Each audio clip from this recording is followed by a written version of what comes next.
bikin gimmick buat ngeprank temenku ini dengan pura-pura main jelek, biar mereka pikir kamu nggak jago main Mobile Legends. Begitu mereka lengah, kamu bakal langsung nunjukin skill aslinya dan menangin gamenya. Oke.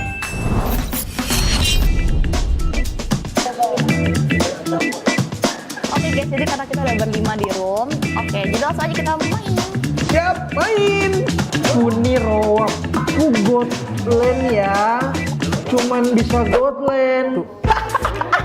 Saya top global god lane. Loh, kok dia bisa gambar? Oh, dia bisa gambar ya? Seneng dah. Apa dia main di sini? Dari tadi kita udah mau kata-katain dia, sumpah. Apa jangan kota gitu sebenarnya. Aduh, musuhnya ada cyber nih guys, kita harus pura-pura nggak tahu, pura-pura. Aduh, mati nih. Anjay. Dia udah lama gak main ngereng. Aku mau dijagain dong. Kayaknya butuh badan. Mau dijagain. Grok bagus kayaknya. Dia tahu. Oke, langsung aja kita troll guys. Early game kita troll ya. Oke guys, kita awal-awal kita pass clear. Abis itu kita pura-pura masuk ke tower musuh. Terus abis itu, sorry ya. Wait guys, kita pura-pura mati ya. Pura-pura mati guys. Aduh. Maaf ya teman-temanku. Maaf ya. Tinggal nih, thank you. Wih, marah cok dia cok. Dia mati kena tower. Ya. Ini kayak sengaja deh.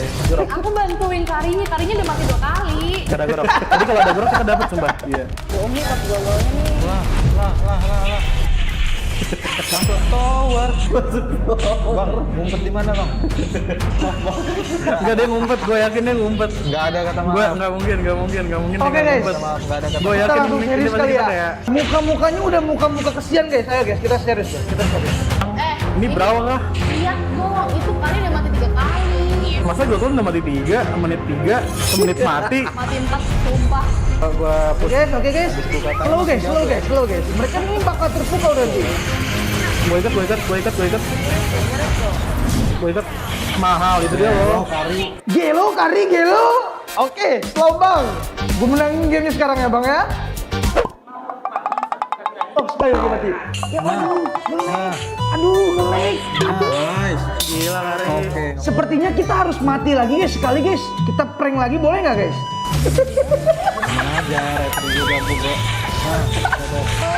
Dia nggak marah guys, sumpah dia kagak marah loh. Padahal itu sorry kejauhan guys.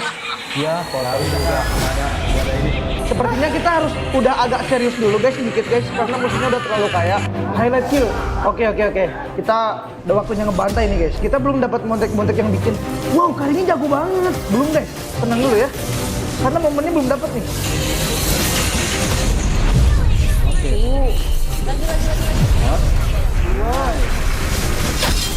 Guys. Gila.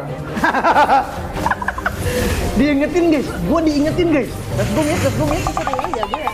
Jago tiba-tiba. Ikut jago ya tiba-tiba. One strike, one kill. Oke Bude. Ngele. Wait. Ya. Mati dong. Mati tuh. Double kill. Ngapain dia? Keren banget sih Kari. Keren guys. Kalian nggak tahu guys. Tapi mereka kurang toksik gitu loh guys. Nih, tapi gua bisa MVP guys. MVP. Kalian yang review kan barusan udah bilang nih kalau misalnya goal lanernya kayak bocah epic kan, awal-awal mati 3 kali cuma solo kill, first blood ya dia. Iya, pelan. Gue ngerasa dia prank aja sih. Dia jago banget soalnya. Gue ngerasa dari game tadi yang kurang impact malah Joy sih. Oke. Gua dong yang kurang impact. Karena dia 7-3 tuh, kita semua 10. Karinya tadi awal-awal nge-troll ya, terus kayak kita udah jelas karinya, harusnya game gampang jadi game susah tadi. Nah, kalau dari awal dia nggak nge-fit, game gampang tadi. Harusnya game cepat jadi 12 12 Oh jadi kita bisa 10 Harusnya menit tadi doang. 7 menit udah bisa end. Oh, 7 menit. bisa end. Kari bisa main nggak sih? Demi kebaikan kalian itu kok. This one guy, the one that plays Kari. Kalian mau sama Karinya lagi?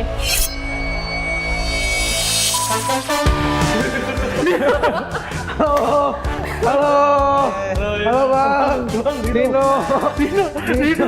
Covid banget. Kan? Bener kan dari AI kan? Halo. Kok kurang toksik tadi? Jadi kamu denger kita ngomong kan? Dengar. Kenapa sih harus baca 3 kali Kurang di kedengeran ya? awal gitu? Kenapa cuma 3? Enggak, itu cut wave yang di atas itu harusnya dimarahin itu. Udah tadi udah marah tadi. Udah. Kalau sampai 7 kali tadi langsung AF lah. Ini mereka berdua tuh alter yang parah nih, Nom. Oh iya. Iya, Iya. dia mulai main ML tuh karena kamu. Oh iya. Iya. Masa sih? Iya. Kan aku dihujat terus. Tapi nggak pernah pensi kan? Kalau yang ini dia alter yang parah, tiap alter ego selesai match gitu dia selalu ngechat alter ego menang nih. Oh iya. Tapi kok sebenarnya kok diem gitu sih kayak nggak apa. karena shock aja. Bayangin orang yang ngebuat lu main ML tuh ada di samping lu sekarang. Dia happy lah pastinya karena baru pertama kali jumpa langsung mabar kan. Nah kalau untuk kata-katanya ya semoga juara MCL. Amin. Semangat terus buat MC-nya, semoga bisa bawa pulang piala Indonesia, balik lagi di Indonesia. Hokinya sampai grand final. Hokinya sampai grand final.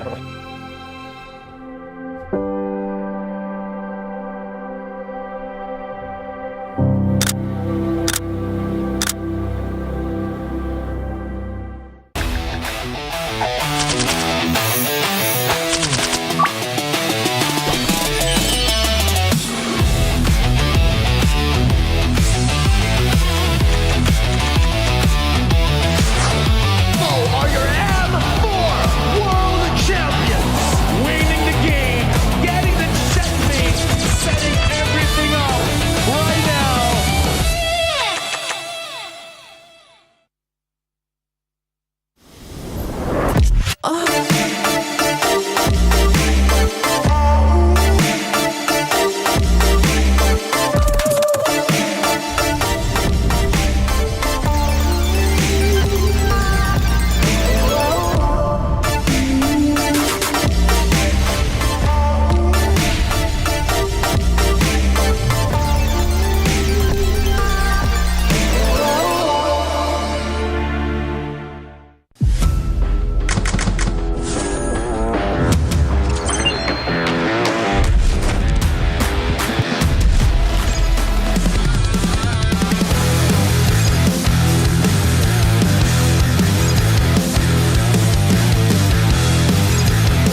Pro, M7 official gaming foam.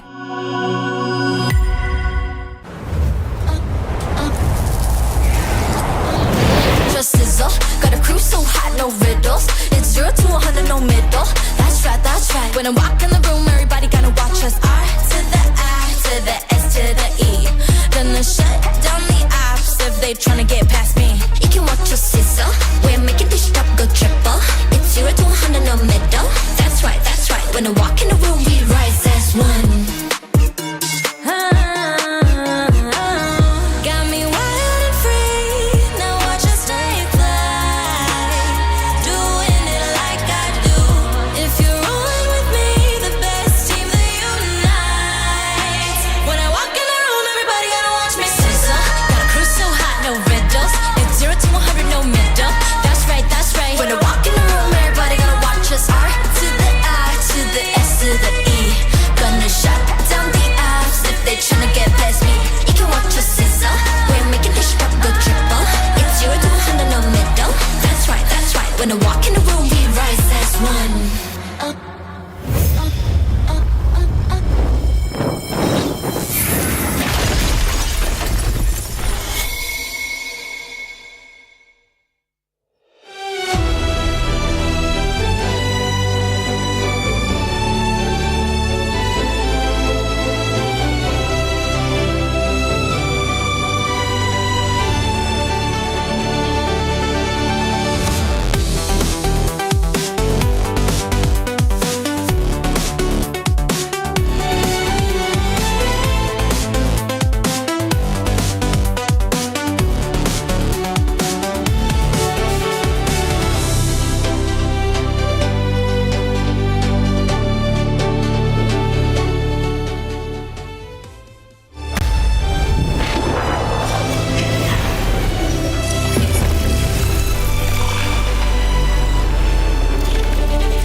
Jakarta, Indonesia, the battle will start here in the M7 World Championship. Let the world see us.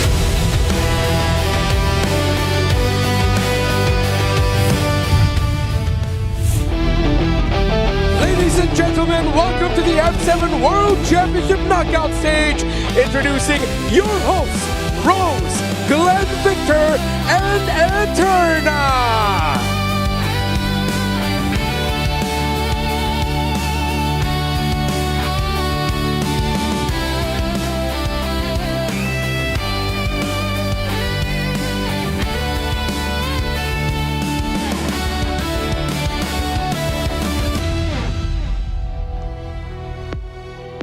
Good afternoon, Jakarta, and greetings to the whole world.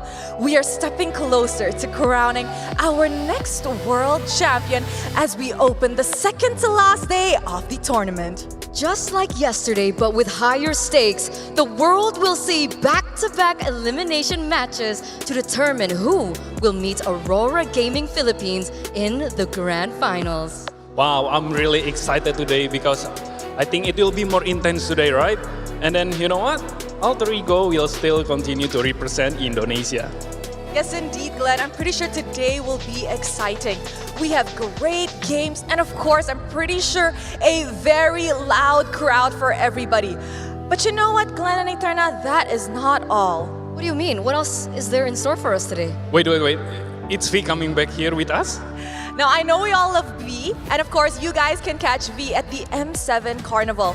And of course, Glenn, to all of our fans out there, you also have a chance to meet and greet your favorite players at the M7 Carnival. Well, you know where to find me after this. I want to come with you. I want to come with you to the M7 Carnival. But what else do we have in store for us today, Rose? Well, Eterna, on top of that, we are also taking a moment to celebrate what this tournament has given us so far. We will be having an awarding ceremony to give well-deserved recognition before we dive back into the chaos. So, of course, if you guys are watching at home or here in the arena, don't forget to settle in. Because today will be full of action. And history will be written. This is the M7 World Championship Knockout Stage. Let the world see us!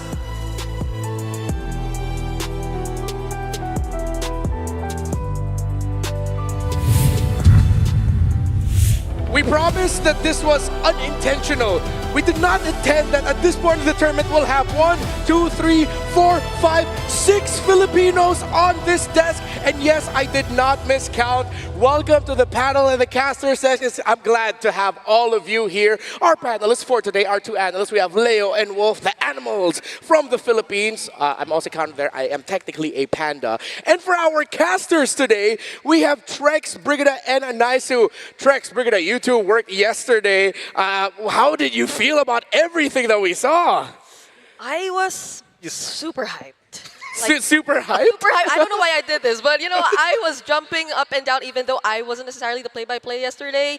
Mirko was sweating though because he was really going through all those intense matches which took place, but I just feel like I wish I saw more. I think that's the feeling that I got after yesterday. I wish I saw more from Team Spirit. I wish I saw more from the eliminated teams. Yeah, I definitely feel like the games, there was so much build up on those games, and maybe it went a little short of expectations, at least for certain teams, but still, so far, for me, the most hype has definitely been the meta, the picks, the variety of what we've get to see, and how these teams have approached it and what so much they've brought to the table. Yeah, to pull back the curtain just a little bit, and as we look at the brackets, it's me and Naisu's last day working the M7 World Championship stage. As we look at the picture of our knockouts, what's your wish list for today, Naisu? My wish list today, man, is that we get 10 games, hopefully. You know, 5 games in the first series, 5 games later. We got Brigid on desk, so, you know, for all you that are aware, she is the mother of the 5 games or full series. So maybe we get that. I mean, that'd be great to have, but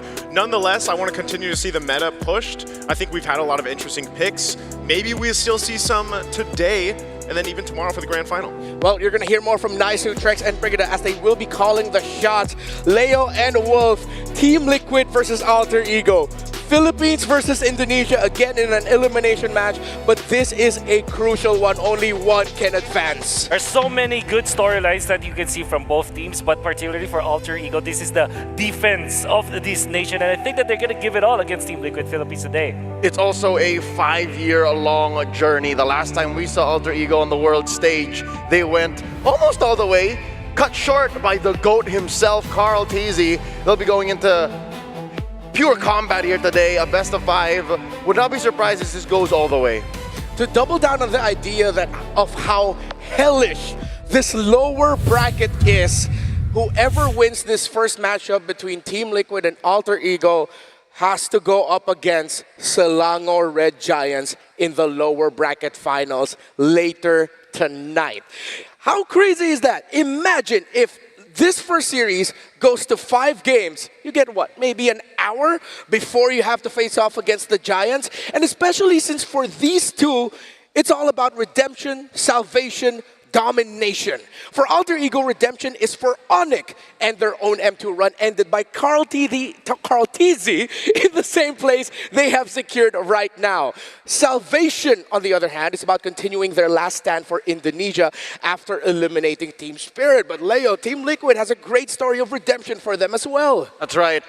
Several times in this tournament alone, they have fallen, and with that, they have chosen to shake off the moniker of the final boss, which is very understandable given the weight on their shoulders. They are going for the golden road, and it's taken a while for that stampede to begin. And whoever wins better be prepared to embrace domination as they will be standing in the shadow of the Giants. Yeah, that's actually an interesting point. Team Liquid themselves have already looked at their final boss name and said, we have to give that to Aurora. They're already in the grand finals. To be fair, most of the teams have thought that this is the most competitive M Series yet, especially from a player's perspective. Most of the teams that we've seen have show that they can lose to specific teams. Like, for example, even Aurora at the top, you might say that they can lose to Alter Ego at any given notice. They even have to go through five-game series themselves. So this is such a difficult M Series to have that even a final boss might not even exist. Yeah, they themselves said, we are no longer the final boss. A little bit more humility from the cavalry. They're now looking towards, well, accomplishing the Golden Road. And that's the only time for them they can finally call themselves the final boss. But we have to talk about Alter Ego. Their story is nothing short of a Cinderella run. They are something special, I feel like, and Alter Ego could be in the cusp of making MLBB history. Ooh, that's that was the past, but for sure right now it's going to be totally different. One thing that I do want to look at is how KarlTzy was able to develop from then on. I think this was what, 5 years ago? 5 years ago. Five and change. 5 and change. And it has developed in a way where now KarlTzy can not only play that assassins, but can also play the tanky heroes. And I think that he really set the idea of what every jungler should achieve. Yep, the man to your left is Chelly Boy, one of KarlTzy's rivals mainly throughout that era in his career. And he's facing off against Yasuke, a very promising jungler that, I don't know, takes maybe a page out of KarlTzy's own playbook, wherein he's forced to play the assassins, sure, but now he's more of, what, a Leomord main? Yeah, with the energy that Yasuke brings for Alter Ego, he honestly reminds me of a younger KarlTzy. That swagger, that fearlessness, the fact that he's a rookie on the world stage, coming from a rookie season in MPL Indonesia, he has been nothing short of stellar for Alter Ego. You can even ask some of the other junglers that have competed here in this tournament, and they would say that what's amazing about Yasuke is that he is unfazed when it comes to facing up against even the best of the best in the business. But we have to also talk about other people right there. Now, I actually saw the two explainers, and Sanford has been phenomenal all throughout, but I think that Nino has captured the hearts of many, not only because of his outside the game swagger as well as his antics on broadcast, but also the way that he plays and how pivotal his gameplay as an explainer is for the team. Oh yeah, when Nino is playing at his best, you could swear that he was telling you what to do like he was Padre of La Familia. There's something about Nino and the energy that he brings that Padre de Familia, I think, is a perfect way to put it. He puts the team on his back. Even if you gank him, what, once or twice early on, he'll find a way to come back for you. What's funnier is he's making his lane mate seem like he's part of the family. Like, you're the youngest here, you do what I do, you follow what I say. And what I'm really just surprised is that he himself will just consider himself lucky. When I did some blind tier list with him, he just placed himself in number 7, lucky number 7, because he feels like that is just really the story of himself as well as Alter Ego. They were just lucky to be here, but at the same time, they're showing that they deserve to be here. Yeah, at this point, man, I don't even consider it hokey anymore. Their word for luck, I don't think it's just a luck. But of course, we also have to look at the other side, the cavalry and their story. This is Team Liquid's 3rd lower bracket match. The similarity of Blacklist International's M3 run and the potential of the PH versus PH final is there. But at that time, they got knocked down to the lower bracket final. This time, they crawled all the way from the first round of the lower bracket. And I think you could say that OHEB, you might say, it's so nice, he's got to do it twice. I think that's what he is thinking about now, because he was part of that run. And now it's totally different because OHEB is leading the charge for Team Liquid in terms of his gameplay as well as his impact outside of the game for the team. His bravado that actually pushes Team Liquid to have an energetic run no matter what happens in a game. Given the ups and downs of Kiel1's career, I am surprised to see him even more hungry, even more thirsty to win another World Championship. And funny to remember that here in this very stadium, he got swept by the gentleman he's playing with now. Yeah. So imagine the twist of fate. Imagine the rewriting of the narrative that he finds himself in the middle of. Yeah, at the center of the cavalry is a man looking for redemption, redeeming himself from a past that was a sweep with now his current teammates. Even Sanford said in an interview, he pointed that out. When we last met in Indonesia, we were opponents. We swept them. I'm here with him now, and I want to win with ŁICH. I can say that they are doing everything that they can. There are so many challenges though, but I think that it's all about just the adjustment. What I can really say about the Team Liquid is that it wasn't a clear run when it comes to their matches, but when it comes to the actual games, it also wasn't an easy run for them. Despite them being dubbed as the final boss at the start, teams have really challenged Team Liquid to the break. Even a team like Aurora Turkey, which we didn't think that can actually go toe-to-toe up against Team Liquid, have challenged them. However, Team Liquid knows how to adapt. And I think what we really learned yesterday is that even when they are struggling individually as players, there will be a time where their experience kicks in, and then they can just bounce back and be back into that game where they can win the matches. But they're going to be up against a team that they themselves call an anomaly. Δݹ is one of the most difficult to read teams in the M7 World Championship stage, and I think that's what they think about their luck. It's not the luck, it's the unpredictability of ΔԷ. I think that is an anomaly in itself to call ΔԷ a team that's so hard to read, because as a big fan of this game for the better part of the past decade, we've dedicated ourselves to studying and analyzing it. ΔԷ is clearly a team that likes to be on the front lines. They like to fight, they want a fast game, and that might be something that Liquid can take into consideration. They never want to be on the back foot. Luckily, ÅICH now know how to play that Sora very aggressively, although a little too aggressively yesterday. Let's see how Liquid has gone on in doing their homework. A storied rivalry between two regions synonymous with glory. Indonesia and the Philippines. An elimination match between Team Liquid and ΔԷ.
For the Golden Road, let's go Team Liquid!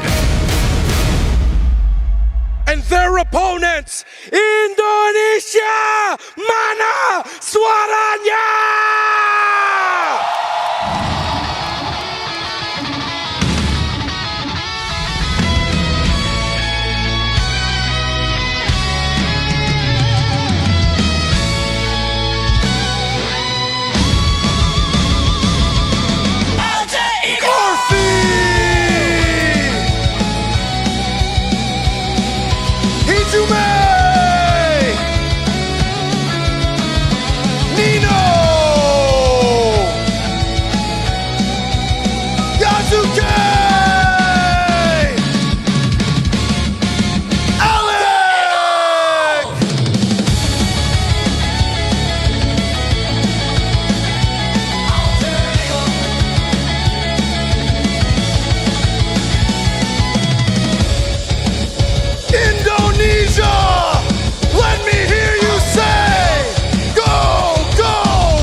Even in the music alone, it feels like I'm watching Sephiroth and Cloud, Ichigo Kurosaki and Aizen.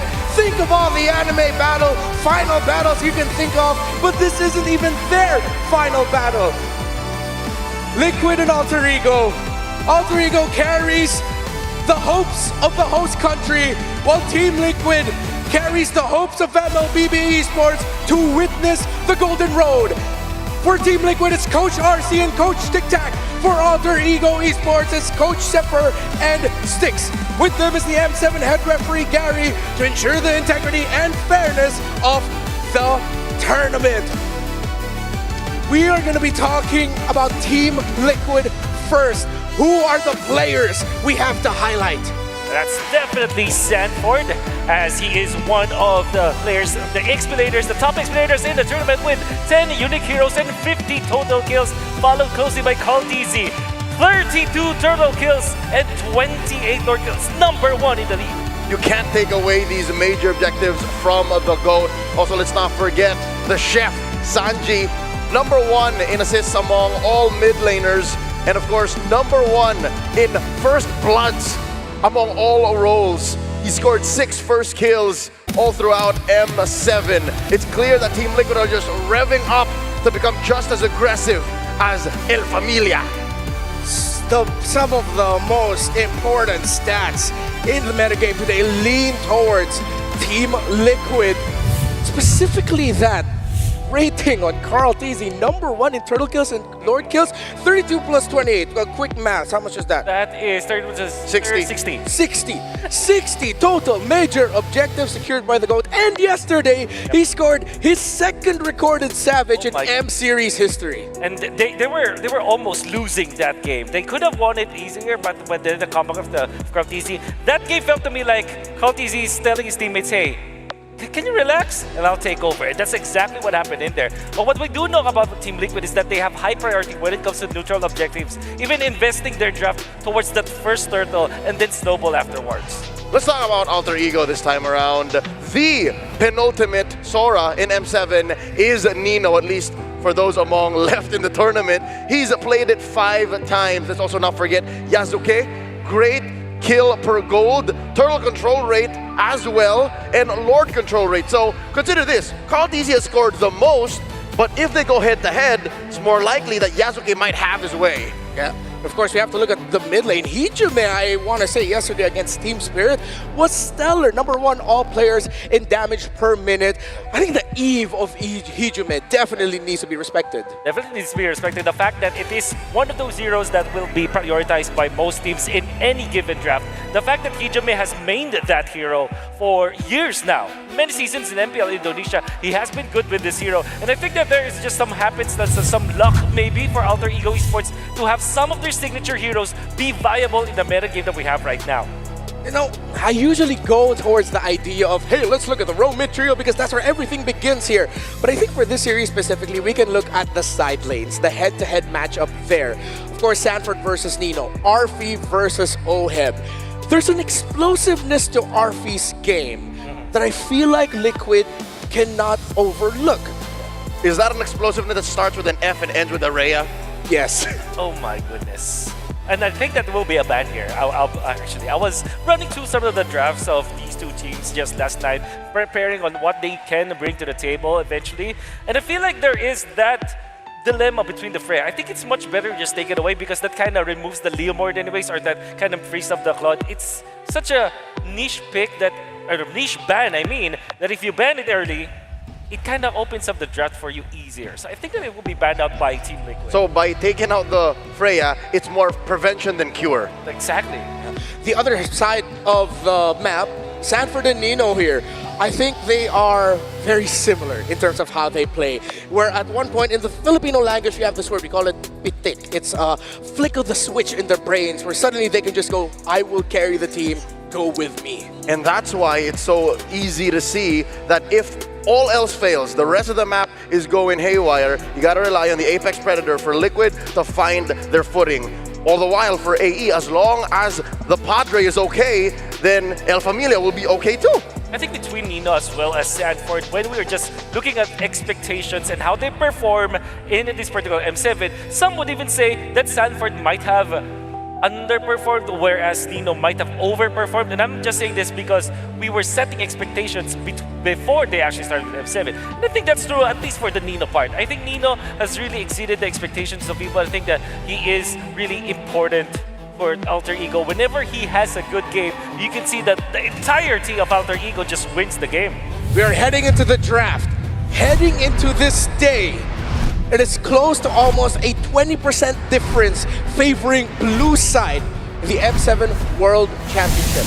Team Liquid, blue side, 82% win rate, 43% on the red. Alter Ego, 75% on the blue side, 67% on the red. Of course, Alter Ego having the cleaner record in the M7 World Championship stage speaks about that. Bans are already up.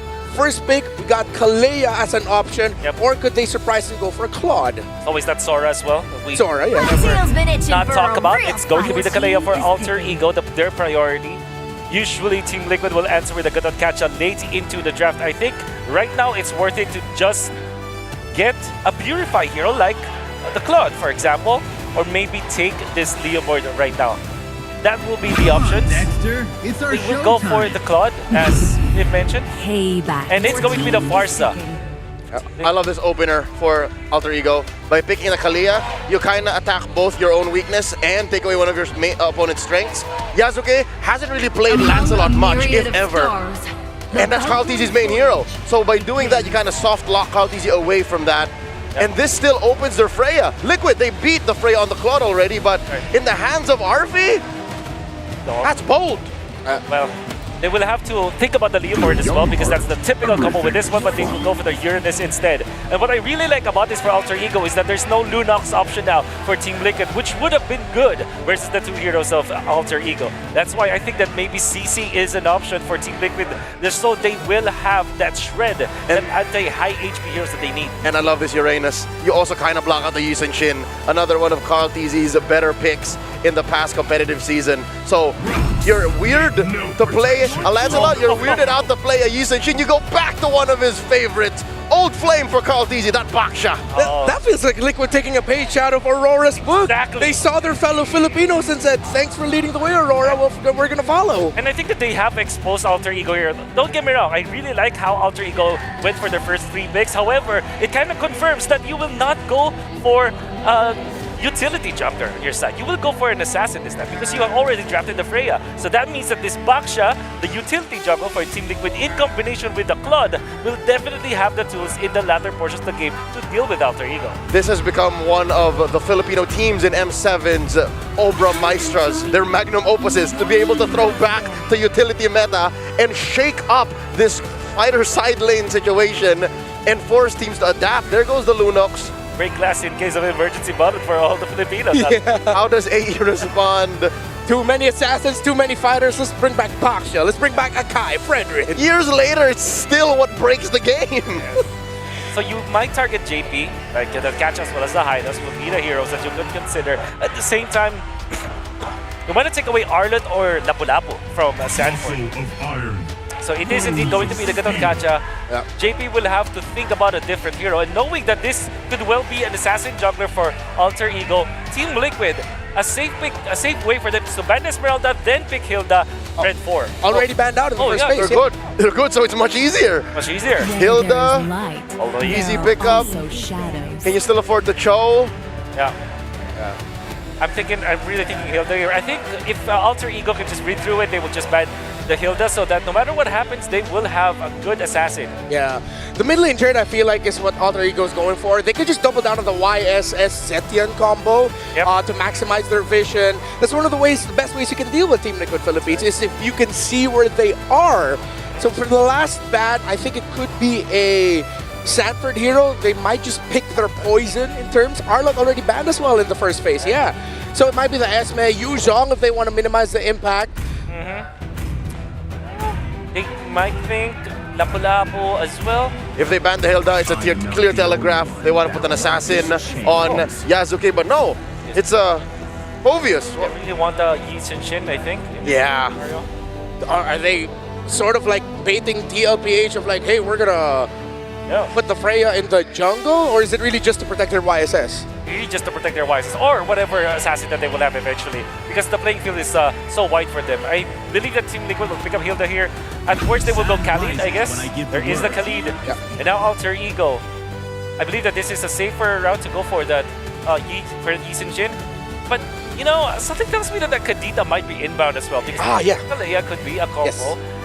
They usually use it against the heroes of Team Liquid as well. Yep, and there's still no synergy with the Kalea.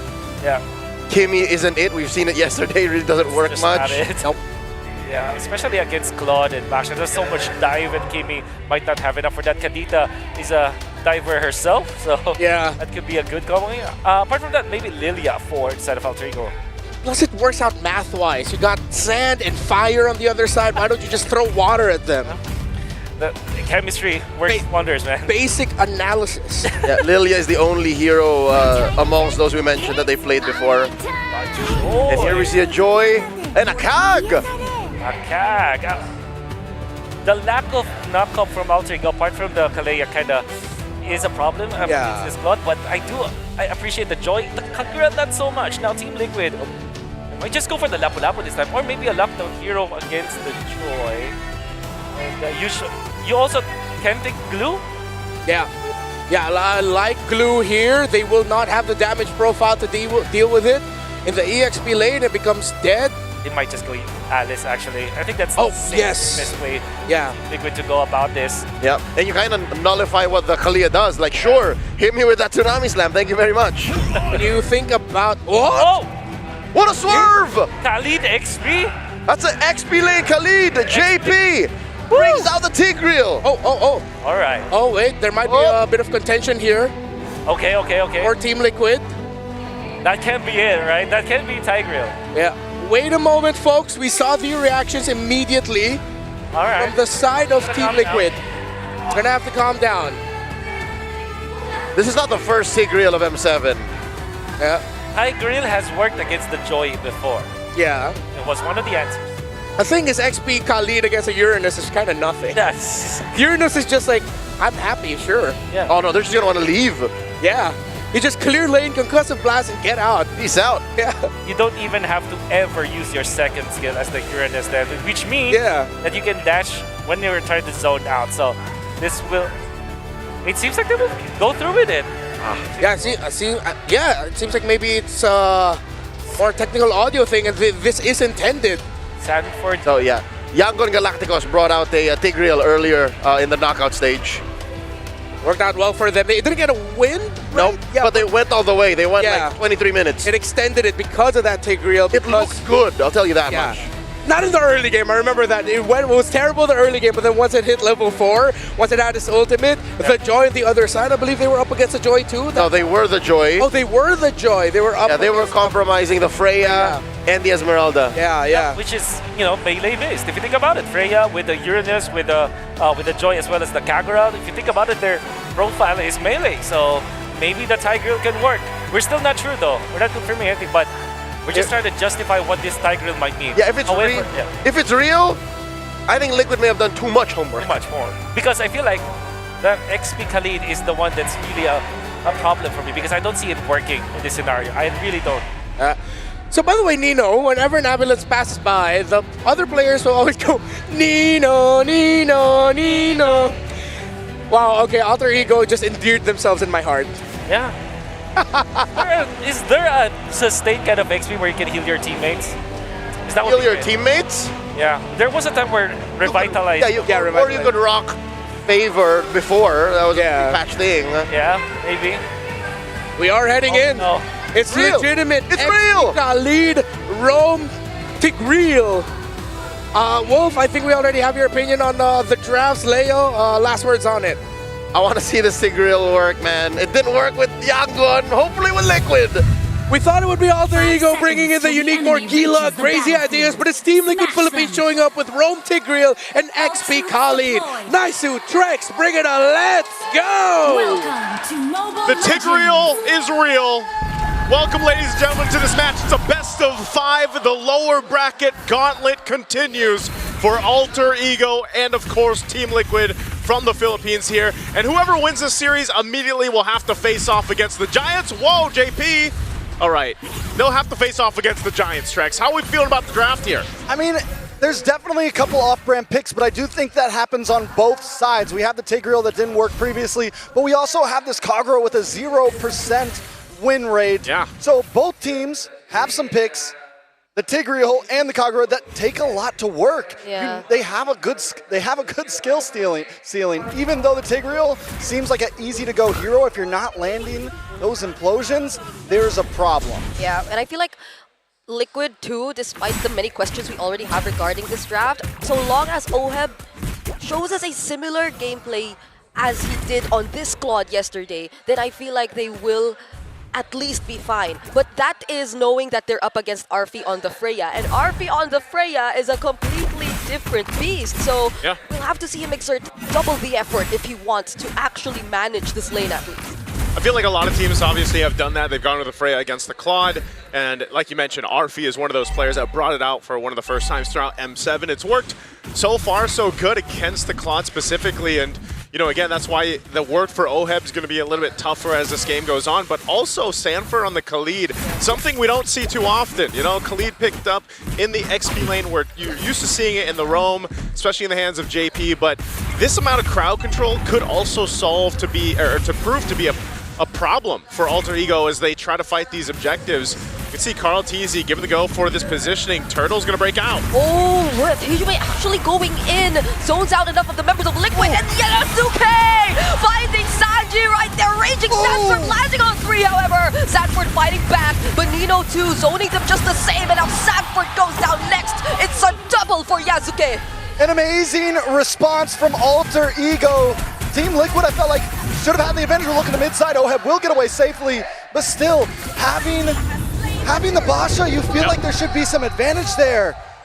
But Yasuke quickly switched shifts. Listen, we weren't going for the turtle. It was a bait, and they find Sanjin at that point. It's an easy win for AlterEgo. And I think we saw that slight knock-up too, helping AlterEgo dealing with OHEB, and maybe that's all that they need, because right now, they can be the ones playing aggressively.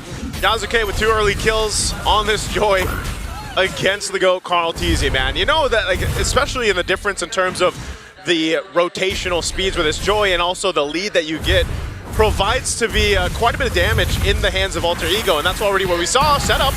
They're gonna commit on JP. Still gets to cast the implosion, but there won't be enough follow-up. KarlTzy is having a very hard time getting out of this, and Yasuke's now on a killing spree, but a response from Sanford and Sanji! But Sanford goes down!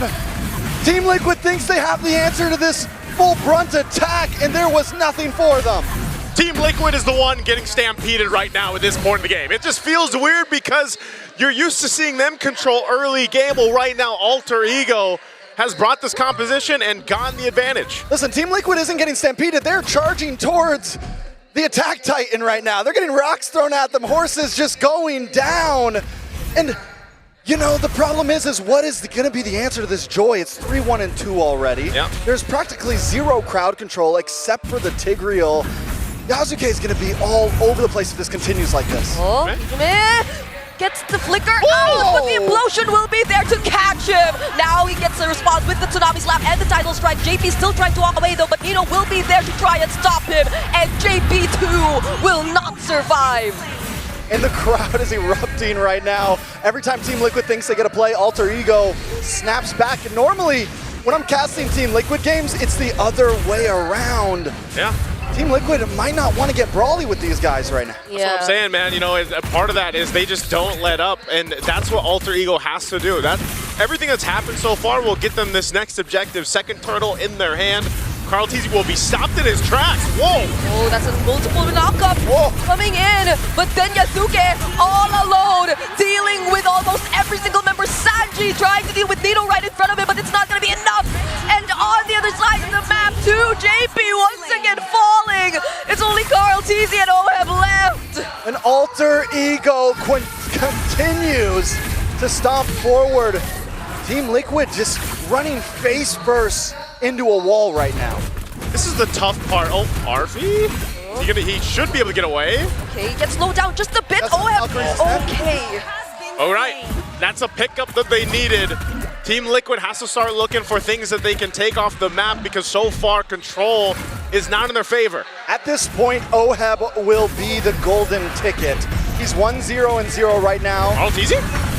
Oh, he stole away that butt of Sanji with a better airstrike, trying to help him there. Alec will go for the setup, but now the team fight split up. KarlTzy goes down first, but so will Alec for the trade.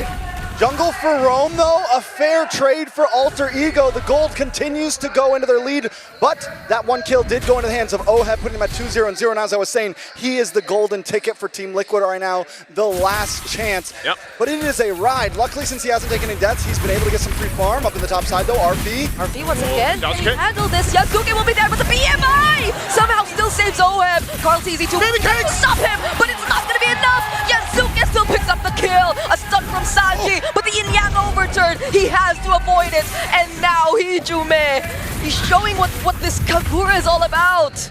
It's just like Trek said, man. Every punch that TL decides to throw, there's a counter punch from ďH. They're doing such a great job at overlapping their rotations, overlapping the abilities that they have here to answer what TL throws at them. And that is going to continue to keep them ahead in this game and set them up the best possible way. Once the Lord comes into play, they should be able to go ahead and secure the third turtle. KarlTzy will go ahead and grab his purple buff and get in to rotate. But ďH, like you mentioned, Trex, might just be the one to cause this game to flip over. But ďH has solved that for now. Yeah, I mean, we've seen him do it before, right? He gets the Trinity in, one big, wait. Oh, another setup on JP, but JP still has the implosion! Catches 3, but RP is unstoppable on this Freya! Sanford couldn't do much as well in trying to zone out the other members. Another attempt with the title strike. KarlTzy's next. Sanford the raging Sandstorm, but he too might go down. Fortunately has the flicker, but they're all forced under the turret. Nino. Call the ambulance, because ďH is pulling up at this point. Team Liquid, multiple members go down. That's 3 turtles over to them. It doesn't feel like there's an answer every time they set something up. I know Nino's not on a flashy here right now, and it looks like it's all Arfi, but every time a feathered airstrike comes down, Nino jumps on to Sanji, and it's just unplayable. The Farza can't get more than 2 of those feathered airstrikes to come down. That's how you deal with it. You know, you kind of stop the amount of uptime that feathered airstrike has, and so far ďH has been able to do that.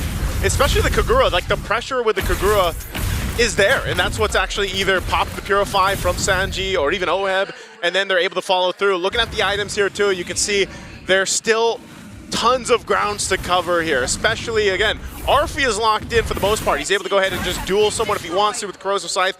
Battle Axe locked in, working on his next. You've already got a Holy Crystal and a Genius Wand as well for Yasuke, and that is what is causing such amount of burst when they follow through with the combos against TL.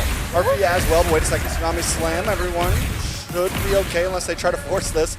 But Arfi picks up the Corrosive Scythe, goes into War Axe, and now he's working on an Endless Battle. Nice true damage going to be coming through to deal with KarlTzy in the front line, to deal with JP. And we're seeing that KarlTzy tries to find a way in on this Basha, but he's just getting gut-checked every time he runs in. Yeah. It's a little weird too, just because, again, this is not a hero you usually see on Sanford. You can see that Sanford isn't necessarily able to do what you're used to see him doing on the likes of like a Yuzhong, for example, or even the Uranus or Narla, or like whatever he decides to pick up. Yep. This is different, so he has to approach these fights differently, and sometimes you might say, well, he's got the Raging Sandstorm, why doesn't he use it? But even so, if he gets that setup, they just necessarily don't have the damage yet with this lineup. I mean, you're 7,000 behind. You need time to go ahead and build up. There are some key items being picked up here, but it might be some time. He does pick up a Malefic Roar. Damage Khalid, yeah. He win. Yeah, but he went for Blade of Hepatis second, I'm pretty sure. He just got in the Blade of Hepatis. Heptasis. Blade of Heps, yep. Sorry, and the Malefic Roar, yeah. And so Malefic Roar went first. Normally it's the other way around. So that could be a reason why we saw a slightly lack of damage from him in the early phase. Trying to get those big picks, and maybe it makes the difference now, but still it's so hard to land on a Hijume. Another setup on JP.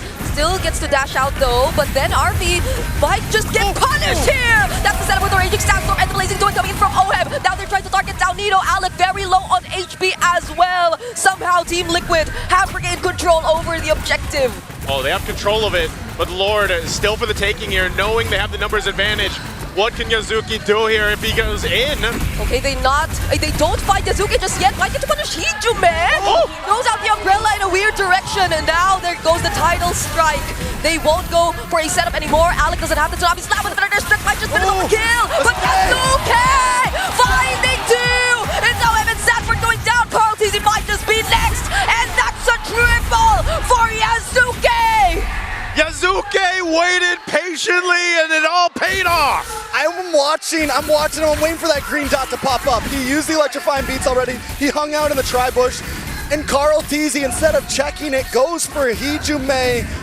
So it buys Yazuki enough time. And I'm a little worried when he came in, but no, he had enough damage. He's able to turn that whole thing into his hands. And now the Lord is into the hands of Alter Ego. My goodness, man. There's been talks about Yazuki and what he's been able to accomplish up to this point, and imagine he is 9-1-6, started so strong on this Joy pick, and against KarlTzy too. I mean, the game plan was apparent from TL. They wanted to go and just get the kills, not so much commit to the Lord, because they want to go ahead and get some shutdowns, get some crucial gold for them, but it didn't happen. Alter Ego responded really well and kept things under control. And now they've got the Lord, so they can go ahead and get ready to get to the base of TL. They are massively ahead in most departments.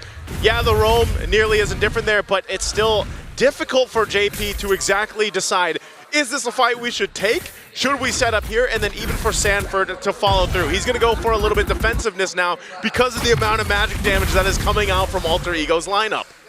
All of them had to prioritize the magic defense first, but then you also have to deal with Arfi. You have to deal with the other members too. Oh, Feathered Airstrike. They will be focusing on clearing down the Lord first.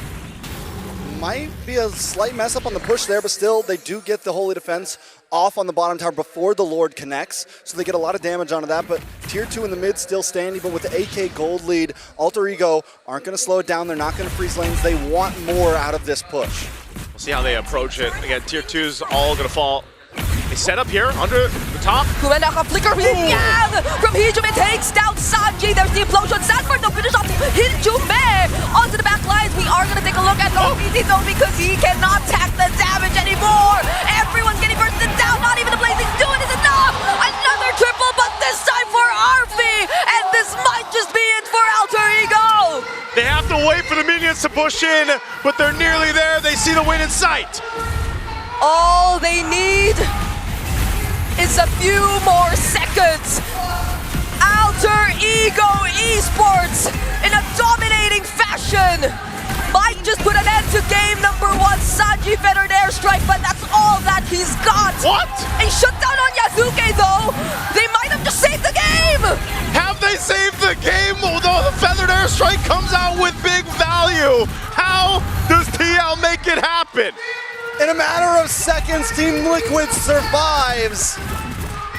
This is what we love MLBB for. Team Liquid still in the game. Yes, the gold lead is huge, but with a comeback like that, with a survivability like that, just about anything is possible from this point. That is one of the biggest defensives so far that we've seen in M7 to buy more time. Again, we're going to look at the replay here, brought to us by Visa. Look at this. It's all initiated here on the bottom side. They get a great team fight in their favor, throwing everything at TL, but then because the waves weren't pushed the way that they needed to actually end the game here, it took a little bit too long, and you see that 20 seconds for Sanji on the death timer. At that point, bought him enough time to change the course of that defense. Now, what does this mean? Does it change much? Not too much. They stayed in the game, but this Lord is up, and now Alter Ego is starting it up.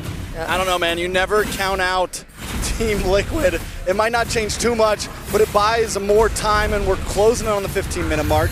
Gold is getting past the 40K mark for both teams, and things are going to get more and more aggressive from Team Liquid as we move forward. We're going to focus on the hero, Sanji with a Feathered Airstrike too, but Yazuki just goes in for the dive! OHEF goes down first! A very unfortunate sequence of events for Team Liquid after that defense. A double kill once again for Arfi. Sanford finds the trade on Yazuki, however, but Sanji somehow dodges this, but not the attempt from 3 members of Alter Ego. It didn't change too much. We're back in the base, but this time, Alter Ego will be able to take game 1 under their belt. And there you go. The series started out strong by Alter Ego, and that's going to be the first loss, by the way, for Claude from OHEB. And that's tough to deal with because it just seemed like, I don't know, the draft wasn't working in their favor, but every team fight from start to finish was just all Alter Ego. Honestly, none of that felt like it was working in their favor. Yeah. Was it just the Tigreal? Was it just the, the joy, And I don't know, for me, it wasn't just the draft. Team Liquid made some mistakes in the early phase. Yes, they fell behind. That was okay. You lose the one fight. But then they kept on going for it. They fed into what Alter Ego wanted, and once we saw that Joy get to 2-0 in that first team fight, I felt like they should have kind of hit the brakes a little bit. Yeah, so much struggles for Liquid at that point. The draft, it wasn't just a draft, but it, I feel, played a really huge role because it didn't completely enable nor emphasize on the strengths of Liquid individually, and especially what they're able to do as a team, because they couldn't even, or we didn't even see them attempt to go in at the same time. There's always one guy getting punished first, be it JP or even Karl, and I don't know, there are just so many questions for me when it comes to this game. I'm sure our panel has questions. I'm sure the viewers do, but hell, that's one hell of a game for Alter Ego. We're going to throw it over to the panel to break down our game one. This is why I say when I look at Yasuke, I look at a younger version of KarlTzy, hungry for the kill, going for that punish. And here's a little note about Filipino MLBB. We love to use our minion waves as a tool. But what happens when you have two side laners, a Freya and a Uranus, known very well for cutting lanes and making sure that those minions cannot be used as a weapon?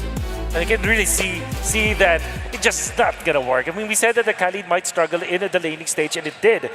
The unfortunate thing for Team Liquid Philippines is that they allow the Joy to be the draft for Alter Ego, where usually you want to not give the Joy the first turtle. And they not only gave the first turtle to Joy, they gave 2 kills. I think even right then you can already say that it was disastrous for Team Liquid. The fact that they have prolonged this game this much was actually more of a surprise to me, because I felt like the draft conditions for Team Liquid were just to take that first few minutes, roll over that, and hopefully get the W in the mid-game. This was mentioned when we snowballed the idea of, is the Tigreal legit? Yes, the Tigreal was legit, and yes, it's legit side effects showed through, right? Early game weaknesses. Until this Tigreal can get to a good position, hit that implosion at level 4 at the right time, then that's only when you can really get the payoff. But to try and salvage a situation, I get why it's a Tigreal though. Not the reason why you think it is, not to the detriment of shuffling the Khalid over, but when you have a Kalia, remember when Joy was a thing? Tigreal showed up. So when you have a hero that likes to throw people in the middle of your lineups, you kind of want to pick a hero that's happy being there. So that's what the Tigreal was. And we saw some signs of it working for Liquid, but again, as mentioned by Trex, there were some moments when it wasn't just a draft.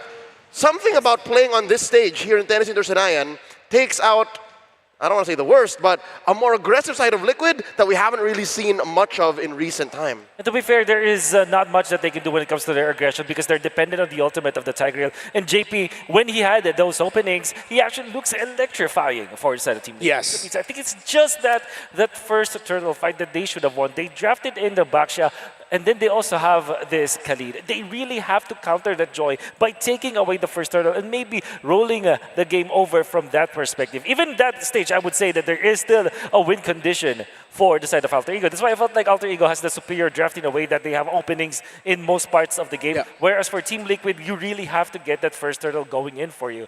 Unfortunately, that wasn't the case. The Joy had 2 kills in the early stages, and you see how well Yasuke plays and pilots this hero. Yeah, the lineup of Team Liquid, it looks like it was too complex to make work in this game number 1. Their conditions had like X, Y, Z, this has to happen. Use time this, when I get Tsunami Slam, then I Implosion, then Sanji, but then no one's stopping that Joy from accessing that Farsa. It was overcooked by Team Liquid. You know why I agree with that is because in the latter stages of the game, we saw some skirmishes where eventually Team Liquid are able to pick off heroes from the side of Alter Ego. For example, the Farsa is allocated to take out the Kagura eventually, or maybe take out the Joy after the implosion. However, there are just so many bodies that Alter Ego are able to throw at Team Liquid. So whenever they do eventually get a pick-off, the trade-off is really bad. They don't have the implosion anymore, they don't have the Farsa ultimate, and they definitely managed that cloud with that Freya. So I think that yes, it was overcomplicated, and it was very conditional, and every time that you get one piece out of the puzzle for Team Liquid, they just break. Yeah. The lineup of Alter Ego, though, as mechanically demanding a Joy could be, the best players in the world make every Joy game look so easy, and Yasuke did just that. Every team fight, it was him having non-stop access to wherever Sanji or Oheb will end up being. And in the end, the MVP of the game is, of course, the young man, the rookie to the world stage, Yasuke, 11, 3, and 11.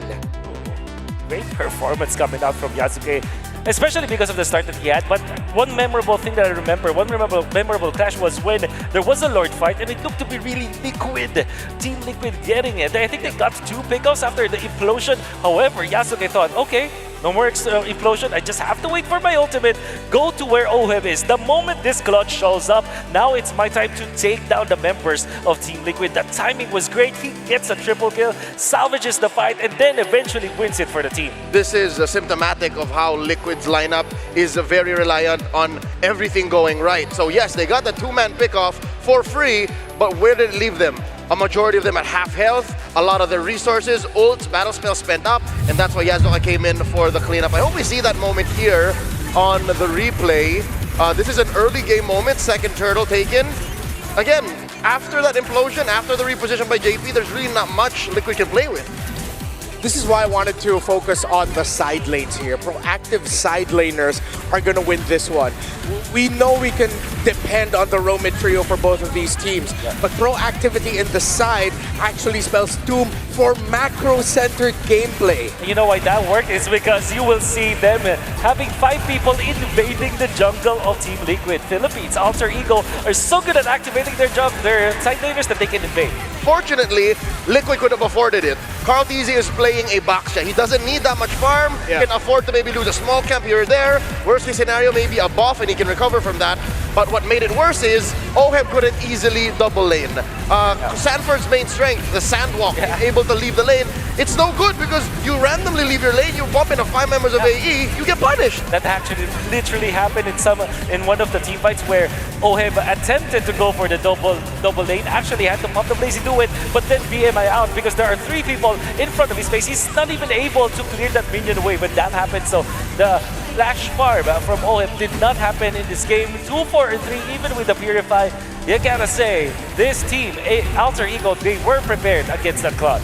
Yeah, we know them to be aggressive. We know them to be in your face.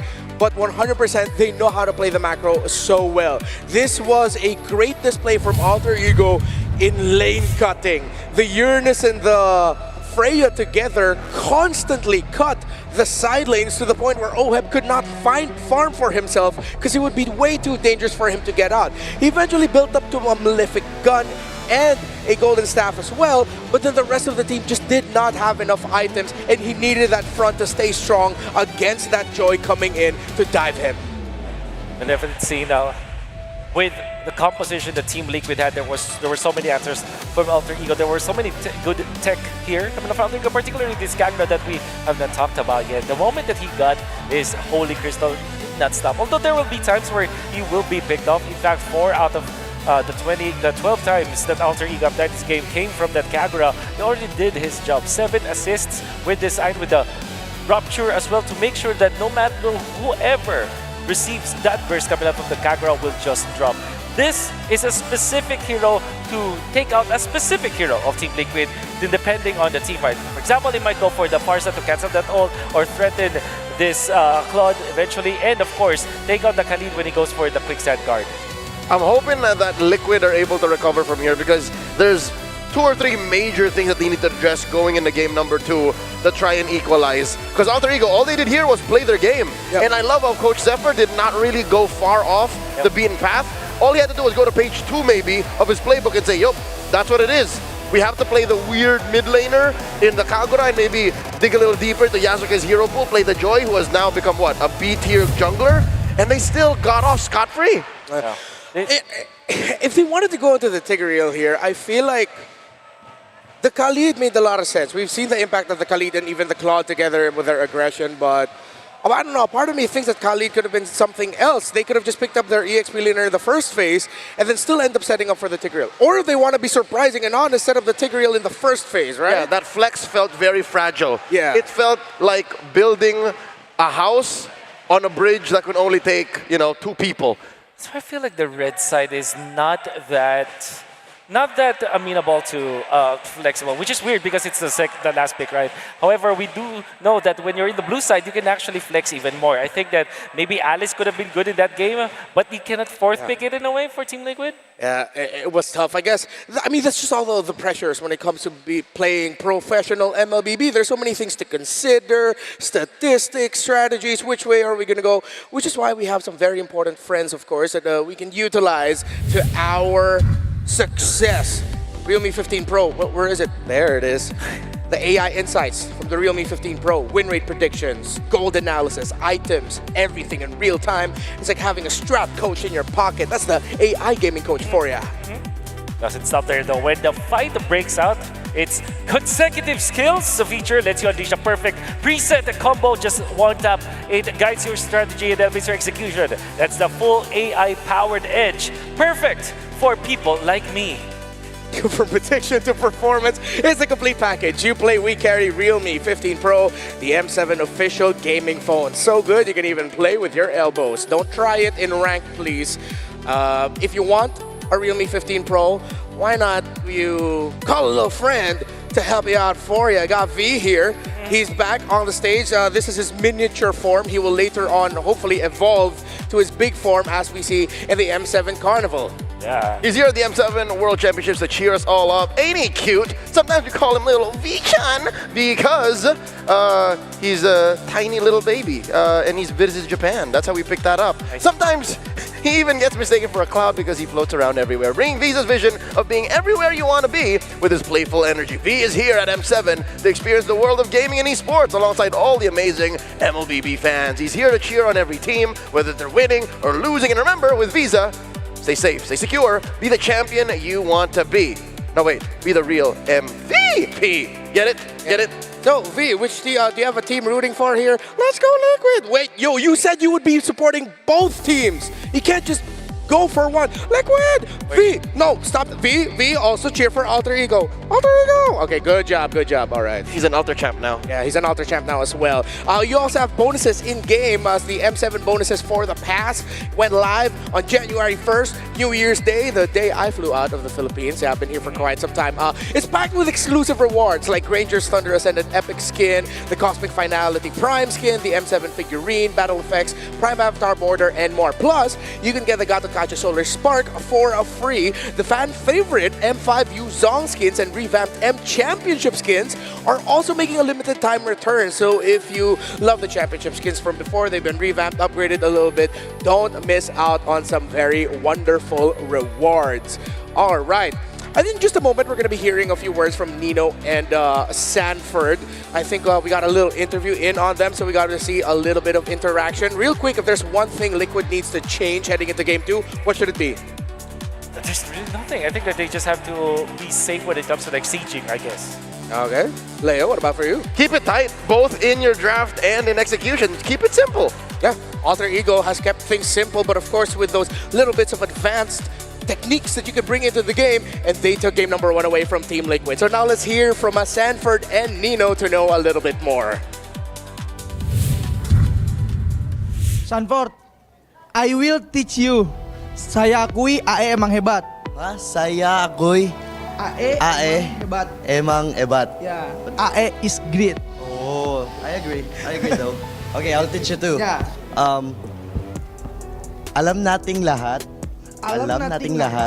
na ang Team Liquid ay napakalakas. Ay napakalakas. It means Team Liquid is super strong. Oh, yeah. AE bakal menang hari ini. AE bakal menang hari ini. Yeah. AE wins today. Okay. I have one more. Okay. Team Liquid ang magkakampiyon, magkakampiyon ngayong gabi. It means Team Liquid will be the champion tonight. Oh yeah. Wait, my team win today. No, it's my team. My team. My team.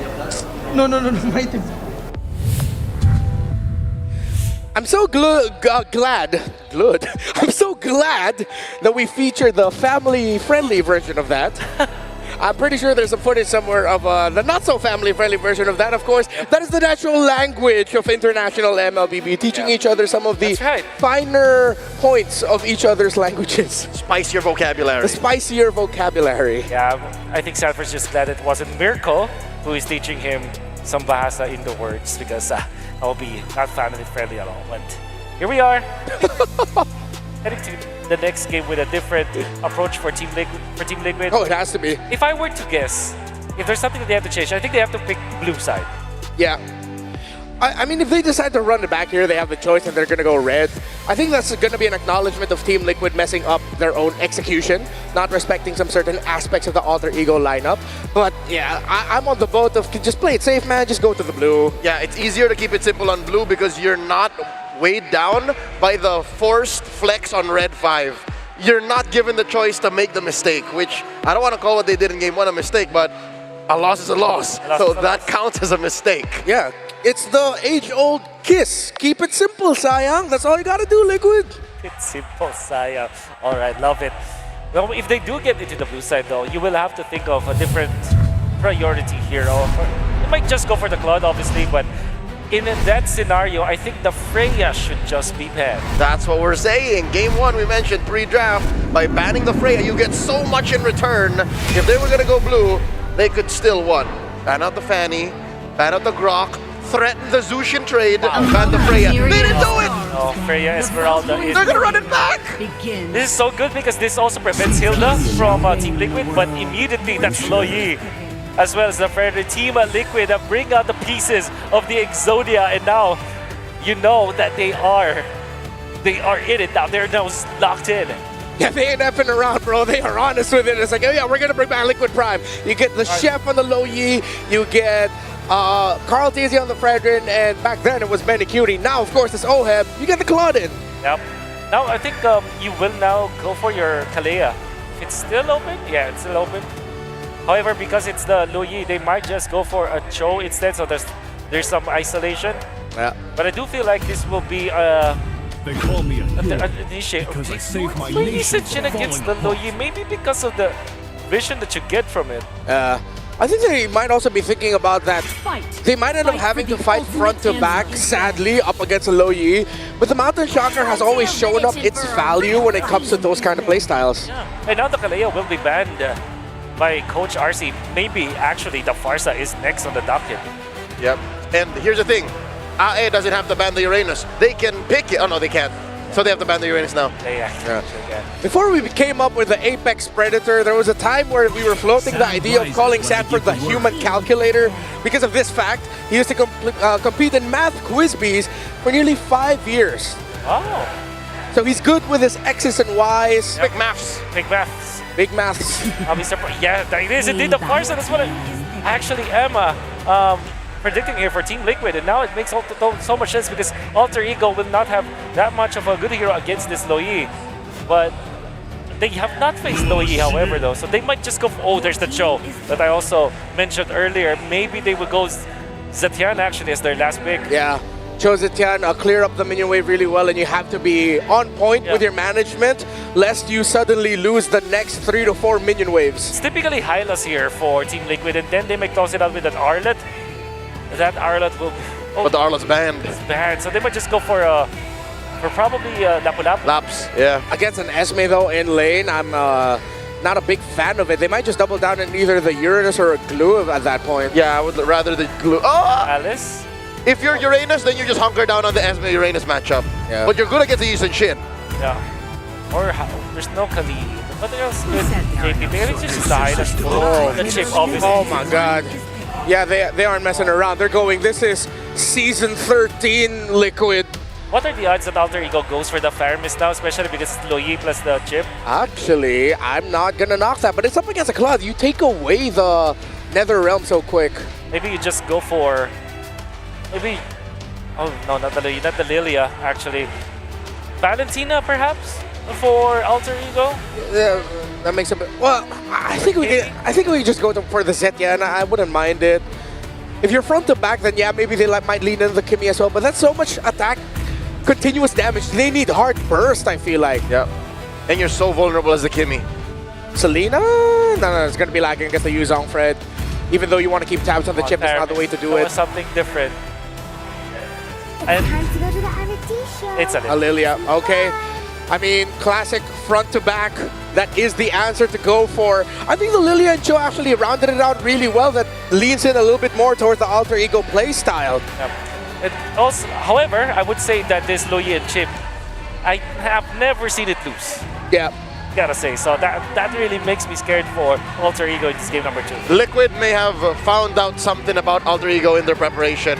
They keep attacking mid, and they force him on the Kagura game 1. Hijime now is forced to play the Lilia. I don't know if it'll survive against the onslaught of the Liquid Stampede. Liquid has to win this game, I gotta admit. If they bring out this kind of lineup, this is them saying, we want to take control of the series, the momentum. And if they lose this, I don't know if they can recover with this Indonesian crowd as Alter Ego look to challenge the Golden Road. Game number 2, who do you think is going to win, a Liquid or Alter Ego? Type it off in the chat as Naisu Trexen bringing a call the action. To take control of the series, you got to start here in game 2, taking control of the map. I feel like with this composition from TL, we'll see if Alter Ego can do what they did in game 1, where they started strong and they carried on throughout the game. You know, on paper, I do honestly really like Alter Ego's draft. Team Liquid, they have the wild card picks though. You have teleportation. Yeah. You have the power of movement. You have the power of surprise. But Alter Ego does have answers. The Lilia, we haven't, I think this is our first, is this our first see of it so far from Swiss to now? We've seen it, yep. We've seen the Lily a couple times, actually. It answers well to KarlTzy. Yep. It's a beautiful answer to KarlTzy. Yeah. You have the Cho, which is a great answer to Sanji on the Lu Yi. Overall, Alter Ego does have good answers around the map.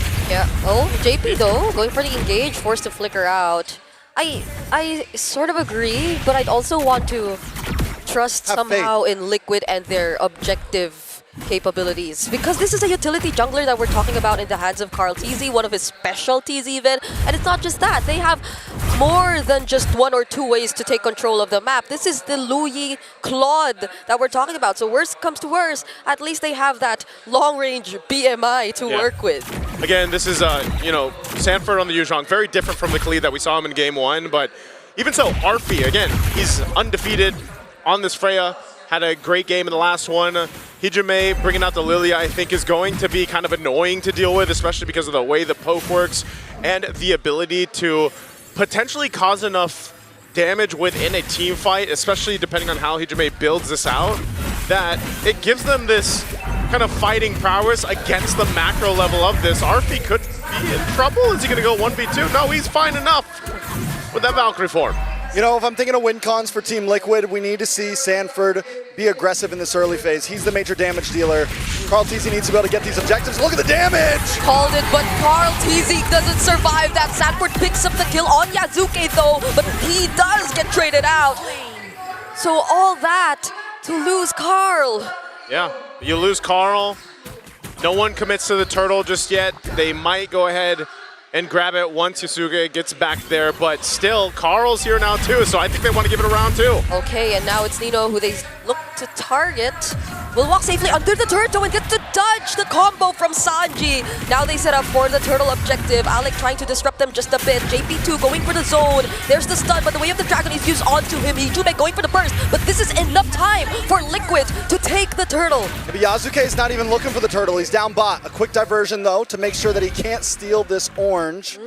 Alter Ego Esports, I think in the end of that, it's a pretty fair trade overall. No big buffs were stolen from Team Liquid. If Alter Ego is able to take that orange, I would give it into their favor. Yep.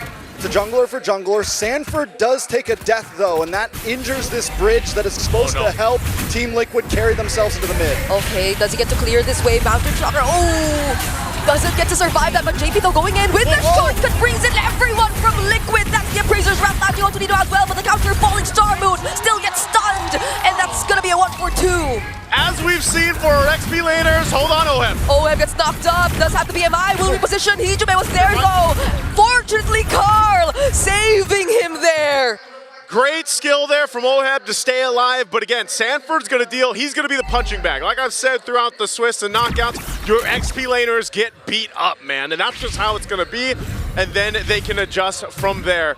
Now, taking a look at the items, again, Alter Ego, still playing the same way. They're still working in their first items across the board for both teams here.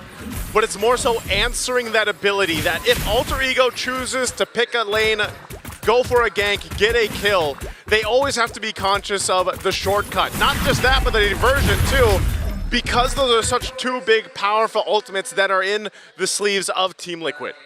DHS is locked in for OHEB, and normally, what we saw last game, it took a bit longer for OHEB to get involved, but because of the shortcut, he's able to join these fights instantly, and it's going to be one of the things that gives Team Liquid a nice advantage coming into some of these fights. Okay, 10 seconds away from this turtle. They might decide to just go ahead and full-on fight it. Arfi and OHEB, they've been at it just like we expected. Arfi, you know, handling his own there, but you can see the rotation and the setup is getting in place. Yasuke has done a great job at controlling a lot of the objectives and in their games as Alter Ego, and you know, that's something that we have to see here from KarlTzy, and again, why I think he's opted to go back to that. Let me pick utility pick. So Sanji. Sanji doesn't get to touch that. He gets bursted down. Without him, this is a huge go signal for Alter Ego to just go and commit to the turtle. You know, I was just about to say, I don't know if Alter Ego wants to commit to this turtle with Yasuke already down 2. It's a tough fight for them, and even now, even without Sanji, it's dangerous, right? But that's a huge win before the turtle to at least, whoa! Wait, Sanford will try to go for the assassinate. Oh, Yasuke still survives! But that's gonna be enough time for KarlTzy to actually take the turtle. JP flickering in to finish off the kill! And now, it's all members of Liquid fighting. Blazing to it, committed by OHEB, gets cancelled by the knockup from the way of the dragon, though. Nino will be taking him down. There is gonna be the chase from Alter Ego, though. Gets stopped by Sanji still. Hijume trying to go for the kill. KarlTzy shutting down Alec, and they'll still try to chase for Sanford, but he's still gonna be alive! Energy eruption of Razor's Wrath, and it's a double for Karl! Alter Ego, actually, they almost win that fight for a second there, but wait a second, big diversion coming in. They still want to go? Another fight! Brewing up top! They land the stun, but it's gonna be under the turret. Might just convert into a kill for Yasuke, and that's what's gonna happen. TL, I think they should have backed off. They decided to go, and you know, you gotta remember, this is the Flying Clouds map, so even if you get some kills, those members coming back up will be back to the fight so quickly, so they end up having a death here. And that's an adjustment that needs to be made, but Alter Ego Esports, again, with everything that's happened, will continue to go ahead and scale up. Now the problem being, yes, OHEB doing a pretty good job at being able to farm. Arfi is doing the same. So eventually, when we get to that point in the game, these gold laners are going to be so important for their team fights here. Yeah, I'm surprised he's actually balancing it out despite all the energy shields earlier being taken by Arfi, and his turret also being slightly damaged too. You know, I gotta say, yesterday we were talking about teams bringing out the worst in each other, and I feel like these two teams right now are bringing out the worst in each other. From overextension from Alter Ego to overextension from Team Liquid. They are real. I mean, this whole game 2 is on tilt right now. Everyone is on tilt right now, and this is not just for a win. This is, you know, this is for ego right here. It's so important to tilt. This is a whole lot at stake basically in this, and I think with the way that TL was kind of handled by Alter Ego Esports in Game 1, they definitely want to come out with this lineup and make it work, but so far you can't call it anyone's game just yet. Alec, well, not the kick he was looking for. Not the right combo too, but they take down that tier 1 turret though, even though they didn't actually find the falling star moon also. KarlTzy though makes his way to the turtle. OHEB getting bursted by Hijume, already using the black shoes. Black dragon form by Sanford onto Yasuke under the turret, diving in there, finally picks up the kill. Oh, Oh man, they're still going. The Hunters on the prowl. Arfi able to take out Sanford though. It's a 1-for-1 as Alec with the re-engage. Okay, that's the Appraiser's draft. Nino still flickering in, trying to go for the chase on JP. Does Sanji have the combo? Will not make it in time. That's 2 for 1. Time after time, blow after blow. It's just not stopping at this point, but once again, just like game 1, Alter Ego seems to win out on the trades. They get the mid-tier 3. They lose Yasuke, but they find Sanford plus JP on top of it. I love how after all that, both gold laners just swap sides, but they are going to get pressure for this tier 1. Oh, hip. All 3 ascent. No flicker from Alex still, but Arfi are... No guns here. Yeah. Oh, that's our tower. Back up. Oh my God. Kick to the face. Hey, you know, again, at this point, this is exactly what Alter Ego has to do. Whoa, diversion? They actually gonna follow through? Oh, they find Hijuman! Energy! Another stuff from JP. Now doesn't have the black shoes, and OM will finally take him down. That was the wrong bush to walk into. Hey, I don't think Black Shoes is gonna help you with that, you know, and everybody shows up through the shortcut. So, this is the thing they have to keep in mind. As the game transitions, and Alter Ego controls, you know, portions of the game, at some point the map is open, and you have to keep your head on a constant swivel, basically, if you're Alter Ego. Because at any point, it's either the diversion or the shortcut. And it almost gets to this point where it's just a whole lot like this. That's the shortcut dodge by Arfi. Such great mechanics you're seeing from this player. Still get the tier 1 turret though, but the combo from Sanji actually stuns so many. Sanford going in for the backlines, but so is Nino. Arfi going down. Now it's Hijuman next. Yasuke all alone together with Alec. Do they still want to fight this? It's Karl and Sanford, but without the Black Dragon form, they might just try and attempt. But the other members of Liquid, they're gonna come and join. Now it might just be a wipeout in favor of Liquid! Team Liquid Philippines got in the paint with Alter Ego Esports. And this time they had a team fight that could last. They could disengage, re-engage, get back in it, and throughout about a minute there, we didn't know which way it was going, but all it took was one final diversion to turn the table. And that's my point, Trex. You don't know which way they're coming from. That's exactly what happened to Alter Ego Esports. There's too many possibilities for TL to show up, and now they're trying to hold down the mid lane. And KarlTzy literally holding down everyone who attempts to try and fight against his team. Can I just say, too, the adjustments that Sanford made here. Again, he got beat up in the early game. Now he's this threat. He's exactly what you expect the XP laners to do. Nino as well on the Esmeralda is capable of doing the same thing, but the way the team fights are happening is the threat of the Black Dragon form with the Petrify here. Whoa, Nino already burning the Flicker, by the way. So he's not gonna have that. Meanwhile, Lord is making its way up top. You have the rest of TL down here on the bottom. And so they are just taking real estate around the map here. Oh, they spot JP there. And all, or at least the shortcut is available. So I guess that's what Alter Ego is really trying to be careful about. They come in on JP though. One of the things that kept Sanford in this game, yes, he takes 2 or 3 deaths in the early game. Yasuke also takes 2 or 3 deaths in the early game. So Sanford knows his target. He knows the person that I can still bully even though I'm behind. And he's the one who's been claiming almost all of these deaths on Yasuke. A lot of damage though. That's a Petrify on Nino. Why was Nino there when his Flicker was down? I mean, he used it earlier. He knew that he could potentially get set up there. There wasn't much room for him to move, and he knows there's a Petrify across from him. A lot of crowd control that can stop him in his tracks. Again, you can't just rely on fall. Oh! A Flicker from JP and the Black Dragon form. Now everyone's just getting dived by Liquid. OM trying to finish off the kill on Hijuman. Still has the black shoes though, but they'll now focus on the mid-base turret. They still will decide to work on the other remaining turrets for now. They're taking things one step at a time. Nino does finally come up. Can they clear the minions? KarlTzy going in. Look at the burst coming in from Liquid. They will get to deal with this minion for now, but there are multiple waves still coming from the mid and the top lane. Nino back again in the game. They will try to focus on him for just a bit more, but now it's Liquid just focusing on what's needed. The base is in. Okay. Everything was so fast. That's game 2. Done and dusted.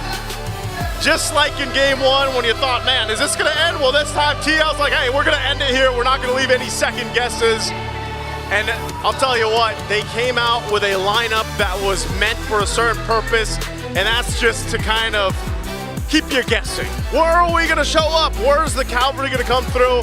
And Alter Ego now, I feel like, has to consider that potentially happening again. The chip, the Luyi, those marquee picks that we see from TL before are still a problem even now. Team Liquid had a point to prove in that game. They definitely did, showing that, listen, we can brawl with you, and this time we'll win it out.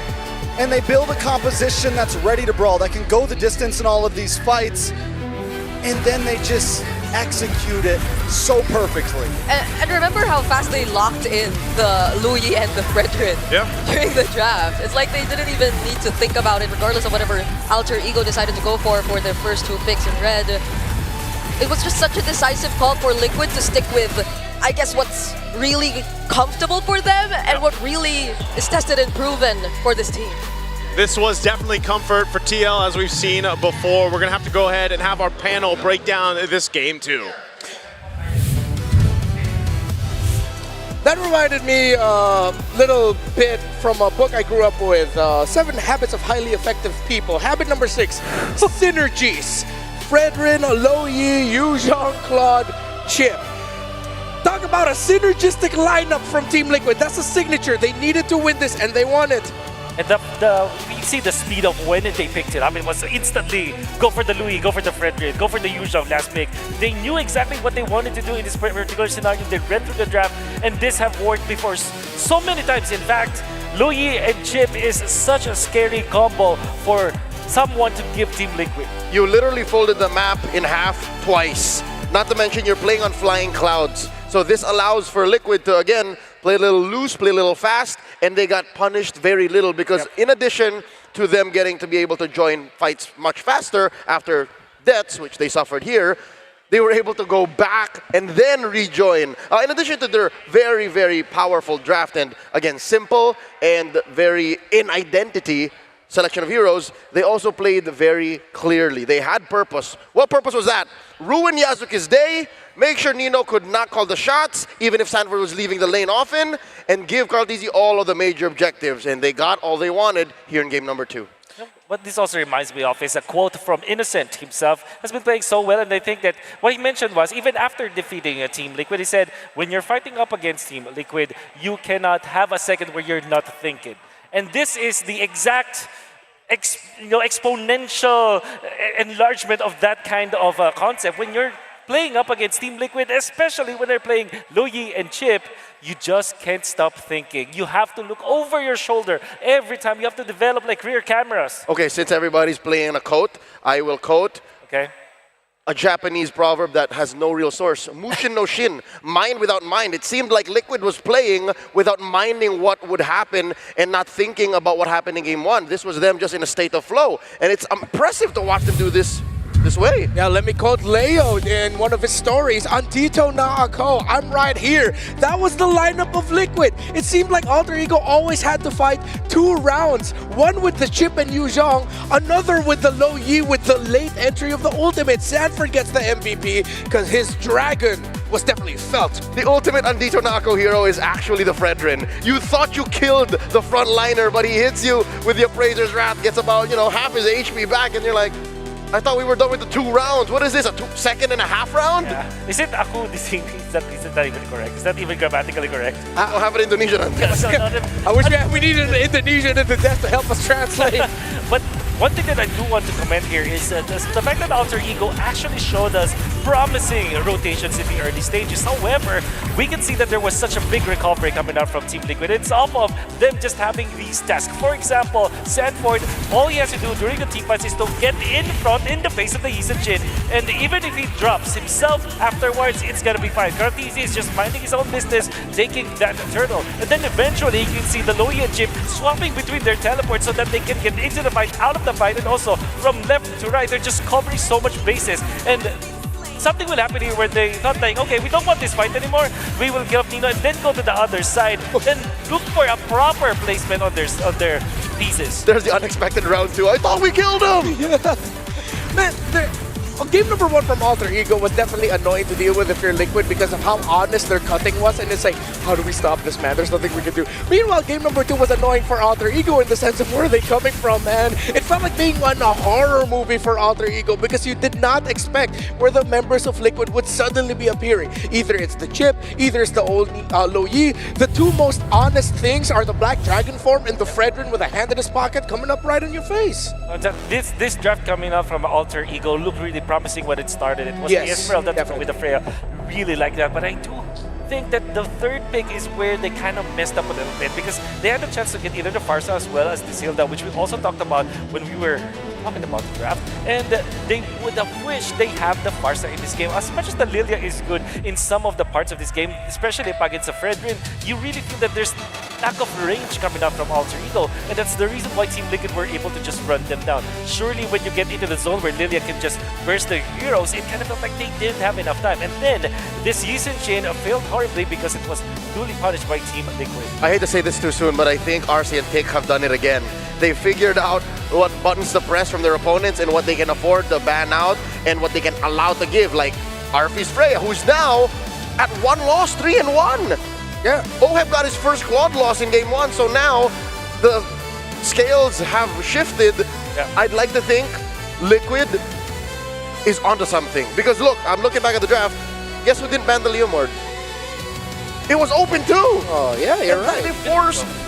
Right. Yeah, so they're giving Alter Ego here a lot of comfort picks, and Liquid just ran through them. I get what you mean. This is a trait that a team like Team Liquid has in a series, in a long series, in a best of 5, where they will lose one game, eventually they will figure out something, and then the snap of a finger, they regain control of the draft momentum. Because now, I'm pretty sure the Luigi will always be looming over the heads of the drafters of Alter Ego. And this will allow so many other picks. Exactly. So, yeah, I do get what you mean. It's like RC and TikTok, they have figured out something, and then now they implement it.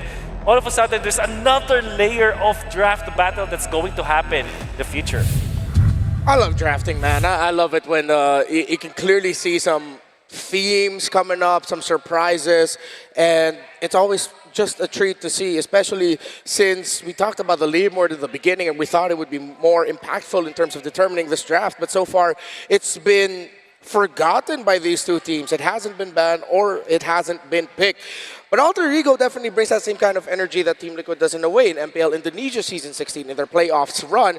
That's what made them reach all the way to the grand finals. They're surprises. If Liquid has read something, I'm sure Alter Ego has read something too. Fire off in the comment section wherever you're watching what you think about the drafts, any predictions for your own picks, and let us know. We're going to be going off in an interview in just a bit, so for that, we just want to say thank you for spending your time with us here. Me, Leo, Wolf, we've just been greatly enjoying this, and I'm looking forward to seeing what the drafts will have in store for us. But now we're going to have to take a quick breather as the series is now at 1-1. It is a best of 5, so we're going to hear from our friends down at the stage. All right, see you in a bit. Thank you so much, casters. It's Eterna here at front of the stage, and right now I'm joined with the MLBB Rising Open Season 2 and Season 3 Top 8 players. Halo semuanya, selamat datang. Welcome, welcome. Sebelum kita mulai, we want you guys to introduce yourselves first. So let's start with you. Hello, my name is Ray. Hello, Ray. I'm currently playing gold lane. That's what I love the most. Okay, so gold laner. What about your friend on the side? Nama saya Hamdan. Saya main mid lane. Hamdan, mid laner. All right. Do you have a mic? Okay, you don't have a mic. It's okay. We can share a mic. So, what's your name and what's your role? My name is Akmal and role jungle and gold. Jungle and gold. What about you? Hello, my name is Vincent. My role is roamer. Roamer. Okay, Vincent Roamer. What about you? Hello, my name is Brian. I play jungle. Jungle. All right, so we have 2 junglers here. So, does that mean you guys are from a different team? Apakah berarti kalian dari tim yang berbeda? Yes. Okay, different team. Now, first question. We're looking at the MRO. And it looks like to get to top 8, you'll have to go through several rounds. So, how many rounds did you have to go through in order to get top 8? Okay, I'm assuming this is from start to finish, right? Yes. So my estimate calculation is around 33 until 36 depending on where you start. Wait, so 36 rounds, does that mean 36 matches? Yes. Oh. If you're starting from the very first beginning, then yes, it's going to be around 36 until you reach to top 8. Wow, 36. That's a lot of matches, guys, to make it to top 8. That's one grand, I would say, prestige for you to get to that point. So I'm gonna ask you now, do you think that this is a good platform, I would say, for you to maybe feel out what it's like to go competitive, maybe in the pro scene?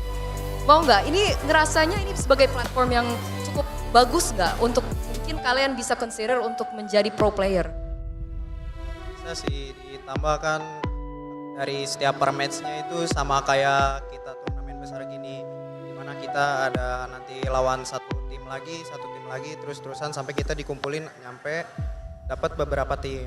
Nah di situ nanti kita dikumpulin lagi yang buat nyampe 8 besarnya. Habis itu kita dites buat untuk masuk ke pro scene. Okay, so they have to go through so many steps in order to make it to top 8. So he thinks it's a good reflective of how the system actually works in a grand scale tournament, like we're looking at here at M7. But the crowd is currently absolutely huge. Now, we want to know, because you guys usually play online. So how does it feel to come here at M7 and witness an offline tournament? The feeling is very, very different. If you're maybe just watching from home, you're probably like, it's just another like day, you know. But when you come here to Jakarta, the vibe is different. The dynamic is amazing. Everyone is cheering for their favorite team. So it's a very rare opportunity to see it here. All right, the vibe is different. Everything is different when it's offline. Do you think you guys can be prepared if you had to perform on a stage like this? Kamu siap nggak? Tapi kalau misalkan di suatu hari kamu harus main di panggung sebesar ini. Mungkin siap gak siap harus disiapin. Ready or not, they have to be ready. All right. Final question before we head into the next game. We're looking at a 1-to-1. Is there a specific team that you guys are supporting? Okay, personally, I would cheer on Alter Ego just because we're hoping to bring our trophy back to Indonesia. Hoping to bring the trophy back. What about you? Who are you supporting? Kamu support tim siapa? Tim apa? Dukung King AE. Wow. Nah, karena situ ada idola saya yaitu Hijumeng. Hijume, idolanya Hijume is his idol. Okay, we're gonna see over here. Who are you supporting, and maybe do you have an idol that you're seeing here in M7? Tim saya mungkin AE. Mungkin Nero di player favorit ada RV sama Oheb dua-duanya. Oheb as well as RV are his idols, but he's here to support Alter Ego. What about you? Kalau menurut saya sendiri, saya sih mending mendukung tim sendiri ya, tim dari Indonesia. Kalau buat player, saya mengidolakan Nino. Nino, X-Feeling. Alright, last? Kalau sekarang sih saya dukung tim AE sih. Kalau player yang saya agumi sekarang, KarlTzy. KarlTzy. So despite them all going for Alter Ego today, it looks like they have idols in TLPH, and man, are they performing. What a comeback in game number 2. But ladies and gentlemen, it looks like it's time to head over into the third game. Who will it be? Will Alter Ego take this one, or will it be the momentum of the cavalry? We're throwing it over back to the panel.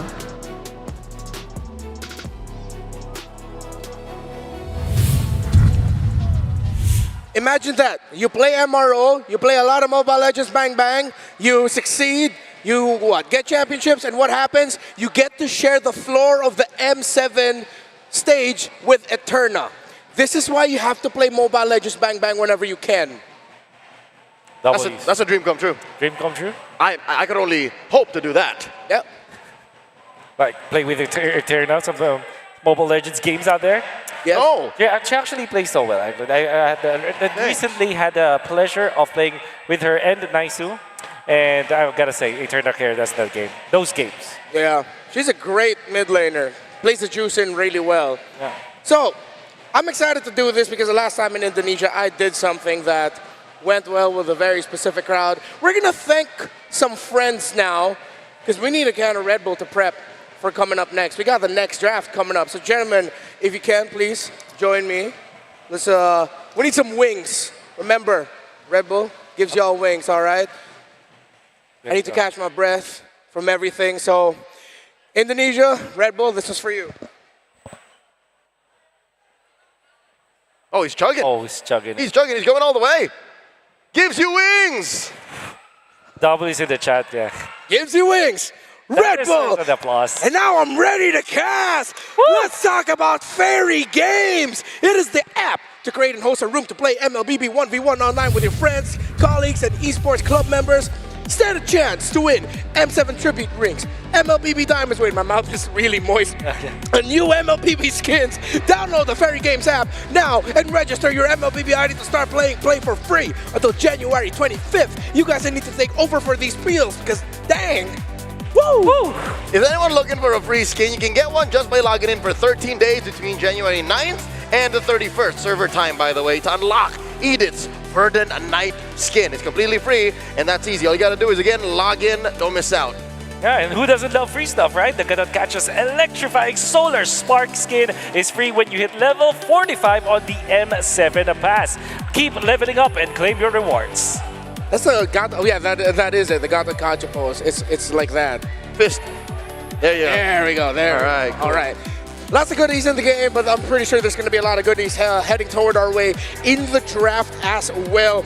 So last night, Liquid went blue, and I feel like despite the Alter Ego draft actually answering the Liquid draft very well, I think they didn't account for what if Liquid just kept teleporting on us. Because that Lilia pickup is for front to back.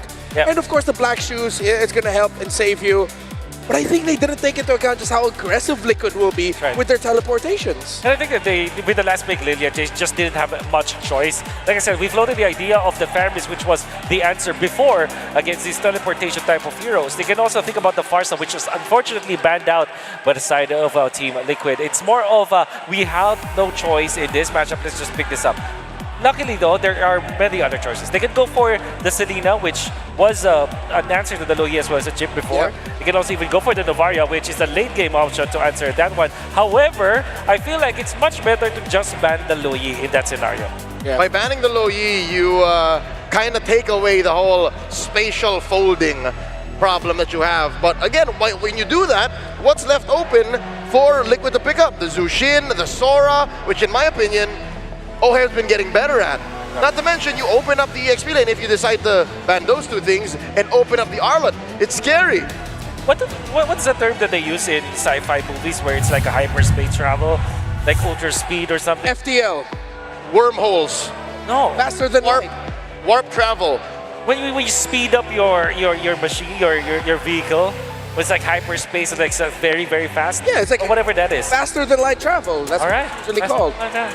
Don't doubt me, I watch a lot of sci-fi, bro. I'm fine with that. What? Okay, if you find out what you had in your mind, the word was, let us know later. There's the redeem code 5BPCA2WJL. Oh, now I remember. It's called warp speed. Warp speed. Okay, no, yeah. So that is the warp speed version of the Echo of the Liquid Express, of the Liquid Stampede. Yeah, it was science fiction with a mix of fantasy, because Loyi is more magic than she is technology. Log into the game, input the code, and enjoy a random skin trial card. If you missed that code, make sure you get back to it. I'm pretty sure y'all can hear the drums of the Alter Ego fans, but there are Indonesian fans as well in the arena supporting Team Liquid, of course, having their own local version of Team Liquid as well. Last time we saw them on the world stage, they were in the grand finals of the M6 World Championship in Malaysia. So, it seems like one of the suggestions here from Leo for Alter Ego is, should you ban straight up the Loyi? Just never give it Liquid and don't give them the option to pick up the Loyi. Yeah, maybe just open up the Sora and then have Nino be prepared to play the Valentina. That'll shake up even Liquid's patterns. Okay. We're heading into the draft, and let's see who's going to end up in which side. So far, blue side has one Fizz, and in expanding Rivers, you have to go fast. Two teams who have very clear identities towards the early game and aggression. And look at that, Fredrin, Baksha, Arlot, all taken away by Alter Ego. I wonder if, this could be a Jushin trade that Alter Ego is willing to put their hands on. But if the Jushin will be bad, they will first pick Eve, I feel like now. So it's Jushin and Eve, that's the trade. What will Alter Ego pick? It's going to be the Jushin. Now Team Liquid don't necessarily have to pick up the Eve, they can go for Luyi instead. Yep. But without the Fredrin, they might think otherwise. However, Baksha is still open, which is also a good pickup against this hero. Man, already by Alter Ego. Alright. At this point, if you want to run it hella back, then you go, what, a guy? Yeah. But knowing Team Liquid, they might lean towards more either the Yi Sun-shin or the Lancelot. Yep. In terms of their priorities in the jungle right now. Or Yves Claude is typically the opening for this kind of matchup. However, that opens up a scary Fredrin, Leomord Freya. Yeah. Or the Freya Mord for Alter Ego. Talking about Mords, KarlTzy has yet to pick up one of the hottest picks in M7, the Leomord. Yeah. Imagine how scary that would be! KarlTzy gets the Leomord. Oh my god, it's Liquid on a horse, and they're gonna have two horses, bro. They're gonna get the high. Oh wait, no, they're not gonna get the high loss. The prophet of the Stampede. Finally, now, Alter Ego, do they have an answer for this? And just go back to the Freya if they want to. Take it away from Team Liquid at the same time. Open this draft up for success. They can go for the Sora as well. But the Esmeralda is also a tempting hero to take up in this scenario. Oh! They will go Guinevere in the club. The Guinevere, what we found out in M7 is that this is the answer to the Leomord. Yeah. Now, you don't necessarily want to go Eve here if you're Team Liquid. The Luyi is still open. For sure. I think you just go for the low Yi, or even if you want to, you pick up the Kimi or the Farsa, just not the Eve here. You're gonna need a little bit more mobility. You can't be too static if you're Liquid. Yes. You also go for immediately now the Yu Zhong so that you have some dive. With the Leomord, you are expected to pick up somewhere else of an Esmeralda actually. Fortunately, all of these are open. Yeah, I think it's just, they still go for the Eve despite having 3 heroes that might make it difficult for the Eve. I mean, 2 heroes, that's the Guinevere as well as the Claude. But the Claude didn't have to worry about yet. Yeah. The Guinevere can get you like as soon as you try to join these fights, but I think they're willing to play the early game out like that. Yeah. I think there's something that Liquid could set up for in the gold lane. If Alter Ego don't see it, they could go Harith. You get the Harith and the Eve together, you have the Leomord charging forward. It's another version of the Liquid Stampede in a sense. I don't want to see them try to go static here. Usually we've seen Harith does really well against Claude, depending on the players. There are players who can make that matchup lean one way or the other. There's also that Freya though. And gentlemen, let's not count out the fact that this might not even be a jungle Guinevere. Alec has played Rome Guinevere. I mean, to very little success, I'll tell you that, but it's possible. It was possible. Yeah, so they could be flexing on us on blue. I mean, also they banned out the Esmeralda. I think they are setting up for the Harith here. Yeah. There's that Freya as well, but I think the Harith just makes a lot of sense. When you're just looking at the bans. And then they can go... Oh, that's the ban. Oh, man. I was going to say, if that didn't go through, Liquid can go pick Phoveus and then play the Harith, but good read by Coach Zephyr. Really good. But I think you pick up the OHIP hero now. Yeah. Ranger and Freya, the 2 heroes that I'm looking at here for Team Liquid. Benefit of... Oh, actually, you kind of need a Purify hero here if you are... Yes. Yeah, with the Jushin and the Guinevere together, Purify is going to be a must. If it's anything with a Flicker or even a Vengeance, that's going to be such a tough task for OHEB to make whatever gold lane pick is going to end up with work. Experience the youth. That is the Granger. Safe pick here for Team Liquid. Alter Ego can pick up the Gatot Kacha, which is typical combo with this Jushin. It's also okay versus the Hilda in many ways, but can also go for the Khalid. Yeah, I will admit, I think we are already seeing our roam in the Guinevere. Okay. I think it's the jungle and EXP we have yet to see. The Esme was a good ban. I think Arlot would be a good block to this, but then you still have to consider... Oh no, Arlot, they banned the Arlot. Khalid and the Yu Zhong. So they get the Yu Zhong. Oh, it is a jungle Guinevere. Interesting. They want to dive that Eve, they want to dive that Granger. I think this is the part where you go for a CC for Team Liquid. Yeah. Revengeance will be great. Yep.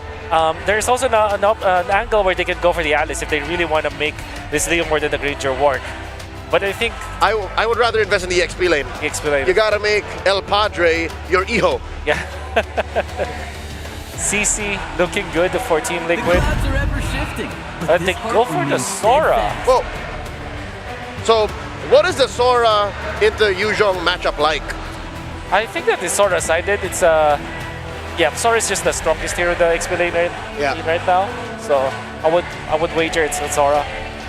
Yeah, it's a mix of that utility, the mix of that damage, it helps cover it, but we have to look at the numbers, and the numbers are heavily leaning towards Alter Ego, their lineup rating, the counter index. This might be a tough climb for Team Liquid if they do not get the early game they need through that Leomord. Leo, who are you leaning towards here? I saw a possible switch up between the Guinevere, but KarlTzy and Leomord, you gotta respect that. Wolf, Alter Ego or Liquid? Liquid. All right, I want to hear nice Utrecht and Brigida. Who do you think won this draft?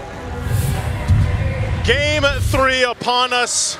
I'll tell you what, I like both drafts, but I will say that the draft from AE, that lineup rating, I know we always kind of give it with a grain of salt, but man, it is heavily in favor of Alter Ego. It looks like we're going to take a little bit longer to jump in to see just how these drafts end up actually doing, and that's a good time. Trex, what do you think, man? Are you leaning towards what Liquid has here? Do you like what Alter Ego brought? Do you agree with the lineup ratings? I mean, I don't know. The lineup ratings have definitely been a little crazy with the introduction of so many different gold lane fighters, just new meta overall. But I will say this, yes, AE has some decent counters to Team Liquid's draft. The major things that I'm looking at on Team Liquid, the Leomord Hilda combo has been so vicious in the mid lane. And I don't think we're going to see a big pop-off from the side of AE until the level 4s start to connect. So if Team Liquid can maybe get that aggression from level 1 to level 3, there is some opportunity. But then you could say the same thing for the Khalid. You have two such aggressive roamers in that initial 2 minutes. It's going to be such a fight for power overall. Honestly, this is why I guess I will be definitely looking at everyone's individual performance in this game, considering the kind of heroes that they decided to pick up, because I know that it does require a bit more of, let's say, coordination from Alter Ego's draft, since they have the Guinevere. But we've seen time and time again how these junglers, these top junglers who are still fighting in this tournament, have utilized this Guinevere in many ways, and it's not entirely that you're required to play for the team. You could also do things by yourself. We've seen some objective steals even that they're able to accomplish on this Guinevere by simply just a single spatial migration even, or just by using the immunes available through the Violet Requiem. So there's so much to watch out for individually among these players, and I think that's really what's going to make this fight exciting. Well, we'll find out. We're jumping back into the game again. This is game 3 in this best-of-5 series between Alter Ego and Team Liquid. The team that wins this series will then have to face off against SRG in the lower bracket final later today, by the way. So again, this is all an endurance test, and whoa, JP, that's an early flicker down. That's usually what we see, right? These beginning of the games, you usually try to get some of those resources out. The gold laners have been dueling it out all day so far, and that's kind of what we expect. It's nice to see, by the way, Arfi's actually going to be on a marksman this time instead of the Freya. Not to mention, you know, he is one of the players that have done so good on the Freya, but now he's got a matchup against Oheb on the Granger here. Taking a look at the emblems, anything sticking out to you, Trex? Nothing too major, honestly. I mean, on the side of Team Liquid, I'm always looking for those wilderness blessings, quick movement, and this is something to pull it together on Hijume as well. But instead of, I think previously yesterday we saw pull together plus the cooldown emblem. This time we want a little bit more speed to be able to keep up with the Hilda. So overall, though, nothing too crazy. We do have the killing spree for KarlTzy. Get aggressive, stay aggressive, look for these big fights.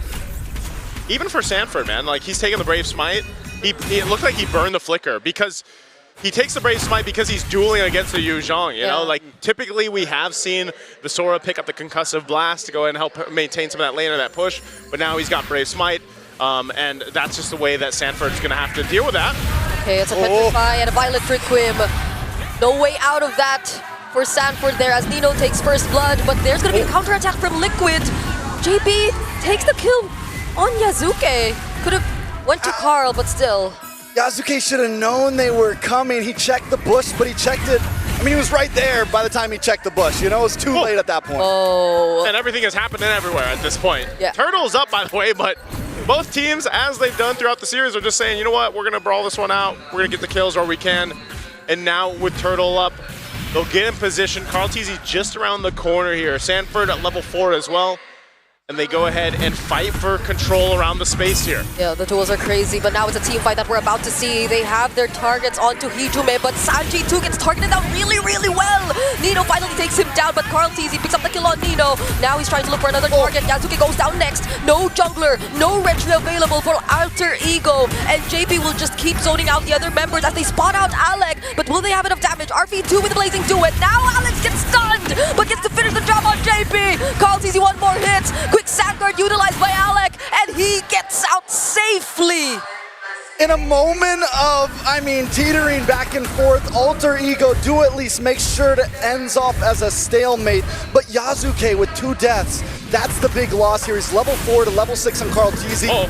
Nino now in trouble. Hands over a target to Karl, but Sanford gets outplayed by Nino. Take a little taste of your own medicine, says Nino to Sanford, man. He's making this Yuzhong work so well in the early game, and he's going to be a big threat because he's already 3-1 right now. The Petrifies have been on point, and they continue on. Taking a look at the items here. First items still being built up. I did think that because of the way that the, ÅHEB decided, well, hold on, they're going to drag Sanji back. Oh, that felt like a real world that was forced. Now there's a Phantom Steed coming in from Karl. He's going to go for the attacks. Hijume forced to flicker out as well. ÅHEB, can he still join this? JP trying to go for the chase. That's 3 members of Alter Ego who are somewhat low, but still the knockups get to him. And now the blazing duet from RV. JP's now down. Sanford tries to catch up, gets the kill on Yasuke, but that's about it. Another kill onto Yasuke. Team Liquid from game 2 to game 3 continue to bully in. And yes, Alter Ego, Nino doing a wonderful job. But Team Liquid know the game plan.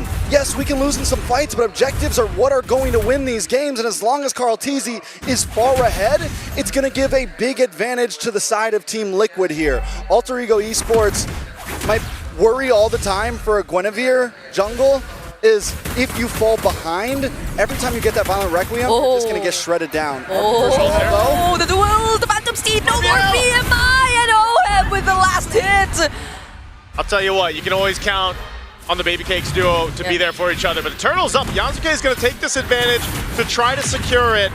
And he's going to try to slow down KarlTzy. The zoning from Nino as well.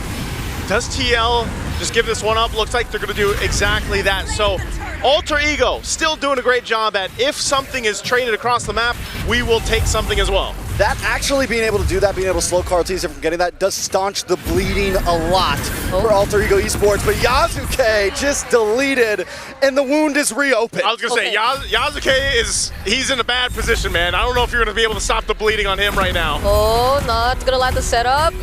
And I think it's a bit too similar to what we were talking about previously about bringing out the worst in both of these teams. Hold on, RP using the blazing duet. Still has the BMI to get out of that though. But going back, it's such a drastic change from Yasuke and his performance in the past 2 games. Well, he had a bit of a difficulty in game 2, but yeah, he had a very different game 1, and I feel like TL has just made that adjustment, not just from the draft, but also the way that they rotate around the map and punish when they can, and that's one of the things you can do. Look at KarlTzy, he's quite a bit ahead, 1,600 gold ahead, specifically against Yasuke. So he's almost got his transition to this point where, at this point, I'm going to try to get the Retribution off, but it's more so I'm going to get the Spatial Migration and the Violent Requiem off and let the team follow through and make something happen here. That's probably the best thing that he can hope for currently. You know, ÅHEB went for a very early, I think it was his first item actually. Normally go Hunter Strike, but I saw the 2 gloves. It looked like he was building into the Sky Piercer. I didn't see which one went first. But he's already got the kill. Yeah. He has faith that his team's going to help him be hyper-aggressive here. They've gotten Arfi down. ÅHEB is going to become a problem if this stampede continues. Yeah, and I guess this is the adjustment from Liquid too, right? They changed who they want to focus on, it's going to be a bit more onto Yazuke rather than what we initially thought, because based on the drafts, it seemed like they were always able to force out Hijume on the rather unique mid laners, but now they let go of the Jusin, and it seems like they just rather fight Yazuke head on. And speaking of fights, they're gonna fight RP here, forcing out the flicker. The flicker from OM2, but Raging Sandstorm will prevent him from picking up the kill. Great save there from Alec. Now Hijume makes his way up. Oh, now they spot JP. JP still has the flicker though, but he will get knocked up first. Doesn't need to use it though. He's still gonna be okay. Oh, that's happening though. Turtle goes over to KarlTzy. The gold has now breached 1,000. Nothing major, but with the way this match has been going, it does seem like a lot. Yeah, nothing too big, but Alter Ego Esports has to be in a position where they go ahead and try to build up RF as much as possible. He's got to get to that Trinity. You know, usually you see that under that 10-minute mark. He is doing pretty good at farming up, but now the top play. Alec and Hijume going in at the same time, but the Phantom Steed is there. KarlTzy will be able to respond, but without OM, do they still want to fight this? That's going to be the flicker from Baby as well. Real world manipulation doesn't stop them from diving into the turret, but KarlTzy is still going for it. He wants to take down RP next, gets to finally finish off the kill. Could he pick up a triple? There you go. Might just be a maniac even if they allow him to. And that's going to be another flicker from Sanford, but Nino gets away.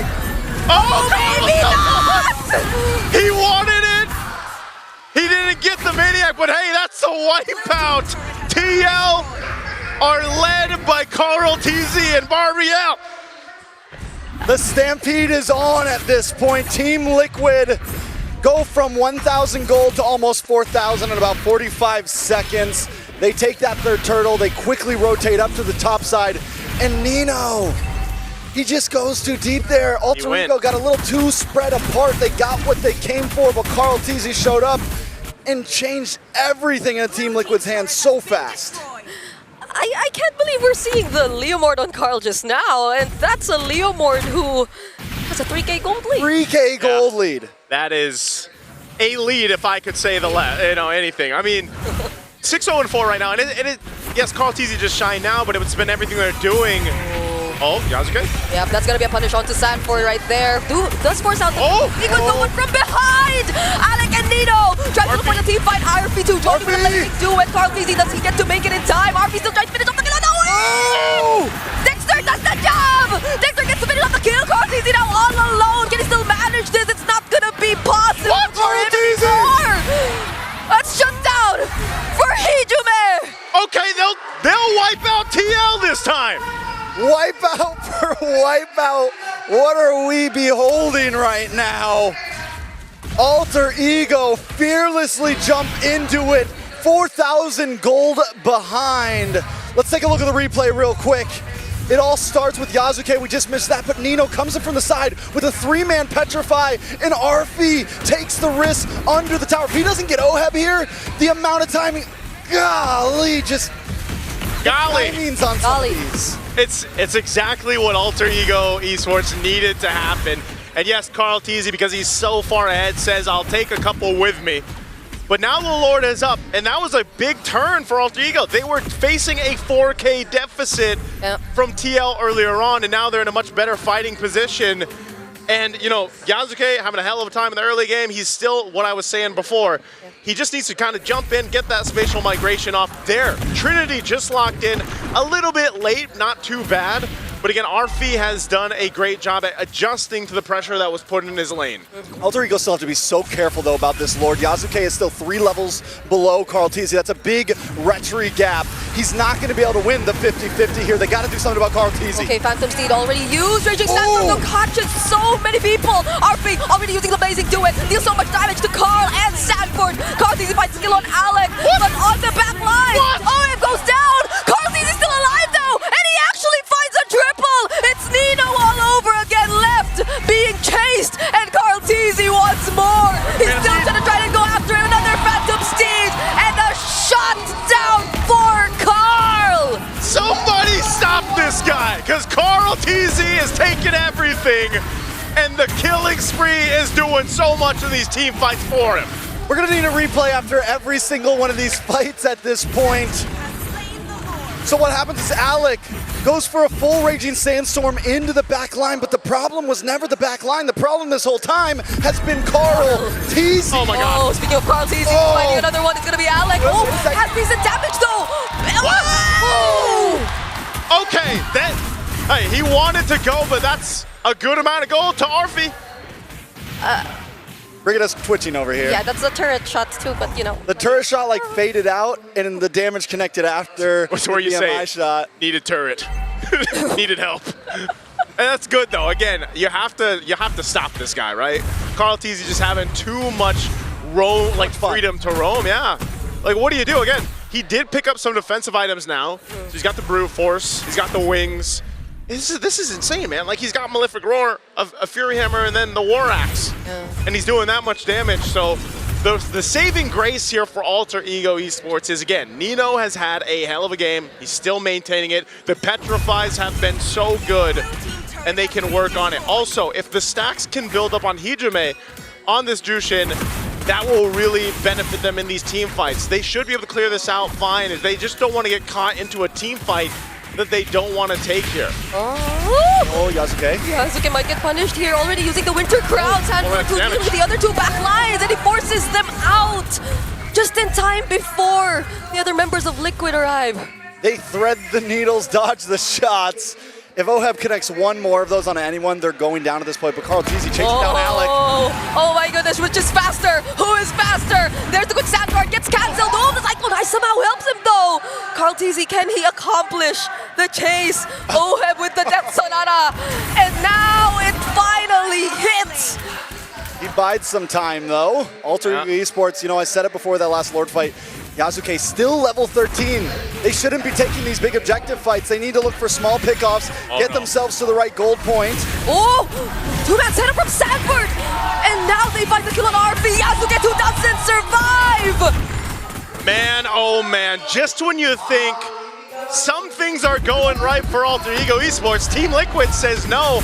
Now they're knocking on the base turret here in the mid lane. Oh, there's the real world, forcing out the Crimson Beacon from Hijime. Black Dragon form coming in from Nino. They'll try to save this game, but Phantom Steed comes in just at the right moment. They have one minion inside the base, but they're gonna work on this bottom lane base turret first.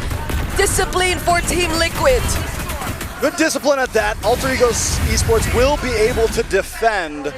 Team Liquid, though, they're going to turn this 5,000 gold lead after taking all this jungle away from ŁTR Esports a little bit higher. We're talking 5.5, creeping into 6, Lord up in 10 seconds. And once again, to say it for maybe the 20th time, Yasuke is multiple levels behind KarlTzy. A 5,000 gold lead at that into the hands of KarlTzy. 14-2-5 at that into the hands of KarlTzy. And we're seeing another Wind of Nature over Winter Crown Claude. Yeah. For ŁTR here, Arfi. They're gonna have to rely on the team fighting here. I mean, they're showing face around this Lord. Do they want to take this fight? I don't know. Bursting it down, but the Black Dragon form already committed by Nino here. Raging Sandstorm doesn't actually hit onto anyone. Arfi going in with the Blazing Duet. KarlTzy trying to deal with him though. And when he returns to the BMI, Sanford and JP are there to take care of them. KarlTzy though, actually going down. Hijime trying to work on OHEB, and that will actually finish the job! That's Baby Cakes already taken down by ŁTR. But still, it's a 3v2. Nino on the run right now. Oh my goodness, this is a Sky Piercer! Sushin! But Sanford doesn't allow him What can Nino do here? to get any more! He doesn't have a Black Dragon. He doesn't have a Petrify. There's no way to stop the onslaught. There's the Dragon, but it's not going to be enough. Sanford and JP are just focused on the base. Team Liquid are at match point! Team Liquid literally stampeded game 3, and that was with KarlTzy's Leo Mord. And man, ŁTR they fought valiantly, but just not enough to deal with everything being thrown out. You saw so many wipeouts, man, but hey, TL gets on top of this one, and now is at match point. They know their target at this point. Yeah. We saw it in game number 2. We see it in game number 3. If Yasuke can't play, AE can't play at this point. It doesn't matter how good of a game Nino has. It doesn't matter how good of a game Arfi has, or the big play that Hijime can make. If Yasuke can't retry, if Yasuke can't hang out in the fight, Alter Ego are forced to back off, and when KarlTzy has a lead like that, Yeah. there's nothing stopping the Stampede. Even with the flicker forced out of JB early on in this game, all he needed to do was literally watch out for Yasuke, pass on the information, and every single time they were able to deal with him. That was the Hilda of JB, who time and time again we've seen bring in so much impact in this, or in multiple games that they've played whenever he gets his hands on it. And now we see it all over again, shutting down one of the most important players of Alter Ego. It was tough because, again, Nino had a hell of a game on the Yuzhong, but it just was not enough to turn the tide here. Let's throw it over to the panel to break down our Game 3. It's the old adage of teach a man to fish and he'll never go hungry. Give the goat a horse, and Team Liquid are match point heading into game number 4. And that's why he's the GOAT. He played so well in this game when everything was actually looking so bad for Team Liquid, because you gotta have to hand it to Alter Ego. They were looking for the right openings, putting their Claude in the right places, as well as this Guinevere, even with the Winter Crown kind of placements. It was looking really good for Alter Ego, but then KarlTzy happened this game. You can't beat the numbers. Stats will show that Guinevere has been one of the picks of M7 of all time, all right? Whether you put her in Rome or you put her in jungle, just something about this hero doesn't fit, all right? There's a lot of decisions you have to make for it to work out. But for Liquid, specifically, if they learn from their opponents and they pick up on the metagame and then they use it immediately, then you know that you're in trouble. This is KarlTzy's very first Leomord on the world stage. And just like how OM started picking up Sora, the effects are felt the world out. We gotta be fair with Alter Ego. I think that the first 3 picks for Alter Ego were really good. I think it's smart that the fact that they stole away the Claude, they answered the Leomord with an early pick on the Guinevere, because if you look back at the previous games where Leomord was picked, the Guinevere is automatically banned in the second phase to go with the Harley. And in this scenario, it's Guinevere and the Claude. They go hand in hand together.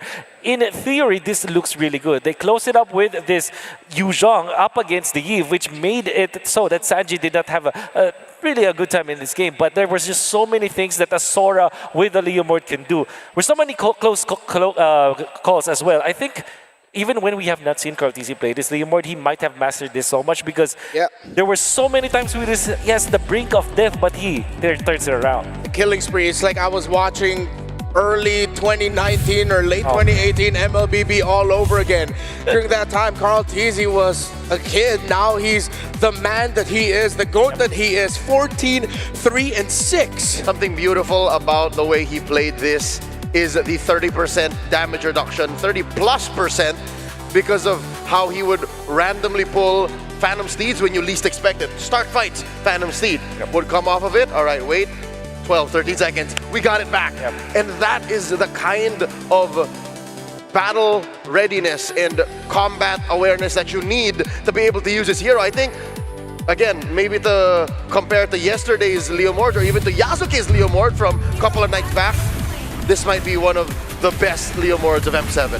Totally agree. I think TNZ played me in the Leomord for sure. But this one is also reminiscent of that. Look at how much he handled this. 4 heroes of Alter Ego trying to kill this KarlTzy Leomord. Eventually he will fall. I think that the fight before this was when he already got his Queen's Wings, which also aided him in the team fights. And look at this. KarlTzy unfortunately was left unchecked. Sad for the KarlTzy onto the backlines was enough for Team Liquid to just get through the damage dealers of Alter Ego.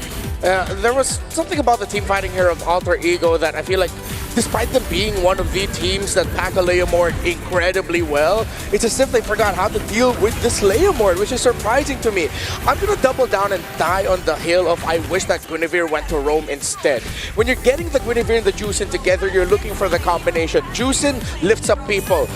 Guinevere is happy with that because she doesn't need to use her knock-up to get people into the spatial, into the Violet Requiem. They feed off of each other's energy. If they pack that into the mid to try and mess with Sanji just a little bit more, oh my goodness, KarlTzy, then it would have been more effective. But at the same time, I feel like they ran out of options. Because if they went for the Guinevere in Rome, that means whatever assassin pick, if ever, or fighter pick that Yasuke ended up with would have been very lonely. Okay, down the same road, arguing for what this Guinevere could have done, as will our friend Rayash would say, build tank.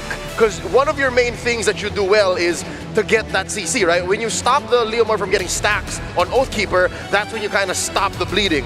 So by building the Genius one first, correct me if I'm wrong, he built the Genius one first. Yes, yep.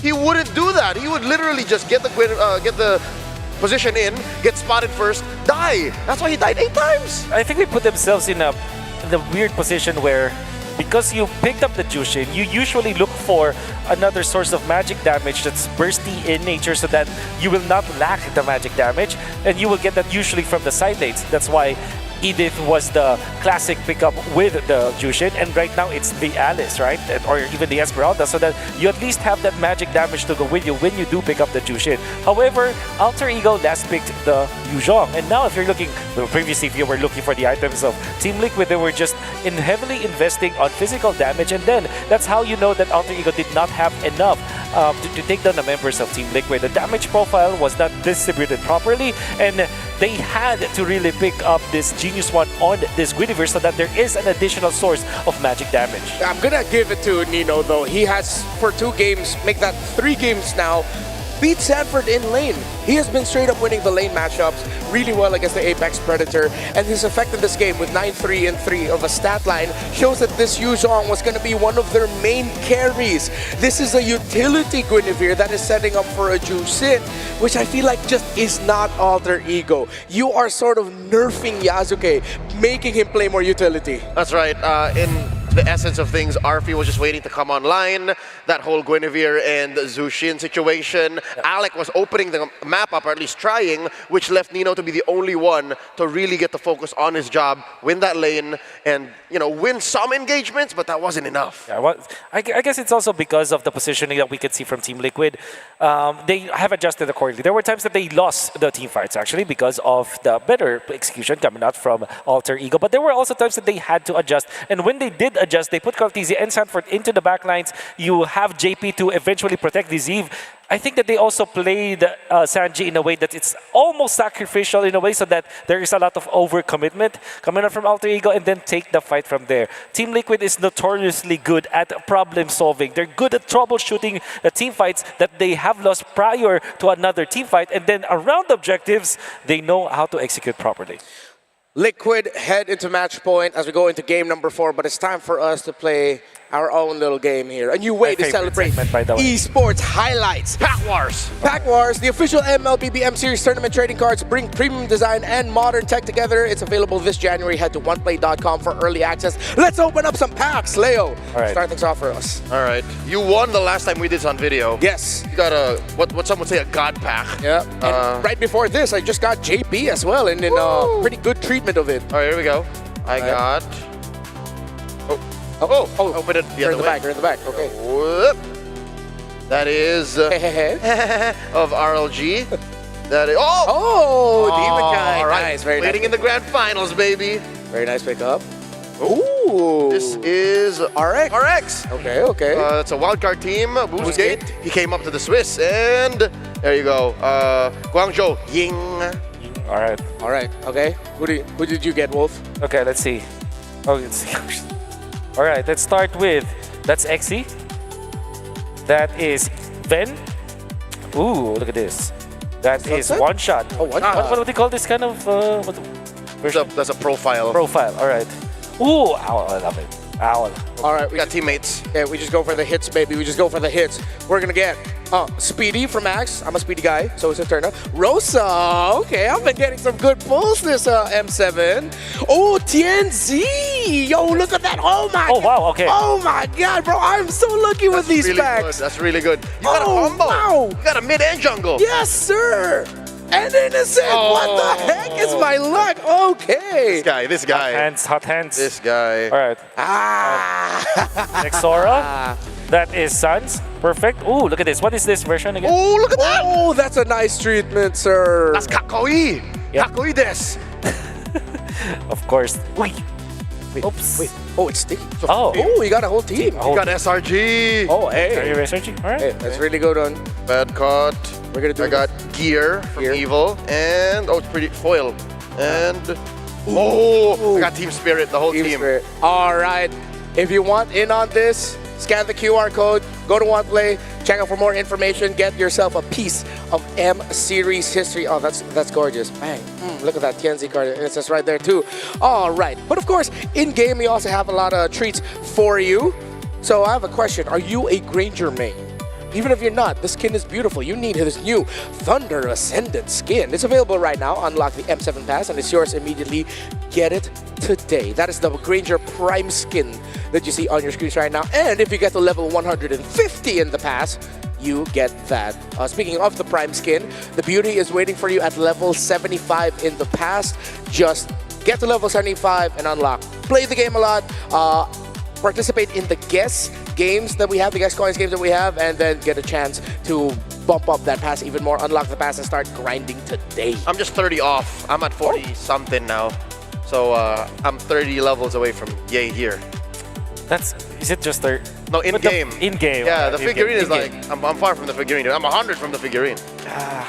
Man, I wish I could reach the figurine though, because that's always been a goal every year. I have only achieved it ever once. Which year was that? The Yuzhong. It was M5. M5. I'm losing my Tianzi and I'm kind of go. Oh wait, no, it's right. I took it. Okay, we just no, I found it. By the way, the Magic Chess Go World Championship Go 1, the very first one. It's on January 25th, the same day as the M7 finals. That's tomorrow, and the Go 1 finals will be held at the M7 Carnival right outside the venue here in Jakarta, Indonesia. Tennis and Senayan. A vast amount of watching prizes will be given out, so please follow the official channels for the latest information. Let's jointly witness the birth of the first world champion of MCGG. We're gonna crown 2 world champions by the end of this weekend. That's so cool. Yeah. We must all jointly partake in both. In both. I mean, we'll be here for both anyways. Yeah, we can probably watch it, right? The MCGG finals. Okay, so yeah, for sure. Interesting. I hope Yuzhong gets picked. I'm a big Yuzhong stan. By the way, number 6, bagong ilog Yuzhong here. I'm a Valir. I picked at number 40 for Quezon City this season. What's up? Number 1, Kaunlaran, Grok. Oh, that's your hood. That's MLBB though. That's Sasha. That's not it. Oh, that's ML. Yeah, that's not MCGG. Yeah, it's right. Get on this. Sorry. Well, and the MCGG Go 1 World Championship is tomorrow, but we have to talk about Game 4, which is going to be starting in just a bit, heading into the draft. This is the first time this series, in game number 3, that a blue side team lost. Team Liquid are at match point. If you're Liquid, are you just going to double down on the fast Liquid stampede and try to end it before 12 minutes? There's no other way. And I think Alter Ego will try to say blue again. And if there is something they can do to change it, at least, you know, stop it and make us go all the way. Yeah. I think that would be to make less crazy choices. I don't know, Wolf, you seem to be of the school of thought that the Guinevere was fine because it was answering the Liam word. Yep.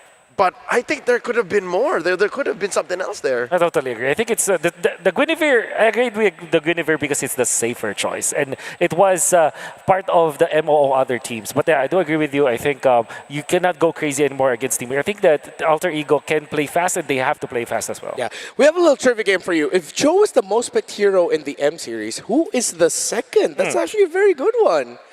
Aw. We see the graphic every now and then. Yeah. So I don't know how much that has changed. Is it the Cloud? I'm guessing it's the Claude. I feel like he's one of those heroes that's always just been there. Or Farsa. Oh, that might be. She's there. Yusen Shin, Claude, Farsa, they're all up there with Cho. Who's the other one? Ooh, who is it indeed? Oh. That's here bad. That's bad. Yeah, bad. this is the top Relax. bad. All right, relax. For M7. That's suspense. That's suspense. Suspense? Yeah. Great. But I mean, Jushin being bad, 75% win rate, 67 times picked as well. All right, so most contested, I guess? Yeah. The Jushin? Okay, put it in chat. Which is the second most picked hero if Cho is number 1? I'm really guessing it's either maybe Harith also, because Harith was also there in M1. He was a big part of it. Oh, total M series? Total M series? Wait. Is there an M series where we didn't see Harith much? Oh, M3. Yeah. And M4. But Claude. I think it's Claude. Because it's been there since M1. Yeah, and Grok gets banned too. Yeah, Grok is not in that 5. Yeah, and he's not in that 5. Yeah. This is perplexing. Let us know. The fact that we don't know, I really want to know now. That's what, 7 years of history you're looking at. Yep. Yeah. Now here we are. The second most picked hero in M Series history is Claude. There it is. Okay, all right. Be good, be good. Okay, now who is the third? No, I'm kidding. No, we're not going to play this game all the way until the end of the draft. But put down in your comment section wherever you're watching, who do you think is going to go blue, is going to go red, who is going to be the first picked hero? A lot of questions there, but I know y'all love to analyze the game and tell us that you're better than us at analyzing the game. So why don't you just, comment it away? Let us know.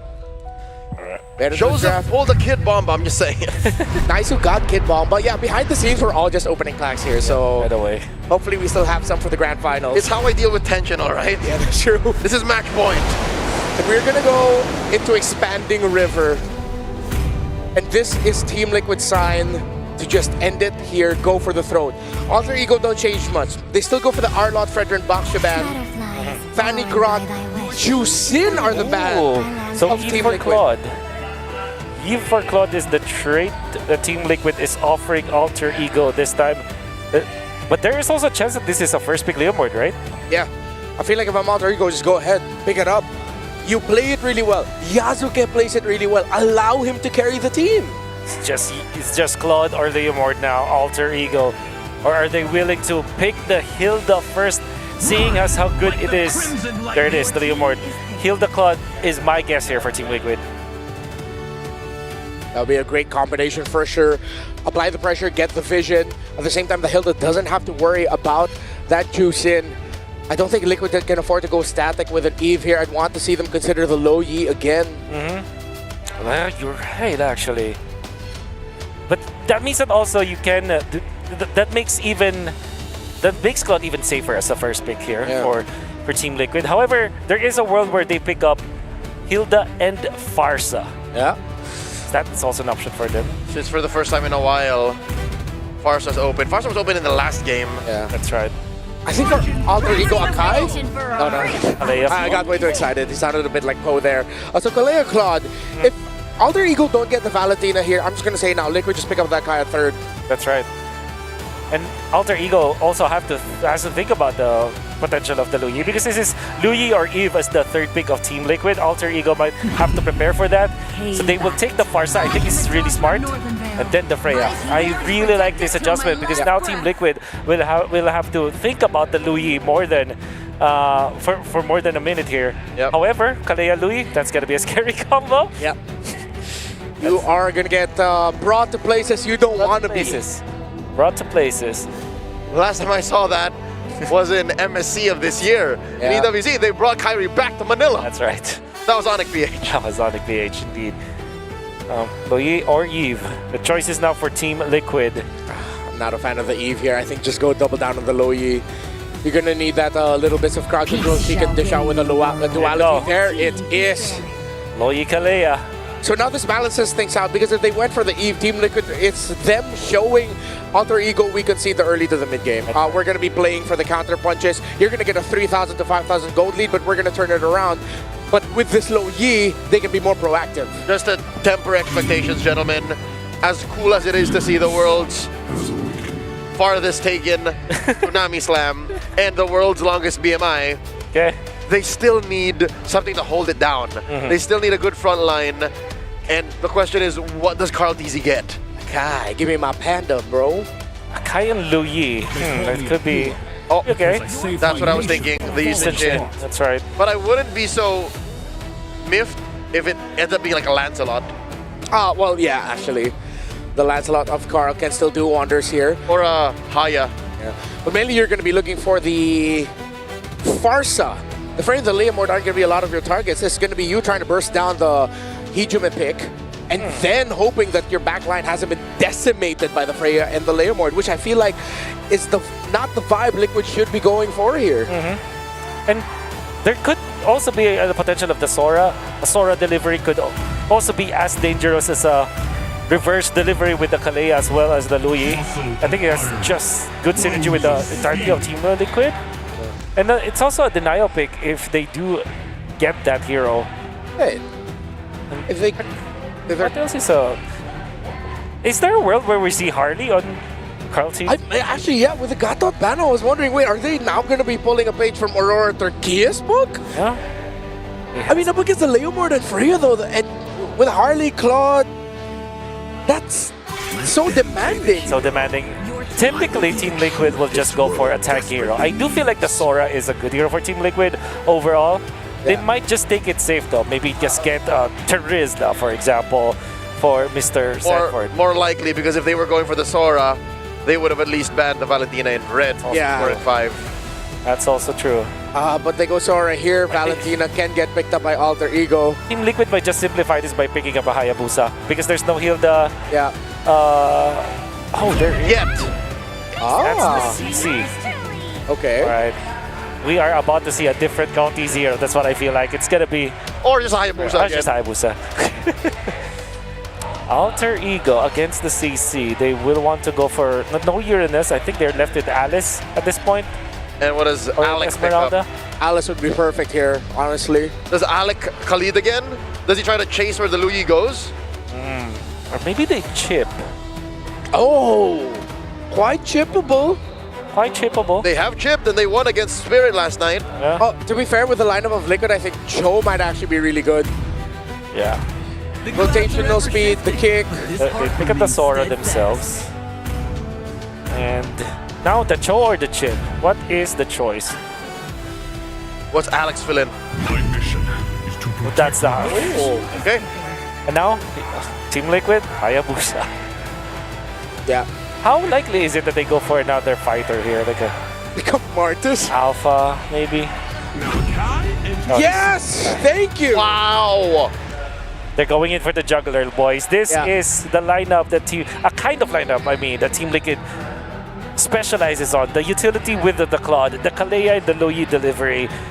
With the CC on top for additional damage. This is Team Liquid wanting to win it all in this series. And the lineup rating leans towards Liquid. Take it with a grain of salt. But if this works, it's a callback. Lower bracket finals, M4 World Championship. Bandicutie on a Claude, KarlTzy on an Akai. Plus Dexter ended the game and made them move forward to the grand finals. Match point for Liquid. The last remaining hope of Indonesia and Alter Ego. Defiant, wanting to force a game number 5. Will it be the Golden Road continuing, or will Alter Ego force this to go all the way? The hope and dreams of Indonesia are in the hands of Alter Ego right now for this one. Can they extend the series, or will Team Liquid continue the Golden Road stampede forward to face off SRG in that lower bracket final? Trex, we see the drafts here.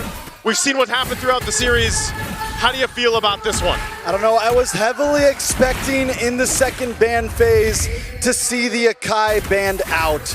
It has been one of the single answers to the Leomord heavily, especially in the hands of a Filipino team. Someone like KarlTzy, who has been around for so many metas and can play just about anything comfortably. You add that up with the Luyi, it is definitely a dangerous combination for Team Liquid. On the side of Alter Ego, though, you have Arfi on comfort, you have Nino on comfort, you have the Farza. It is a powerhouse of picks on both sides. It's always been the Filipino team so far, bringing out the Akai, and so far it's working. Demon Kite. Now KarlTzy, who I think has been through a decent amount of Akai games in the past as well.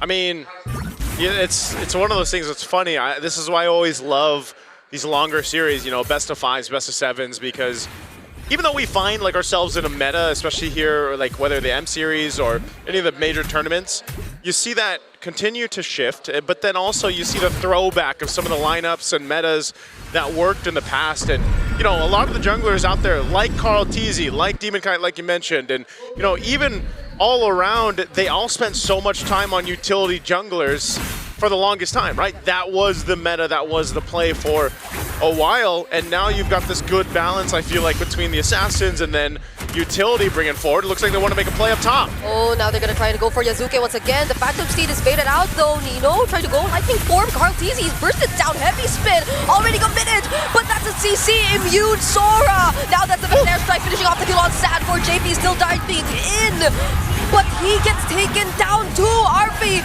might just want more, looking for Sanji here, but Sanji gets out safely. I didn't even think about that mechanic of the Sora into the Akai, the shifting clouds. As long as you time it correctly while the heavy spin's happening, you just pound down and you're unaffected by it. That could honestly be the answer. That could honestly be the counter that Alter Ego needs to carry them through this game. This is exactly what Alter Ego needed to happen here at this point. You know, game 4, get a strong start, and they do exactly that. So Turtle in their hands, a nice 1,000 plus gold lead for now. A good amount of kills too, spread across the board. Oh. Whoa. That was just the edge of the glorious pathway meant to slow Sanji down, but now they bring in Alec under the turret and with a heavy spin secures the kill. Wow, but Nino got a solo kill. Yeah, somehow we didn't get to see it, but that's the second time Sanford went down. I mean, that's a 2-0-2 Sora right now. Normally it takes a bit for them to come online, but it's going to be happening a lot quicker now. He's already level 6. Sanford's going to be having trouble 0-2-0. But we've seen this a few times in the EXP lane. Sanford always seems to pick himself up, get the dust off his shoulders, and get back in the game. So it's funny because, you know, throughout the game, well, Sanji dancing. Oh, now they try to go for the setup. But that's a Purify from Hijume, so he'll be okay. Somehow the laning seems to be going really well for Alter Ego. Yeah, this is what they need. Like I said, they got to be able to secure the opposite ends of the map as well. An Oracle first item now picked up for Nino.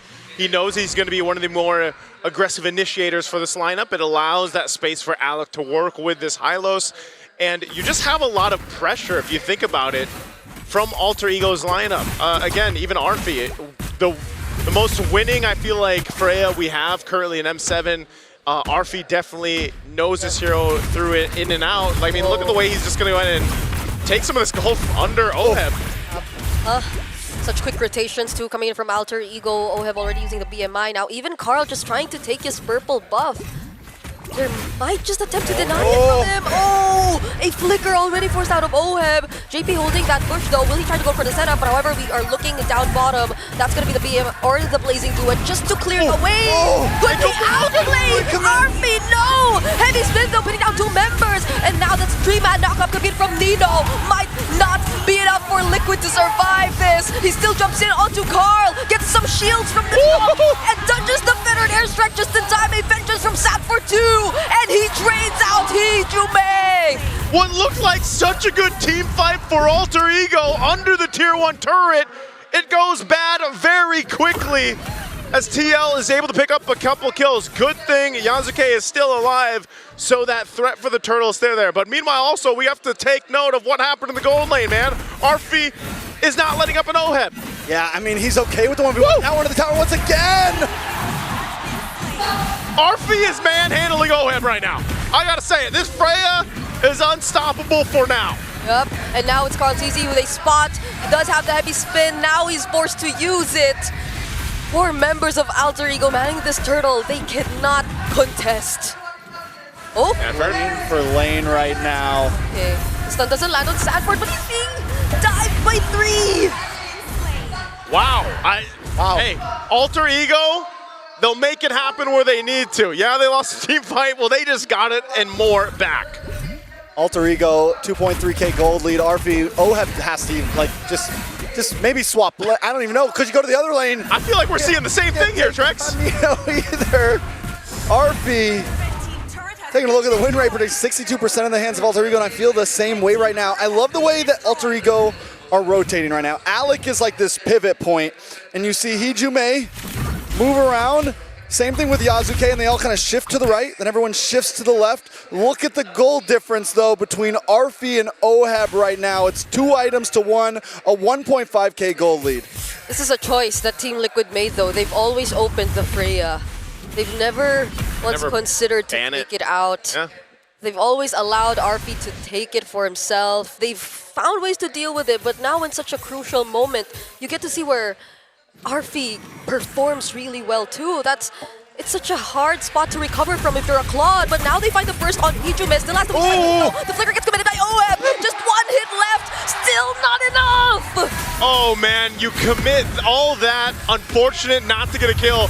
and they're gonna still go in the jungle. Okay, that's gonna be a counter engage, but a Phantom Speed committed though. So is the Glorious Pathway, slowing down the members of Liquid. Now RV has his eyes set on OHEB, already committing the BMI. KarlTzy trying to go for the save. On the other side of the map though, Nino taking care of JP and Sanford too. The fight is split up, and it's JP who gets taken down first. Sanford might just survive this, and another fight happening across the map. OHEB! It's bursted down! Arfi doesn't just have his eyes on OHEB, he's got his hands on OHEB non-stop. He will chase him to the end of the earth at this point. And just when he can't get him, Hijume flies up, drops the feathered airstrike. Alter Ego are in control right now. We're 8 minutes in, 5K gold lead. Another item locks in for Yasuke. Arfi is in the mind of OHEB right now. If there was that, oh, hold on. They're gonna burst Sanford. That's a lightning form coming in from Nino. So much dashes and the slows from the Glorious Pathway. And a free turtle for Yasuke. They're going for more. Attention to the bottom lane. It's gonna be JP who they target first. OHEB trying to deal some damage, but he has to use the BMI to get out. That's the better air strike too. Alex standing in front of everyone. Sanji gets caught in the midst of 4 people. Alter Ego, look at the pressure that they're doing against Liquid. Under the 10-minute mark, Alter Ego has built up an 8,000 gold lead. They're controlling everything in this game 4. It's looking like we're going to see a game 5 unless TL somehow, some way does something. But I don't know if they can with this. I mean, it just seems like Alter Ego is locked in everywhere. And all of them are playing so well right now. Nino has made amazing plays. Arfi has done his job so well just keeping OHEB out of these team fights. And Yasuke with a deathless KDA now he's the one 3 levels ahead of KarlTzy. Now he's the one with all the retribution advantages. And then Hijume, as long as you can keep on zoning like this, they control not only the neutral objectives, but the map as well. Wow, look at this. Oracle just picked up here by Sanford. Are they going to force a fight under the turret? Yep, the setup doesn't land from Nino, but it might just be enough. Fortunately, there was the vengeance though. Phantom Steed also used by Yasuke, but you see so many resources made it out just because of that attempt from Alter Ego. Let's be real though, Alter Ego don't push too hard. This is what happens many times. Team Liquid is going to back off out of that. They need to just secure this Lord at this point, play it clean, play it safe. They're not really on a time crunch. They have scaling heroes. They don't really need to rush it. The time crunch right now is OHEB. He's so far behind, dude. He's only got DHS, and you're at the 10-minute mark. That's usually when they're finishing the Trinity for the Claude. That's how pretty much non-existent OHEB is right now. And so if you're thinking about, okay, well, if we're playing for that Claude to pop off later on, when does that happen? Well, my guy, you need like 8 to 10 minutes at this point for him to catch up. He does get a golden staff, but I still don't think this is a fight they want to take. The Lord is being started up. Glorious Pathway dropped down. All right, feathered airstrike 2. Sanji trying to land the combo, but instead doesn't, so he needs to flicker out to survive. Arfi. Still gonna go for the diversion play though. KarlTzy, can he actually steal this away? He doesn't! Yasuke still secures the Lord! The level difference is too much. The retribution gap is too much, and now KarlTzy goes down and pays the price. A desperate attempt to buy more time for Team Liquid. It won't happen. KarlTzy gets taken out, and now with the Lord making its way down bot lane, almost 10,000 gold lead for Alter Ego. They have this win in sights. TL has to be able to pull off this defense and clear things out, but with the holy defenses down, even down in the bottom lane, this is going to be a tough one for them to pull off. Yeah. This fight could just be forced out by Alter Ego with this kind of lead and this advantage. Yeah, because even looking at the wave clear that Liquid has, it's supposed to be on OHEB, but OHEB with so much catching up to do, this might be a difficult task for them. JP though jumping in, that's gonna be the setup from Nino. Arfi just diving OHEB in the back lines though. Nino still trying to fight. There's the veteran airstrike dealing so much damage. JP flickering out, somehow still survives, but now it's gonna be Sanford caught in 5 members of Alter Ego. The XP-lators down for Team Liquid, but they get to take care of the Lord. They might not end the game here, but they continue to look for it. With all the inhibitors gone, AE has free roam. They got a wave. Team Liquid's home base. There's a wave in mid, but an airstrike brings OHEB down to half HP. The setup lands onto just JP. Can Liquid still clear the minions in the base? There are more incoming for Alter Ego.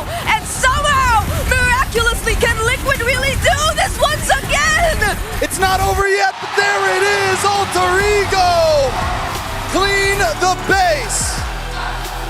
And we're going to game 5. I don't know how many times I've said it, but I love it. This is how it should be in the lower bracket. And it all comes down to that one game between these two phenomenal teams. With a score evened out, Alter Ego shows, I mean, this has just been a game of hands. This has been a game of asserting dominance. We said it in the tag for this match, and it is all about dominance right now. Neither team wanting to let up, neither team wanting to change the style of play. Back-to-back bloodbaths, and it all comes down to one more Game 5 in the lower bracket. I think I'm gonna leave that question more for Liquid though. Is this really the way they still want to go? Do they still want to open up all of these heroes, all these comfort picks, and fight them head on, knowing fully well what Alter Ego are capable of? You know, would we say, this is a good question I think, and I have for the panel as well, do we think Team Liquid has been underestimating Alter Ego at any points, letting the Freya through?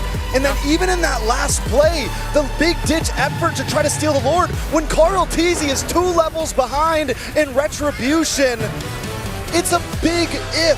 Why do they think they can pull that off? It definitely is. That's a whole lot of questions to be answered here. We're gonna have the panel answer those questions, hopefully, and make things make sense here. Gentlemen, take it away. We are going to game number 5! And there is no other way to end this than going all the way. Alter Ego, you can no longer question their mentality. You can no longer question their skill, whether it's luck. They have taken the golden road, golden stampede to its absolute limit. It's mainly because of what they did in the side lanes. It looked like a taper fade from Alter Ego the Barbers because they were just shutting down the side laners of Team Liquid Philippines, constantly winning the 1v1 battles, constantly visiting the side lanes so that before the turtle fight happens, there is no way for even a Nakai to get into that zone and take that neutral objective. The idea coming out from Alter Ego is to just, limit the side lanes so that there will never be a 5-man. In fact, at the first 2 minutes of the game, before the first turtle, 5 people from Alter Ego are in the top lane, and from then on, they did not let go of the grip. Alter Ego cut down Sanford and Oheb, and they made them non-factors. It's painful to see a hero like the CC or the Claude that usually can take care of themselves, or at least get out of trouble fast enough. But the way Alter Ego plays, again, this is aggression unlike anything we've seen on the world stage. Alter Ego is going all the way here against Liquid in this series. Something to note, despite how nice and how at home and comfortable Liquid's draft is, you have to consider when lineups like this used to work in the heyday of the utility meta for Filipino teams, they weren't fighting this often. They weren't fighting against a lineup that had a Freya, a Farsa, a Leomord, again, it's a new factor. Even the Sora is new to this whole equation. So, again, I think Liquid may have miscounted or underestimated the amount of fights that they were going to have to fight in the early game. Yeah, we have to double down on that first gank top side right before the turtle. I think Liquid did not see that coming. For sure. We are in expanding river, so that is the easiest access for the entirety of Alter Ego to just go ahead and dive. Sanford overstretched. KarlTzy looked like they were trying to go for that punish. Didn't expect there to be a full-on rotation. They were too over-eager getting it. And Hijum is Farsa this game, combined with the high loss of Alec. I've never seen this many times where the Glorious Pathway was used for a pick-off. It's Glorious Pathway, timing with a Feathered Airstrike, just to get a burst, just to get a pick-off. They weren't always waiting for the team fights. The aggression of Alter Ego here was calculated every single time. And the reason why this is also the case, why the Glorious Pathway didn't have to be used in that manner, is because of the nature of the heroes from Team Liquid Philippines. But before that, we have to talk about this guy, the MVP. That's going to be Nino on this Sora. I honestly thought that the Sora should have been the 4th pick here for Team Liquid Philippines. I even said it in the draft. Because not only will it deny that sort of tool against Alter Ego, but it also solves the problem of Team Liquid Philippines of not having to rely on scaling heroes on two of their side laners. It's one thing to have a Claude and allow that to scale, but it's also another to have two scaling heroes into the side lanes. Yeah, look at that. First item priority here for Nino was the Blood Wings. That's why he was aggressive from the early onset. He knows it's going to be difficult to take him down. If he is going to be traded out, it's going to take a lot of resources from Liquid to make that happen. Yep. After that first gank, we just saw an always aggressive Nino that Sanford was not ready to deal with on that CC. I'd hate to compare apples to apples, but when Aurora in the upper bracket finals pulled off a similar lineup again with the Akai coming out of retirement, dusting him off, the reason why it works is because SRG then drafted a lineup that wasn't as aggressive. Sure, it also had the Leomord, but they also were playing kind of softball. Harith needs that late game power spike. Zetian is more utility. Gatot Kacha, more of a bodyguard if anything. And the CC, not as lethal or as forward momentum reliant as a Sora. So here, I think Liquid kind of did not expect that AAU would play hardball this early, and that was the death of them. Again, I don't know if it would still be valid, but if they were going to try this one more time, play to avoid fights, deny AE what they want. Yeah. The difference in game number 2, where the Luyi was so successful, is that this time it's facing up against the Farsa. Remember, back in game number 2, we said maybe the Farsa should have been the pick for Alter Ego to counteract this Luyi. This time, they were prepared. They picked up the Freya to go with the Farsa, kind of expecting the Luyi to be picked. We did expect it to be picked out. It's between just the Luyi and the Eve as the red 3 pick for Team Liquid. Team Liquid still chose to go for the Luyi, despite that having that minor inconvenience of having to deal with the range of the Farsa. Actually, it's not a minor inconvenience, it's actually a massive inconvenience. Specifically in this game, there were so many times where the Farsa was just able to outrange the reach of Team Liquid.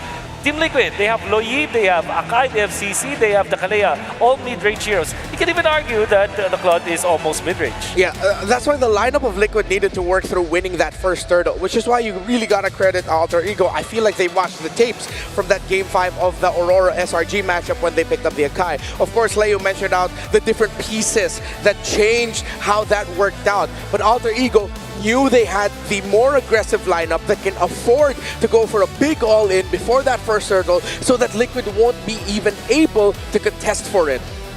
It's really hard for Liquid to return to something like this. I mean, going into Game 5, I think it would be so risky. The word in the dictionary doesn't exist to describe how dangerous it would be to revert to something like this in Game 5, which, again, puts you in a mental place wherein, do I match them in aggression? Or is there something else left in the Liquid playbook to try and match what AE was? Because AE has never changed in their run in M7. Yes, it's new that they're the ones left. It's the people's champions who are living out to Indonesia's dreams and hopes, but they're still the same team. I feel like this was another case of Team Liquid in Philippines might have overthought the draft in one point.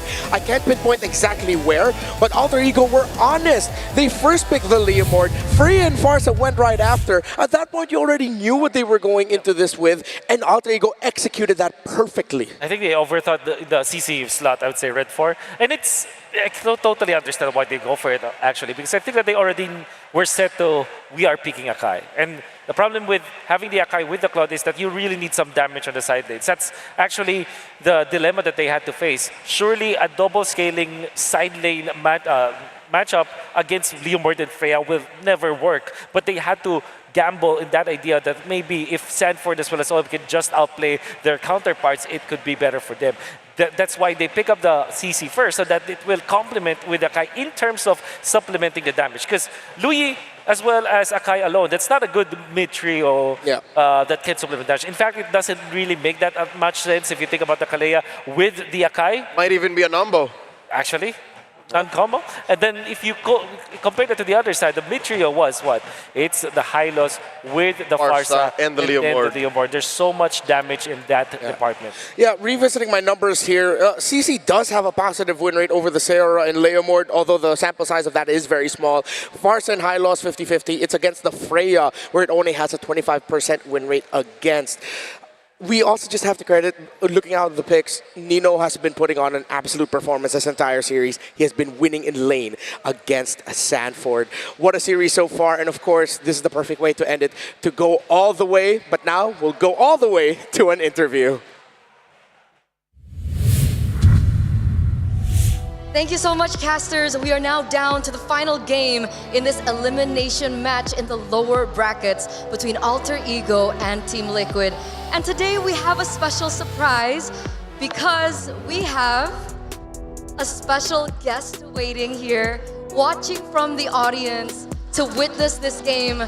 Hello, boleh tolong perkenalkan diri? Halo, ya. Saya ayahnya Yasuke, ini ibunya Yasuke. We have Yasuke's parents in the building. Ladies and gentlemen, to support Alter Ego and of course their son. Now, Om mau nanya dong, kita kan melihat kalau misalkan sekarang Yasuke tuh udah bertanding sebagai pro player. Kita tuh penasaran, awal-awal kalian tahu itu kalau misalkan Yasuke mau menjadi pro player, itu pas kapan sih? Kami orang tua tentu dari awal nggak pernah menyangka gitu kan. Kami ibunya nggak pernah menyangka. Terus Yasuke itu kan kuliahnya di Makassar, kami di Bone. Kami tentu susah ngawasnya, ternyata yang namanya hobi, talenta, terus Yasuke pasti cari cara untuk latihan bersama teman-temannya.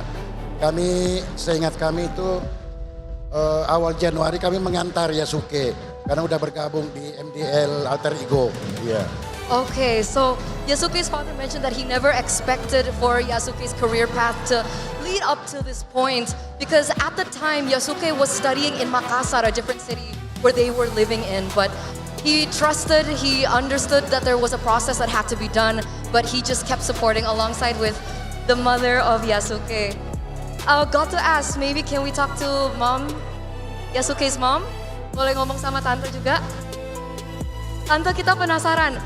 Di awal-awal itu sebenarnya ada concern nggak sih, ada kekhawatiran nggak sih untuk Yasuke terjun di dunia esports? Ya, awalnya sih memang orang kita berdua itu memang nggak terlalu support karena kami sebenarnya jujur mengutamakan masalah sekolah pendidikan. Tapi lambat laun melihat perkembangan dari Yasuke ini. Setelah selalu mewakili kota Bone mengikuti pertandingan, ya alhamdulillah akhirnya kita sangat mendukung karena ada posisi positifnya. So in the beginning, it looked like the parents were not as keen, they weren't as supportive, but after they saw the persistence coming in from Yasuke, the fact that Yasuke was able to represent the city and then now the entire country on an international scale, that's when they started to support and see the progress from Yasuke. Because earlier on, Yasuke's father did mention that the first time that Yasuke appeared in MDL, the Development League, they were the ones to actually bring them there. Jadi gimana rasanya dari momen MDL itu, sekarang Yasuke udah ngewakilin Indonesia di panggung internasional. Rasanya seperti apa, Om? Tentu kami orang tua merasa bersyukur, bangga, sekaligus haru.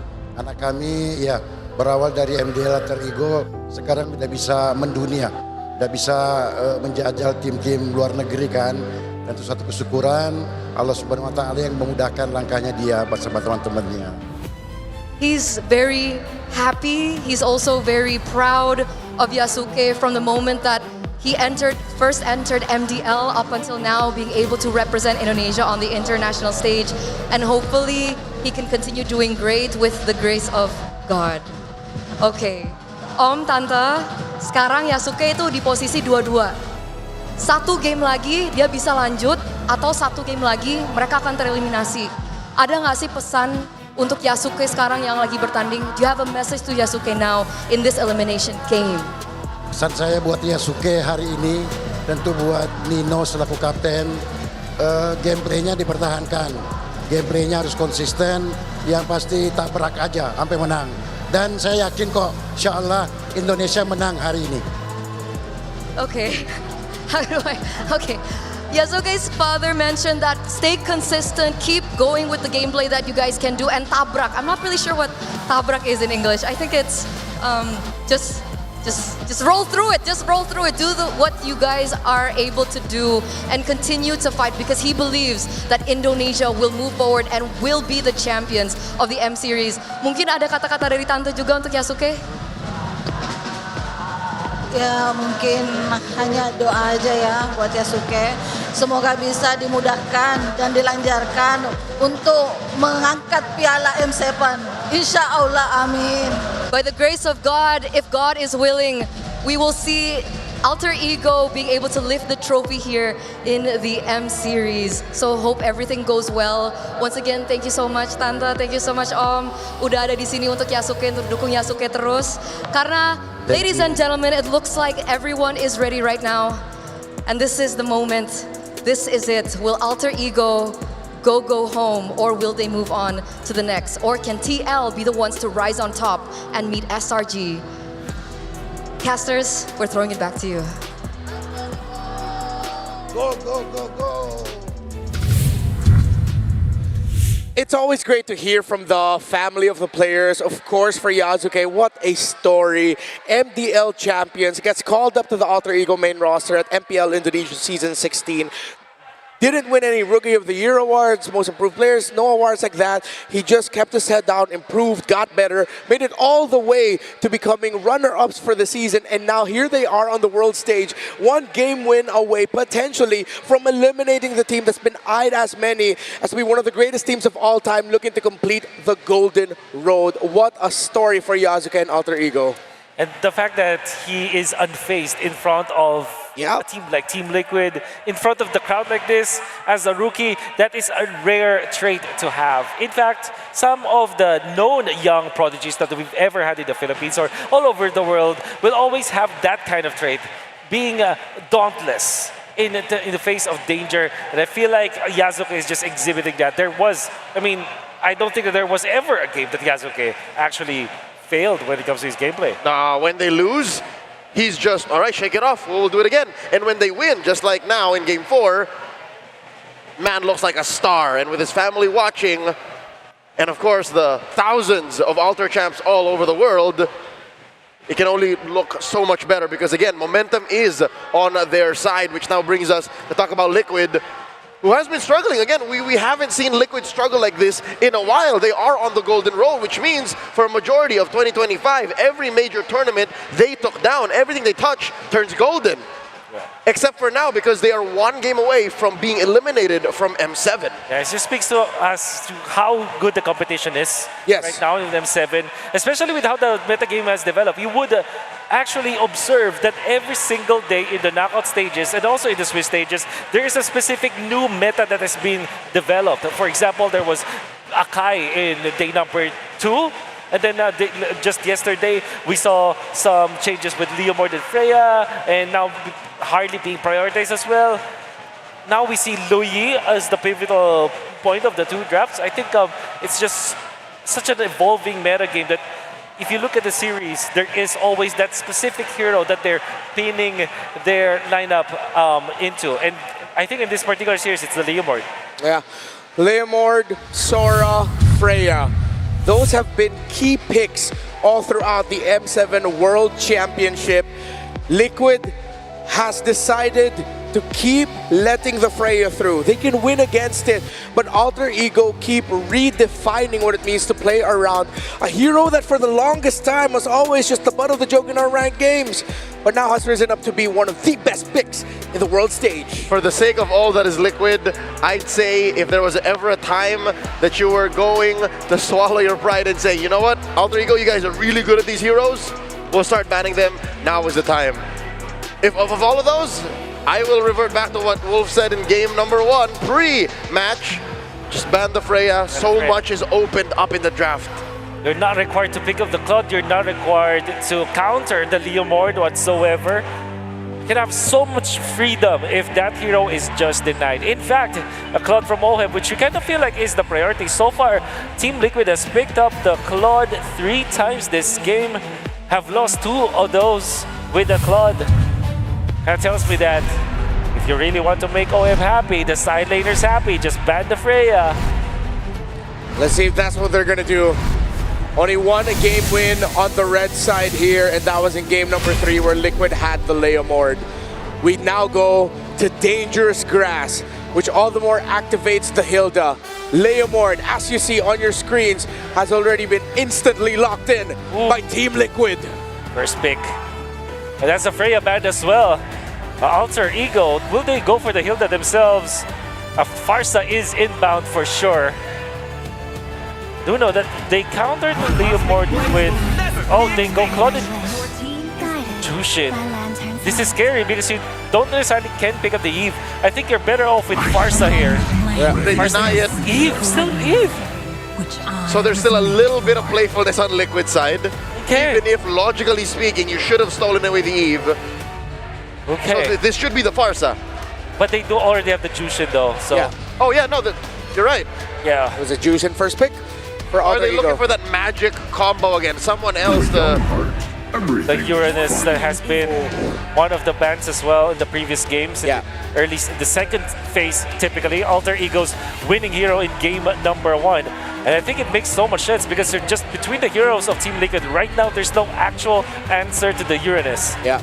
Then that with the Claude gone as well, OHEB's gonna need a shredder. They need the shred unless Liquid are gonna go for the idea of just go with everyone else, ignore the Yura, and leave Nino to be the last man standing every time with no more help. Yeah. But that is always going to be a huge risk. Uranus has been one of the best picks to deal with the instant impact of the Yuzong, and I like how Liquid acknowledged that Yasuke on a Joy would have actually tore through this Liquid lineup. That's the combo you're looking for with the Gwen with the Jushin. But again, you wonder, what does Yasuke play? The last time he was found in this situation, he played the Guinevere. That's right. Oh, they met the carry, so they let the Granger through. I think Team Liquid will just go back to comfort and pick that up. Is this foreshadowing? Is Alter Ego looking to pick a utility? With the carry ban. But what's left? There's no Fred, there's no box. This is one of those times where I say Akai would not be great with the Yuzong, Eve, and the Leomord.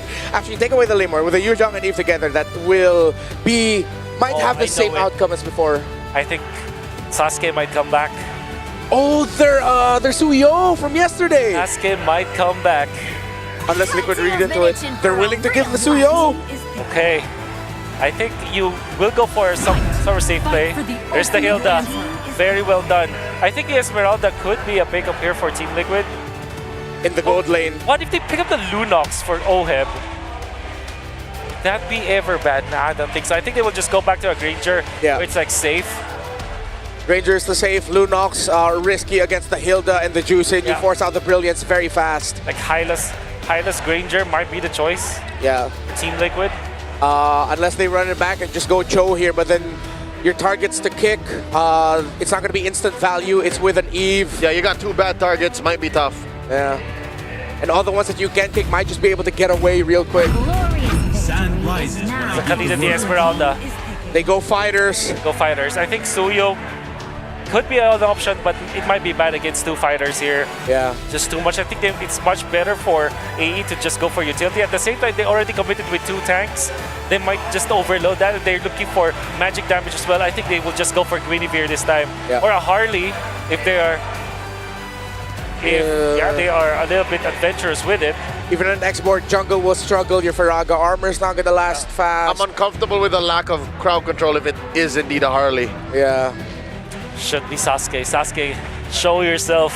I'm Suyo or Guinevere. Return to the village hidden in the grass or the leaves. They go CC. It's a jungle, Uranus! Did they overcook, Wolf? They overcooked. I don't like this at all. Not at all. I think the Uranus does not achieve it. It does not give them the turtle prio. It went from a fear of a lack of CC to a sheer horror. How are they gonna look to hold down parts of the map with this? We have to see what Alter Ego does in the game and how they execute it. Unanimously in this panel, this Uranus jungle is questioned, but what if there's just a little bit of magic left behind those 3 masks? Redemption, salvation, domination, the hope of an entire country on their shoulders. The dream of a golden road in the other. Liquid and ḍịCH, Philippines versus Indonesia. This is game number 5. All troops deployed. And here we go, jumping into the last game for the series with a draft that was unexpected, but leave it up to ḍịCH to do just that in game 5 against Team Liquid. You put all of your hopes into one last game here. All of your hopes into a Uranus. And I also question it a bit. Now, don't get me wrong. They have the Claude. They have Nino for a lot of damage. They also have Hijume. It's not like their damage chart is completely skewed. And I'm trying to think about this with the Consecration. You may be able to move around through Barbiel, through the Phantom Steed, and have some possibilities for these objectives.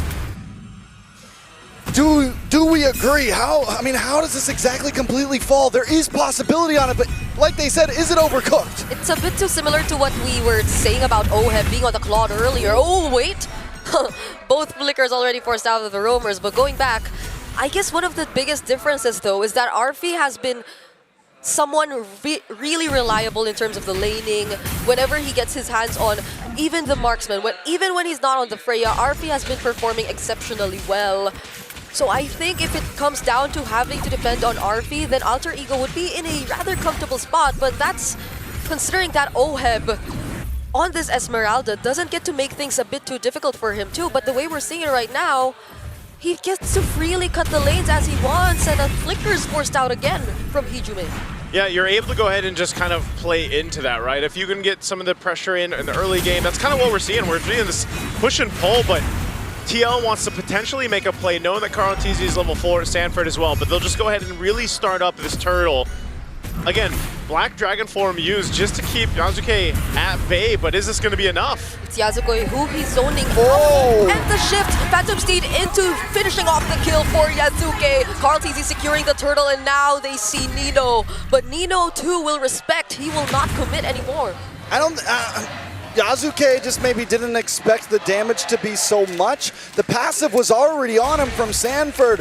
The Cha was leaking away from him. Yeah. And Yasuke just walks right into it. Definitely a misplay this early in the game. Yeah, there's something about Uranus junglers and them feeling a bit more softer than the typical Uranus that we see. Alec, though, gets stunned right under the real-world manipulation. That is unfortunate. It's unfortunate because, again, as a Uranus jungle, what exactly are you going to be able to do against a Leo Mord type jungler in the rotation setup here? And he gets set up into a somewhat burst damage coming in from both JP and Sanji. Not going to be enough to finish off the kill on Hijume, though. At this point, we're already looking at the possibilities of ḍịCH on a clock, right? Looking for late game. I mean, their build was already kind of like that. You have the CC. You need to scale. You have Arfi on this Claude. You need to scale. They do have the shred to deal with ÅHEB when he scales, but Team Liquid can just continue to push this aggression at this point. They have JP 1-0-1 having a much better game than we've seen before on the Khalid. Yeah. So I mean, it's a tough start. It's a very tough start for ḍịCH Esports already. Although this feels the most disciplined both of these teams have been entire series long. Which is crazy because nothing too much has happened, but TL still built up a lead, nearly 2,000. Arfi's going through the same thing that ÅHEB had to deal with. And, you know, what I'm more interested in how ḍịCH is going to approach these objective fights, because of the fact of, again, like we just saw from the last fight when that was started up, it was more of a zoning thing that was the problem. So they've really got to be able to rely on this lineup to kind of support that. Turtle's up, so is the purple buff. Yasuke might choose to just at least show face here, but I think this could just go over to TL. He's going to start as purple. JP gives that information, and that allows KarlTzy just to go ahead and secure the turtle. I think it's a smart move from ḍịCH. You don't need to force it. You don't need to go too deep in. Alec now in a bad spot. Yeah, you can't, because you'll get punished. You'll get chased by the Phantom Steed, by JP on this Khalid. And looking at it right now, though, ḍịCH might just want to fight. Finger from JP. ÅHEB going in. Falling Star Moon already committed. He does feel the damage, though. So somehow, Arfi That's why we were talking about him being someone you could depend on. Nobody goes down just yet. With a 1.5k gold deficit, Alter Ego almost get a kill. They almost also lose one as well, but just from that fight, you can see that this is still kind of a tie game. Yeah. Both sides having possibilities. Nice catch from Sanji. And right now, they're just playing pretty much that pressure game. You were not gonna, if they can cut you off from your lane or from your tower, they're going to go ahead and take down that space, and that's the problem I see with Alter Ego's lineup, the ability to actually hold things down, right? Like because Arfi obviously is the one that wants to scale up and get to that point, but it's difficult for him, and so at some point he should be able to farm up a little bit easier. But right now, lane to lane, TL usually has the advantage here. Nino holding his own, that's the best he can do. I'm wondering if they'll actually want to fight into the next turtle. Oh, here's Arfi still dealing with that pressure. There's a commit up top, but down bottom there is 1-2. OHEB cannot survive against 3. Ijume picks up the kill. Now Yasuke goes down though. KarlTzy joining in this fight is not looking too good for Alter Ego. It's a double for Karl. You know, every time that Alter Ego has lost so far, the last 2 times they've lost, Yasuke has had one bad game. I don't know if it's already written in stone, but 0-1 on a jungle Uranus doesn't feel too positive for Alter Ego Esports. Luckily, they do get the kill onto OHEB in the boss side, but Arfi is the saving grace right now. He's the golden ticket. We said it before about OHEB on the club. Yep. This time it's Arfi. This time it is Ijume. If those two can go deathless, then maybe there's a chance. Okay, but they want to get the kill on Ijume now. Not enough to force out the flicker, but you know he's low, so this might be an advantage for Team Liquid. Alec trying to look for an angle here. JP going in as well. They're just exchanging pokes. Yeah, it looks like they want to actually contest this though. OHEB's in position. We'll see what can happen here, but again, with everything available, there's a Black Dragon form. Phantom Steed and the Black Dragon form, both used at the same time. Alec though has his eyes set on KarlTzy, but that doesn't stop him from securing the red tree. Alec with the flicker out, Raging Sandford coming in 2, and Ijume with the Crimson Beacon. What can he do? He has his eyes set on Sandford. That's gonna be the trade for Team Liquid as they're able to take out Alec, and they secure the objective. Okay, so a 2-for-1, but the objective does go to Team Liquid, but even with the 2 deaths on Yasuke, we are starting to see him get a little bit tankier. Golden Wand does finally lock in, or Golden Staff does finally walk in for Arfi, but in the backside! KarlTzy will force the play in between the Tier 1 and Tier 2, and that seems to go ahead and stop some of that momentum that was trying to build up here for Alter Ego for now, but they can still make some. Oh, Nino? Oh, that's a curtain call, and the Yo-Yo Blitz, JP and KarlTzy. Still not enough damage though, coming in from Nino. Oh, Arfi going toe-to-toe with OHEB in the boss side. Alec looking for the cutoff here. JP's gonna pull up though. Okay, can Alec survive this? Still gets to return to the bush. Has a lot of mobility too, so I guess he'll be fine. Not with the real world manipulation and the Phantom Steed committed to you though. These fights are just, they're so interesting the way that they're playing out, because just when you think, you know, you're gonna find this kind of load time or a bit of a cooldown for both of them, they still are able to find, just like this Black Dragon form used. They just want to take this Tier 1 turret down to open up the map, and TL does just that. This honestly feels the most macro Liquid has played in the entire series. They're just taking things one step at a time, always making sure that they commit their resources to take down or take away turrets from Alter Ego. And I feel like it's really working against this team who you're so used to seeing always just brawl it out. Well, the thing is Alter Ego Esports in the past 4 games has been able to brawl it out, and it forces Team Liquid to brawl back with them. It forces them not to be, you know, not to be macro efficient. But the thing is Team Liquid this time, they're in control of the game. So yeah, they can go back to being regular old, oh, we'll take towers, we don't need to rush things, we're comfortable. When you have a lead like this early on, and Alter Ego has a Uranus jungle where you can't force fights, that's why we're seeing this. Maybe they tried earlier, actually, but you see the damage that Liquid has, and they can deal with him immediately. Now, speaking of damage, KarlTzy versus Nino. Nino has a slight advantage in this, as we're seeing right now, but with Sandford flying over him, KarlTzy gets to run away safely. Oh! Okay, whoa, they boss side. JP and Karl! KarlTzy, could he actually get out of this? That's the real manipulation used for Hijime, just so he can save KarlTzy. Falling Star coming in from Oheb. Now there's a knockoff 2 coming in from Sanford. Hijime finally goes down in the hands of Oheb, and Liquid might go for the re-engage. But with that, Alter Ego can't start up the Lord, so they chose to continue the fight. They lose Hijime, and he's an integral part of this compositional work. So it's a back to it. Again, TL still maintaining a lead. They'll get back in position here to potentially force this fight around the Lord. Now for Alter Ego Esports, they're starting to get the hang of things here with his composition. Nino is a threat, and he is trying to do his best here, and that's why they're going for him. Yeah, they're gonna try and focus down on Nino, but he gets tied with the curtain call. JP, can he survive this? Yasuke able to put out more damage, but RP's locked onto JP! JP doesn't live. Now that's one member down for Liquid, and Alter Ego gain control of the objective. Sanji does have the real world manipulation. Alec trying to zone out everyone as much as he can. OF doing the same, but he's starting to feel the damage from RP. Phantom Seed from Karl. They're gonna focus down on Alec first. But the Lord is still in the hands of Alter Ego. KarlTzy now making his way in. Okay, KarlTzy in range. Sanford already using Black Dragon 4. He's on to 3 members of Alter Ego. Can he take down Hijime? That is gonna be the real world manipulation. Finally finishing off the kill. KarlTzy versus Nino with vengeance. KarlTzy wins!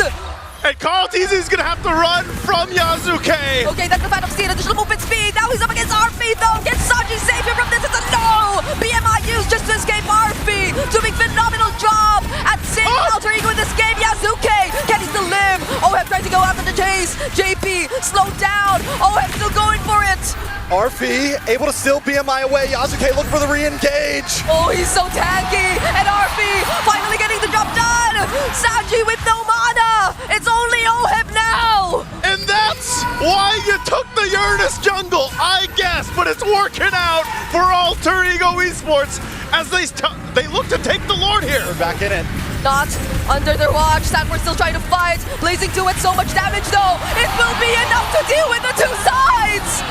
RP is on fire right now. I know the KDA is only 009, but the clock was ticking and 10 minutes are up.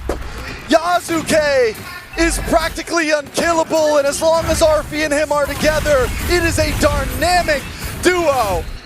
Ooh, what a turn of events here. And with everything that happened in the early and mid game, Alter Ego brings things in their favor. And look at this, again, Arfi, like you mentioned, Trex, I mean, he's on fire, he doesn't have many kills, but it doesn't matter. He's able to go ahead and pump out the damage. He's got all the assists in the world that he needs here, and that just might be the play. Plus the fact that Hijime is stacking up on this guy Piercer. Now you're gonna flip a gun. They want to force a fight here on the bottom side. You want to go for OF now. That's a real world manipulation, though, dealing so much damage. JP going in with the Raging Sandstorm, now forced to flicker out just to survive. Sanford 2 helping in this defense up against the Lord. That's a critical coming in from Nino 2, tying JP and Sanford together. All right, Lord able to move on to base. Alter Ego this time play it safe, get out of their face, and move back to safety. Alter Ego playing it clean. Okay, looking to still put pressure. They'll get a tier 2 in the mid. They've cleared out a lot of real estate on the map for Alter Ego. And now, maybe for the first time or second time in this game, TL has their backs against the wall with this kind of composition to deal with. Yeah. It makes you think, again, this Uranus jungle is able to just go ahead and play up front and provide information alongside Alec here, which gives that space to Arfi and Hijime. And so TL's got to solve that. How do they approach these fights and get some control back into the game? There's no Shredder. I mean, a lot of it's going to come down to utilizing this RWM correctly. Okay. Nino. Oh, Nino in a bad spot. Vengeance. Get out of that. Now they're being surrounded by the members of Alter Ego. Alec coming in from behind. JP brought back. They're trying to run back to their base, and they successfully will. There is just so much tankiness on the side of Alter Ego Esports, and Team Liquid has essentially no shred. They took the risk, right? Yep. They don't pick up a marksman. The panel was talking about it a little bit. There was definitely some worry. The saving grace was, oh, they went for Uranus, but now that Yasuke is online, now that Alter Ego Esports is online, you're right. How does Team Liquid approach this? They have to look for angles. They have to look for a big steal, something. But it is a tough pill to swallow. They have to land those small opportunities, those stuns that they have, those petrifies, or even the crowd controls from JP. Because RP, it's not like he's on Purify anyway. Yeah. But then after that, what's next? Because you have to deal with these multiple tanky heroes of Alter Ego, and I mean, Arfi just got Malefic Gun as well, so he's got more range. He's able to snipe from, he's able to attack from an even farther away. He doesn't really need the Purify. There's, other than the Petrify, he's good and he can be a mile away from that. You know, he has ways, at this point, Arfi's a hard one to catch. Yeah, it's going to be difficult to make that happen. Again, you know, it's about the space that's provided for Arfi. Hijime, like I said, is going to be an issue as well for TL, especially when they try to approach some of these fights. And you know, you mentioned it, Brigida, they don't exactly have someone to shred through some of this tankiness. I mean, brute force now for Hijime, making him even more difficult to kill, especially when he pops the beacon here. So for TL's lineup to work and then get through a winner crown, these are key big item pickups. Nino, though. Okay, now Hijime going into with the Crimson Beacon, trying to look for someone to set up, but he gets to dodge the Raging Sandstorm, and now they're on to Sanji. Sanji, he cannot survive this dive coming in from Alter Ego. Sanford 2 separated from the rest of the team. Now they're on to Alec. They're going for the chase. KarlTzy can actually finish off the kill, but now on the other side of the map, the Apex Predator will have to be the sacrifice. With Sanford gone along with Sanji, yes, they find Alec, but Arfi should be able to move on to this Lord quick. Will Team Liquid try to go for a steal? It's getting bursted down too fast. Too fast right now as Alter Ego has control. TL shows up way too late and JP tries to get away. They're gonna have to disengage. This is not a fight they want. Oheb will jump on forward, but still they need to reset and get ready for this Lord push from Alter Ego. It's all gonna be about how Alter Ego approaches this base. One of the major faults we've seen from Alter Ego over this M7 is overstepping your welcome, making one false move to throw a game. And if you know the Philippines, they're always watching for that one small mistake. Alter Ego has to be meticulous when they enter this base. They're gonna have to go ahead and buckle in here with this kind of lineup. Not the best clear in the world. They're gonna rely on the RWM2. Conceal's gonna be used. Lord makes his way top. Here comes the push into the base. Yep. Phantom Seed already committed. Alec and Yazuke getting damaged by just a bit. Now Liquid will have to focus on the Lord. Falling Star Moon doesn't connect onto anyone. They have to split themselves up in order to take care of what needed to be taken care of. Now Liquid are somehow still in the game. They're still in it. They clear things out. They lost the base turret up top. Bottom is nearly down too. Alter Ego Esports, they're showing the discipline. They are, and they get the top inhibitor, which is huge because Lord's gonna spawn up on the bottom side. So now, not only do you have this frontline advantage, but you have a macro advantage.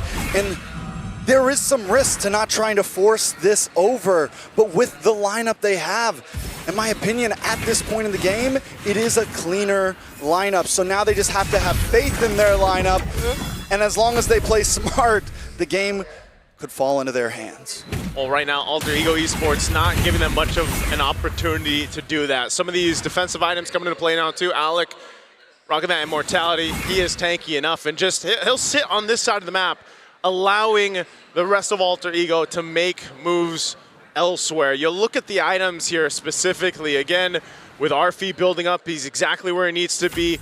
Even Hijime. I don't know how many stacks Hijime actually has on this Sky Piercer, but he is a problem because the innate tankiness, he does go ahead and switch things out. Picks up the Lantern, so a Chastised Pauldron now too for Yazuke. So that's the problem, man. There's so much tankiness in their ability. There we go. 31 stacks here on, and that's great because that's a threat enough even when they force these fights. I'm wondering how I feel though about the Cell and dropping the Brute Force Breastplate. Yes, your front line is tanky, but there's some risk reward there, right? You go for a bit more damage, you give up the possibility that Sanford or KarlTzy are gonna jump on you, and that could be the survivability. Let's see how it plays out though. Arfi! Oh, they catch Arfi. Can KarlTzy actually find him? No! The BMI was available. Now it's Sanford trying to go on to him. The Petrify lands, but there's a winter ground available. Sanford might just get punished here, and he does! Hijime, killing spree. It's a double for him too! Real run manipulation used just to save the game as much as they can, but it's gonna be a triple for Hijime! JP and Sanji are the last one Everyone's defending. It's 5 against 2, and the minions down the bot. There are minions down bottom. Everyone from Alter Ego's low. With BMI available. Winter Crown again. Yasuke finally going down. Alec has to play this safe. Hijime though, very aggressive, diving in. JP2 sacrificing his life. The base is within reach. And Alter Ego might just make it happen, but they cleared a wave. It's too much time. That's it. Alter Ego will stand strong as Indonesia's last hope. They are the ones to shut down the Golden Road. The dream of the Golden Road will be just that and only that. But a dream as Alter Ego rises above it all with Indonesia roaring behind it to eliminate Team Liquid from M7. The cavalry goes silent as the stadium erupts. Alter Ego have done what so many think impossible. You know, we saw some of those videos, guys. Nino apologizing to the Indonesian fans when they couldn't move farther in previous MPLs. Well, today, Alter Ego are in the hearts of the Indonesians. Hey, man. I think a lot of people questioned the Uranus jungle pick. We all did. I think a lot of people did around the world too watching this one, but hey, they made it work. Big props to Alter Ego here. You can see the fist bumps on the stage. That's tough to see for TL, but Alter Ego did it in a very Alter Ego way to win this series. That last minute swerve, who would have thought? It was going to the jungle all along, and even when it was something Liquid initially were able to deal with, they just needed time. It's just, again, a phenomenal series that we had here, man. It's just back and forth from game to game, and the team fights in the game too. I don't think we could have asked for a better series here because of just how this all unfolded. You know, it's some of the best MLBB we've seen so far, and M7 honestly continues to deliver. It's just great to see, and again, hats off to all the teams. We're at that point in the M7 where unfortunately you got to say goodbye to teams, and a lot of people probably went in today not thinking this would be the result, but hell, Alter Ego ends up doing it, and they continue on with Indonesia. It's just, again, I know we're all clapping, we're all in awe. You saw the audience. I hope you guys can hear them through the stream too, because they have rallied behind them. We're going to be throwing it over to the panel to break down this game, this series, and again, what they thought here for this one. It would be irresponsible of me to not allow this Indonesian crowd to have their moment. Indonesia, mana suaranya?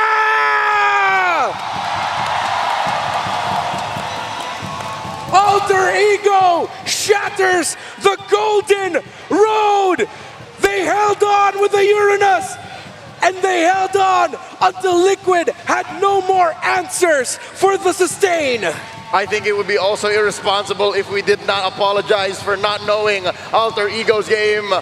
Gua, maaf banget. I did not expect for something gila enough to just work, because in practice, in execution, they seemingly tricked Liquid into thinking that they could fight.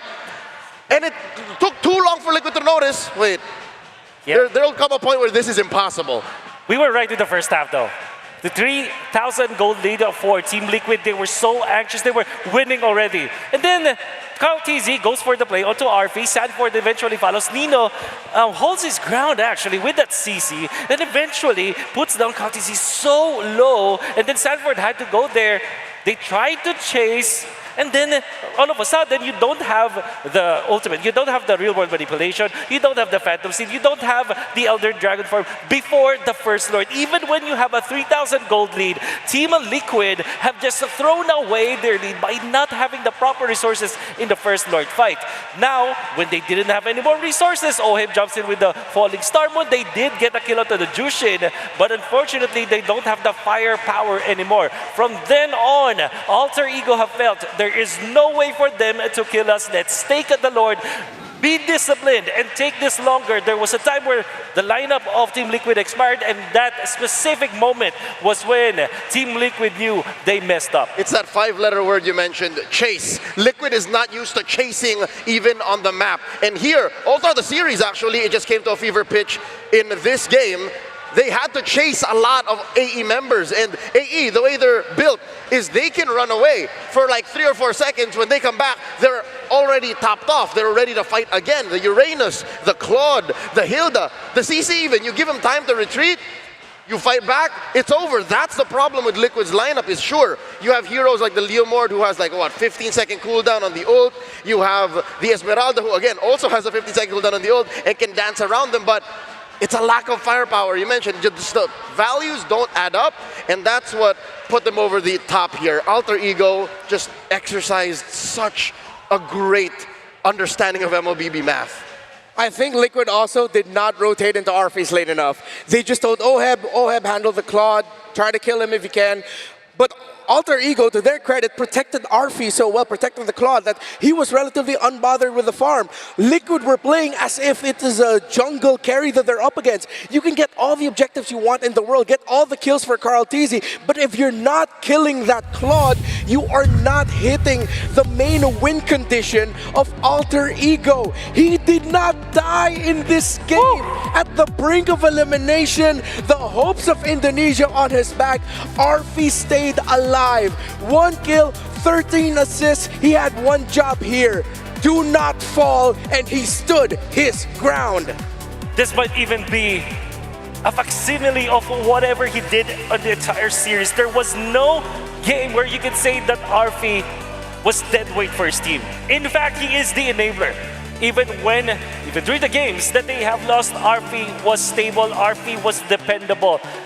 Arphys was amazing the entire series, but this particular game just, stamped in with that. And I think you have to credit the side laners of Alter Ego in this particular game, the way that they have handled their counterparts. I would say that between the matchup of the side laners, the side lane duo of Alter Ego was better than Team Liquid the entire series. Oh yeah, the sum of their parts is greater than them individually. And Arphys was just that tipping point, that extra icing on the top, but was also just the flour in the middle, the whole damn cake that made AE just a threat in the late game. What was that? Trek said, 10 minutes is up, it's over, it's our time now. All chat, target lock, my turn. Folks around watching who play ranked games know what this means. It's Alter Ego showing us a new face. I've said it multiple times in the series, throughout the knockouts, they played the same way, but this time they showed us, hey, we can hold on. Our sidelines can still win, but as a team, we can hold on to wait until our power spike and win this way. Terrific Winter Crown immortality juggle as well by Arphys to deny him getting taken out by Team Liquid. And at some point, you gotta acknowledge the fact that it looked like Team Liquid Philippines really just dropped the ball in terms of taking their major win conditions. For them, their major win condition was get all the objectives, but leading up to their first Lord, they could not take Arphys down. The one main win condition for this Alter Ego lineup. Yasuke needed to stand his ground, and he did. Alter Ego just needed to buy time and delay, and they did. It's not even just the items that you have to look for now, because Alter Ego, they have just naturally went on with the composition that they have.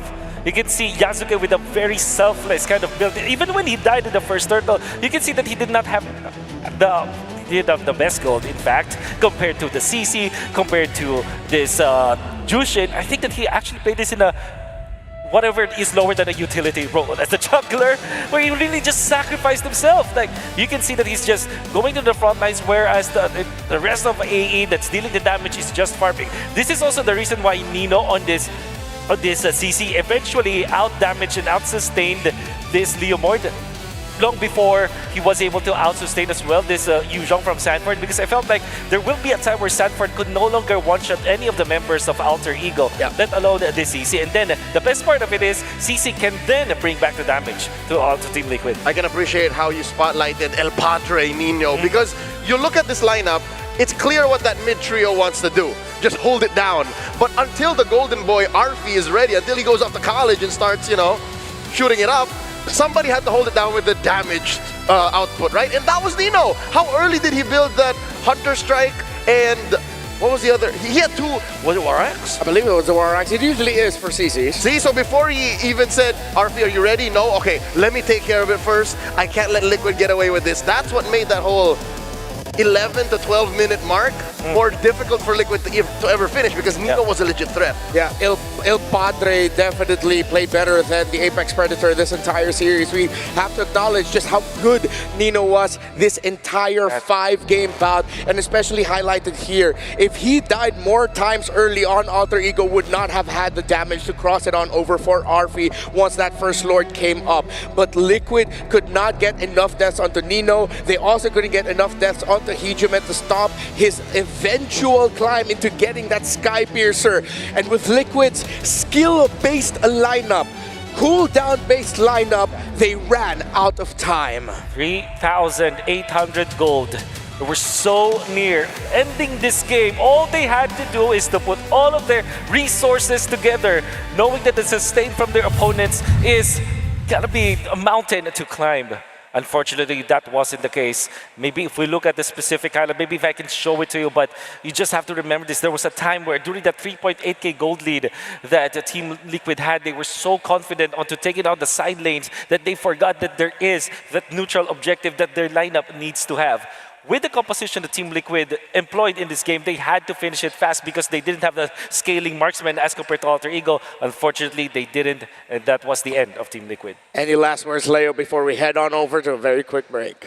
No Golden Road. M7 just got spicier. I hope Alter Ego is ready to face the Giants. The dream of the Golden Road is shattered, and the Philippines champions will not be involved in the grand finals of the World Championship. Aurora is waiting. Alter Ego was taken to their limit, but now they have to go up against SRG. I can't wait to see what happens next.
M7 official gaming foam.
Sabar. King, not working. Again, try again. Welcome to Strongest Brand. Let's begin the first round. It's about history and geography related to MLBB. Okay. Stand by. 3, 2, 1. I think. Hindi ko alam ko. Pass, pass. Melissa, Melissa. 2, 1. Melissa. Hey. Melissa. Drop. Oh. 1-1. Correct. No. It's okay, we give them the first round. Yeah. Maybe you faster, bro. 3, 2, 1. 15. 13. D. B. D. Okay, let's see the answer. Google. Stand by. 3, 2, 1. 4. Ay. Easy. Bro, old player knows everything. Uy, yun. 3, 2, 1. Luan sana. Gue nggak tahu apa. Wait lang. Waktu time. 5, 4, 3. D. Correct. Laki. Easy. Okay, Mat. Mat, you good at Mat? Mat, pre. Wait lang, pre. 3, 2, 1. Nice. Ime. 3. Hey. Hey. Wrong. Kasama yung ano, small item. 5, 4, 3, 2, 1. See? Wrong. Also wrong. Oh, B ito, B. Yung taas lang. Okay, nice try. Okay. So, Ano? I know. Oh, wait. Back. Ah, yeah, sige. 3, 2, 1. B.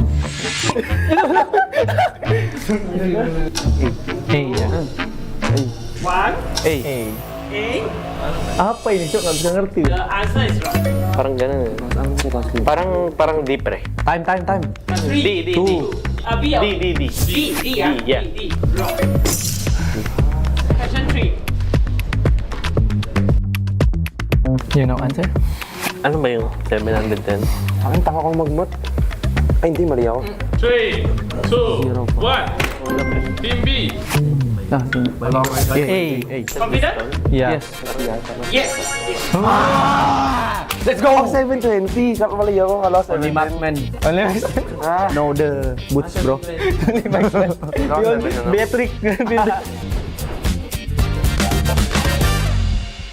Uy. Why only marksman? We don't even know. 3, 2, 1. Lupa. 3, 2, 1. Try. Hindi ko alam, muntik. Hindi ko alam kung doon kasi. Parang B. Wrong. Oh.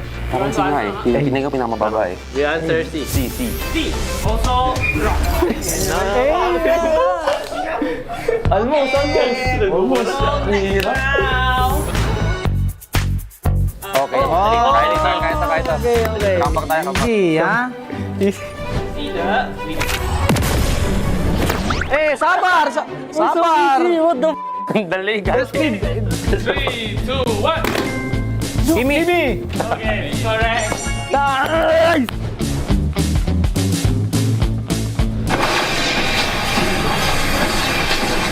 Okay, stand by.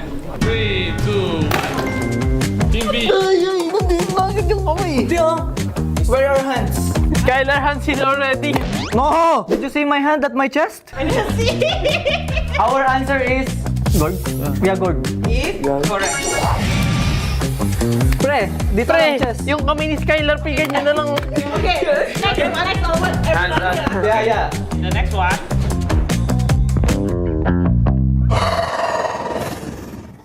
Years of imprisonment. Oh. A true hero has come to help. I am not the only one bound by these chains. Let them play the hero. I will be the truth this world desperately needs. 3, 2, 1. Nice. Team A. B. Tristan Yuzong. The answer is wrong. Oh! 3. Hey. Huh? Hey, 3 is the obvious. Malitin yan. The answer is Correct. Tigril.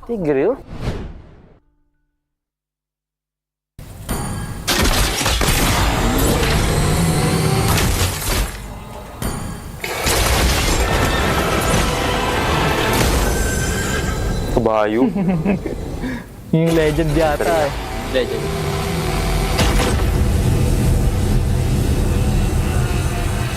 Hindi ako dyan. Talo na rin tayo. 3,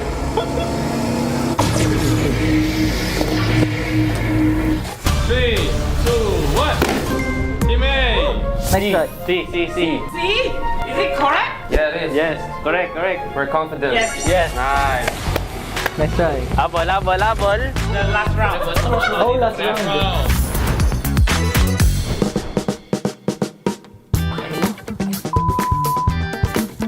You know that? Press. Okay. Ini yang sekarang kan? Yeah, sekarang. Oh, okay. 3, 2. Hey, not yet. Disqualified. No. We get to answer first? Vamos na. Okay. 3, 2, 1. Okay. Nice card. Currently. Time. 5, 4, 3, C. 2. The answer is Correct. wrong. Talo tayo. B. Wrong. Oh, A. Okay, nice try. Almost.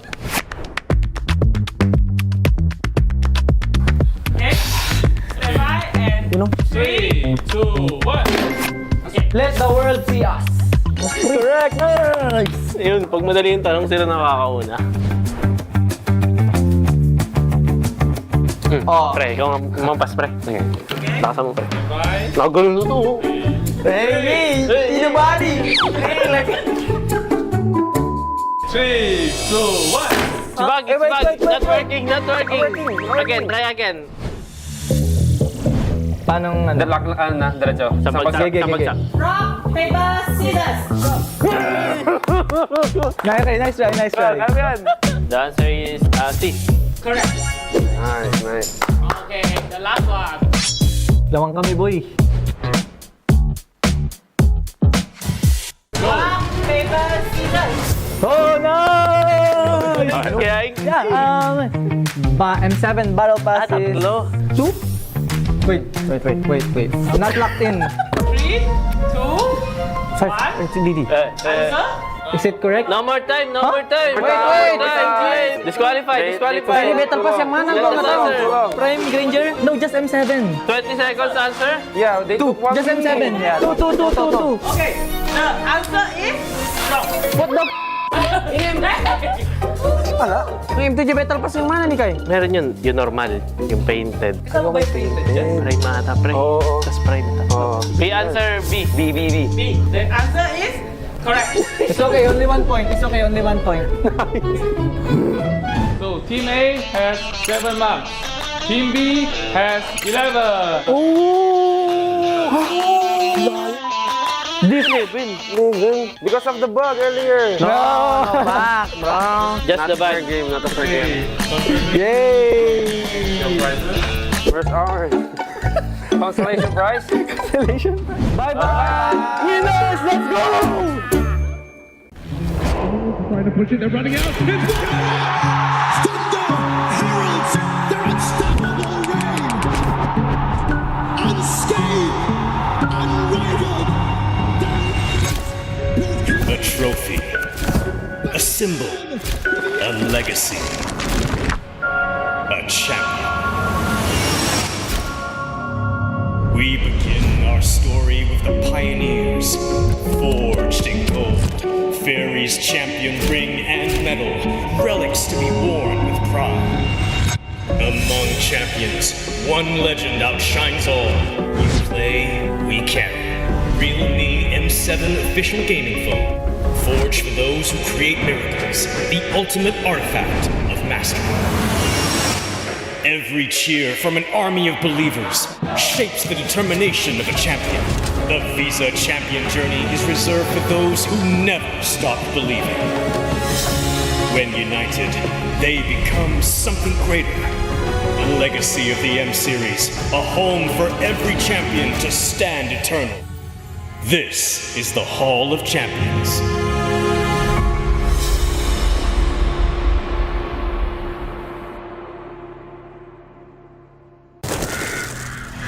Nothing can withstand the withering. Against the endless erosion, my strength grew weaker by the day.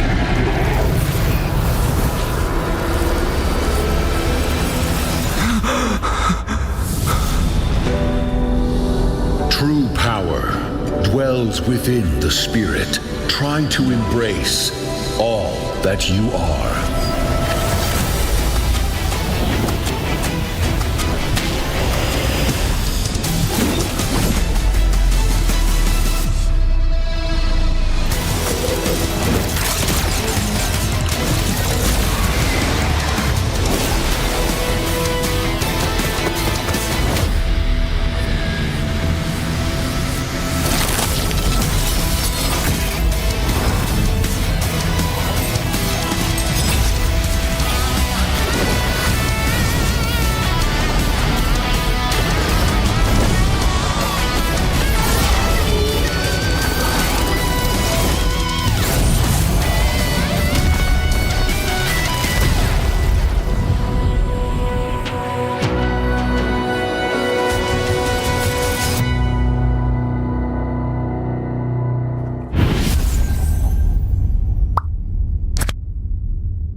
It's a symbol of being first and how a legend begins.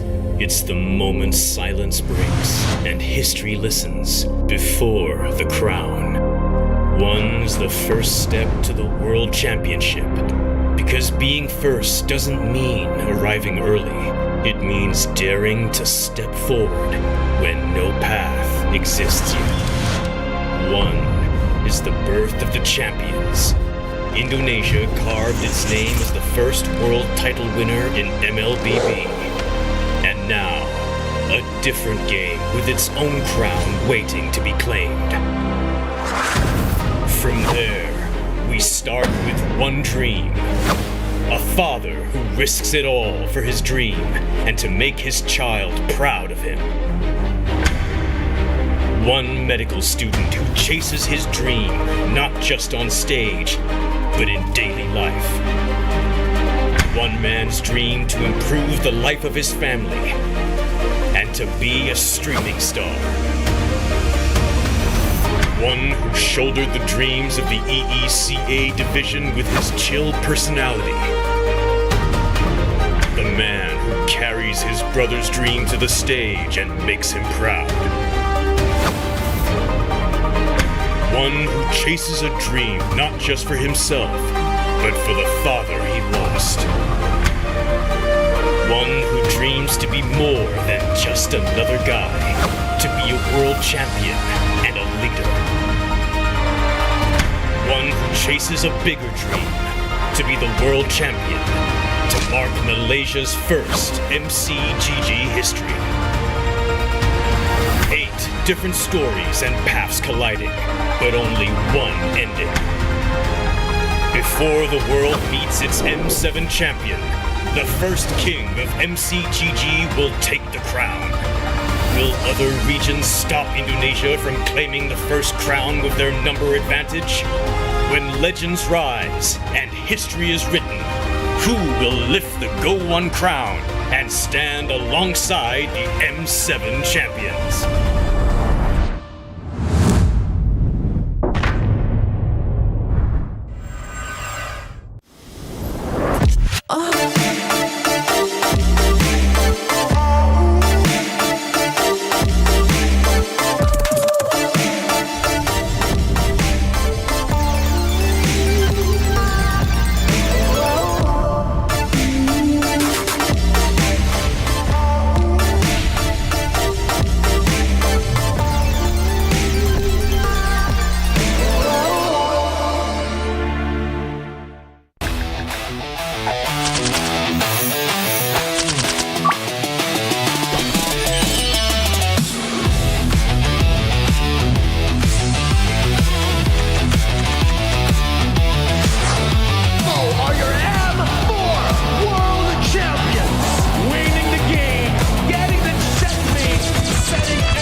Semana tak bisa.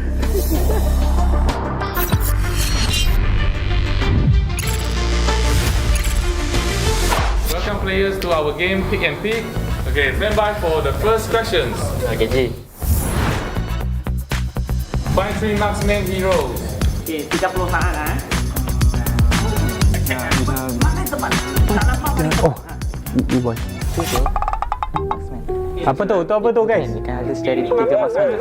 3 pasangan. 3 marksman. Ini nggak sih? 3, 2, 1. Ini Ben. Itu apa? Kau apa? Tembak aja. Cukup.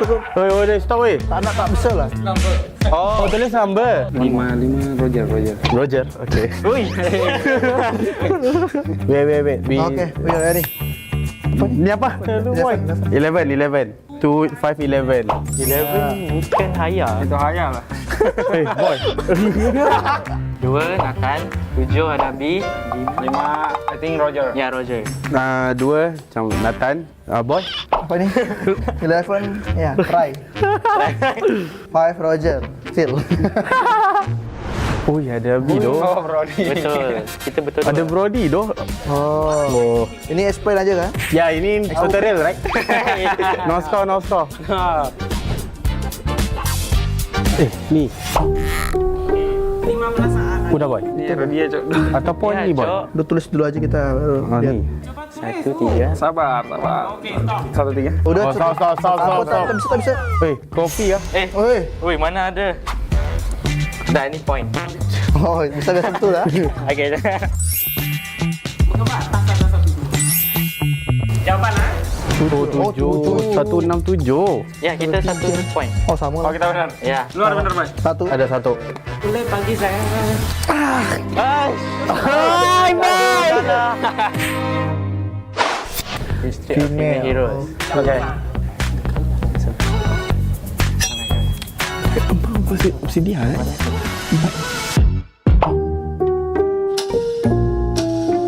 enam hindah. Oi, lambat. Oi, orang bisa. Kita ada 5 answer. Mana boleh? Oi, banyak banget. 11, 8, 6. 11, 6, 9. Oi. Dua. Oh, sama lah. Sama, Cok. Aduh. Dua benar. Hai, sorry. Guys. Tak apa, 1 point aja. Let's go. Sebisa lah. Macam mana tak bisa? Oh. Apa harus? Ya. Kita lagi lah. Tidak lihat, Cok. Okey, gua tutup. Distraction aja lah. 11 sama 6 tu sama-sama pokok kan? Oh, dia tipu lah dua-duanya tu. Macam mana? Atau 12 sama 5. 5 tu gua tak tahu siapa. Tapi tu warna sama. 3 sama 6 lah gua rasa. Oh, 6. Ni 9, 4, 12, 3. kita pas 9, 3 sama 6. Aduh, 12, 3. Benar dua. Aduh, boy, udah betul cok ni. Apa, belum kalah punya. Masih bisa comeback. Wait. Round 2. Okay, comeback. Round 2. Skill loh. Okay. Oh, skill. Gila, science. Oh, easy. Oh, grabe. 1 Cyclops. Loi ya? Oh, lomok Loi. 02 atau 06 atau 03? 3, 2, 1. Sama. Sama. Ikut punya lah. Betul. Sama. Question 2. Skills 2. Oh. Skill apa? Yang kayaknya yang bisa itu di 4 kak? Atlas. Ini udah 1, 6. Stop. Okay. Done. 5 KO. 165. 1 first skill Atlas.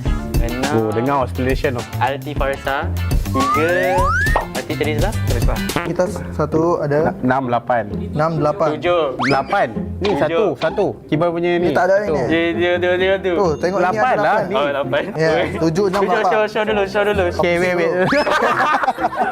7, 6, 8. Tak ada lah. 8. Kita tak tahu tadi. 7, 6, 8. 5. Ini oh.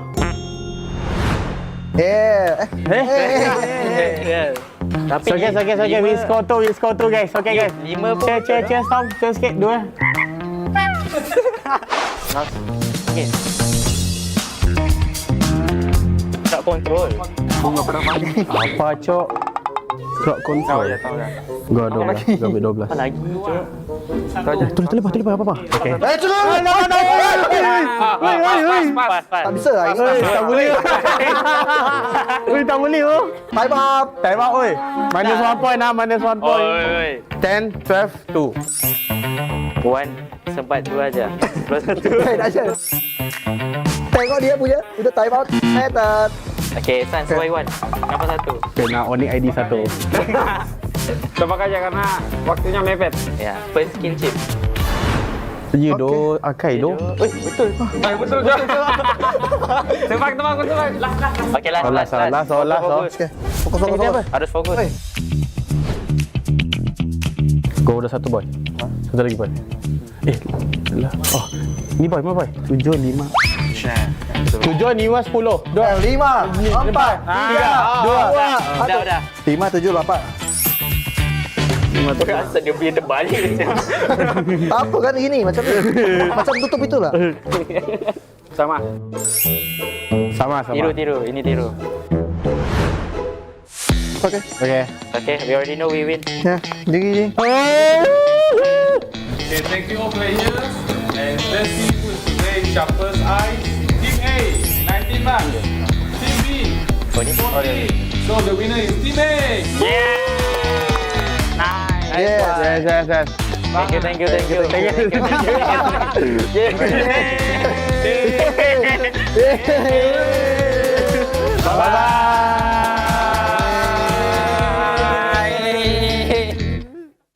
Welcome to the M7 Carnival, legend. You traveled all the way to the land of dawn. Don't worry, we'll guide you through all the activities and wonderful experiences we have. Here's everything you can do in the M7 Carnival for ticket prices as low as 20,000 rupiah. First stop is the Stage of Legends, filled with performances, music, cheers, the biggest M7 watch party, and a special performance from Stephanie Poetry on the final day of the carnival. Game recognizes game in the M7 Carnival, as we'll be collaborating with the NBA, and history is made here at the M7 Carnival, the first ever MCGG World Championship. The Go 1 Grand Final will be hosted here at Stadion Maja Jakarta, so come join us and feel the energy. Next stop, the Heroes Playground, to take photos with giant hero statues and meet cosplays of heroes from the Land of Dawn. Come to the Hall of Creators and Pros to meet and greet with top content creators. Teams from MPL ID and Legends are here. Line up, take photos, and even walk away with an autograph. Play games in the rewards arena to win prizes from all of our brand partners. It's at the NPL Market. Booths of your favorite teams, exclusive drops, and surprises from your favorite teams. Take a quick bite at GoPay's Land of Dine. We've partnered up with GoPay for your food and drinks. The Magic Map has shown us all 6 zones in the M7 Carnival. We're calling you to play, explore, and wander. Don't miss out on exclusive gifts ready for visitors worth over 2.5 billion rupiah, including M7 limited edition swag bags, exclusive merch, in-game chests, and special skins. Are you ready, legend? Get your tickets soon, because we can't wait to meet you at the M7 Carnival.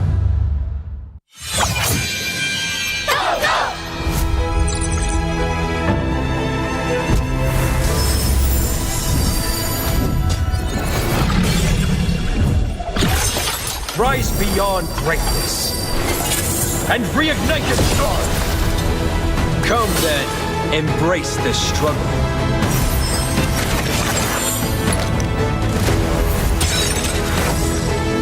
Hold on. Let it become your strength.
If you know the fact about me, I've been playing MLBB since high school. So it's been about 10 years now. Wow. And I can't wait to see my music video with Mobile Legends.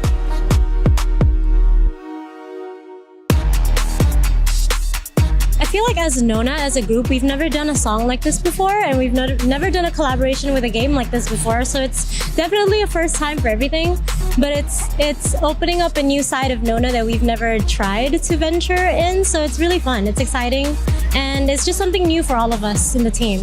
Yeah, but it's really fun so far. So, we're going on a date. Bye! Bye! No! Don't Oh my god!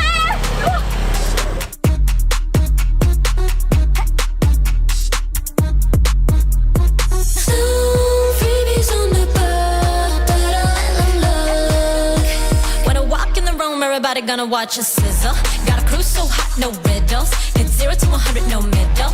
That's right, that's right. Gonna walk in the room, everybody gonna watch us. R to the I, to the S, to the E. Gonna shut down the apps if they're trying to get past me. Hi everyone, I'm Shaz from Nona. I'm gonna talk about the choreo a little bit here. So this choreo is quite fast. I feel like it's one of our song that is it's actually probably the fastest, because it's probably the fastest BPM song that we have so far. But I hope you guys like it. I'm so excited to share this to everyone, because it's a different side of Nona that we haven't shown. It's a little bit more cool than like feminine, so yeah. And then wait for KarlTzy's signature move, because she's doing a little Gatot Kaca impersonation. So look out for that. 0 to 100, no middle. That's right, that's right. When I walk in the room, everybody gonna watch us. R to the I, to the S, to the E. Gonna shut down the apps if they tryna get past me. Yes, and we're ready for today. It's a completely new set with AC. Yes, no more sunburn, but no more sunburn.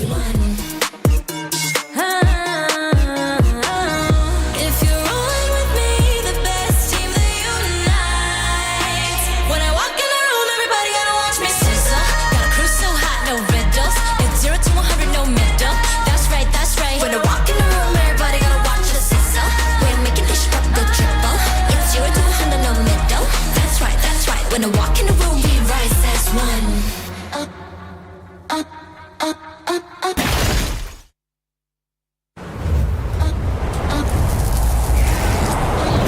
Just sizzle, got a crew so hot, no riddles. It's 0 to 100, no middle.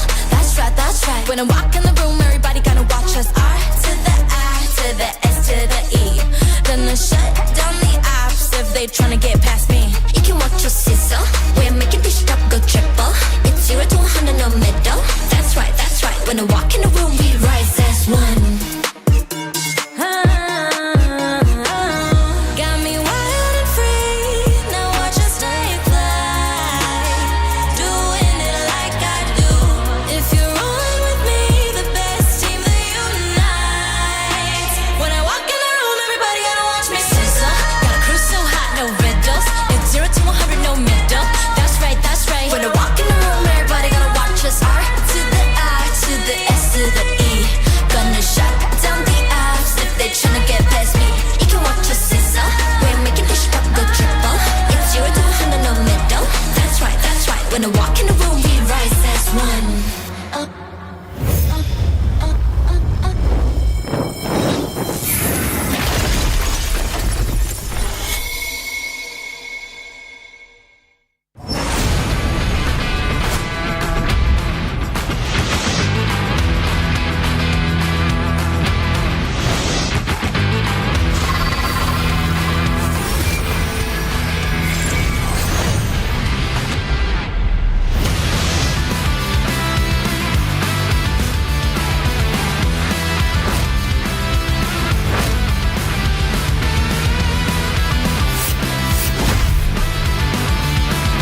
15 Pro, M7 official gaming foam.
Sabar. King, that's right.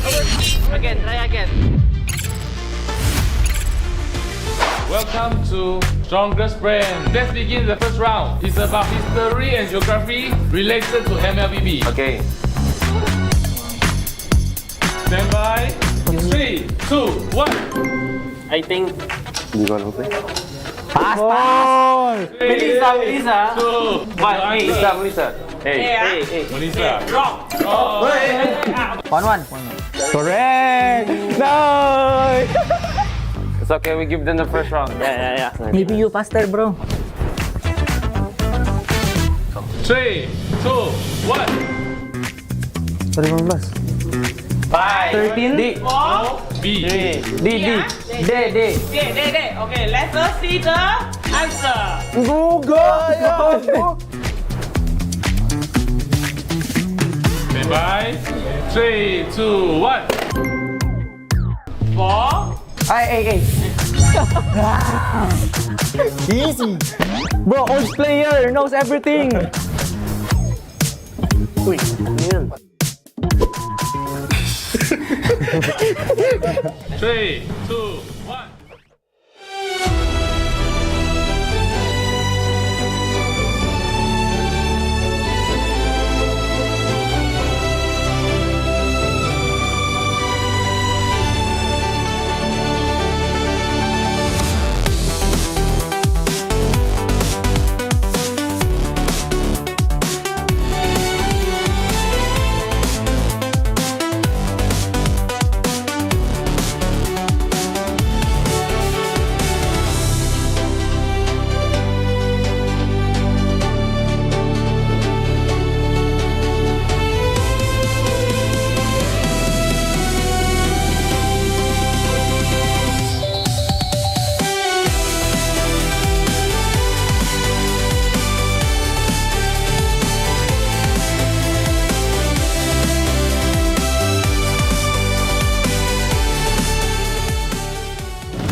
Jakarta, Indonesia, the battle will start here in the M7 World Championship.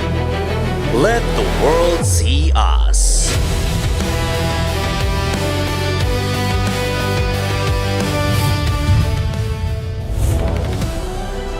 Welcome back to the M7 World Championship. My name is Eterna. And I'm Glenn.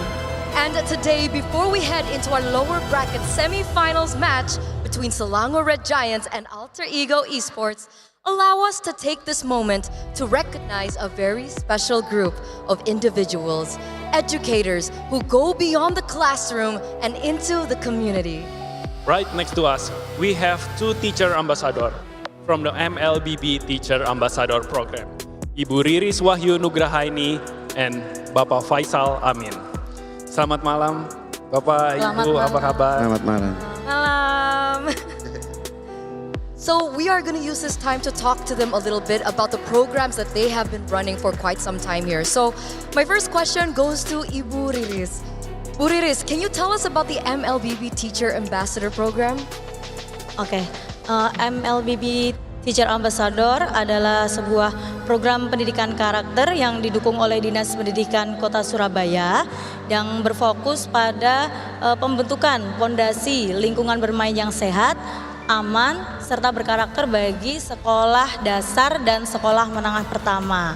Dan kita sebagai guru juga mempunyai peran aktif dalam membuat atau mewadai peserta didik dalam mengembangkan bakat dan minat mereka di bidang MLBB dan e-sport tentunya ya. Dan juga kita sebagai guru tentunya mengarahkan ke hal-hal yang positif. That's amazing work. So this program is based in Surabaya? Yes. Surabaya, and it's facilitating young kids, young generations in SD would be elementary school, all the way to SMP? Yes. SMP is middle school. So they're trying to facilitate these kids, teach them about the esports community, teach them about the ecosystem in a safe and great manner. Wow, what such inspiring program, right? We have also heard that you have been a teacher ambassador for more than a year, the first batch. Why do you want to join in the first place? Kenapa sih Ibu Ririn kayak kan sudah menjadi teacher ambassador lebih dari 1 tahun. Jadi pemikiran pertama apa sih? Kok kenapa pengen join? Oke, sebagai guru ya tentunya kewajiban utama kita tuh adalah mendidik atau mengajar mereka. Tapi seiring dengan perkembangan zaman, belajar itu nggak harus duduk di kursi kemudian lihat papan tulis, nggak. Nah, kita juga mengajarkan mereka melalui game dan tentunya khususnya MLBB dan e-sport ya, karena anak-anak juga sudah menguasai, kita bisa membimbing mereka supaya mereka mendapatkan pembelajaran yang positif tentunya, seperti itu. So, she said, first thing first as a teacher, we need to educate them not only in the classroom, but also can through by the game, especially MLBB. So, to help them playing and educating them in the positive way. I think that's wonderful, right? We're seeing the progress in technology. We're seeing the difference and swifts in changes, I think, in the community, especially amongst young people.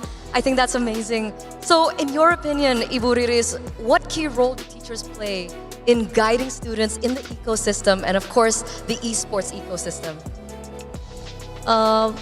Saya sebagai guru tidak mengajarkan mereka untuk harus bermain MLBB ya, tapi menggunakan MLBB sebagai media pembelajaran yang inovatif sehingga bisa mereka mendapatkan pembelajaran yang positif seperti regulasi emosi, kemudian berpikir strategis, kemudian bekerja sama dengan tim dan beretika di media digital tentunya. So she doesn't force kids to play MLBB, but she uses it as a media to facilitate education among young kids, to make sure that they can be more emotionally aware, they can strategize properly, in a sense that it would be more easy to reach as compared to just the regular way of teaching in a classroom. It's really interesting about emotional control and teamwork. It can be, you can get from playing games from MLBB. So, Mr. Faisal, perhaps you could briefly share the students' journey from the Mabar Sehat program and the group qualification stage to their achievement in surpassing hundreds of school teams across Surabaya and East Java during the tournament. Jadi boleh di-share sedikit pengalaman Bapak membawa tim sekolah yang bisa dibilang melewati ratusan bahkan mungkin ribuan sekolah di Surabaya dan di Jawa Timur. Jadi anak-anak kita seleksi melalui mabar sehat, yang dimana kami pilih, dan pada waktu turnamen kita harus melewati 15 pertandingan tanpa kalah. Dan sebelumnya pasti saya sebagai guru membimbing mereka untuk berdoa terlebih dahulu dan memberikan motivasi sedikit agar mereka fokus di pertandingan dan konsisten, sehingga anak-anak sudah bisa menang. Dan kemudian terima kasih kepada Kepala Dinas Pendidikan Surabaya yang sudah memberikan ruang bagi kami untuk tidak hanya berprestasi di akademik, tapi juga di non-akademik, terutama di e-sport MLBB. Wow, so he said that need to be to the winner, you need to play 15 times, right? Without losing. So 15 times win streak. So Bapak Faisal also helping them to guide and to educate them in MLBB, and he also said thank you to government from Surabaya to help educate them, not only through the education and academic, but it's non-academic and it's from game from MLBB. Especially in the esports segment, right? It's amazing, Glenn. It's really amazing. Wow, this is truly amazing program from Muntun Indonesia. And esport is just about playing the game. It's about understanding everything around it. When we bridge education with entertainment, we help students see esports as a full ecosystem. It's learning that feel excited, and that's how we turn passion into opportunity. So thank you so much for your time. Thank you so much for sharing about this. And hopefully everyone around the world can see this as a positive program that could be applied in various regions around the world. A way to utilize MLBB as an educational program. And with that, we're going to throw it over to this video. Once again, thank you very much.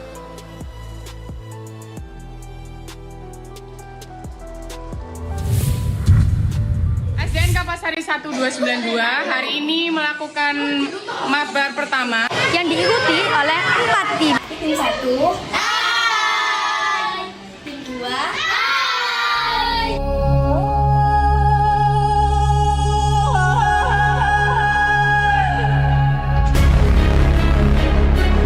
Welcome to Mobile Legends. 5 seconds till the enemy reaches the battlefield. Let's go!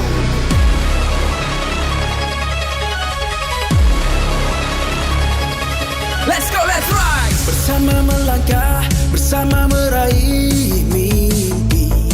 Kita belajar, kita bermain, penuh semangat dan sportivitas. Every match, every fight, we got the power, we got the light.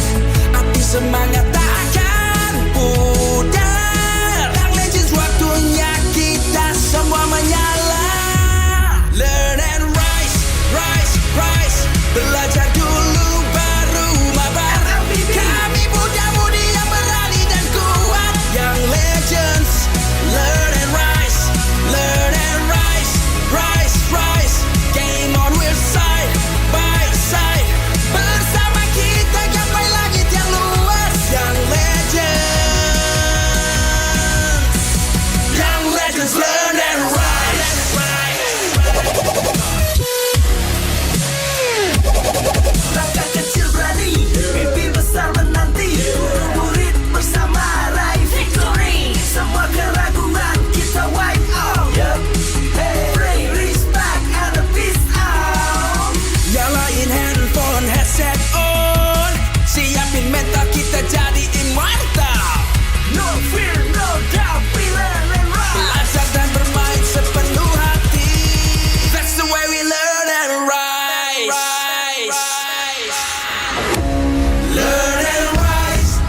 are entering a new era, and who knows, maybe those kids will be on this stage in the future. Yes, indeed, Eterna. And guys, thank you for having me back. It's great to be back here with you guys. But you know what? We're not just done giving out recognitions just yet, because tonight we have more reasons to celebrate. This time, we're going to show our appreciation to honor the players, the teams, and of course the stakeholders for becoming one of the reasons why the world sees us. Ladies and gentlemen, this is the M7 award ceremony. And to kick things off with the M7 Best Media Awards by Realme. And to present this honor, please join me in welcoming on stage Miss Krisva Agnieszka, PR lead of Realme Indonesia. Behind every historic moment is a voice, a lens, and a platform that brings the game to life. This award honors the media channels that don't just report the story, but elevate it. We will have 3 awards, starting with the Trend Spotter Award, and it goes to...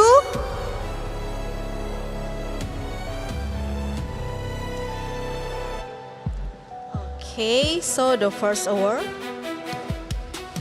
the Transporter Awards by Realme goes to Seputar Otaku.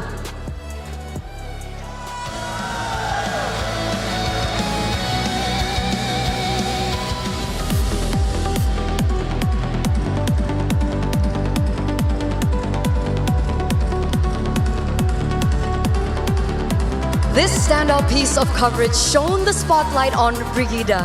Her talent, her wit, and the charm that quickly made her a favorite among the global MLBB community.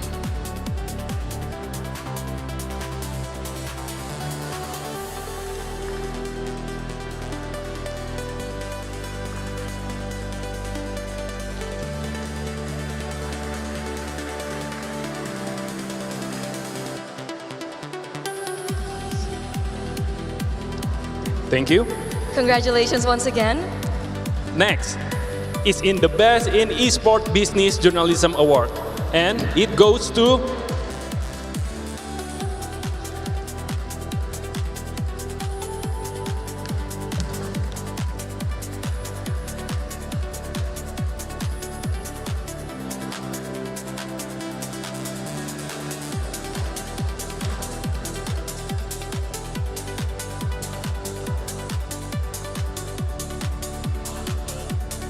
And the Best in Esport Business Journalism Award by Realme goes to the Gaming Districts.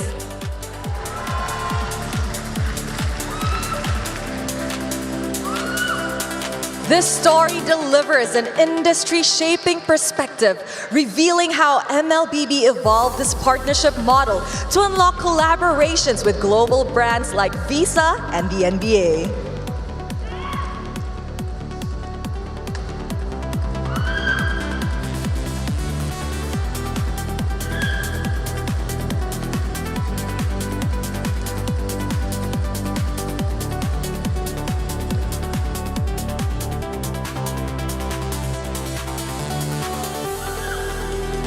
Congratulations once again. We have a final award for the media. And the last, but not the least, the Outstanding Features Award goes to... The Outstanding Features Award by Realme goes to All Star Magazine.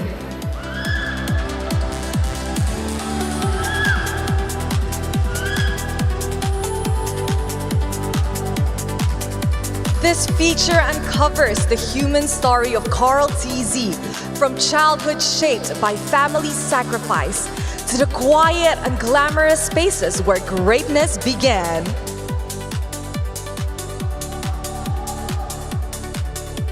Winners will be given certificates, Realme phones, and MLBB in-game diamonds worth 50,000 each.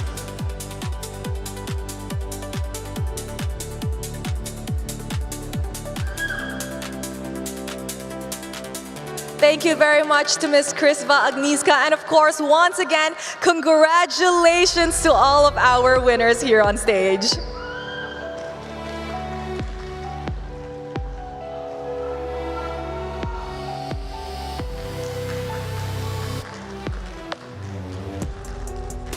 Before we introduce the next award, allow us first to welcome on stage Mr. Mike Chu, Moonton's head of Major Event Esports, to give a speech.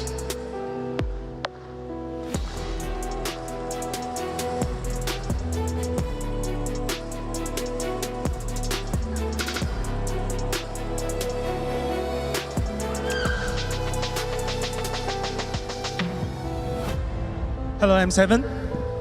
On behalf of Muton Games, congratulations to all the winners, all of the M7 Awards for Best Media, presented by Realme. This award is our way of celebrating the amazing journalists and creators whose story brings the story MLBB scenes to life and help our community grow. This year's M7 was all about let the world see us. Your media can be replaced part of that. Your coverage showed the heart, the grin, and the people behind our global community. Tonight, we celebrate our winners, but we also want to say a huge thank you to our media friends, partners, and to Realme, of course. Your work takes MLBB Esports to greater heights. So before we wrap up, here's a little teaser. Tomorrow, we'll be revealing the MLBB Esports strategy for 2026. Which will bring massive transformations. So definitely keep an eye on. Once again, congratulations and thank you for being part of the M7 journey. Thank you guys. Thank you very much to Mr. Mike Chu. Ladies and gentlemen, it is now time for the M7 Fan Choice Awards by Visa. And of course, to present this honor, please join me in welcoming on stage Ms. Natalia Nugrahani, Head of Visa Indonesia Marketing. This one belongs to the people, a testament to choice and celebration, to the voice and the passion of the fans.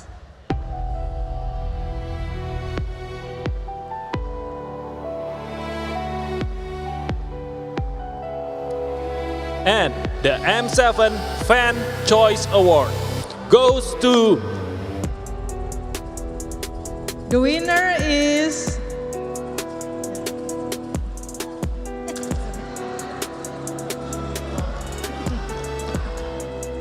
So, M7 Fan Choice Award goes to Alter Ego Esports!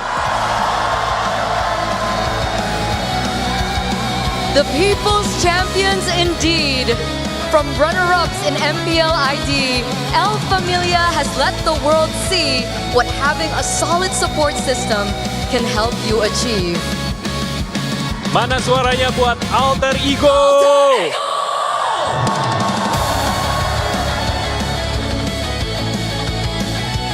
Congratulations, Alter Ego Esports. And here with us is Mr. Indra Hadianto, COO of Alter Ego, with a message for the Alter Champs.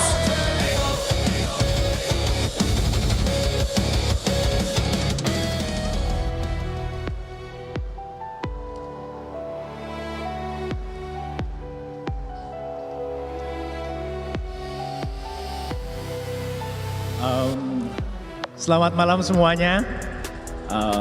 Pertama-tama saya ucapkan terima kasih pada Tuhan tim Alter Ego Esports ini bisa mendapatkan Achievement Award ini. Terima kasih buat Alter Champs, buat fans-fans yang juga udah dukung kita dan ngevote. Piala ini untuk kita bersama, dan juga buat CEO Kopat, Kodelwin, ini award buat lo. Thank you. Thank you once again to Ms. Natalia Nugrahani and Mr. Indra Hadianto. Congratulations once again to Alter Ego Esports. Now we'll celebrate the rising star of the M7 World Championship, and presenting this award is none other than MPL Indonesia's legend player. Please welcome Lemon.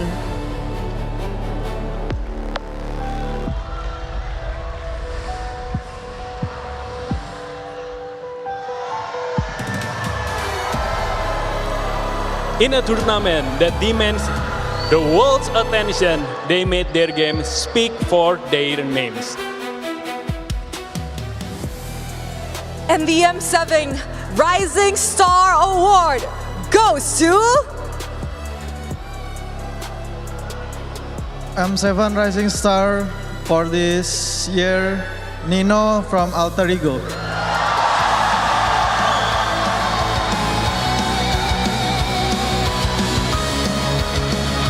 Back-to-back victories for El Familia and the Alter Champs! Mana guys suaranya buat Nino! No matter what Alter Ego Esports has been through, Nino stayed, and now the world sees him.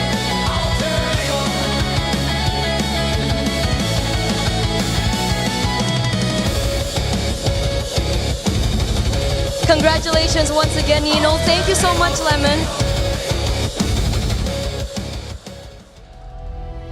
Thank you once again, Nino.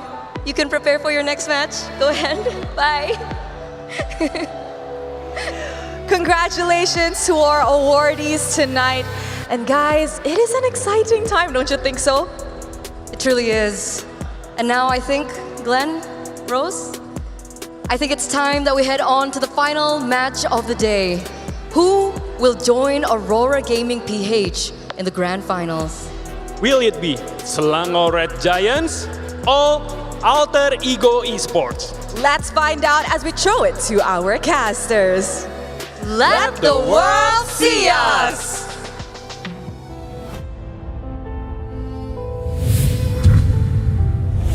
And we see all of you at home and in the crowd are watching. Our casters coming up for this matchup is going to be Naisu, Trex, and Brigida. This is an important matchup in MLBB history, so I'm going to give them their moment to just relax and rest up before they introduce and cast our games. You'll hear more from them later on. But of course, this is the panel. Myself, Renmar, Leo, and Wolf. We're going to have to talk about the story between Alter Ego and Selangor Red Giants.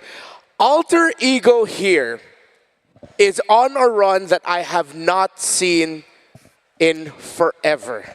I have not seen a story that Alter Ego has set up for themselves. How often do we see a team that plays for so long, a franchise that sticks to their guns and commits to a purpose? Alter Ego's waited 5 years to come back to the world stage. I think they've performed so well today, not only the players, but you can see that the coaching staff. I would still feel like it was the coaching staff that should be commended in that part. Don't get me wrong, I'm not saying that the players didn't play good, but I think that the fact that they managed to deliver the kind of drafts that they built, that they gave all throughout the tournament, with, they started with Frail inward, and then they conditioned everyone that this is what they can do, to the point where we got to that Uranus pick. They introduced a nightmare that all of us thought we were over with, but here we are again. But at least we can rest easy knowing that SRG's coming in, and I'm sure they didn't take that sitting down. They watched that with their eyes glued to the screen and dozens of notebooks in front of them. Alter Ego has just taken down Titans. With the Golden Road shattered, the dream and hopes of Indonesia making it to the grand finals here at home still stands. But standing before them are the Giants, the Selangor Red Giants from Malaysia. Ooh. Down with the Giants, now the Titans. They're done with the Titans. Now they're going for the Giants. That's what that is. You know what? It's okay to get a little confused. A lot of us are still not over the fact that we went 5 games, and it was so close, down to the last 10 minutes. If anything, that was a gigantic task that they had to overcome just earlier today. And even better right now, there's another giant that they have to face, the Selangor Red Giants. Just a few hours, not even an hour, maybe an hour and change. Yeah. Now they will have to face a team that has been very strong all throughout the tournament. And many players, many analysts commend this team, SRG, but for Alter Ego, maybe that journey into that bottom part of the bracket, maybe that is what made them really strong right now. And the form that we're seeing right now for Alter Ego might have been molded because of the journey that they had. Just to zoom out real quick, SRG is the last team that the online community favors. They could be AE's final boss because Onyx fell out too soon. Liquid has fallen now. Rora is waiting in the grand finals. I know a lot of people wrote them off early. Not this guy, but it's now down to these two. SRG is in the way of Alter Ego's last stand. It's Indonesia's last stand against Malaysia's Giants. We have to revisit the history between these two regions. In the lower bracket finals of the M1 World Championship, RRQ Hoshi took down Todak. In M6, Liquid Indonesia swept the Giants to make it to the grand finals. Now here we are in the lower bracket finals. Selangor Red Giants will face off against another Indonesian squad. One, the likes the world of which has never seen before. We could be on the way for the first time in MLBB Esports history to have a World Championship Grand Finals that is not competed by champions, but by the runner-ups of Philippines and Indonesia. Malaysia is the only one standing in the way of that story. That's actually very true. And the front runners right now that we have to talk about is definitely Nino as well. Scram Nino just recently received an award, just walked that whole stage earlier today because of his charisma, and I think that's undeniable. But that's also very true from Cram. It's difficult to root against this guy after hearing his story. You just have to really feel for him. There's even deeper, I don't know, the deeper story that you have to follow for Cram, and it's so difficult to root against him. And how often does it happen that a team captain for two very successful teams come from the EXP lane? It's a different kind of practice to call shots from that angle. And again, this is the rubber match in the long history of Indonesia versus Malaysia in the lower bracket. Who's gonna take it? We saw what happened earlier today. Alter Ego took down Team Liquid in 5 games. It didn't take more than an hour and a half for them to be back now on the stage to go up against Selangor Red Giants, the last champion team remaining in M7. That last MPL champion team that's remaining. It will be a tall order though. As good as Alter Ego were, and as good as the team that they defeated were, SRG is still a different beast. All throughout the tournament for M7, the teams that have innovated and have showed us a different approach to the metagame has been proven to be successful. That was SRG first, when we saw them with their drafting and the way that they approached the game, the way that they used Innocent with that Sora on that flex, and then of course, eventually getting into the spot where they are now in the lower bracket finals, guaranteed number 3 slot now, number 3 finish for SRG. So it will be a difficult match for sure for Alter Ego, despite them winning already against the quote-unquote big boss of the tournament. But hey, fortunately, El Familia has their own little Professor X backing them up. That's Coach Zephyr, the X Factor, who even if he doesn't push his team to have the most unique hero pool again, this is not in the upper echelons of the total ranking. They only play 34 unique heroes in all of M7. The picks that he does bring out are what the team needs at the right time. Yes, if there's anything that I would like to say about Zephyr, Professor X, is that the way that they built Alter Ego all throughout their tournament was so good, and I even went to a point where I said to another analyst that Alter Ego actually has a better hero pool against SRG. I can argue that actually, because if you look back, Alter Ego actually started with the Leomord Freya. That was their first game. Yeah, Coach Zephyr has been part of this genre of esports for so long. Of course, the last time he was on the world stage, he proudly proclaimed, "Hey mom, I'm going to a world championship." When he finally made it to the M7 World Championship, he declared the same thing. And his picks, his treatment of Alter Ego, despite them suffering some of the nastiest losses in M7, the fact that they could come back from major losses just shows that mentality is not going to be a question for this team. The fact that the Uranus in the last series, in the very final game, eventually held on. But we have to recall, Alter Ego and Selangor Red Giants were the first team to qualify for the knockout stage with a perfect 3-0 record. And Aurora Gaming Philippines have already defeated both of them in the playoffs. First Alter Ego, then SRG, which is why they're in the grand finals and only one of them can make it through. But I mean, Aurora had to go through the gauntlet. It's a 5-game series for both of them, right? So it was so difficult. But what I do know about Alter Ego is that they have a massive hero pool, massive strategy pool that might have set the tone for the entire day. What did Coach Arcadia and Ozoraveki prepare for their team, right? And I'm sure that they have their own niche picks or their pocket strategies.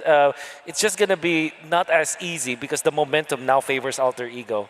Yeah, momentum, definitely. I feel like it's one of those things where despite them coming off of a 5-game series with a hometown crowd right behind them, I'm pretty sure they're going to be egged on to give on their best here. Actually, I think that's something that has to be disputed. Wolf, you can agree with me. And Renmar, you and I have a shared coaching background as well, all three of us.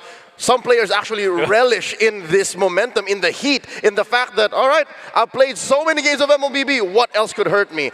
Very rarely, maybe once in maybe 10 games or once in every 10 instances do they feel the fatigue. But here, it's all adrenaline. Yeah, it's the hot hand that players over the years have always talked about, that they love to play on, the momentum and the energy. And I'm excited to hear the energy of the crowd as the players are about to make their entrances. Real quick, your wish list for the series. Zetian Gatot, Yisun Chin. Ooh. Together. In one draft, okay. I want a unique pick, something new. Just one new hero from either of these teams. Very analytical for the both of you. Let's see if we'll get that. For myself personally, I hope we get something unforgettable. One of these two teams will make history by being the second grand finalist for the M7 World Championship. I was confident that we could have won the game, but apparently we were not able to. Because it's our first time fighting against that kind of meta, like Aurora BH meta, using Tang Jungler. I think there's a lot of learnings that we can apply in our playstyle and we can do more. We don't expect we're going to this far. We just wanted to perform well in the series. We just only care about do our best every game. Sebenarnya awalnya kayak nggak dipandang gitu sama orang-orang, kayak dipandang sebelah mata lah. Cuman makin kesini mereka semakin support karena ya tahu juga karena skill kita lagi bagus. SRG sama AE mirip sih, karena mereka suka perang, AE juga suka perang. Bisa dibilang gamenya bakal sangat seru aja sih. If ever that I don't make it to the grand finals, the regret that I will have is this upper bracket finals, because I really felt that we could have really won the series. I will regret if we lose, but we're not doing our best. Watching how we played, I felt like we can win this tournament. I'm still feeling pretty positive that we can bounce back from this. How I tell the team is like we have a same goal. We try to reach the goal. It's not easy. In M6, we could eliminate M3 stage. We could have lost in the lower bracket, but we were still able to make it to the third place. So as long as we have tournament live, we will fight for them. I'm still hopeful that we can make it to the grand final. Di M7 ini yang pasti aku nggak mau nyanyain momentum ini karena ya kesempatan nggak mungkin datang 2 kali aja. Jadi aku pengen maksimalin ini. Whatever the result is for this tournament, I'm pretty proud of them. This marks the first ever meeting between SRG and Alter Ego. Will SRG move one step closer to their dream of winning the M7 trophy for Malaysia? Or will Alter Ego make history right here on home soil? Let's enjoy the game, boys!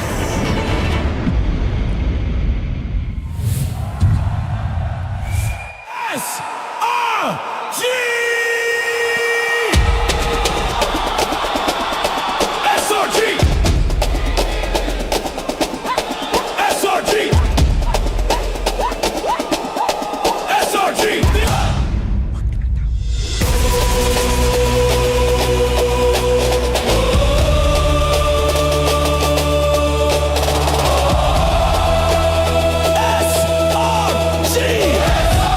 Selangor Red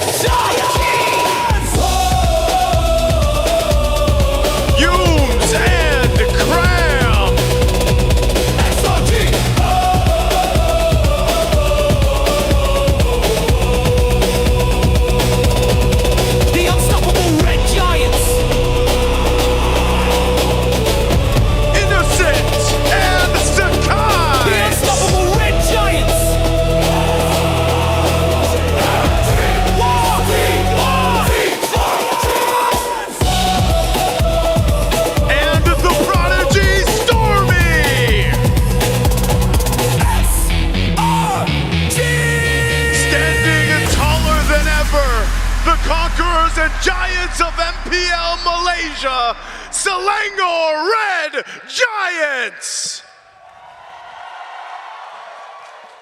Here come the hometown heroes, ĐịCH.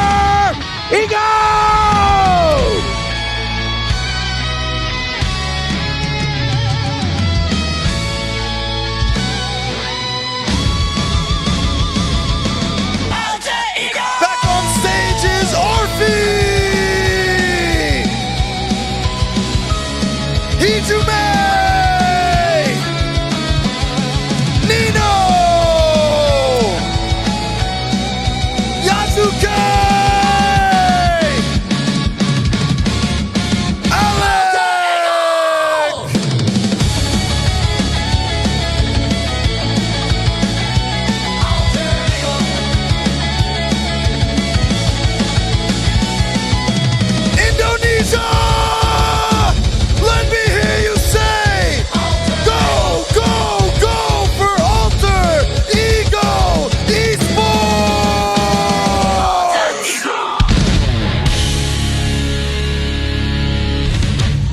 You can feel and hear the excitement of the crowd, but the tension in the air is thick, as only one of these two teams will make it to the grand finals.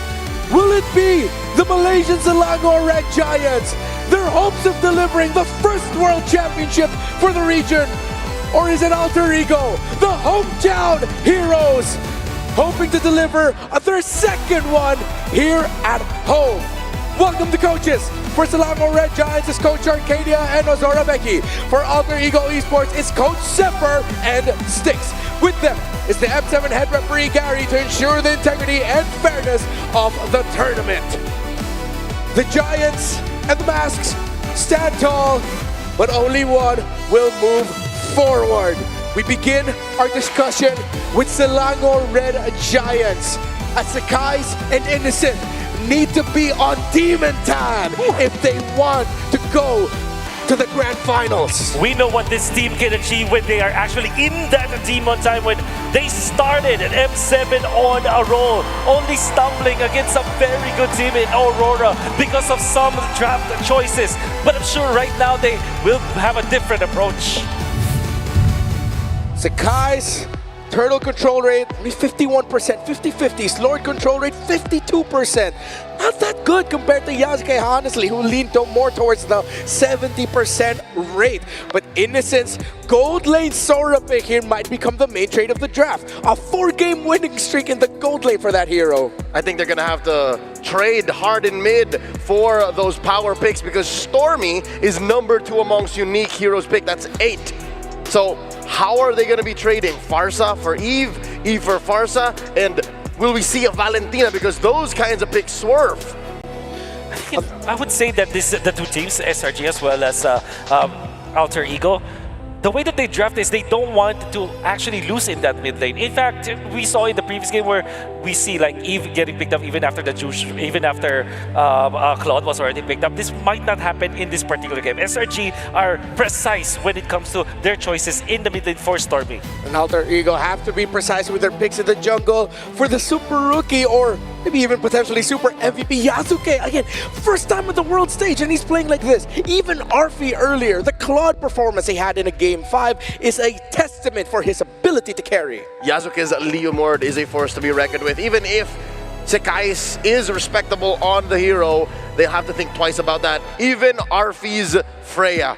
The Claude is pretty solid too, might be up for trading, but we consider that winning streak on the Sora. But I think here for them, they're willing to juggle it in the hands of El Padre and Nino. And as well, Hijume. If you're talking about Pharsa, he's 4-0 with it. How is Stormy gonna match up to it? And does Stormy have that pocket Lunox to turn the tides? Like I said, I think the way that ΔŞICH should be approaching this match is to not have any kind of weakness in that mid trio. I think that if we're just talking about the mid lane, jungle, and the roam, it is more amplified when you're always up against SRG because SRG, they have built their house around that. Of course, they are proud of their side laners, which happens to be like imported Filipino players, but their mid trio, if that does not work, if that had not been working for the longest time, this team wouldn't have gone places. So I think that this is something that ΔŞICH needs to target. It seems like with all the picks that we discussed, with each player. It's like 4 roles are going to be hotly contested. Well, the Rome is just, all right, Yums, Alec, whatever ends up with us, we're going to make it work. Yep. It's like, in the EXP Gold, there's a trade for Sora. Of course, the priorities on the Claude. In the jungle, who's going to get the Leomord and what? Looking back to Alter Ego's slobber knocker, almost grand finals performance against Team Liquid in the previous series of today, you know that Alec played 5 unique heroes. Alec played Kalia, Cho, Khalid, Hylos, and Hilda. What can this man not do? So I would be looking at that as Coach Ark and Coach Veki and saying, if he's okay to do all of that, didn't even play Gatot Kacha at all, where do we put Yums? Yeah. Seems like that's going to be the question. At that point, do you even take anything away from Alec? Try to take anything away from Alec? Liquid focus on the Grok. But I feel like if Selangor Red Giants can trade for it, involve Grok in the trade. I know they love putting it on the hands of Yums, but any team that loves playing a specific pick is more than willing to allow it open because they're the ones who know how to counter it. And I would say that you can expect the roamers to be put in the second phase of the picks. I think there will really be a trade between the mid laners. Obviously, the junglers were there. I think Leomord is still highly contested. Now, compared to Team Liquid Philippines, I think SRG will be a team that will automatically ban the Freya. I think after watching what happened in the early series, that hero will be banned here. I think Liquid lost out one too many games because they let through the Freya. Yep. They learned that lesson a little too late. But yeah, I reckon SRG should be that kind of team. They should pick up on that sooner than later. We now head into the draft. Flying Cloud for this very first one. Watch out for your over-aggression early on because teams will be able to rejoin into the fight very quickly if you decide to invade. Selangor Red Giants will not heed my advice and they will go ahead and ban out the Grok. Meanwhile, Alter Ego take away the Sora and the Esmeralda. Okay. That should be, that is Jushin for SRG gonna be attempting a trade for the Claude as well as the Eve. Now, Alter Ego, they have shown that they are willing to first pick the Leomord actually. Yep. But if Leomord and Claude is available, which might actually happen in this particular match since I'm really thinking that the Freya is the third ban for SRG, I wonder what they will prioritize. Is it going to be Leomord or is it going to be that Eve? What a ban, a Farsa for Artel Ego. Yeah, I was gonna say Eve would be this blue 3 ban, but instead they respect Stormy that much and take away that Farsa. Okay. They're not gonna risk it. Heejun is not gonna say, okay coach, I can Lunox them. Despite the stellar matchup, the win rate on a Lunox to Farsa matchup, they won't risk it. This really tells me Eve first pick for Alter Ego, then eventually, if they give up the Claude, at least there is the potential for the Freya. But if the Freya gets banned by SRG, I think that it's just fair for Alter Ego to just prioritize that Claude, because the Claude is not afraid of the Eve, not that afraid of the Leomord, although that could be a problem. What's your command? It's Fanny instead. Alter Ego, absolutely not the Claude first pick. I think likely Eve or Leomord. Eve or the Mord, yeah. Just one of those two. With them taking away the Farsa, what if it is just going to go straight into the Eve so they take it away from Stormy? But I mean, you can count on Stormy to play the Kimmy and the... Oh, wow. Wow, that is... The what-us, where Alter Ego continue to surprise. Yep, because they know they break away the Freya board combo, so they're okay with that. They're okay if the Claude is picked up. The worst that could happen is Eve is the choice here for SRG, which I think likely it is. So SRG gets both, the Eve and the Mord. Eve Mord, that's right. It will be so bad if SRG gives the Leomord back. I think it's just that's the Mord as well as the Eve. Okay. Are they gonna lean towards the most obvious picks or maybe go in for their own swerve? They pick up the Hilda. And then they're gonna go Claude. Hilda into the Leomord though is if ever Alter Ego picks up the Leomord here. Scary SRG. I think they want to go Fredrin third pick. Yeah. Which is crazy because we know that SRG, they struggle with the utility junglers. And the scariest thing about this is that you can just Leomord. There you go. They gave away what we suggested for them. And Alter Ego gets the the trifecta of the meta game. Of today's meta game, I mean, like literally today, January 24th. Let SRG cook, but what are they cooking up? We saw what happened to Liquid earlier against these three. Well, to the credit of SRG, if they can take this game 1 win against those three, then ԱլտերEgo will have to do some major restructuring. Oh yeah, they cracked the code if that's the case. Yeah. So this could be limit testing. Again, it's a best of 5. Why would you limit test in the lower bracket finals? Hey, what if this time they go Uranus? It's been a while since we've seen a download team. That's true. Right. In the history of MLBB Esports, there have been, a couple of teams who succeeded by allowing certain things to run through and see how far they can get away with it. SRG this early, leaning hard on a strat that beat them in the upper bracket finals. Are they going utility this early? This was automatically banned against KarlTzy after, I think after game 2, I would say. Yeah. And it's so important. I feel like this is actually a good hero. But is it a good hero for Sakai's? That's the Is it a good hero for SRG in general right now? If we were just to like block out the logos of the teams, I think that this is such an even first 3 picks. Yeah, I can see that. Although because of that all the more important question around Sakai's and this Baksha pick, I am underwhelmed by this Baksha. Yep. On theory, yes. 2 out of 3 times that Liquid pulled off a utility jungler-centric lineup in their lower bracket semis earlier today, that they lost, by the way. Yeah. AE figured it out. Yep. So what, I don't know, maybe SRG is working on recency bias. Maybe, all right, let's just not do what Liquid did in those moments, because I'm also a believer of the utility jungler meta, but not like this, not so soon, not so brazen. Yeah. We'll see. The Cho being banned out, I believe that SRG will be looking towards the ban on the Kalia as it is. It is actually still open. Yep. That's a Selena. We haven't seen her banned or picked in a while. Who said there are no shortcuts? So that's the chip. All right, smart, because we saw AlteraEgo actually pick up that chip. It's the Alice. All right. So SRG gonna be looking for their maybe last pick their Stormy hero. Just get the Lunox maybe. Yeah. Put that in the mid. Yeah, straight up. I mean, in the center of the map, when you're going up against all the pokes of Eve, the self-sustain is going to help you out greatly, and you can punish aggression if ever you get to Darkening and Chaos Assault out. How would you feel if they suddenly sort of pick up a Zetian for Stormy? Maybe last pick, if that is the case. Then in that scenario, they would want to get the CC first. Wow. For Crab. We don't know actually if this Baksha is a jungler. Now we can confirm it's a jungler. Now it's a jungler. Yeah. I was just about to say, because not a single time in M7 has Selangor Red Giants played utility jungle. Yeah. Not once. Not once. All right. So I think without the Esmeralda, you need a little bit of shred here from AlteraEgo, but you already have picked up your Freya as well as your Eve. Might not get that from the XP. Maybe just a Yu Zhong. It is actually available.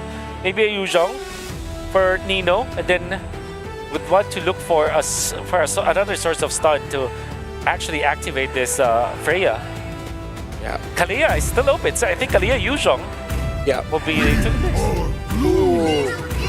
Right. With the EXP. They go back. Whoa, what is the roll? Is this Rome Glue? Rome Patrick. Okay, Alec, ever growing his hero pool. What number is that now? And SRG, God. If this were a different meta, Angela will be the last pick where SRG. Look at how many good vessels there are for the Angela. Nice one, baby. Yeah. Nice one, baby, but that is very unlikely in this scenario. That's unique. That's a unique pick for Alec right there. 10th unique pickup now for the M7 World Championship, and I think SRG might not have expected this. The big swerve, the Rome Glue. It's even more so worrying now for Sakai's to make this Baksha jungle work. Yeah. You're left with Kimmy. I really don't like SRG's lineup. It's a weird damage profile. It's scattered. It's scattered. It's like a ragdoll. It's a damage profile that AE are comfortable going into. I have to vote for AlteraEgo, especially after seeing them win this lineup. It's so difficult to go up against this five man that they have built. Yeah. Leo, AlteraEgo also? Yeah, especially with El Padre on that CC. He's hot with it. Well, Selangor Red Giants gave 3 crucial heroes to Alter Ego. Heroes integral to the destruction of the Golden Road. Unless SRG suddenly whip out some next level MLBB gameplay, then they might just be falling in this very first game. Malaysia versus Indonesia, SRG versus Alter Ego. Here we go, Alter Ego just took down a Titan, and now next in sight are the Giants here. Welcome everyone to this best of 5, a spot to the grand finals to face off. Rora from the Philippines is on the line, and it starts here. Brigida, how are we feeling? I mean, did you get some time to recalibrate after the last match, and now we jump into this one? Whoa, Hijime. Okay, I thought we'd be seeing another first blood in less than a minute, but I'm first of all glad to see Patrick. Yeah. I'm glad to cast Patrick, Everyone but loves I'm it. very surprised to see it in Rome. And I guess this goes to show how deep Alter Ego and their pockets are in terms of bringing out these picks or these drafts. But then, overall, I just feel like momentum is definitely on their side. This is a draft that will enable them to keep fighting as much as they want. But SRG, just the same, since they have this very tanky lineup, they just have to find the right targets to go for. And I feel like that's why we're seeing those fast rotations come in. But so far, Alter Ego are just quick to reposition. And Arfi's been playing this matchup all day long. Freya up against Claude, and he seems to always do well on it. And even Nino getting bullied up top a little bit. Doesn't feel too bad because last game saw him behind 2 deaths and still carried. Yeah, I wonder how this is going to work out too, just because, again, like the panel mentioned, there's basically 3 very comfort picks that we just saw from the last series with Alter Ego.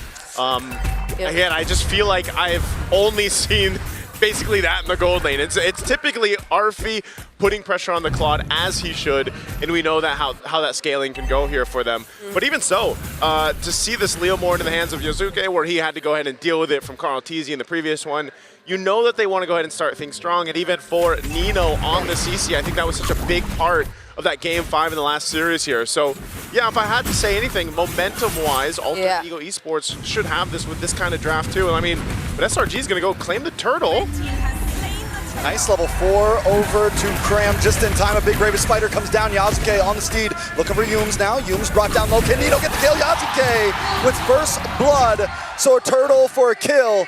How we feel about that trade? It feels as if it's still somewhat in favor of Alter Ego, because from the get-go, it didn't seem like they wanted the turtle anyway. They were just standing in the EXP lane. They had their eyes set on Cram. It seems like Cram was the initial target. It just so happened that Yums was there. He was the more accessible one for them at the moment as SRG transitioned towards potentially considering that fight after the objective. So I feel like this is Alter Ego and their game plan all along, but Arfi? Nice gank onto Arfi, in comes the Blazing Duet. Arfi in a bad spot, taking out Sekai's, able to get the kill. Look at Alec though, gets a slam. Hijime gets involved as well, doesn't use RWM just yet. Here comes Barbio, the slam through, and they're all caught in the RWM. Yums trying to do damage on a Hijime as Sekai's goes up against Yasuke. It's a 1v2, he pushes him inside, and down goes Yasuke.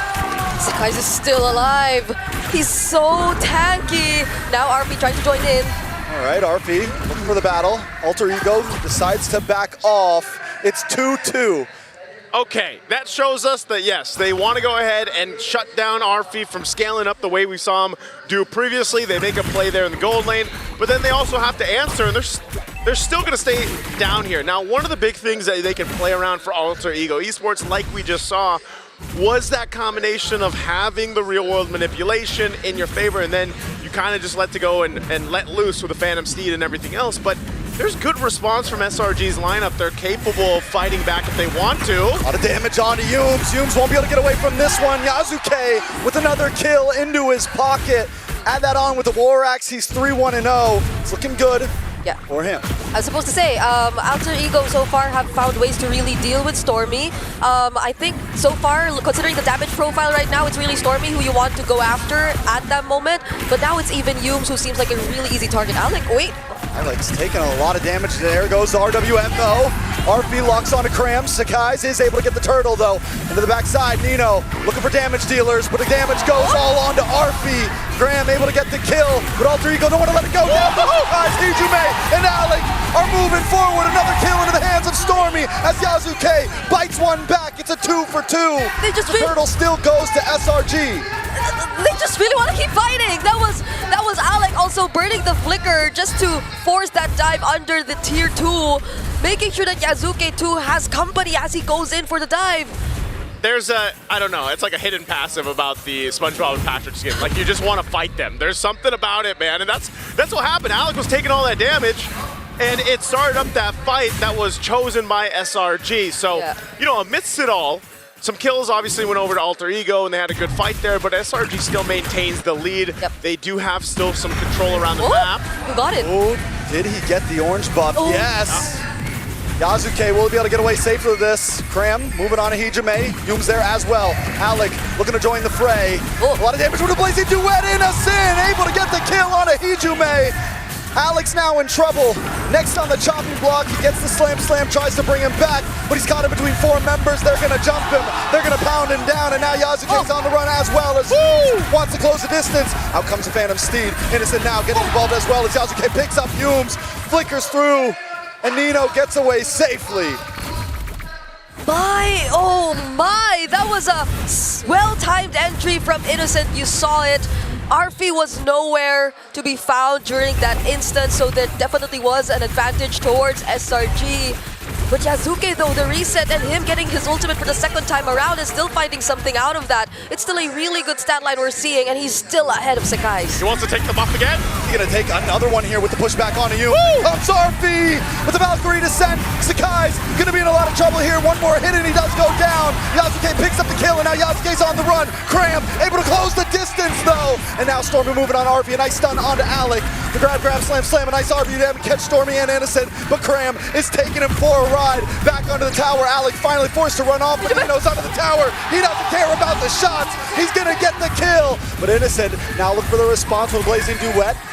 The Vengeance able to respond back, and we are back down to calm. ÄlterEgo wants to fight the Giants, and the Giants will always fight back. Again, all this for the buff pressure in the jungle is what's happening here. Third turtle is up. We'll see if SRG secures this one again, but man, you got to get up to ÄlterEgo. The way they like to fight on the map early on, it doesn't matter. They'll take those fights. And they may have stayed a bit too long there though, because they were able to take away the objective or the buffs from Sekai's, but Sekai's was able to get away. And now it's these two marksmen who keep fighting. Hold on. Big hit on to Cram. Cram's gonna go down. Arp comes into the backside though. Looking to try to get the final hit. Yoom's able to find Yasuke. Nino finds Cram. It's a 1-for-1 and a blazing duet locks on to Hijume. And he does go down. Innocent wants another. He's gonna chase down Innocent. Doesn't have the BMI currently, but it's just a couple more shots. He finally flickers in. One more hit, but no! Cram won't go down like this. But he has to get off, and Innocent's just gonna go again, but you can't chase him down with flying clouds. Walks into Stormy. Sekai's there as well. Now Nino in the back.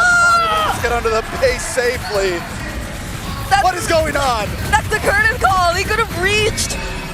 He could have reached it. He could have went for the chase, but he was tied up. He was tied up. Tied up by the yo-yo, man. I mean, hey, that's about as good as it will get in those engages. But man, ÄlterEgo Esports, you know, looking at the items too, falling into place here, you've got to go with some defense, and that's why you got those brute forces built in.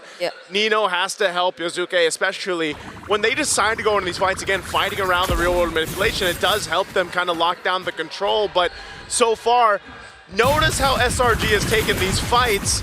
They also have pretty good defensiveness now too, with the couple chastised pauldrons they have, plus the Dom Ice on Yooms. He picks up his own, so they are going into these fights ready to just kind of brawl it out defensively. And ÄlterEgo does not have that just yet. They don't have a direct answer to Innocent, who, compared to what we've seen whenever Arfi on the Freya goes up against the Claude in their previous series against Liquid, seems to be performing much better on the Claude. These early decisions to join the fights, the amount of damage you get to see from him, and that Swift Trinity already completed in 9 minutes. Means so much about how Innocent was able to handle the laning phase. Well, not only that, but Selangor Red Giants as a whole made a great job at ganking that gold lane to make sure Innocent had a good experience. You know where that is? Because I see that fight with Arfi multiple times in the last series. They're like, you know what? If we want to go ahead and have a better chance here, Innocent's got to do his thing, but we also got to allow him to do his thing. And so that one or two times they went down and kind of focused on that to get that kill, or at least to stop Arfi from bullying the lane early on, that's what helped bring them to this point. Now they've got control around this first Lord here. Alter-Ego, though, trying to get a position for this, unless they go for Arfi. Okay. He's just going to get pushed back. There's the commit, though. Big Brave Spider with a blazing duet from Innocent. HiJuMae now just trying to get away, but he's going to get chopped down. Yasuke does bring out the Phantom Steed, but at this point, AE just wants to get away free. SRG now looking, pacing. Arfi going to back off. They just want the Lord. Will AE give it to him? Arfi wasn't the real target.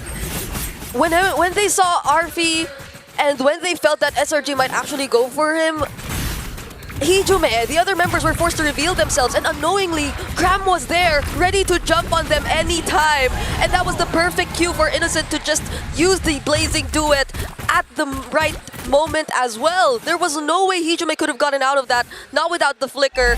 And now Alter-Ego couldn't even contest, but wait. Big Valkyrie's descent. Arfi finally moves on to Stormy. A couple more shots, but he gets stunned. Wait, the final hit connects. Innocent gonna be pulling up soon, though.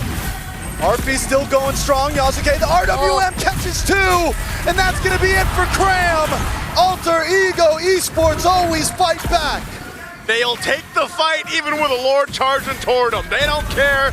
They'll go for it. The Purify will not save Stormy. Yeah, and such a brutal way to deal with Cram, who you saw for how many times in a row now was just able to easily get access to HiJuMae. But during that moment where it wasn't such a reactive real-world manipulation that you get to see from HiJuMae, he was being well guarded by the other members of Alter-Ego. Surprisingly, they have ways, they have damage to already deal with this guy, and that is something you could also expect from them in the upcoming team fight so long as they're able to set up, but Sakai's. Nice dodges from Alec and Arfi. Oh, there's the re-engage. Does get the grab. Horse sees a flicker, and comes Cram with a Brave Spider. Innocent gets some more free shots. RBL does come out, but AE decides to disengage. Okay. All right, they want it, like there was an attempt to set something up. They didn't get the setup they were looking for if you're SRG, and then Alec decided to go ahead and engage. He gets zoned out from his team. Nothing too bad, though, because, again, that one kill doesn't really change the course of the game. They're, at this point, playing into the Lord here in about 1 minute and 20. Yeah. So if you're looking at the itemization and everything else, even the space on the map, it's nearly even, right? 3 turrets are down.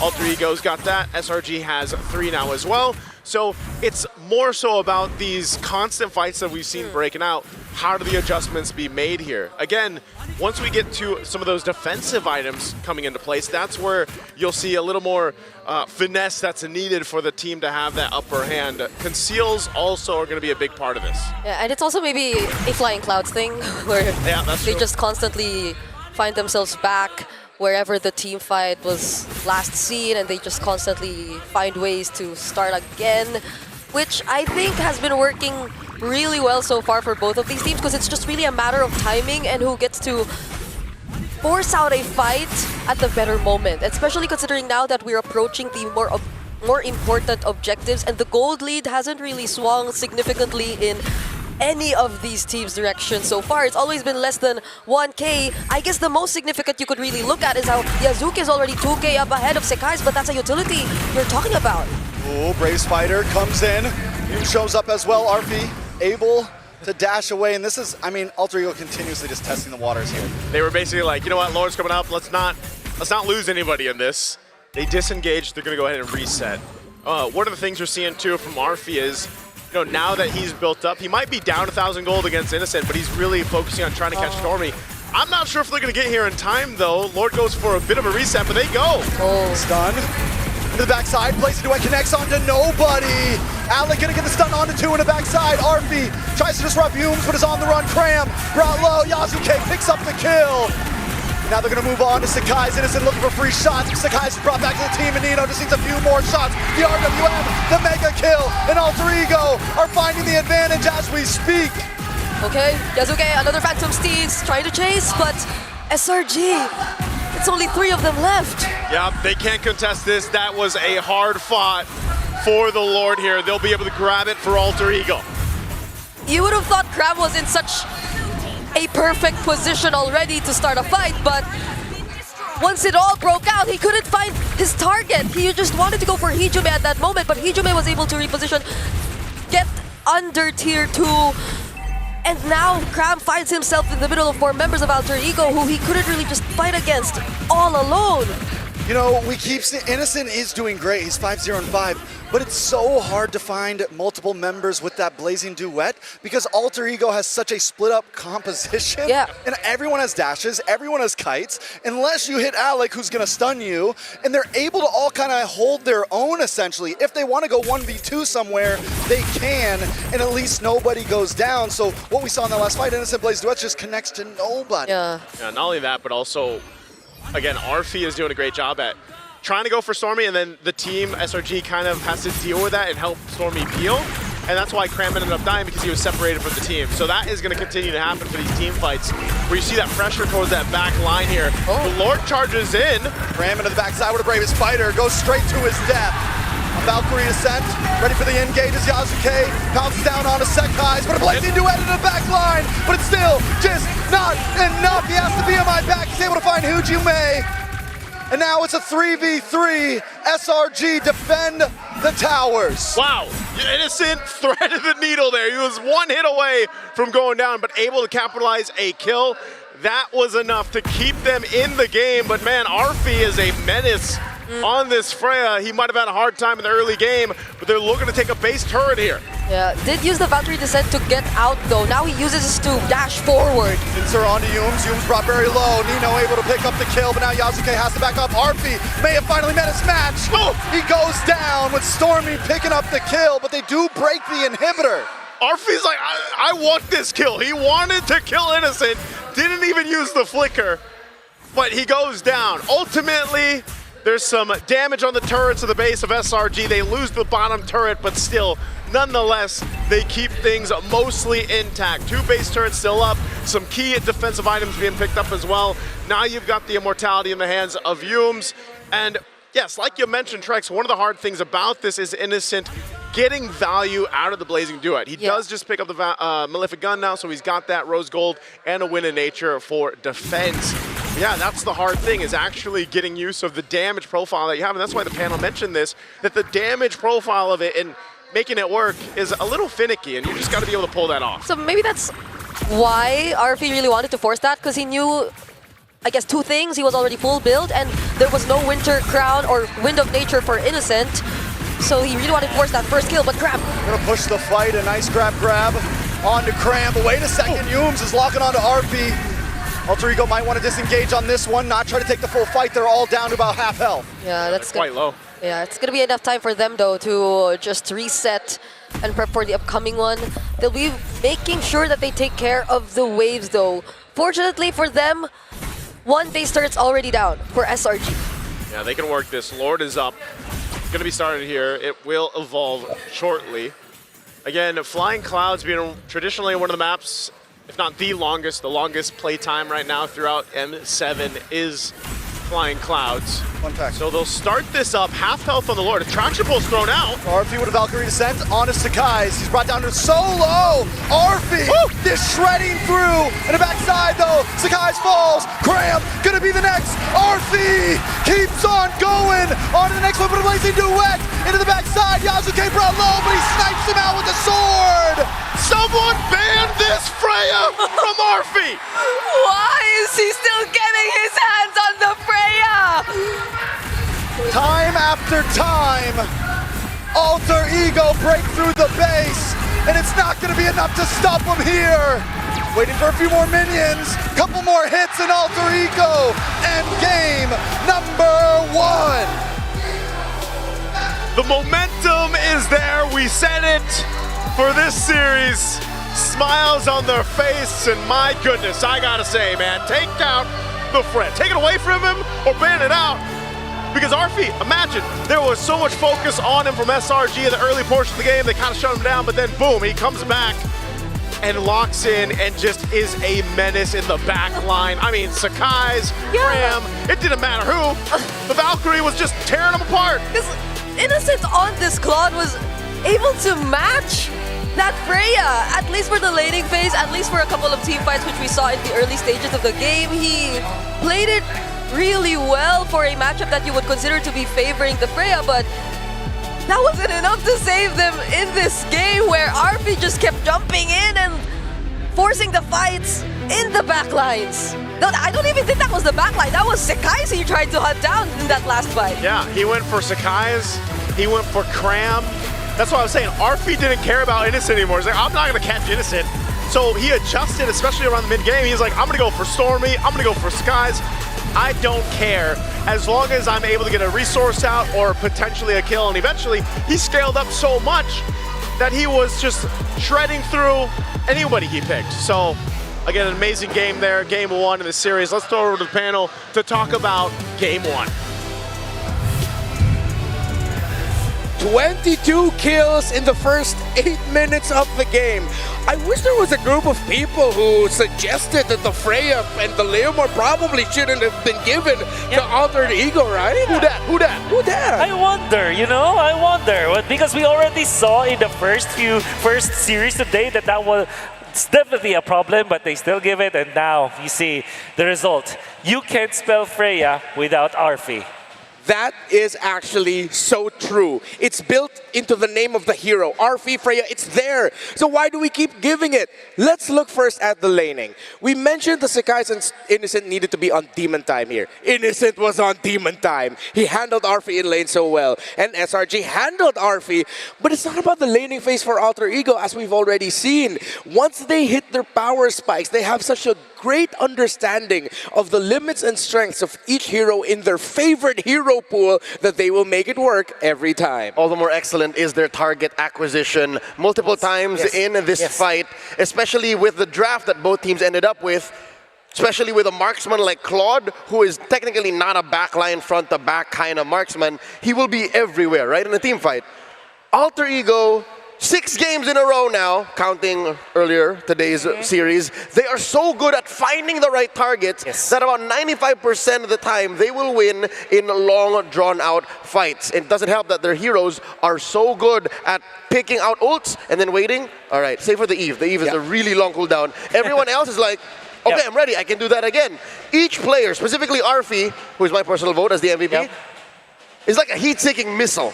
Yeah, especially the last clashes which they actually won. He jumped into Innocent first. Then Innocent was able to dodge, but he's still able to collect the kill with the last hit on the Sakai. Then eventually snowball from there. Arfi, the MVP, but if you combine also the peeling that he was able to give for his teammates, because I think that the MO for for SRG was to get into where Hijome was, and to be fair, I think that the air were able to catch Hijome so many times, but the defense, because of Arfi as well as Nino on the CC, was so good for Alter Ego. I honestly see a world where SRG won game 1 because of just their wanton shutdown of Hijome. I felt so painful watching that Eve just not be able to RWM. Like, I think half of the fights here, he did not get to use the RWM properly. But eventually, as Wolf mentioned, how scary is it to have both a shredding damage dealer in the front line plus a peeler in the gold lane? Yeah. Beauty of the lineup of Alter Ego is the extended fights. Perfect for Flying Cloud. They have heroes here that, yes, you would consider the Leomord to be ultimate dependent, but the Yasuke will just have to wait for it. Nino's timing on the curtain wall, call as well. So good. Again, Nino continues to impress us and win us over to become Alter champs in our own right. But Arfi, the thing about him is, even if he doesn't Valkyrie Descent, he can just like basic attack, and he hurts. But then when the Valkyrie Descent comes in, that's when it becomes even more of a problem. Yep. And to add to what Nino was able to achieve is, it's so many times that his discipline with the vengeance is so good. He does not pop it without Innocent, being a threat. Like, he's always reserving that for a specific purpose, and because of that, it's so difficult for Innocent. Look at this. Eventually, when Innocent tried to go for that way onto the CC, they have found him, and last hit, by the way, coming up from RP. It's difficult for Innocent to position himself, and when that does happen, look at them. They let go of the real-world manipulation. They go on him afterwards. It's like almost they are almost programmed to react to Innocent. It's like they already know what Innocent is about to do. They're waiting for Innocent to jump, and once that happens, they are so prepared. That was the fight that made me go, wow. It's like they were all speaking, but we're also connected telepathically to know each other's next moves. They know their timings so well. Nino still deathless in this game, 7-0-8 on this CC that packs more damage than it does sustain. Gone are the days where CC will just go for maybe a War Axe and then the rest of defensive. No, you could just go for the offense. War Axe, Hunter Strike, Malefic Roar, even his choice of defensive item in the Brute Force Breastplate is the most offensive-minded defensive item that we have. You can even argue that the Winter Crown has some adaptive damage in there too. Yeah, that too. But it does. It actually does. I think that Alter Ego Esports have designed this composition to win in this meta game that we have right now. Professor X have built this. This is the strategy. Leomord and Freya. It worked in day one of the M7 Swiss stages. Now, the day before the final day, it still is working. This has to stop, man. Freya needs to be banned. I feel like if SRG still wants to win the series. And that's the thing. You ban Freya, you open up a whole can of worms, a new problem to find solutions to. If you ban out the Freya, something's gotta give. You're gonna have to, consider what else AE is packing. And it's not like Arfi's useless if he ends up with a Granger or a Clint. He has so many heroes to look at that the Freya is just a comfort. But Freya also kind of pins it down in the draft, right? Because you adjust so much.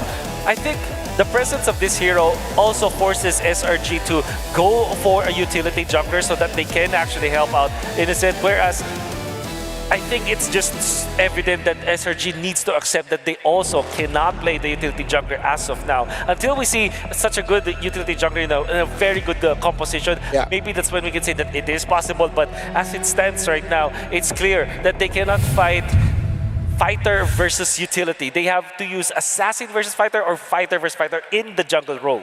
Yeah, which is why we were also a little bit underwhelmed by the Baksha pickup, alongside then the Kimi popping up.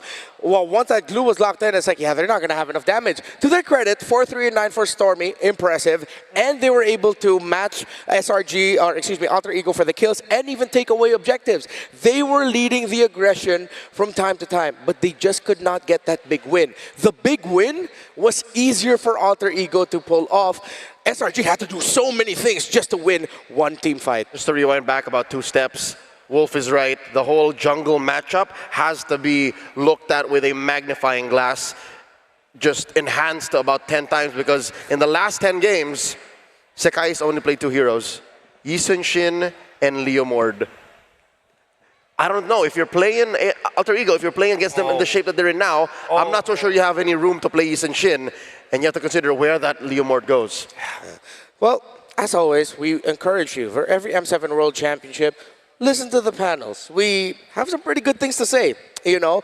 And sometimes, if you can't always listen to a panel, then sometimes having a strategic coach in your pocket is all the best thing that you can do. So we're going to say thank you to some friends, starting first off, of course, with Realme. You can check out all of their AI insights in the Realme 15 Pro, win rate predictions, analysis of gold, items, everything in real time. It's like having a strat coach in your pocket. That's the AI gaming coach feature. But there's also the consecutive skills features. Like you can macro key combos, preset them in just one tap. It guides your strategy, elevates your execution with a full AI-powered edge. From prediction to performance, the complete package. You play, we carry. Realme 15 Pro, the M7 official gaming phone.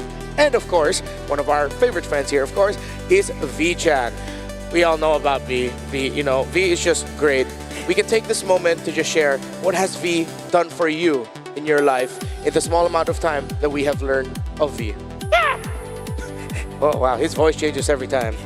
V-Chan. Yeah, so what has V done for you, Wolf? Yeah, sometimes he, transforms into a cloud, which I really like.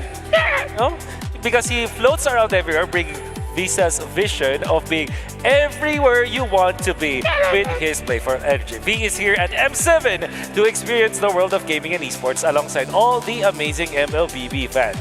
Here to cheer on every team, whether they're winning or losing or they're drafting Freya. And remember, with Visa, stay fast, stay secure. Be the champion you want to be. No, wait, be the real MVP. Yeah, we get it, V. Yeah, you always make that joke, and we love you for it. So you're just gonna be right here. Of course, we saw that interview in the first series of the day between. It was featuring MRO participants here in Indonesia. That's the MLBB Rising Open. So Season 5 is back. It's still open to everyone and flexible to join. Now there's major upgrades. You can earn hero power from victories based on your weekly champion rank and team up with friends to form a 5-player team to compete. Rewards are stacked. Win or lose, you can earn MRO coins to redeem permanent skins, exclusive avatar borders, and more. Climb the weekly championships to qualify for the championship with bigger prizes and keep the M7 passion alive. And the passion is living and going here. SRG and AE. I think unanimous across the board.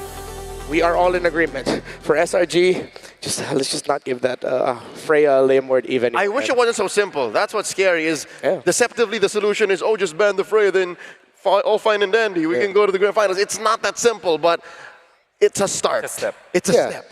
It's a step in the right direction. It allows you to see that if the Freya is banned out, then what else do they have? Then how can we adjust to that, right? The little continuous growth of this series is what SRG wants to go for, as Alter Ego are still riding the high of their victory earlier today by taking game number 1. But outside tennis indoor is actually a great carnival that we have. So, hey, for more information on that, you should go ahead and watch this. We're going to talk a little bit more behind the scenes.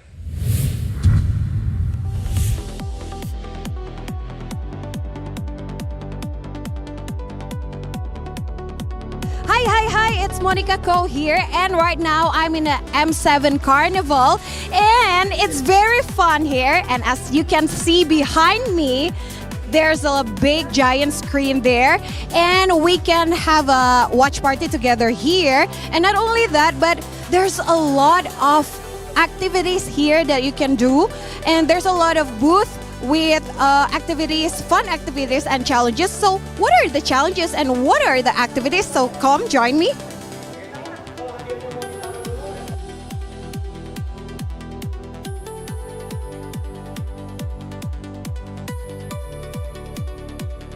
And right now I'm in the Visa's booth, and something caught my attention because you can see behind me there's a long queue here for an activity here. So let us join the activity. Halo kakak, can I join this? Boleh dicoba gamenya? Boleh ya? Langsung nih, gimana nih caranya? Langsung swipe. Wow, okay. So I can see myself on screen. So let's try how fun this could be. Ready? Okay. Oh. So I need to cut the Visa logo. It's very fun, yet it's very challenging. So this is only one of the activities in this Visa booth. And as you can see, all around this booth, there are still a lot of activities that you can join and you can try. And beside the Visa booth, there are also a lot of sponsors booth that you can visit here. There's also a food and beverages booth. Let's have fun here!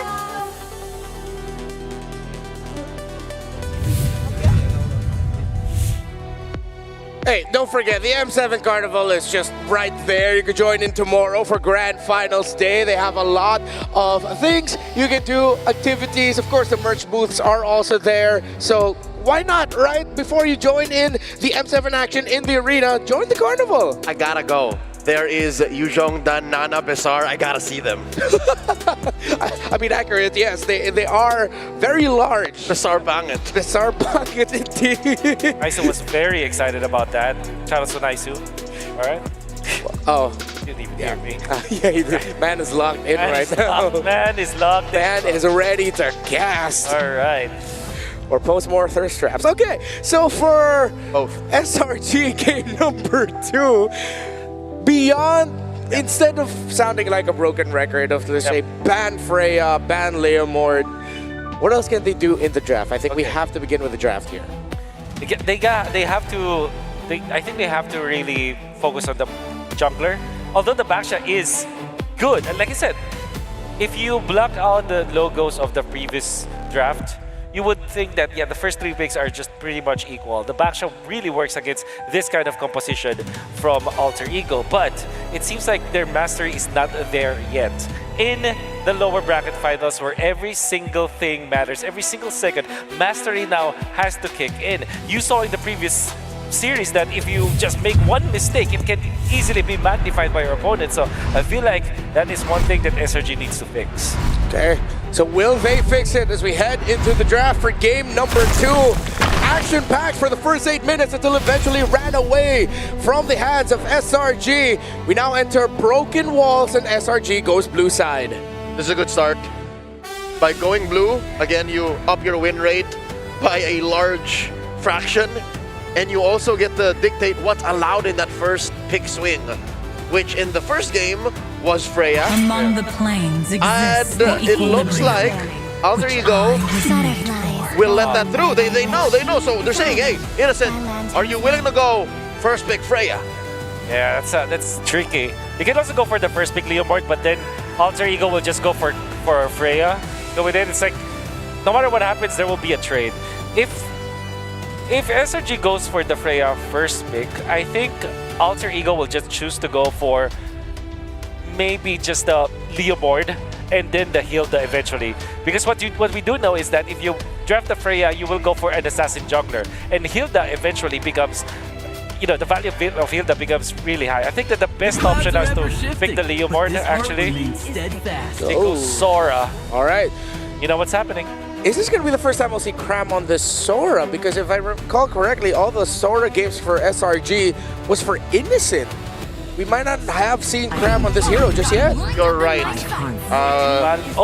Sora has never been in the hands of Cram. Not even hiding anything. It's Kimi Valentina. Well, this could be XP Valentina. This could be Gold Valentina. Yeah.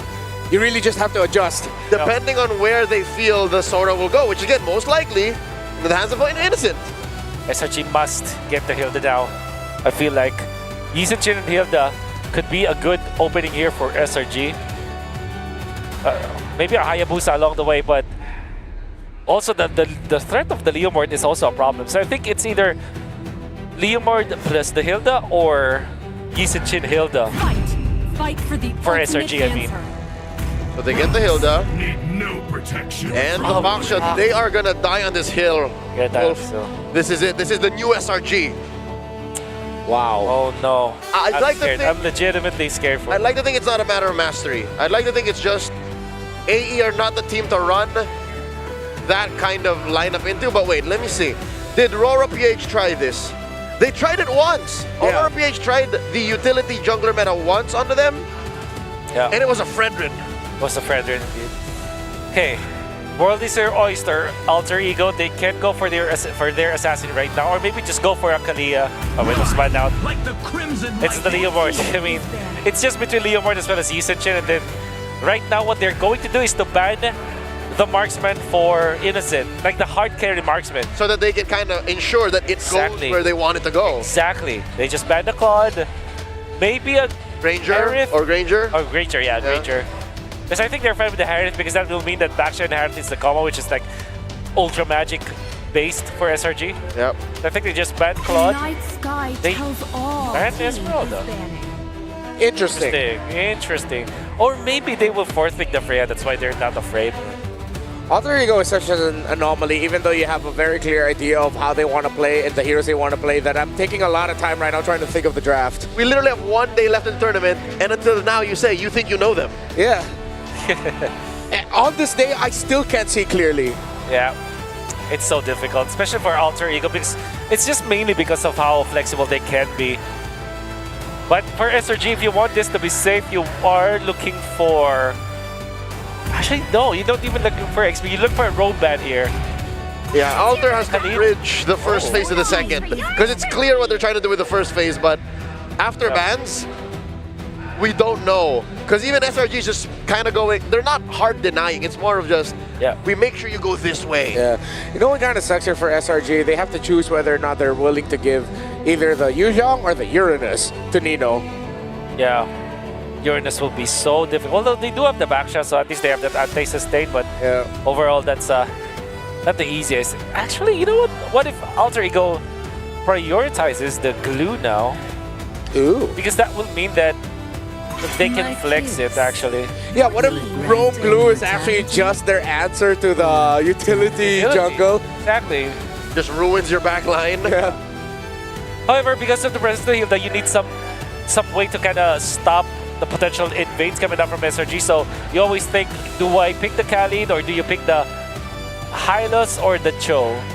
In combination with the Kimi, you typically want to go for a Gatot Kacha actually to help you out. Or with that Hylos. That used to be the bane of many ranked game players. The duo of Kimi, Hylos, instant stars. And with the reach mid laner's gone, that will be really tough no matter what you end up with. They ban out the Cho, and that would have been good for Selangor, for Alter Ego, despite them not having the sheer burst with the Cho Kimi. It is annoying. Someone gets kicked, Attraction Pulse comes out, and next thing you know, you can't help the guy that just got kicked. Alright. Glue might be a good... Glue, like I said, is a good pick, but I do feel like Hylos such a neutral pick for Alter Ego that really opens up the draft for them. There's not much counter. Also, if there are broken walls. It's a neutral map. That's also very true. Opens at Silas. And of course, the double horse technique is great. Okay. Roam, Guinevere. Yep, confirmed. This is Alex Guinevere. So much magic damage, obviously. Yeah, and backed up with a Leomord. This could be on the way to another long stomp if SRG cannot put in more bodies or more mobile heroes. I just realized, they cannot put many more bodies. Their bodies are Baksha, Sora, Hilda. Yeah. Their last two picks here need some form of survivability or can last in team fights long. This is an honest approach by Alter Ego. If Stormy has a Lilia under his belt, this would be the time to bring it out. Yep. Claude is so tempting for SRG because they need that hard carry. Heaven's mandate. They go Zip. My legacy shall Okay. And there's the Claude. But now you are in trouble. You might receive the Freya again. Yeah. Because the Freya's not banned out. Freya's not banned out. And it's another fighting lineup. Alter Ego just refuse to change who they are. And you already know that the Sora is going XP, right? So the Valentina lane is gonna be there. It's gonna be okay. Yep. The Freya is open. What are the other? Maybe the next alternative must be the Harith, but I doubt it will be the case here for RP. It's just a low-hanging fruit. Why would you change what's not broken? Maybe their hesitation of picking up Freya here is because of the Zet, Nope, of course not. Nope. They just thought about it, but they did not hesitate. Yeah. Or maybe they took the time just to talk about the first few minutes of the game. Just decide, hey, here's what we're gonna do. Delayed, not denied. Delayed, not denied. At this point, considering it's Alter Ego, I'm still gonna lean towards Alter Ego for this draft. I cannot not root for Alter Ego in this draft, so I'm going Alter Ego. Insanity is repeating something and hoping for something new, but no, this is the same. It's the Freya. Oh. I'm so Alter champs. It's one of those scenarios where we have to say SRG desperately needs to win this game number 2, because for the second game in a row, they give Leomord, they give Freya, they picked up a Sora when a Valentina's open. They didn't do that in the previous game, but that in itself in M7 feels like a cardinal sin. Welcome to game number 2. Alter Ego is leading. Will they go to match point first, or will SRG swing it back? Let's loop back in our casters. Till the enemy reaches Coach the Zephyr and RFV's conversation. Freya? Yeah, Freya. Okay. It's happening again. Maybe Innocent does better this time. I don't think that was the case in the last game, but hey, this might work better. They have a different of a draft, but I still have to lean towards Alter Ego's draft here too. Just when you think you know them, they don't. Maybe that's why they have 3 masks. Yeah, well, I also feel like there is somewhat of a clear idea as to why they are trying to stick with the Baksha going up against the Leomord. It's just that execution-wise, Alter Ego tends to get really messy in a good way that they can't really complete the steps that are necessary for us to see what the idea is all about. Although in terms of mobility, it's still definitely going to be there. Yo, big whiff by Sakai's there. Pops the retry and doesn't even get the camp. He will have it back up before Turtle, but still, the pressure is on, and you can see it in little things like that. Yeah, they want to go ahead and push a lot of lanes here. A whole lot of concussive blasts here, of course. Again, this is Cram using the Sora and the XP lane with a concussive blast as well instead of the Brave Smite. Now, this is the problem with it. Like we saw on the Swiss stage, man. You know, Nino's got the Valentina with Brave Smite, Festival of Blood, and we saw it before where that Valentina pick that took the Sora ultimates and everything else was the better Sora. You know, it was like cosplaying a better version, and Nino could potentially do that here, depending on how this lane breaks out. Yes. Not only that, but I have to really commend Alec here. One of the most diverse roamers throughout the course of M7. Probably, he might even have the most unique hero picks himself in the roam specifically, but, you know, because this is not a hero, like, Guinevere is not a hero that does too well. I think it had an 18% win rate or so. Yeah. But, you know, seeing Nino holding on to that ultimate, Turtles up, they've got position in favor for them. Yeah, and coupled with these heroes, right, you could see the synergies come into play, especially with the copied ultimate from Cram that Nino could potentially combo with Alec later on. But speaking of, Alec is low. Ooh. Fury comes down, a lot of damage on Yasuke, and Cram gets first blood. Now they're trying to respond, though. A lot of damage on Yumes. Nino able to pick up the kill, but a response back. We're 2.5 minutes in, and it's already 3 kills, 4 kills. Make it 5. Oh, make it more, baby. Arfi, let's lock on to Sakai's here. Can he get the final shot? Sakai's just trying to get away. One more hit, and Arfi finds it. 4-2, a turtle into the hands of SRG. The turtle not worth it, man. A lot of those kills went over to Alter Ego, and then you have 2 on Arfi now. So, again, they're going to find themselves in the same position as before, but even better of a start for Arfi. Yeah, we might actually beat Game 1's record of number of kills in whatever number of minutes, because so far it's been action-packed. Even Cram this time around, compared to Game number 1, he's really trying to fight. And that's also mainly because you could say that he is on a Sora. He is the guy that's expected to do that, especially during those first few objective takes that you see. But so far, there's no significant lead just yet between any of these two. Probably the most for Alec, because you get to see him get poked down quite often. And it's not him landing the spatial migrations all the time, but I don't think that's going to be completely necessary, because you could rely on other members of Alter Ego to just follow up, even though you miss. Oh, the 1v1, and Cram wins it out. All right, you're not better than me yet, basically, is what Cram said. Interesting that they just kind of battled out there, but that's what to expect. And with this, all right, they keep it together. Yeah, so far everything's still going good for Alter Ego Esports here, although compared to the past rotations we've seen from them, there hasn't been much towards the top lane. So Innocent and RP, they're still relatively free, but despite that, it's interesting to see that RP is on a 2-0 already. It's really interesting too with the, you know, every time the Zetian gets picked up, it's not entirely a dead lane in the mid lane, but it's more so like most mages cannot go against the range that the Zetian has over them. So you more so are kind of just stuck there waiting. Oh, nice flicker with the Violent Requiem in the knockup, and in comes Yasuke, trying to clean things up. Cram is able to get away though. Alter Ego gonna clear the wave and move up onto the turtle. Huge for Selangor Red Giants. Cram is still alive though without the flicker. Alter Ego. Done onto Alec. Sakai's looking for another shot. Alec forced to run away. Now Hijime and Nino on the way. Yasuke does not have the Phantom Steed just yet, but he is still gonna start this turtle. Okay, Nino is gonna go take that ultimate, then they just call off the turtle for now, while they go ahead and reset, grab the buffs that they need, especially for Yasuke. And you notice in the last fight that we saw, Yasuke got blitzed. So at some point, you got to be able to go ahead and maneuver around that for the way that SRG is taking these fights. So look at the control of Alter Ego, man. They pretty much just won that objective by just taking control around it. Yep, and they will continue to pressure Sakai's. They got it. Get it. Sakai's is Who did get it? I'm looking for the orange buff right now, and I do not see it. Yasuke pulls up with it, able to get the Violent Requiem, and Yasuke gets the kill. Yumes, in the midst of 4 members, can't survive at a double kill. Over to Yasuke. I guess that confirms Yasuke actually got away the orange buff. So Sakai's now down 2 deaths, and is literally being... Okay, that's a passive from Stormy. They're not gonna finish off that kill, but yeah. I think it's purple too. All resources almost gone for you. Yeah. Stormy. Stormy got it. Oh. Sorry, I knew Yasuke didn't get it. Okay. All right, back to reality. Flicker used.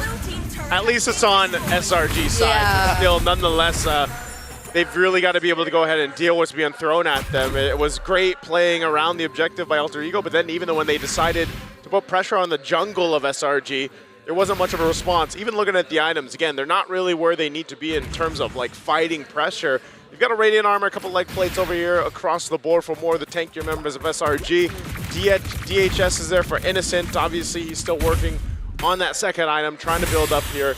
But more so, he's just kind of farming up. He doesn't have to do anything fancy until he gets to that point. And as we always say with Claude, that's kind of like that. It's that card that you have in the later portion of the game, the mid-game, late game, especially when the Trinity is there. And as long as Innocent can farm up, that's great for him. But more so, like we've seen, when a Freya is across from you, that's not everything, right? And at the same time, Alter Ego continues to build up. Jermaine just got that Sky Piercer in the way he's been playing. It might be big. The backside, Cram able to get the Shifting Clouds. The Fury comes down and the stun doesn't matter. Sakai's now moving on to Yazuke, but Yazuke's still up. Cram getting low, and comes Arfi, diving on top of Sakai's. Arfi looking for the kill as Cram falls short on the top side of the fight, but in comes the Blazing Duet, and Innocent is immobilized. There's nothing he can do. Yazuke stomps forward. And they lose 4 members of SRG in that fight. Alter Ego is just making it all work. Yep, without Stormy there first, it was a massive problem here for SRG. Cram too decided to continue what was started. He was split up, he was separated from the rest of the members, but Alter Ego had enough damage to deal with him. Now when they decided to shift, even when Innocent was there, even when there was a decent amount of damage coming in from the Blazing Duet, you know how Alter Ego plays. They're just all over the place, so nowhere is safe, not even with the BMI. Man, not even, oh no, they're gonna go again. The lock on. Hijime able to get some nice chip damage, and they're all brought back. Yazuke low, and Hijime gets the kill on Humes. Alex is trying to get away with the Fury of the Phoenix. Bashes them down in the bottom side.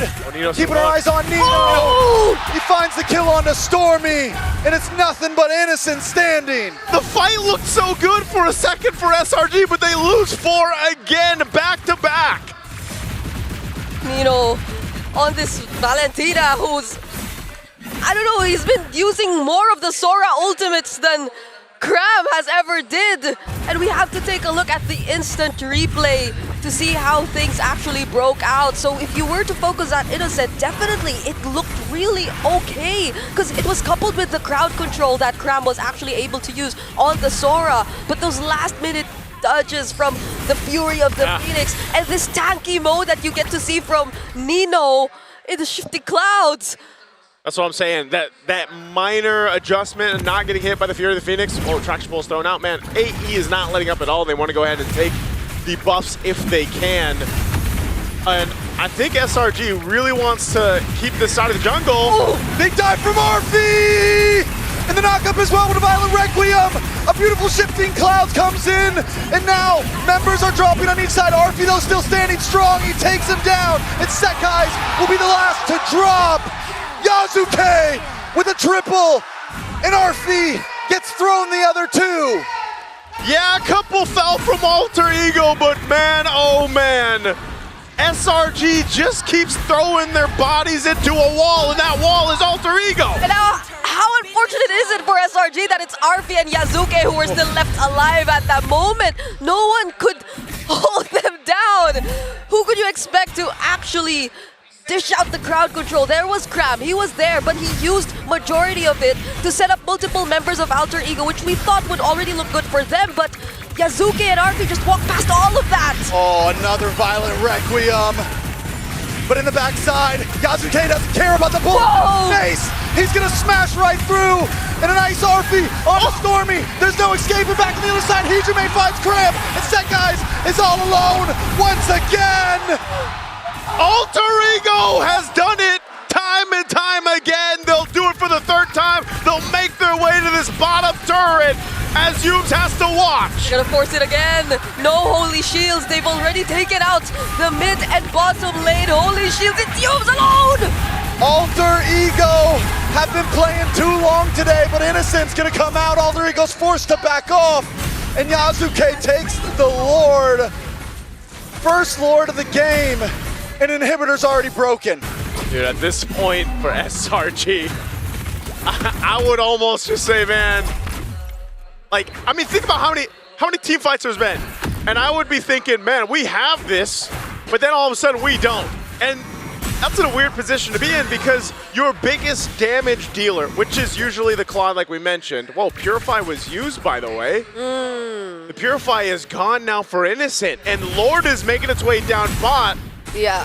This is going to be even tougher. He's going to have to rely on some defensive items and fancy footwork to make this work. They're going to go for the base. Holy Shields pop.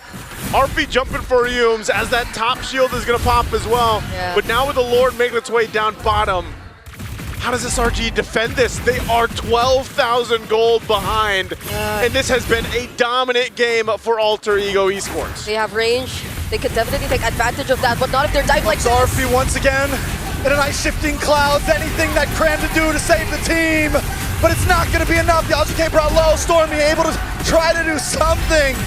All members still standing, and Nino cleans them up. They lock onto the base and Alter Ego take us to match point.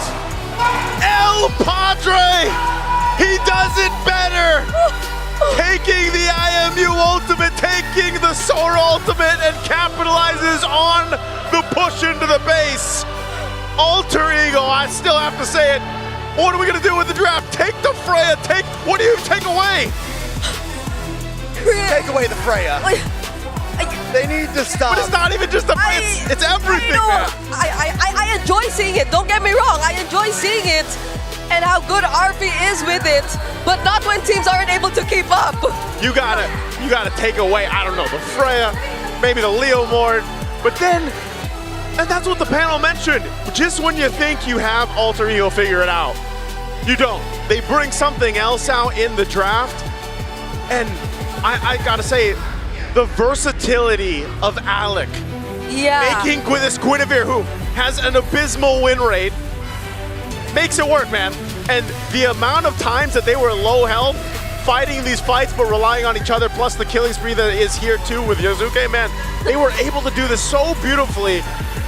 Like, what is going on with Alter Ego? Is this the momentum from Series? Look at the smiles on Nino's face, man. Again, match point now. Match point against SRG. We're going to throw this over to the panel to break this one down because, man, what a game. You know, instead of turning this into a podcast where we end up dogging on SRG, let's focus on Alter Ego. Let's just glaze them up until the next draft. I mean, from every role, every moment, every second, they know what they need to do and they get it done. They are playing perfectly right now. We put up some signs here. El Padre, that is Leo's new name here for Nino. My vote for MVP this game. His vote for MVP this game. And something in Filipino written by Wolf, ban nga kasi Freya, which means... You should have ban Freya. You should have ban Freya. I told you to ban Freya, something like that. At this point, it doesn't matter if the gold laner is confident of meeting and matching Arfi in lane. You are giving comforts that Alter Ego are using to dissect your entire gameplay. It's not about the individual skill. It's about how these heroes brought together make Alter Ego look perfect. That's super correct, because you can see that the Freya Mord is just so good that even in that last big clash that happened around the orange buff of SRG, it was the Freya and the Leo Mord that actually survived the entirety of that despite having so much explosion out there. But then you also have to think about the composition here coming out from Alter Ego and how they were able to use it. And also, their rotations into the first turtle were very interesting. But also, you could kind of expect it. The strength of the Freya is you can leave your lane, fast clear it, leave your lane, get into the turtle, force a 5v4. And we've seen that so many times. I'm just surprised at how much this has been repeated. I think, I hate to use this word, but teams are getting so stubborn when it comes to managing the Freya Mord. And let's say all is done. We've picked our heroes, we've locked into the draft, which is, again, when you look at it on paper, let's say a week ago, 2 or 3 days ago, you'd say, I don't think that Kimmy would survive. Ooh, interesting, Guinevere Rome. Yeah. You would think this is winnable for SRG, even favored sometimes when you get winning rotations, right? But something about Alter Ego and the order in which they pick makes you think you're safe. And I can't believe it. Again, just to add to the whole Freya Mord situation, you got a winning lane in the XP with the Valentina into the Sora, which was your first pick, by the way, the Sora. And then you have the less than ideal lane of the Claude having to slow roll out of there in the early game against a Freya that's just always game. Come first turtle, she will jump you. This was writing on the wall. Alter Ego are on the same pace as they were against Liquid and are just literally just pressing load game. In long tournaments like this, in M7, like, you know, there's 2 weeks, the meta game evolves, and there will always be a team who has the meta figured out. And it's very clear, with an 8-0 and 10 performance, back-to-back Freya Mord, this guy deserves to be the MVP. The way that he actually changes his target to the proper target eventually. Like, who you would think that Freya would only counter the Claude, but there were so many times that he actually finished off the kill onto Sekai's when Sekai's didn't have the Busans anymore, or the shield unity, I mean. And then he goes for that, gets for the last hit, and then eventually just takes out the entirety of the team when they do get out. Yeah, not to mention how a lot of Alter Ego's heroes naturally, save for maybe the Kimmy, take away the passive of the Zetian. So already, one of our saving graces of, oh yeah, that's why SRG, that's why Stormy was so comfortable in the Zetian, is because it's the ultimate utility hero that might be able to counter and slow down RF's forward momentum. But alas, it wasn't. Even that wasn't enough. His name is one letter away from being the name of the hero he's using, guys. AE RF though. AE RF. That's Freya. Oh, that's true. It's all there. It all aligns. It's the Garuda for Indonesia. I mean, I don't know the word for Valkyrie, so we'll use the word for eagle. It's the Garuda. What else can we say? Okay, looking away from Alter Ego for a moment, looking back into Selangor Red Giants, they look awkward with this back to jungle. That has to change, I feel like. On paper, you can see the ideas, it works, but they just look awkward moving with it. There was a time during the first start though when you can see the idea behind this lineup. You start with the Zetian ultimate to alley your stuns that will come from the Sora eventually, and of course the jump from this backshot. And you also have that spotter, which in this case is Yums, so that no matter what happens, you will have a maximum efficiency with your ultimate on the Zetian. However, the biggest problem that they had to face was Nino copying the Sora, and because of that, they exchange your explainers. All of a sudden, you have a Sora diving you as well as this Leomord.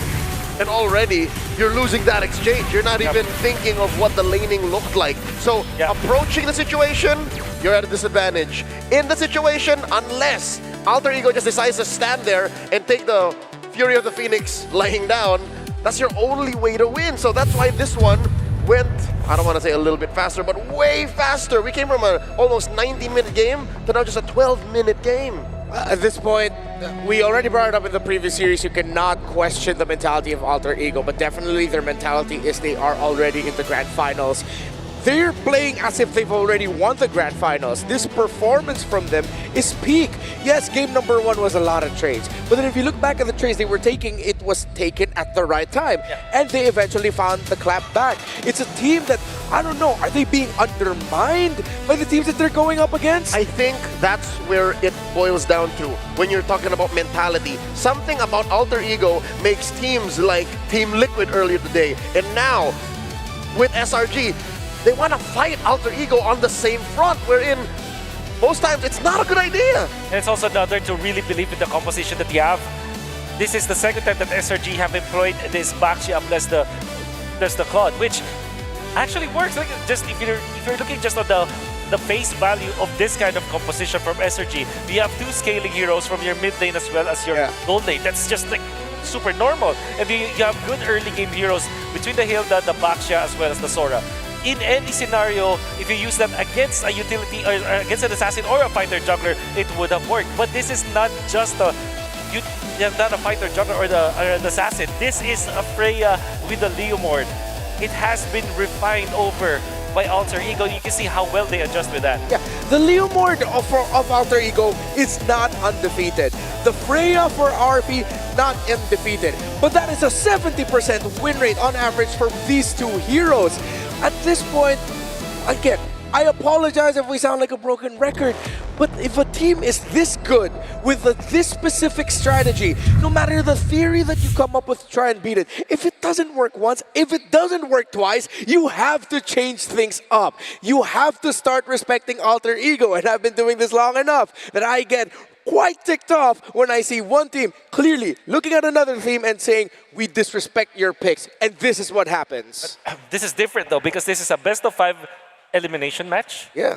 And when you gave up two wins to your opponents, they're at match point. That's 2 wins too many. 2 wins too many. Yeah, and this is why this win is so crucial for SRG. That's right. Because if they got this win, then that's hope for them. Like, okay, we can now play around the draft a little bit. We ban the Freya in game number 3. Maybe even take away the Leomord, and then the picture changes. Then you have another game to see what Alter Ego's response is to those heroes being taken away from them. Don't worry, I'm chill, guys. It's all chill. Don't worry, we're chill. We're just passionate about their jobs and passionate about what we do. And maybe the reason why I'm a little bit like this right now is compared to the Swiss stage, compared to the knockout stage, clearly we do not have our all-favorite chairs of all time. I got to sit on one doing the Filipino broadcast. Yep. I hosted for a week. I'm like, Feels really good, right?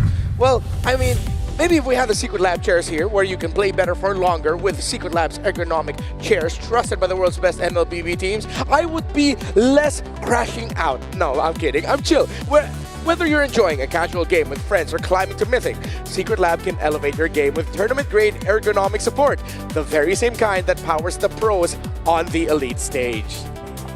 That's powering Alter Ego right now in the run that they are in. And, ooh, did you get something nice on your... Oh, wait, that's Acecraft you're playing. Oh. I'm busy. Sorry. All right, so, Wolf, I think maybe you want to handle this? Yeah, do check out what Leo is actually checking out right now. Acecraft, an STG built around adaptability, random skills, bullet deflection mechanics, and retro cartoon, which we really like. The kind of style, all designed for fast, skill-driven aerial combat. Jump into Acecraft now for some nostalgic fun. Yeah, wow. They're pretty damn good at Acecraft. High score, baby. I didn't know you had that in you. And yesterday we were speaking Turkish.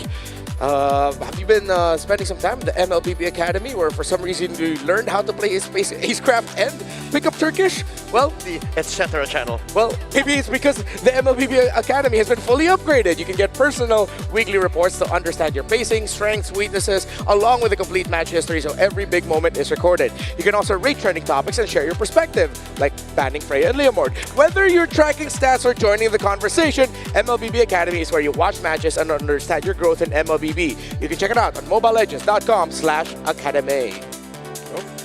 Speaking of banning the Freya Mord, I think that you also have to look at how good Alter Ego plays it. I think that we now have to reintroduce the box type of composition. It's practically front to back, but they're kind of the same. But it's mobile. It's a mobile box, I guess. It's a moving area of influence that so far Alter Ego Esports has been very successful with. And the way that they utilize Leomord is Freya, they just move in a unified unit. Yeah. It looks so good. It's, again, that's our main point here. It's not just the heroes, it's the fact that this team plays it so well. That's true. As if they were born to play Freya, Leomord, and whatever kind of heroes you want to pair up with it.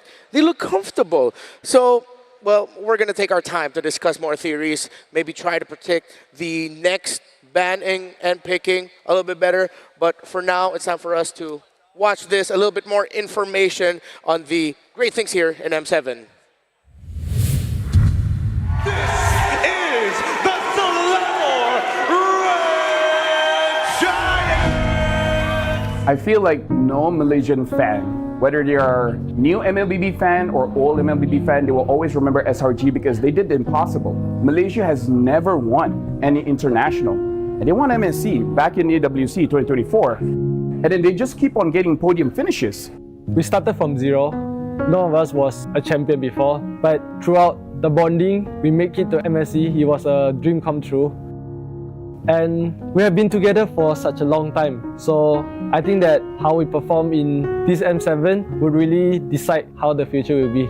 You can never forget that. Like our region, people say we're strong, but we don't have the achievements. SRG was the first, so that's very unforgettable.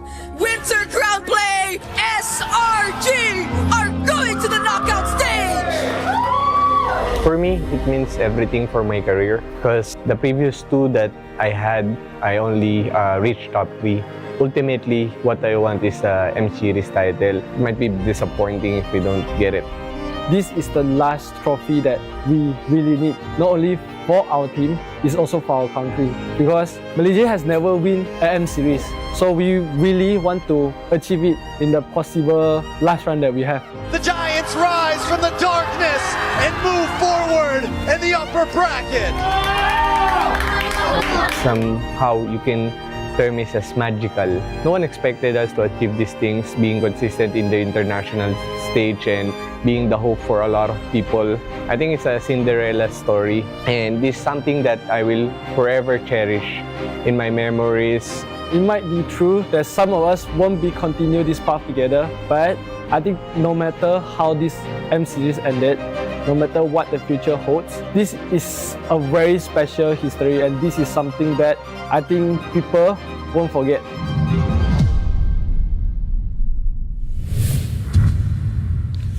Remember the Giants. They are one of the best teams in the world. Undeniable. Their achievement in EWC 2024 put them on the map when they defeated then Falcons AP Bren in an exciting 7-game series, winning the first major international trophy for Malaysia. This is what is on the shoulders of SRG, the hope of an entire country, and they're looking for their fairy tale ending. As is in real life, not all stories are at the center of the universe. Sometimes someone else's story is bigger and larger and more unstoppable than you are, and that's what it looks like Alter Ego is right now to SRG. Wow, that's so poetic, Redmar, but I do agree. And as much as I want and really found and I appreciated the story of Sekai's, the story of Krama's, the story of SRG. Oh, yes. This is a competition, and the team that performs better, that plans better, that executes better, that rides the momentum better, eventually wins it. And Alter Ego, after their win against Team Liquid Philippines earlier today, they just have been resting for maybe an hour or 30 minutes. Less. Or even less. You can really feel the momentum and how they're riding onto it. Now they are rewarded because of it. They have 2 games ahead of SRG. They're at match point, just literally 1 win away from getting into the grand finals. It feels like we're watching 2 teams that, for the side of Alter Ego, one thing that we talked about for Aurora Gaming Philippines, who are in the grand finals right now, is that they've evolved and finally come out of their cocoon. Beautiful analogy brought out by Trex, that it's like they've become this butterfly that finally realize who they are, how they want to play the game. While Alter Ego looks like the same team, which is why they are 1 win away from making it to the grand finals. Well, for SRG, it feels like they've taken a step back. It's like they're back in the cocoon, and we still don't fully realize, or they themselves haven't fully realized, what their team should look like. That's why going into game number 3, you have to start with the simple steps. It's so hard to ask a question, who are you? Yeah. That alone is a grueling task to answer. So might I be able to present my 3-step process as to how SRG might be able to regain control in this series, all right? So step 1, stay on blue side. Okay. Okay. There you go, stay on blue side. This is just an idea, that's why there's a bulb there. Step 2, ban the fray. I don't care if it's 1, 2, or 3 blue, just make sure it's out of there. And then step 3 is pick the Mord. Pick the Mord. Because Sekai's is good on the Mord, again. Yep. Quick recap of their last 10-game review.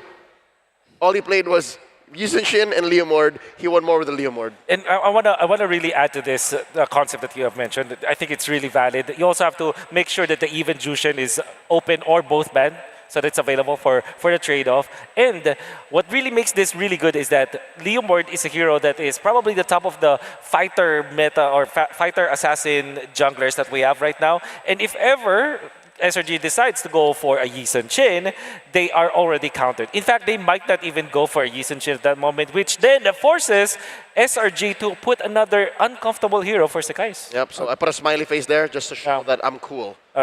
I'm okay. Okay. I'm going to borrow the board. I want to write something a little bit too. So since you did that for SRG, I'm going to write something up for Alter Ego. Can you guys buy a little bit of time? Okay.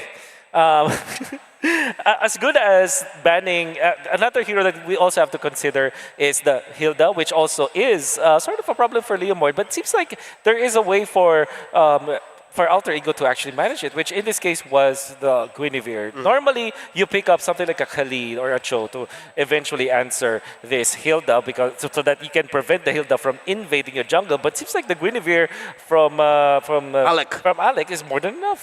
Yeah, it didn't necessarily answer the Hilda or step to it like a Khalid or a Cho would, because that would be answering it one-to-one. But by doing Guinevere, you kind of threaten the Hilda from stepping into these weird brushes by popping a full combo. So Renmar, what have you come up with? Where is your magnum opus? I spent a lot of time, did so much math, and for Alter Ego, I think this is the strategy they have to go with.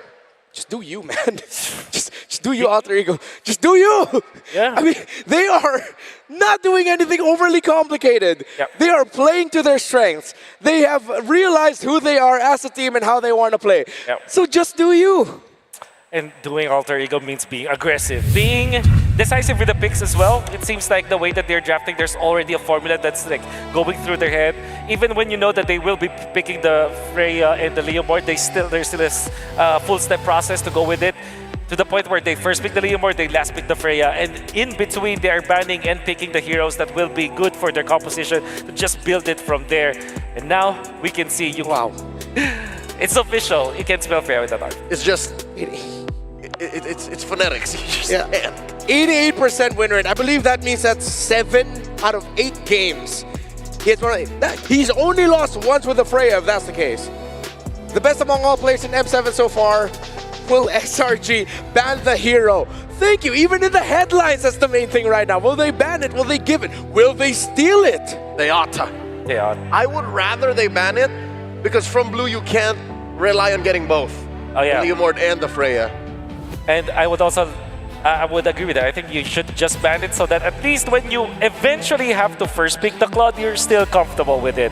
Because I think that Innocent with the Claude, that's actually scary. And even when they were losing, Innocent, you can see a lot of potential with that hero pick. And we already know that ever since the Swiss stages, Freya has been the hero to counter the Claude. So I think that is definitely a ban. Oh yeah.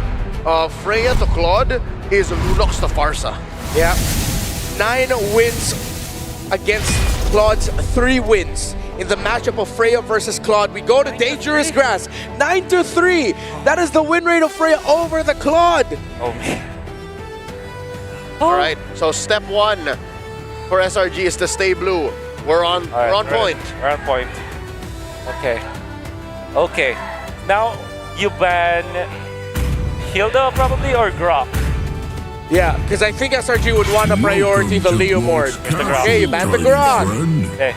Okay, Leomord and Freya together are our biggest issue, right? That's right. So if they still give the Freya, at least that means they're picking up the Leomord. Oh yeah, you break the combo. Yeah, break the combo. Break the combo at least. It's a good place to start. I mean, we are the best of 5. Wait, they're already at match point, so... That's it. Whatever happens here has to be the right call. Look at this. Look at this ban from Alter Ego. They banned the Sora. They gave it in game number 2. And they know that they could not repeat that kind of draft wherein they aggressively picked up the Valentina plus Kimi. They recognize that a strategy, even a draft pattern, it can be countered or denied. That's why they banned the Sora this time, and now Freya. It should be the Freya. For the love that is all gigantic, Freya, it's a Kalia man. And you know what's worse? They opened up Jushin or Eve. Yep. So that's the other sub-note that you had, which is technically there, but I believe it has to be step by step. Okay. At least pick up the Leomord first, right? At least break it. At least break it, right? Just let Sekai's play. That's how you do it. Oh no, the Baxia ban. You gotta pick the Leomord. Yeah. There's no way. Pick it up. But then, Alter Ego will pick up Jushin and Freya. Yes, it will make that Leomord struggle. My god, this is such a predicament for SRG.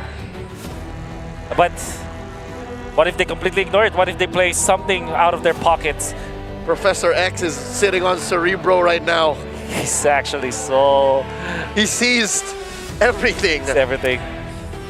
He's seen this.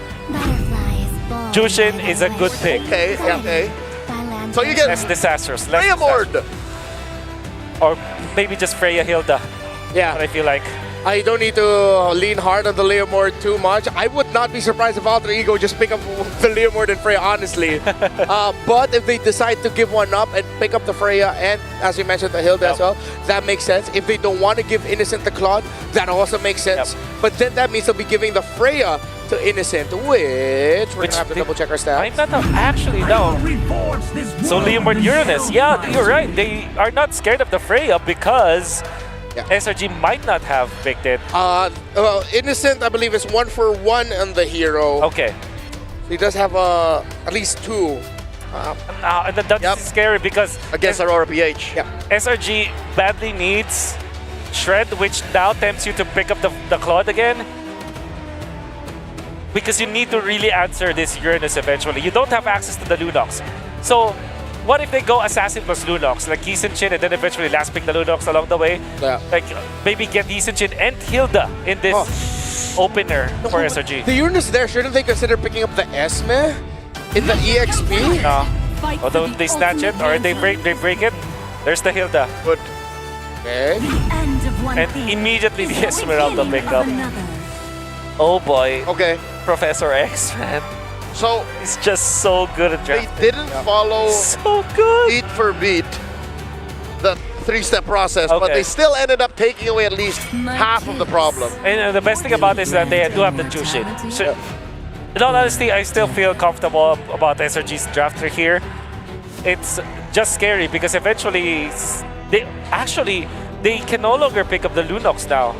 Not an option in the EXP, not an option in the gold as well as in the mid lane. Nope, they locked it out. They locked it out, so Shred has to come from somewhere else. I think they're going to end up being stuck with a carry, man. I think Alter Ego at this point are... Yeah, no, with the Freya there, they can't get the... Oh, this is tough. And the question, what does Zekai's play? Thinking about it, I feel like there's nothing. The MSC 2024 MVP has been under the radar for the longest time, at least for a majority of their M7 runs. So, what a great bat at the CC. That's the Shred that we're looking for. Maybe Harley? The Sekais have a Harley in him, maybe, but then the thing is, there's a Uranus on the other side. The Uranus is more than happy to just eat up the damage of the Deadly Magic. Similar to the Leomord, similar to the Esmeralda. You can bring them down low, but you're not gonna kill them. He's also played Joy. We also have to think about what Cram will be picking up because they badly need Shred. Alter Ego, they can get their roamer now. Red 4.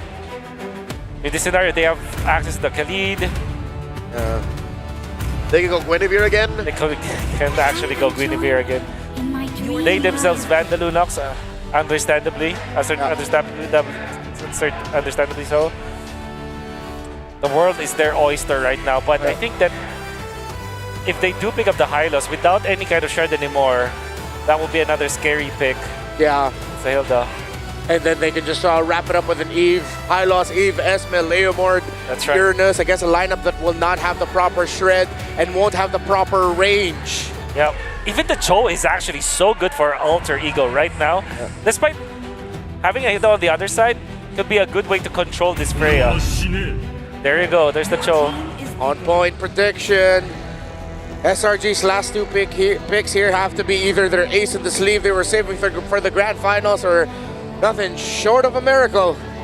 No Sora for Crab. Nope. Might be left with Arlet, but it's not that good. No Alice as well. Are they going for something like a Dyroth now? I mean, if they want Shred, Dyroth has that Shred. Dyroth does have the Shred. They might just be stuck with a Yu Zhong, which is still somehow left open. But who do you hunt down? Lancelot. Exactly, that's the problem. Maybe you don't have a choice. Lancelot and Yu Zhong for SRG. It's the Suyu. Okay. Easy prey everywhere. Okay. But then again, you go Valentina for Alpha. Yeah. You just go Valen. Eve is not a necessity, but I think they can still make it work. Can make it work for sure. I mean, the usual Freya and Suyo has made the Eve pick more difficult to pick up. No Farsa, right? No Farsa. So I think Eve or Kimi are the options here for Alter Ego. No, Kimi's banned. Oh, Kimi's banned. Oh yeah. So left with Eve. Just Eve or Valen.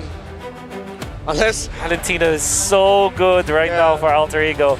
Or do they ride off into the sunset into the grand finals with a different mid lane pick just for the hell of it? Like a Kadida.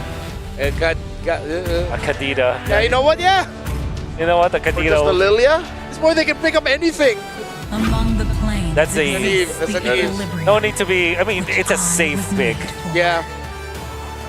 I am excited to see this Suyo. I want to see it succeed. Yeah. I think this is a more doable composition for SRG as compared to the first 2 games. I still feel like this Esmeralda, the first 3 picks coming up from Alter Ego were just genius. So just because I want to extend this game, I want to go for SRG. Leo, I think SRG may have found an equation that works, but they really have to play this tight because Alter Ego looks so comfortable. You can see Selangor Red Giants on your screens as we head into the game. Lighthearted, laughing a bit. Maybe an acceptance of their inescapable fate, or maybe because they might have just drafted something that can force another game and another moment for them to shine. Will Alter Ego sweep SRG here? Or will SRG clap back finally? All troops deployed. If you don't ban it out, take it away, right? Welcome they finally to have Legends. the Freya in the hands of Innocent for SRG, but will that be enough? Is that all that was needed? Because this lineup looks different than what we've seen before, but it could be what is needed to extend the series here. Yep, we're seeing another Suyo. We saw one yesterday too, and the entire idea behind it. My only worry is that Alter Ego has drafted a lineup that could really thrive in extended team fights. And if the Suyo doesn't find the immediate or sudden explosive engages or pickoffs that he wants, then it might be easier for Alter Ego to turn things around. Yeah, part of that too is, again, this is a very different, I would say, pacing or tempo for Alter Ego Esports than what we've seen previously, aside from, Yozuka here on the Leomord, which we've seen so much of. And that's to kind of be expected, man. The XP laners just duking it out. Flicker actually used from Nino to not get caught out there, and Petrify as well from Cram. Yeah, on paper though, there are really so many good answers from Alter Ego in their draft towards the lineup of SRG. We did mention a couple, the Esmeralda being... Nice! Skies fires back though. Kazuke brought low. Both teams gonna disengage. Testing the waters at this point. Okay, still none of these 2 junglers will go down just yet, but going back, yeah, we're seeing them handling the lanes pretty well. Another advantage for Alter Ego, and I think this is one of the key factors we've seen from them in all of the previous games where they've been winning out majority of the early stages of the game. So long as Nino, although he did get to use the flicker earlier on, essentially what you just need to do as the Euro does is just stand over in front of your opponents. Okay, Alec is there, but yeah, no kick on the Cho just yet. So no Way of the Dragon, no level 4. Just kind of, if you notice, both teams just kind of getting some battle spells out if they can. A couple more used from Alter Ego, but this fight could break out. Yeah, it does come down. Yazuke brings out the Phantom Steed, but a Black Dragon is able to zone him away. Sakai's getting a free turtle here unless something can be done. No, it can't. Alter Ego decides to go back to the jungle. That's usually what a Yuzhong will be able to provide for your team, especially around that first turtle. That Black Dragon form is enough to kind of keep everyone else at bay, especially if they don't really have the timings or the level 4s they're looking for. So that free, basically essentially a free turtle for SRG to work with. Nothing too big though, as they just go back to the rotations. Now also looking at the lineup for SRG, Stormy getting this Jushin pick was great. Really helps work together with having Yums on the hill though, like we've seen, especially on this dangerous grass map here. Yeah, and really good rotation so far. It's nice to see that the Freya right now is in the hands of Innocent, but it's not just him on the Freya and somewhat winning the lane. There's also a bit more attention that's put towards the gold lane here, potentially looking to really shut down the sides that we mentioned for Alter Ego, starting with the gold lane. And this is going to be such a crucial part because an Esmeralda who doesn't really get the early snowball wouldn't really pose such a threat against this lineup of SRG who has so many ways and such high mobility. It'll be interesting to see how Arfi plays this Esmeralda because in their matchup against TL earlier on this evening, it didn't work too well for Oheb. Yosuke going to go in. Phantom Seed does come out, able to lock on to Sakai's. The nice kick lands on a Yums, and a beautiful RWN, and Nino finds Sakai's in the bottom side. He tries to flicker, but there's no escape. Back in the mid lane though, Yasuke and Alec have gone down. SRG making it 2 for 1. Yeah, I feel like Alec really wanted to land the kick on Sakai's there. Oh wait, RP! Under the tower! RP able to get the falling Star Moon, will survive. Here comes Stormy. I'm not sure if they're still going to be able to pressure Arfi. He can clear this. We'll be okay. Okay, it was all right. So yeah, again, these team fights breaking out objectives and everything else, you know, you're seeing how this push and pull works, but with the lineup for SRG, they've got a bit of the upper hand because of just how things kind of fall into place. It was great that Nino was able to capitalize a kill and catch, utilizing his flicker, but still, you're seeing how difficult it is for them to actually enter these objectives, enter the fight, especially when Cram goes forward with the Black Dragon form. Yeah, Cram is a lot more proactive right now. As Valkyrie said though, used by Innocent. Another 1v1. Arfi, they're just slapboxing at this point. No, she eats shield, she makes shield. Alec goes down. This guy's able to get the kill. Doom's gonna get pushed back. Yasuke has a Phantom Steed, but at this point he just wants to get away. A nice defensive RWM. Nino jumps back in, but just to get Vision and Alter Ego, give up the turtle. That's great for SRG to go ahead and fight for the turtle. They do end up getting themselves secured. Yasuke just wanted to go grab his buff, and they're kind of having a hard time also dealing with the Suyo. This is a much better time for Sakai's here to kind of be able to weave in and out of these fights, utilizing that kit from Suyo, and it's really helping avoid some of this setup potential. Alec. Nice way of the dragon, but a big petrify on Yasuke. He's unable to engage. Phantom Seed finally does come out, but he's too low to help Alex. Cram, 2-0 and 2. SRG are not giving any breathing room for Alter Ego. Not even opportunities for Nino to just scout out the members, nor Yasuke to confidently use the Phantom Steed as he wants. Hijume too, he's been constantly forced to use the real-world manipulation around this area, not in any way trying to set up for the objectives, because SRG have been taking control of majority of it, and this shutdown that they've been able to accomplish towards Alec is huge. Weller is ready, and in comes Sakai. Zarfi able to flick away to safety. But Yasuke gets pulled in. He's got the Phantom Steed out. One more shot, but Sky's able to dash back. Innocent now, trying to lock on, but Yasuke still escapes with a beautiful way of the dragon from Alex to Shunpo. And Alter Ego escapes death by a hair. Alter Ego just isn't dying. What is going on here?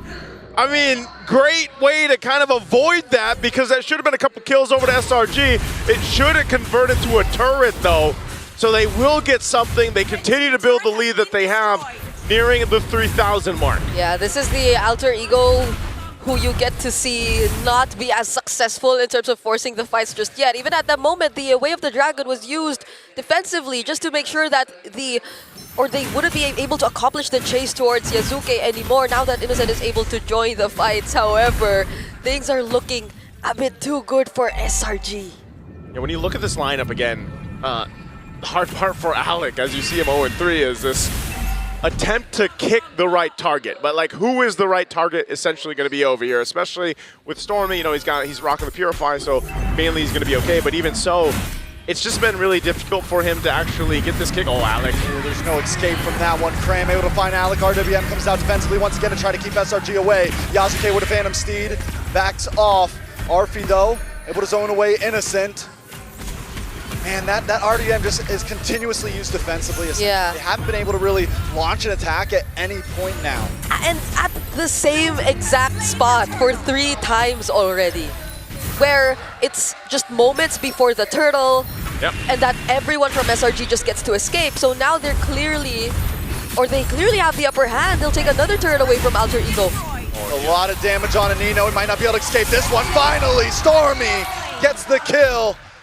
Hijume just trying to clear the wave at this point. They've just kind of shut down Alter Ego Esports' plan, and a lot of it, like I said, has been on the whims of Alec being shut down. Arfi is able to tank up a lot of damage at this point so far, but definitely still needs to build up these items defensively, because Alec can't do it all, man. And as you just saw from Nino, if Nino gets overloaded, even on Uranus, he's gonna get taken out.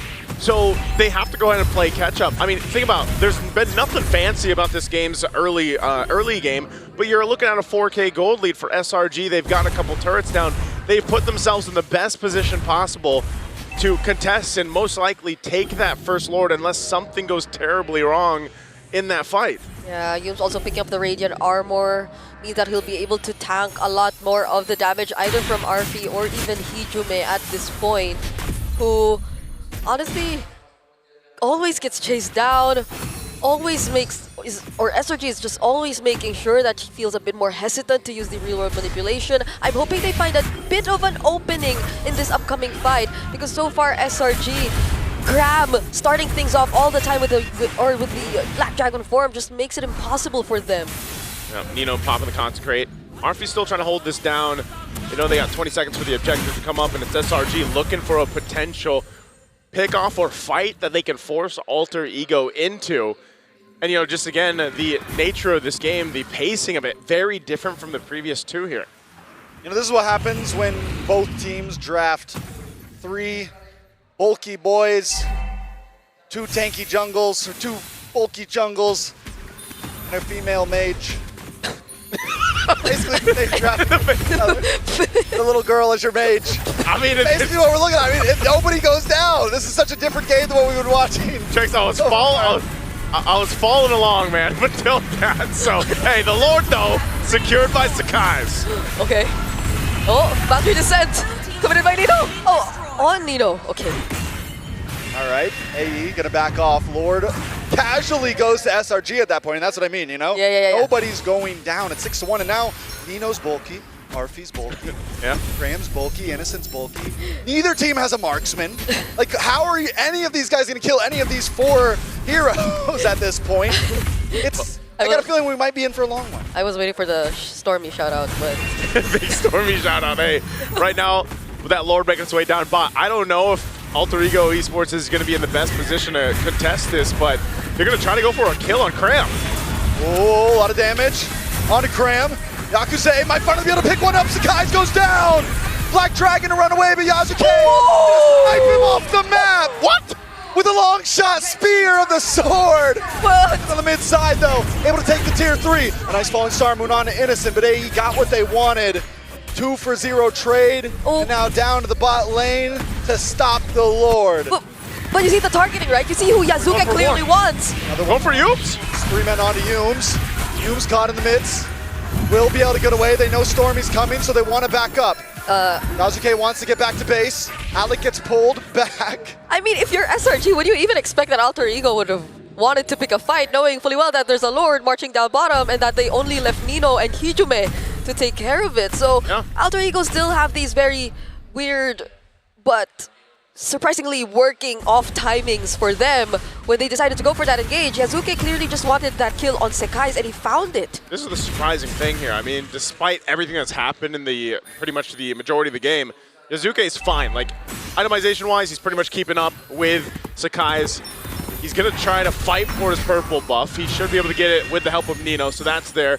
And also across the board, really, they're not that far behind. I mean, look at this Lord advantage off of that Lord. They really didn't get that much, which is surprising again. And maybe a big part of that is because, like you mentioned, Trex, they just don't have the, you know, those marksmen that you're used to seeing. You're kind of, you got a similar lineup in a way where it's like, yeah, you just have to kind of throw each other's bodies at each other and hope that you come out with a win in that because of the bulkiness, you know, if that's what we're going to go ahead and call it, like these tankier heroes and setting things up around a Cho, for example, is your main component to make this work for now.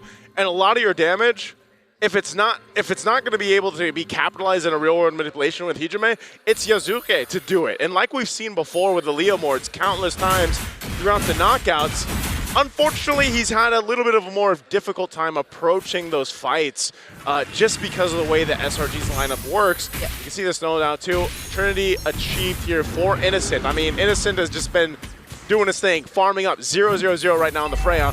But now he's going to be kind of a nuisance to deal with. He's going to be able to pop off the damage towards that backline, especially on Hijume if he goes here. So the fight for this Lord starting up. Again, a little bit of an awkward positioning for both teams to try to execute this. Yeah, maybe we will be looking at whether or not Alec does find the right opening too, and how are they gonna link up together. Oh, he misses the Phantom Steam. RBL! Huge Black Dragon does come out. They're gonna try to zone Yasuke away. Sakai's able to get the Lord. Arfi on the run, Cram able to get the knock up. But in comes Yooms and Alec. Nice kick on a Sakai's, but it's more to just disengage. Alec will go down. But Yasuke has the steed finally back. RWM to catch two. And Arfi's brought low, but Yasuke brings two back into the RWM. And Cram might not be able to get away from this one. Yasuke dashes back. Stormy gets the kill. All right, now it's going to be Innocent going for the chase. It's Nino who is after. Arfi will have to disengage because Nino, only with a flicker. Oh, actually still survived, but not for long. Now it's just Arfi against four. He might be bulky, but it might be too much. He's pulled back into the midst. And Sakai's gets it. They might be able to try to force this in here. Oh man, it's only Alec against all of SRG essentially. Can he stop him? Nice Black Dragon. Wave still has to come out, but Alec goes down. And SRG will lock on the base and get one step closer to evening the score. We are not going to have a sweep. Not in the lower bracket semis. Not in the lower bracket finals. Hey, after what we saw in the last series, it cannot end in a sweep. And we're happy about it. I'm sure everyone is too, because we got to see more of this. And that's the thing, it all started with, hey, you got to take away the Freya, right? They got the Freya for SRG, but it was more than that. It was them being able to utilize this lineup, make quick work in the early game. They also got a power pick with the Yuzhong that was able to put pressure around objectives, which just made that time easier. I mean, the Suyo right now is 100% win rate. It's only got picked up twice so far, but that was a great draft from SRG and well executed. Yeah, a very commendable reset too, if I may say.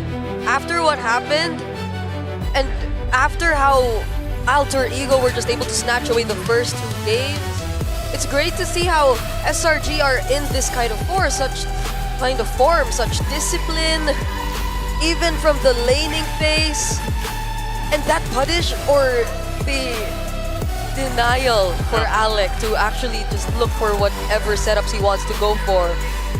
That hurt Alter Ego so much. Figured after this, I don't know if Alec's gonna play the Cho again, man. He got completely shut down there. Let's go ahead and throw it to the panel to break down our game 3. Now that's what we're talking about. That's the SRG that we remembered. And it seems like Selangor Red Giants have remembered the Giants that they are. They clap one back, let them cook. That was a pretty damn good draft. Hilda and Jushin, if you combine that together, there's so much innovation in the early stages of the game. And then if you factor in this Suyu, which is a tech pick coming out from SRG, now it makes all sense. Now, when we said that the focus should be on the mid-trial on the side of SRG, we did see it. They were phenomenal in the first few minutes of the game. They got the turtle, and then they got the perfect turtle afterwards. 3 turtles in their favor. It looks, there were some dicey times, but the lead that SRG was able to build from the early game was too good for them to close out the game. I can put into a simple term briefly what SRG did well to deny Alter Ego here the momentum and the eventual sweep. They denied on the box. This lineup by SRG is just is so good at more than just invading, but also by tearing apart whatever formation of fighting Alter Ego wants to do. Again, that Cho, unboxing them, yes. Unboxing, yeah.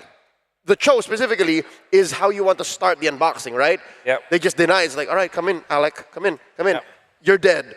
And that's why our caster said, I don't think Alec's going to be playing the Cho anymore. That's not it. It's not that Alec played bad. It's just that SRG dismantled whatever step-by-step process Alter Ego wanted to do. Not to mention the Suyo. The Suyo and the Yuzhong are super slippery. So when you think that the Esmeralda on Arfi and the Leomord on Yasuke could get a final bead on shredding through SRG, just was not going to have any of it. SRG, I love it. This is the equation they were looking for. They were playing well. And even when we saw that we would see some movements coming out from Alter Ego wherein they are poised to actually take back the game for themselves, it wasn't there. Stormy was more than reliable, 2-0 and 10 on this Jushin, the first pick hero that we did expect to be the priority for SRG. Work in their favor. It is great versus the Leomord in general.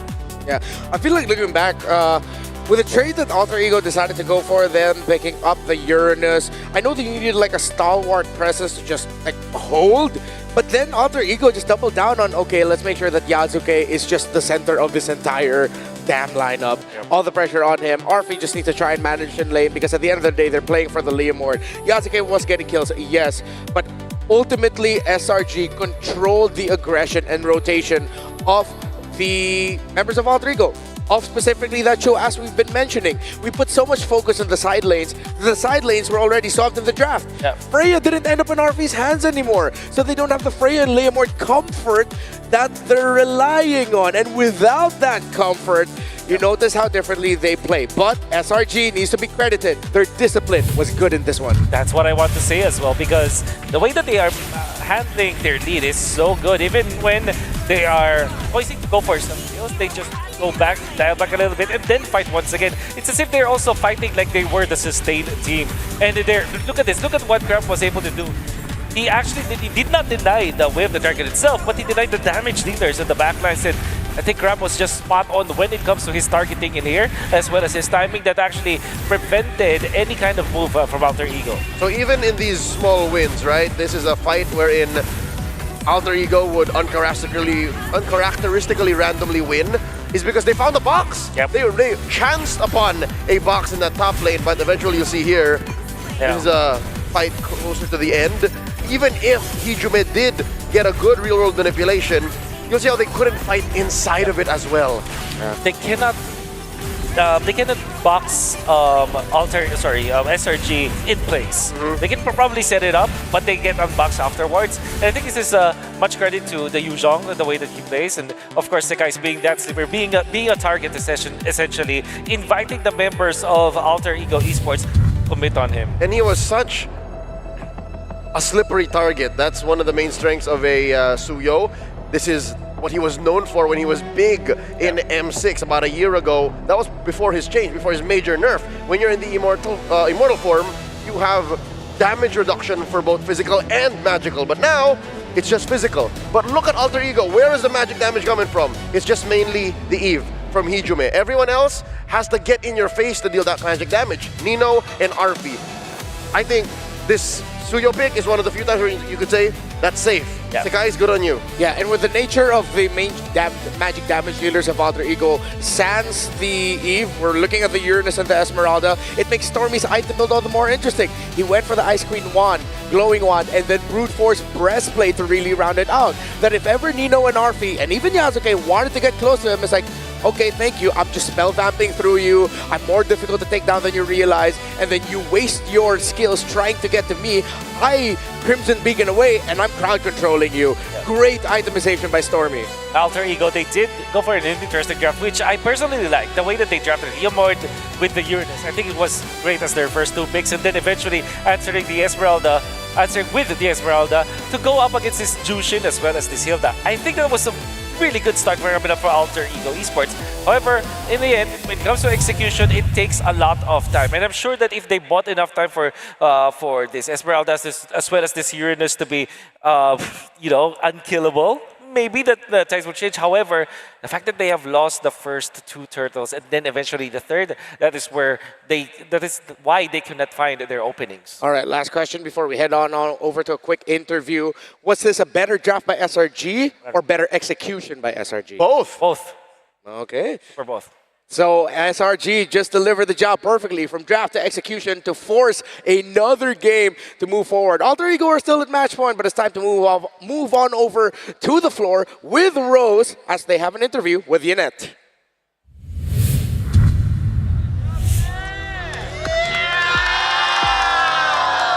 Thank you very much to our panel. Hey guys, this is Rose, and currently in a 2-1 situation, I am with the SRG friends and family all the way from Malaysia. Hello. Hi. Okay, so to everybody new here, kindly introduce yourself. Yeah, Ken. Hello guys, I'm Yenete from Malaysia, content creator from Malaysia, yeah. All right, you're a content creator from Malaysia. Yen, let's talk a little bit about the game, okay? Okay. We know that Alter Ego managed to clinch a 2-0 lead, and then suddenly SRG managed to pick up their pace and their momentum and got one game. How do you feel knowing that SRG didn't allow AE to close off the game just like that? Okay. Soalannya apa tadi? Last? Okay, kita ulang sekali, okay? Tadi Alter Ego sudah leading 2-0, betul? Tapi SRG dapat comeback, dapatlah 1 point. Betul. Apa perasaan Yen sebagai viewer, sebagai audience dekat sini yang you nampak SRG dapatlah 1 point pun dalam match point tadi? Okay, perasaan of course bangga dan alhamdulillah. Ingatkan tadi 3-0 tadi. Takut tragedi M5 terulang balik. M6 ya, ulang lagi sekali. So kali ni dekat sini takkan benda tu terjadi. Kita akan balas balik 3-2. Wow! He said that he's actually very proud, and initially he thought it would be a 3-0, and the tragedy that happened back at home in M6 would eventually repeat itself, but fortunately for the side of SRG, history did not repeat itself. Now, speaking about history, SRG was in this exact same position in the lower bracket finals just last year, back at home in Malaysia. And at that time, they had the home ground crowd cheering for them. This time around, however, the roles are reversed, in which Alter Ego has the home ground buff. Do you think SRG is already used to this kind of pressure? I think kita dekat sini lebih fokus. SRG akan lebih fokus sebab kat sana kita lagi pressure lagi kuat. Kat sini kurang pressure-nya. So, M6, TLID bagi pulang SRG. Tapi kali ni kita pulangkan Alter Ego. Wow! That is a statement in the arena. So guys, this is what he said. Okay, his words, once again, not mine. This is what he said. Minta maaf ya, gurau-gurau aja, gurau-gurau aja. Jangan cariku ya, jangan cariku. Okay, he said that he thinks that SRG should have been more focused here because they don't have the home ground cheering for them, which actually adds more pressure. He also said that back then in M6, TLID sent SRG home. So this time it's SRG's time to send Alter Ego home. And then he also added that he's very sorry and please don't find him and all that kind of stuff. Just joking. Okay, Yen, I told you to behave, Yen. Now, Yen, let's talk about this. In order to equalize the point to a 2-2, what do you think SRG boys, the coaches, what do they have to do? Ban Freya or pick Freya? Ban Freya or pick Freya? Ban Freya, pick Freya, menang sudah. Ban Freya or pick Freya and you guys will win. Very straight to the point. So you think Freya is the problem? Yeah, Freya is the problem. And don't use Batsia. And don't use Baxia. Betul tak? Betul tak? Betul tak? Betul. Okay. I always end up with the most chaotic interviews here in M7 and I love it. Now back at home, we know that we have a very big M7 watch party. I'm pretty sure the Malaysians are back at home supporting us. Is there anything you want to say to the SRG fans and of course the Malaysians watching? Okay, buat fan SRG yang ada kat rumah, yang tengah tengok kat rumah, yang tengah tengok kat phone, yang tengok kat TV, kita doakan yang terbaik untuk SRG menang and masuk ke grand final esok. He said to all the Malaysians who are supporting SRG in their journey, wherever you may be watching from, your phone, your TV, wherever it is, let us pray for the best and hope that SRG clinches that last lot to the grand finals. You know what, Yen, as we wrap this up, I want you to lead a cheer. I want you to let the boys feel the Malaysian hospitality. Are you ready? Ready. All right, Yen. Wait. Oh, okay. Mak, saya masuk TV. He said, hi mom, I'm into TV. Okay, go, Yen. Okay. Semua okay, bersedia? SRG ho! SRG ho ho! SRG ho ho ho! All right, guys, and there you have it. Will Alter Ego be able to close this series in a 3-1? Or will Selangor Red Giants be able to equalize this score? Only time will tell. With that, let's show it back to the panel.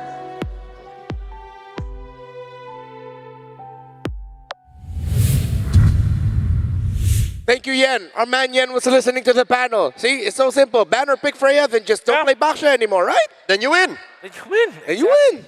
And that's what we saw from SRG in game number 2. And I think that everybody's alive. Even the chat with our group chat with the Malaysian talents, they're alive again. And it's mainly because they trust that this should be the idea when facing up against Alter Ego. There are times when your opponent just gains so much momentum because of specific repeatable kind of drafts. And what you need to do is to just break that pattern. It's extra applicable for Alter Ego because they started earlier today with that kind of draft pattern.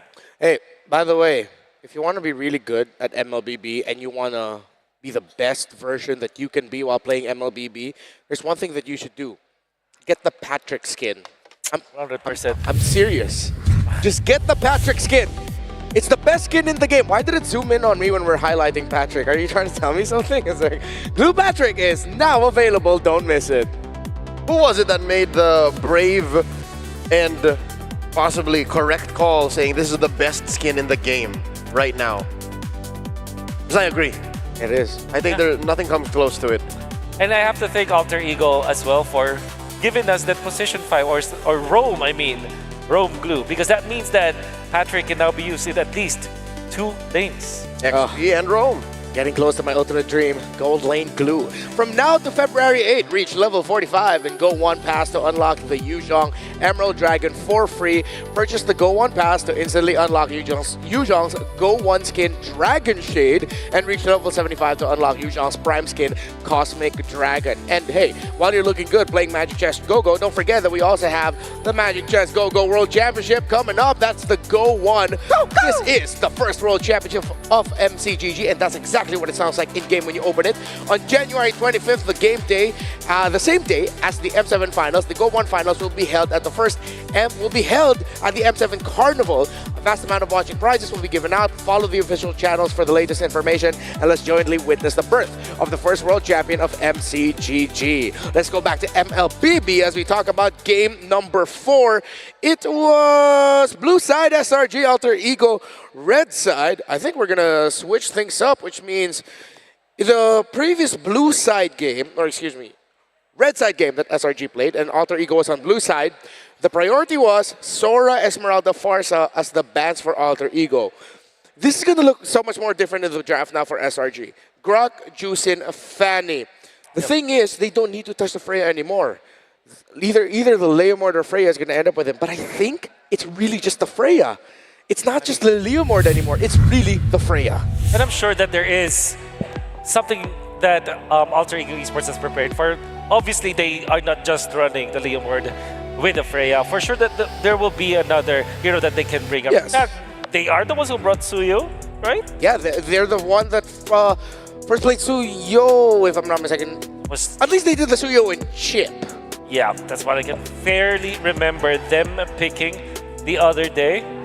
Up against Team Spirit. That's right. It was a very fast game, 12 minutes. It worked wonders for them as well. So, I kind of agree with you, Redmar. If in this scenario where you will ban, you will eventually have a chance to first pick either Leomord or Freya, Freya might be the option because if in case the Leomord is picked up from the other side, you can just go Hilda afterwards if you don't ban the Esmeralda. If they don't pick up Hilda with the Leomord, what will happen is they will not have a chance to get the mid laner as well. So, yep, Freya, actually, pretty good first pick. For 10 games today, or more like 9 so far, going into game 4 of this series, Freya has been the linchpin. She is the anchor being of this series. For good reasons as well. I think that teams have figured out how to use it, especially because some of the emblems were also buffed, and it's actually really good against some of the other meta heroes. It's gonna be Flying Clouds and the band Sora, Grok, Fanny, and Jushin. This is what, Alter Ego really poising to first pick that Freya. Yeah. I wonder if they're willing to pull the trigger and if SRG are ready for it. Grok, Fanny, Jushin has been the consistent bans against Alter Ego today. Not just this year, today. First year of our Lord, 2026. The World of Mobile Legends in the biggest tournament, most competitive M series at that, lower bracket finals, the day where SRG Alter Ego, as well as Team Liquid played, it's Freya, which is the linchpin of the draft. Butterflies born by thy wish. Yep, they just changed the order, but it's technically still Grox and Fanny. I've already written down. I'm assuming that Red 3 is Fanny. If the Fanny is picked up, would you think that SRG will eventually pick it up? I think there's a world where they actually do that. There's the Kalea ban. All right. So Jushin was banned. If this is Fanny and not Freya, first pick for Alter Ego will 100% be Arfi's hero. Yeah, get either that Claude or the Leomord. Claude or the Freya. But if I'm SRG, I think I'm willing to ban the Freya. At this point, you really have to acknowledge the sheer audacity of the pick. Yep. Or the lack of banning. Yeah. If they let it through. Yeah. And I think that's just so beneficial, right? Because they can also pick the Fanny third pick if it actually comes to that. But they might be also scared about the Fanny for Alter Ego. Finally! There you go. Respect! Respect! The crowd goes wild. The crowd goes wild. The metagame is cracked open. It is. But the Claude is left open for Alter Ego to take. Yeah, and Arfi's a pretty damn good Claude. That's right.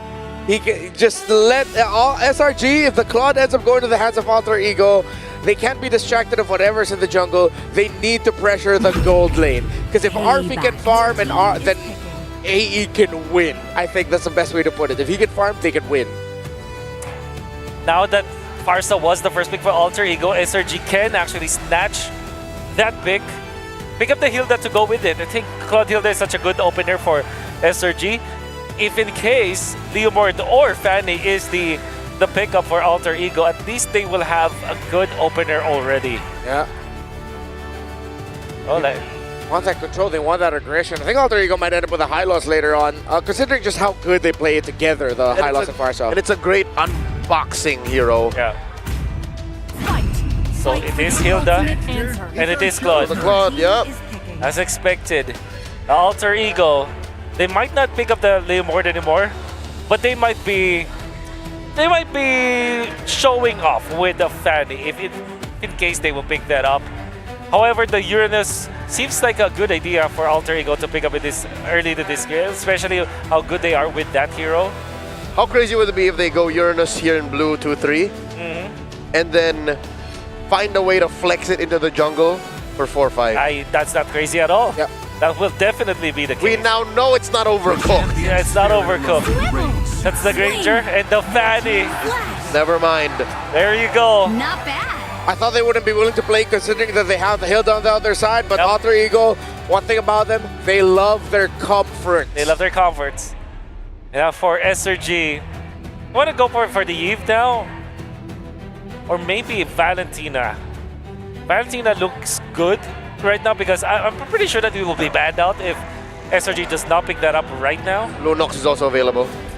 But there is no good Lunox target so far. Not yet, nothing to shred. Yeah. Nothing to shred yet.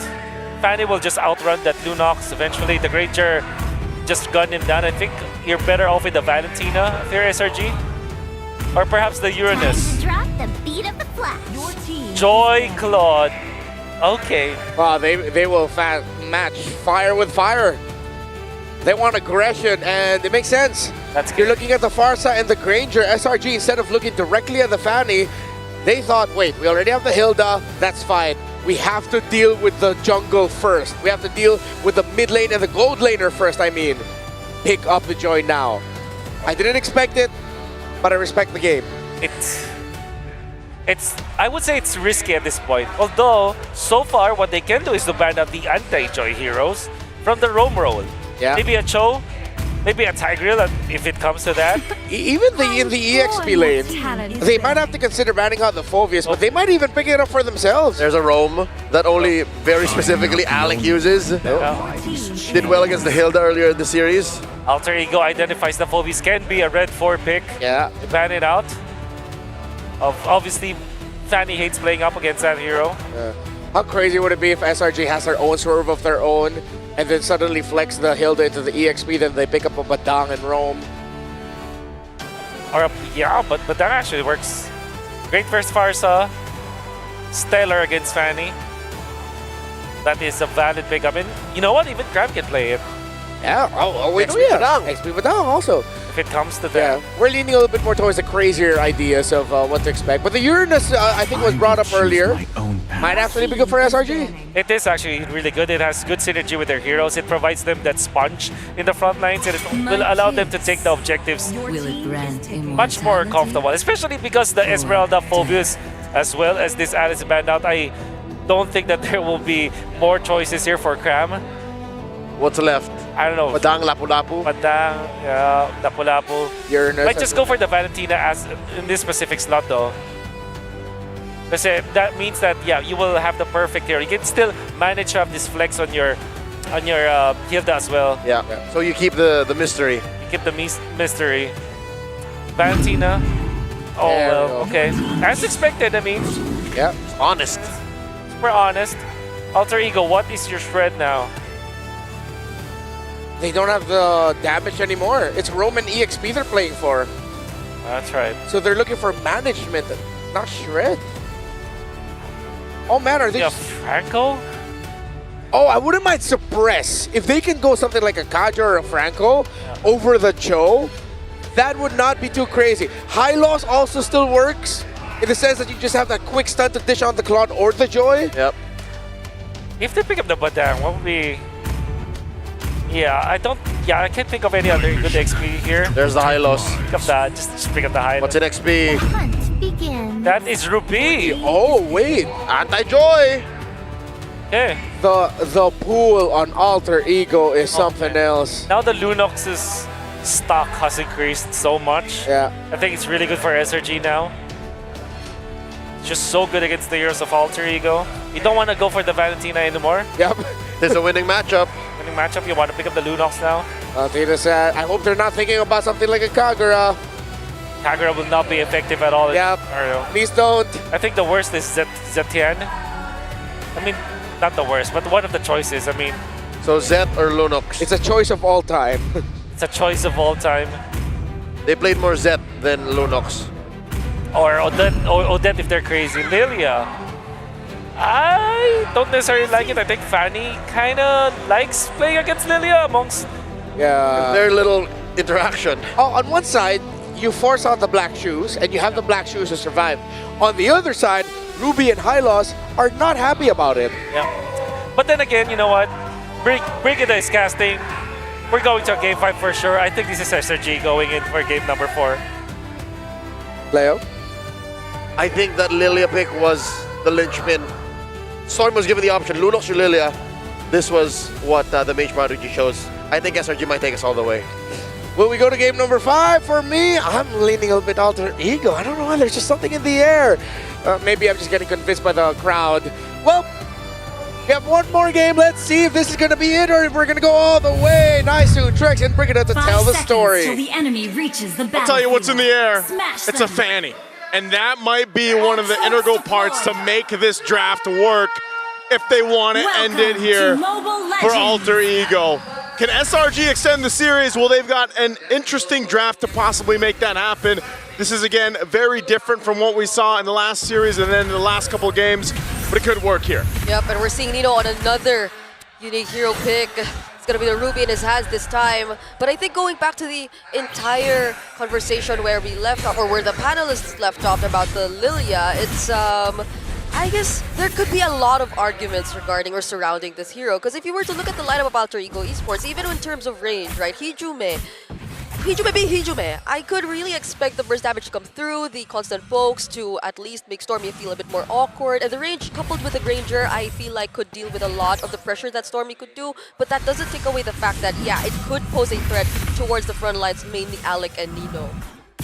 Okay. Looking at the emblems here. Again, I like that we also get in game 4 these more aggressive, faster-paced junglers that are going to be picked up. The only thing is for Yanzuke, he's got to be, he's got to be a little more careful of how, not getting behind, purple buff being taken from him, pressure there if he can. Yeah, you've got a little defensiveness now for Innocent, rolling with his tenacity, just to have a little more durability on this Claude because of the fact that also, yeah, you have a Fanny across from you. So definitely one of those things. And yeah, I think even for myself here, I didn't expect the Lilia to come through this draft. I was almost expecting the Lunox there, but you know, for the most part, maybe Stormy's idea is also just as long as he can avoid getting set up. A lot of damage from Yasuke already picking up the first blood. Ouch! Flying through the air. Okay, yeah. I guess one way around it could be when Stormy feels confident enough to just keep throwing out the glooms and then using the black shoes to get out, and then there's really decent cleanup you could expect from Sekai's and Innocent, like the dives, but the thing is, Alter Ego, they're the ones starting the fights. Okay, Yasuke putting the pressure there. Whoa. So they're fine, but here's the thing, Turtle, pretty much for the clear taking for SRG, as they should be able to secure it. They have control of this area. Yasuke at no angle there to go forward, but because of the first blood, you know, that's something that SRG is going to want to be wary of. The scaling that can happen here for Yasuke. We know he likes the Fanny, he can play it really well. We've seen Fanny pop up now from the Swiss stages up to this point, and it has been able to snowball some of these lineups, some of these compositions, and get wins pretty quickly. And so for SRG, they've got to be cautious of that. And I think, again, this lineup does allow them to... Ooh! On a Uranus! That's what I was talking about, man. The snowball potential is huge. Yeah. On the Fanny. The amount of hold you see from Alter Ego works so well for them. It buys enough time for heroes like, or players like Yasuke to actually dish out the damage. But on the other hand, SRG, who could you actually expect to hold down Yasuke? Because I feel like this is another recurring problem that we see constantly in the previous games. It was once a problem for Arfi on the Freya, now he's not. It's a fatty on Yasuke, but the cables don't land. Alec. A little bit of damage on Alec. Yasuke locking on to Innocent, but Yasuke's in a bad spot now. No energy. The cutthroat, but he still falls. Humes able to pick up the kill. I'm not sure what the plan was there. Yasuke was going to maybe just get some information. I don't think he actually meant to go for a steal in the purple. He did miss a couple cables before that. He missed the cables, and now this is what I'm talking about, the pressure on his purple buff for him not to get it. Yeah. Is he still... Who did end up getting that? It's a Sky. Guys, he didn't use Retro, but still was able to secure it. You know, this is the, I guess, the risk reward, right, of picking up the Fanny. You miss a couple cables early on, too. That's going to set you back a bit, but nonetheless, they still hold on to a lead. Guys jumping in the mid. Guys, now comes Glorious Pathway. Electrifying Beats does go off, but he's not able to connect onto any. You know, yes, you missed the purple buff, but you said it right. Alter Ego still holds a gold lead, and the leveling between Sekai's and Yasuko is still even. Yeah. Oh, mid again? For that too, by the way. Made. Barely able to get away there, but Crimp! Thunder! Gets the kill. Nino gonna try to slow him down. Here comes Yasuke, looking for the cutthroat, able to get it and get the kill. So 1-for-1, but I do like the kill going into the hands of Yasuke there. They're trading kills for the objectives right now. Alec. Alec won't be able to get away from this. All right. Alec goes down. Not sure if that was actually necessary either, but that's what's happening, right? They're trading objectives. They're getting kills, and a lot of that damage that's coming out from Yasuke he's got the Blade of Hepsies. He's got to make sure he locks in his buffs, though. He needs to be able to get that point, and SRG's not letting up. Big feather airstrike, Black Shoes still takes a shot to the face. You know, but the thing is this is what Alter Ego wants. Yeah. This is what they want every time. They want to bring out the worst in you and make you fight them head on. That's how they always get you. And if SRG continues to play this way, it might just fall into Alter Ego's hands. Yeah, they're going to focus on the gold lane though. It's clear that they really want Innocent to have the advantage. And so far, they're actually making it work. There's been teamfight participation for Innocent here, 2 out of 3 kills. He's a level ahead of RP. And he hasn't been caught by Yasuke. That was the only instance Yasuke could have actually taken out Innocent. Yep. But I guess it was a miscalculation on his part because he already missed a couple cables. He did lack some energy. He could have walked away from the threat of 3 members of SRG, but he didn't. Now he is starting to feel the pressure from SRG just the same. RP already losing his tier 1 turret allows for so much room for SRG to group up together, and that's what you don't want if you're Yasuke looking for some early pickoffs in the stages of the game. At some point, too, Nino's Ruby pick might play a part of these objectives, these fights that they're looking for. Now, the difficulty of that is you're working against 2 Purifies, of course, which we expect Cram, he should be able to get away. I mean, he is on this Uranus. Nino's making his way up top. Oh, they follow through. I'm offended. What's the Destinata onto Cram, and Cram goes down along with the feathered airstrike. ŁTR Esports find pickoffs. Right on cue. As I was saying, Nino's Ruby is always going to come into play, and it does that. Now Turtle's up. This might be actually a Turtle that can be contested and secured up by ŁTR Esports. For SRG, they're still going and maintaining most of this. Again, for Innocent to continue to build up, he's going to be fine. Yums will go ahead and rotate down for this, as they do want to fight for this last Turtle. Eyes in position. I'm offended on to 2. Nino still on the run though. Blazing Duet in the backside. Innocent picks up Nino. Alec gonna be next for that airstrike though. Lands on a Yums, but Yums able to flicker, and here comes Cram for Hijume once again. Oh, Yakuza, he swings around for Sakai's. He's looking for a target, is able to get away. Sakai's doesn't have the electrifying beats, isn't gonna fully commit, decides to just go for the Turtle instead. Yeah, no one expected that entry from Sakai's. Or maybe not even that entry from Cram when he did get to finish off the kill on Hijume under that tier 1. So ŁTR Esports may have found themselves a bit too deep, trying to set up somehow for that upcoming objective right there. But when it gets a bit too split up, especially in scenarios like this, they aren't able to coordinate, you don't get to maximize the amount of lockdowns you have, then it's not going to be as easy for Yasuke either. Yeah, Cram doing work on the Ernest. He's finding the right targets, pushing them away from the fights that are breaking out, and that's part of the plan for SRG. They continue to do that. Malefic Roar picked up here now for Yuzuke, so he's been able to do a lot of damage just with the Blade of Hephaestus. Now that he's got a Malefic Roar, that's great for him to build into, but also at the same time, Sky Piercer and the Hunter Strike for Arfi, and Arfi, if he starts to build up the stacks, then you have more of that pressure where Yasuke just kind of weaves in and out, popping off tons of damage, and then Arfi scales up and is able to capitalize on him or Hijume. Yeah, it's interesting though. I feel like majority of the attention from ŁTR has been towards Cram in the X lane. Oh no! Damage on Alec. Vitalize does come in. They'll be okay. They're going to re-engage now. Hijume wants to join in on the fight. Yasuke comes swinging in as well. Sakai's unable to get away. A feathered airstrike. Arfi gets the kill and gets his first stack on to that Sky Piercer. There's a stack for him. They'll clear out the mid lane. SRG is really putting their pedal to the gas here. But the problem is, again, if they get punished like that and then they start to give over stacks, now Malefic Roar 2 for Arfi, you're going to put yourself in a bad position very quickly. This is not a massive lead or anything that they're working with. And Lord's up in about 10 seconds. You can start to see our ŁTR start to put some pressure on some of these tier 1 turrets. They want to open up the map before these objectives. Something that's been huge for ŁTR here, they continue to send Yasuke up to the XP lane, giving Nino the ability to be part of these fights. Because like you said, you know, Nino's going to be huge in a lot of these fights. He's the one that can catch them off guard when Sekai's tries to dive. Yeah, so that's why they've been putting so much of their attention on the EXP lane. Whoa! Ooh, I'm offended. Black Shoe's forced out very early. In comes Innocent, getting a couple free shots onto Alex. He wants to try to push it, but he BMI's back. The disengage from SRG, and Lord is back up. And they get to see that Yasuke is working on the turret down bottom though. Doom's also trying to make sure he is within sight. For me? It's just a zone. It's just a zone. Nino able to lock up 3 members. Electrifying Beats pops a little bit early for SRG, and now they are not going to be able to contest this quickly. They wanted to potentially make a move on Stormy because they knew the Black Shoes was used earlier and that Purify, but it's back up.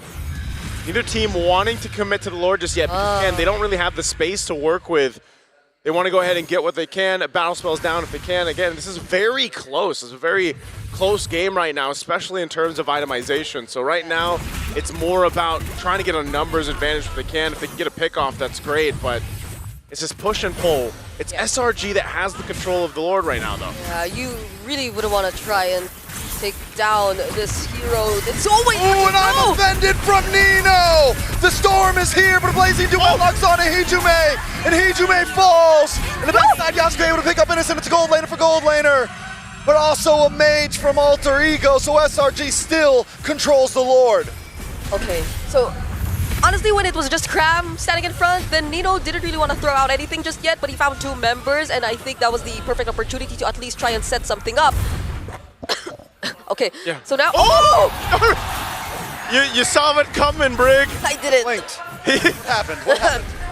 Just Stormy got deleted, man. Yasuke is going to be a problem. 6-1. He's been a problem all game. Yums will go ahead and pop off a little bit of damage, but I mean, just with what Yasuke has in terms of items, he can deal with some of this. So positioning now for Alter Ego Esports around this Lord. While Yasuke's still on the bottom side, mid lane. Looking for damage on a Sakai, so he tries to lock on to Arfi. Arfi gets the outplay! With the help of his team, a quick poke in the face from Alec, and there's no way out. And even Hijume, he just flew out of the entire team fight. Just when we thought he could have been the first to fall. Now that's 2 consecutive crucial members of SRG going down. Yeah, it's the team fights just are not going the way of SRG right now, and I feel like they've really lost grip of this game just in a couple minutes. They still have control. They can still win a fight without Sakai. A lot of damage. Innocent tries to escape. Yasuke unable to connect. Cram able to zone away Arfi. But Nino still holds down the Lord. They reset the Lord here. Back on the map. Nino wants to keep it going. Yasuke one reset. And he's able to take it. But now they've got to get away safely. A big arm offended on the 2 and Nino falls. Alec going to fall next. Oh, he's going to chase Yasuke down too. I'm not sure if Sakai's going to catch him. Okay, barely, but man, they gave the call to just secure the Lord at any cost. They made it happen, but the cost was 3 deaths for Alter Ego. Yep. Oh, now grab. Okay, that was close. Okay. Yasuke. Okay, maybe he does have a flicker. Yeah. So still, I'd say it's a really commendable call for Alter Ego to actually go and win that objective, despite them not being successful enough in taking out Innocent. Because I think that's where we get to see the entire tenacity fighter emblem combination in action. He was a bit too tanky for Yasuke to finish off the kill, and even then SRG, they were still trying to fight, but Alter Ego successful with the Lord at least, but this might not, or they might not get much out of it, considering the way that the map is looking right now. Okay, right now they're looking for a potential kill. Nino might have gone for the pole, doesn't go for it. They maintain the tier 2 turret there up top, but SRG has been playing the map as well. They'll deal with that Lord that was pushing down bot. They continue to go ahead and just get reset here. So it's back to it. They built themselves a bit of a lead, and they've got pretty good durability on this lineup. The same can be said for Alter Ego Esports, though, and that's where, again, now you're this portion of the game where it's like, all right, the gold laners, it's different, right? When you don't have the fire gold lane, it's like you now have this range accessible to the teams here. You can see that, again, itemization is nearly identical. A bit of a lead for Innocent, but the damage that he's able to pump out with the Blazing Duet is what is a huge threat in comparison for Arfi. You know, again, he hasn't built up a ton of stacks or anything, but he does have itemization on this Granger to deal with some of these this lineup from SRG. Yeah, this is still, though, Arfi's, or one of Arfi's key heroes. We saw it once, or when he was able to get his hands on this, he did a phenomenal performance, and now he's not as behind. You saw that outplay he was able to accomplish against Sakai's earlier too, and now with a Magic Blade, at least would be a bit more safe. The bait was real though. Sakai's gets pulled back in with I'm offended. Nino in a little bit of trouble, but they should be okay. Free shots on a Cram from Arfi. In comes Yasuke, dashing back to the base. The Black Shoes pop from Stormy, and both teams disengage. A lot of battle spells were used from Alter Ego. I didn't know if they try to go ahead and go with it I'm offended pull, but they're going to force a fight potentially again. Yasuke didn't get his purple buff. No purple buff for Yasuke. That means before the Lord. Energy and Lord up in 10 seconds. Okay. So far at least, the waves are being managed really well for Alter Ego here. Not entirely the opposite lane though, they are yet to take away that tier 1 up top. So Alter Ego, the way things are looking right now, especially considering their composition, it's just really Yasuke who you would expect to separate from the rest of the team, but Crab will show up here too. I love Crab. He's just like, I'm going to pop the Consecrate. I'm going to do my thing. I have an eye on Yasuke. Yeah. Lord is up, and it's actually going to be started by SRG. They're blitzing it. Ooh. And because of that, again, Cram has been everywhere from start to finish up to this point. And he's providing so much information and such a front line for SRG. So with that, they get themselves an easy Lord. Oh, Conceal? Conceal's used. A lot of damage on the Yums. Innocent comes in. Yasuke takes a couple shots to the face. With this Lord, I don't think Alter Ego's going down just yet, as long as they don't make any big mistakes. But there's a high probability of maybe more than one inhibitor dropping. Yeah. Yeah, gotta be careful too. There's a flicker, I'm offended combo that's brewing if ever they get to successfully clear everything and SRG decide to overstay. But SRG are fully aware of that idea. They aren't actually showing themselves or making themselves available or within reach. Again, this is a very difficult lineup to just force yourself into the base, right? They've got great, they've got crowd control, they got great clear, especially with a Farsa. I mean, Yasuke can help clear as well, and then Arfi just sitting in the back. He's got a rose gold now, a little bit of defense. He picked up a Sea Halberd too. Alec went Radiant Armor, got the Dom Eyes, Chastised Pauldron, so defensively, they are able to go ahead and fight. And I think too, again, Nino, a big pull could change the course of that, so they can actually defend their base, probably even another Lord, and that's why SRG wants to take the discipline route. They can't overstep, even though they have this advantage. If they get punished, there's potential for things to turn in favor of ḍịCH Esports. So it's better if SRG takes this lead that they have, and they just go with the fundamentals, right? Wait for that Lord to come up. If they try to make a response or a concealed play, which is most likely going to come from ḍịCH Esports, then it gives them that advantage to stay alive. Because these feathered airstrikes, you can see it takes Innocent down to half. Yeah. So they really have to be careful how they approach it. It's also looking like a Winter Crown for Sekai's as his last item.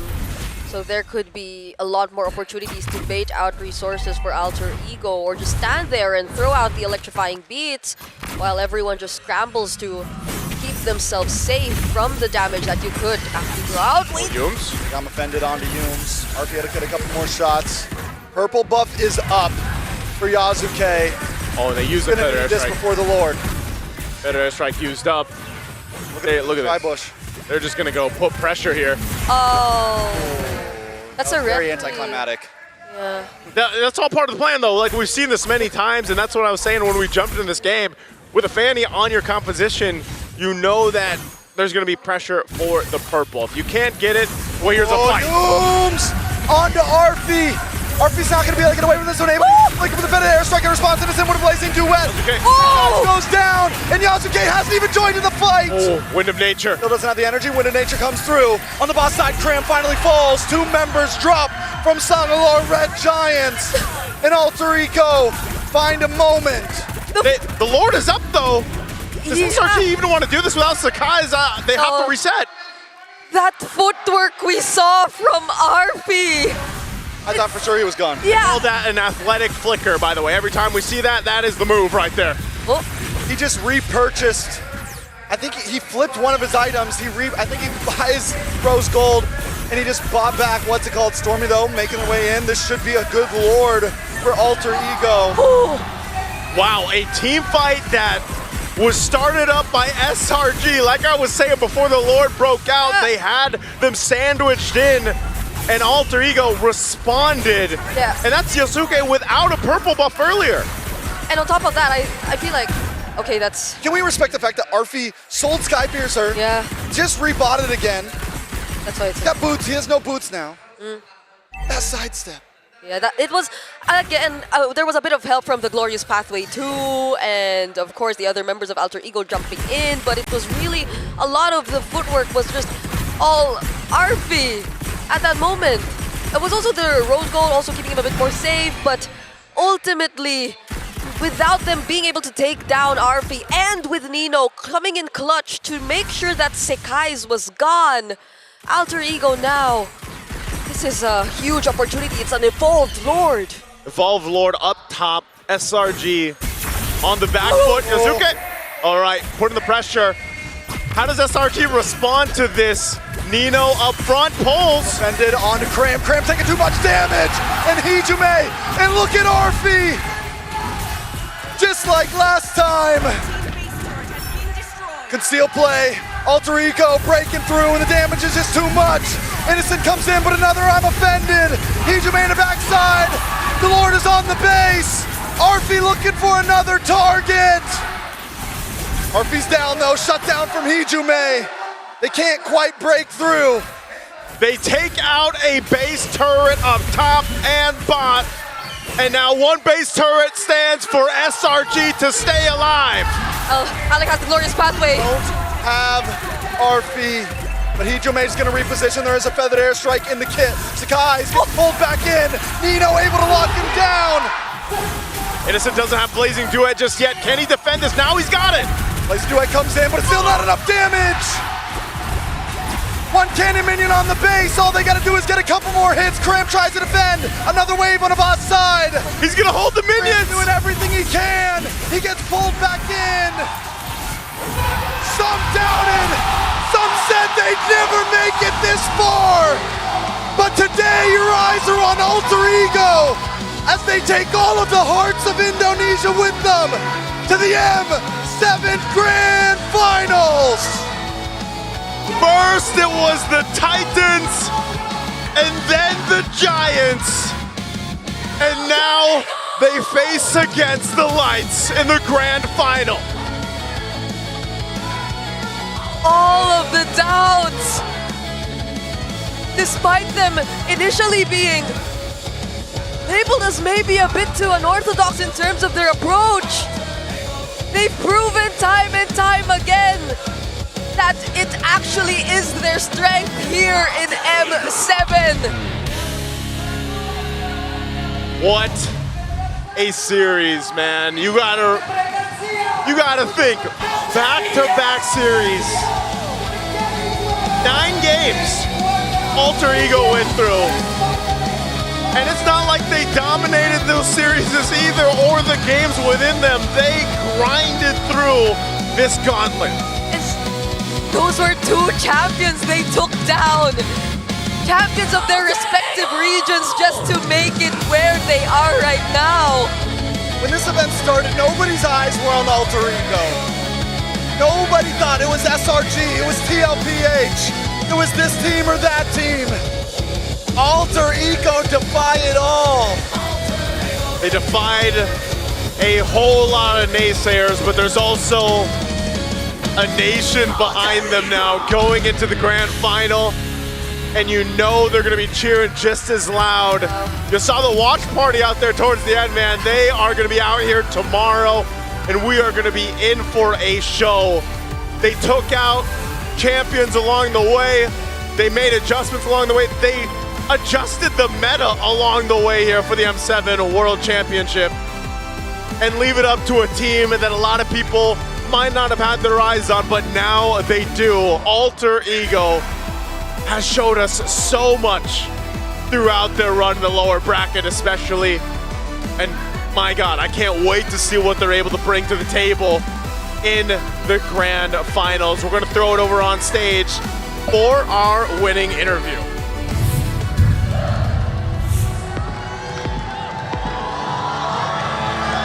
You may have fallen short once more to make history for your country, but know that the M-Series stages will always be the Giants' playground. Thank you once again, Selangor Red Giants from Malaysia, for your journey until this point. And now, advancing to the M7 World Championship Grand Finals, Alter Ego Esports! Congratulations, boys. I'm seeing the condition of the players right now, and it looks like some of them actually have tears in their eyes, and they must be so tired after 2 best-of-5, so we'll try to make this quick. Now, Nino, congratulations. Yeah, thank you. Thank you. Congratulations. Now, considering everything that you've gone through to be at this point, how do you feel right now? Selama ini Nino udah ngejalanin banyak hal ya, udah ngelewatin banyak hal juga dari MPL, season. Sekarang kamu bisa masuk M-Series dan bahkan sekarang kamu di Grand Final, Nino. Apa rasanya, Nino? Jujur nggak expect sih bakal sejauh ini. Kayak gimana ya? Ya awalnya banyak banget bermimpi, gagal. Akhirnya ada di Grand Final internasional, itu kayak mimpi aja sih. He really didn't expect this to happen. After so many years, he felt like he failed. And now everything that has happened so far, it feels like a dream. Oh my God, I only can imagine 9 intense matches for 2 days for Alter Ego. It was just so amazing. Hijume? Hijume? Hijume, apa katanya? earlier today you took down Titans from the Philippines. Now you eliminated the giants of Malaysia. How did the team prepare for this long day? What was the mentality coming into this fight? Paling dari latihan kita udah nyiapin dari segi mental, dari segi in game, semuanya udah kita preparein sih. Kita bersyukur aja masih banyak banget yang support kita walaupun kita struggle, kalah ya kan. Tapi alhamdulillah lah, gue bersyukur banget bisa masuk Grand Finals. Semoga besok hoki lagi. So Hijume said the preparation is already prepared before the matches, in game and everything, and he want to say thank you for all the supporters that always support Alter Ego. Wow, the mentality that these kids have right now up on stage. Thank you, Hijume. Arfi now. Hello, Arfi. Arfi, everyone is saying now that you cannot spell Freya without Arfi. Why are you so good at this hero? Kenapa Arfi jago banget sih pakai Freya? Kenapa aku jago banget? Karena ada Bang Geni yang ngajarin aku buat main Freya. Siapa? Bang Geni, Bang Geni. Oh, Zephyr. Zephyr was the one to teach him and that's why he's really good. Ada lagi? Kuncinya jago Freya ada di Zephyr. The key to his Freya is with Zephyr.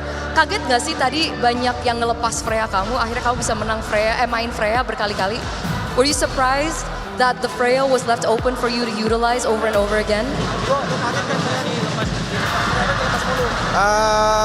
Kaget sih sebenarnya. Cuma ya kalau dapat hero-nya ya pakai aja. Kalau nggak di respect, pakai. Kalau di respect ya udah. He was very surprised that the hero was left open, but if it was left open, he'll just use it. Respected, he won't use it. If it's respected, he can use it. What a standing performance by Arfi using a Freya today. So Yasuke, you once had to fight for your dream without full support from your parents. Today, they are here, leading the support for you. What does this moment mean for you, and what would you like to say to them? Untuk momen ini ya? Yes. Paling untuk momen ini benar-benar sangat berarti buat gua.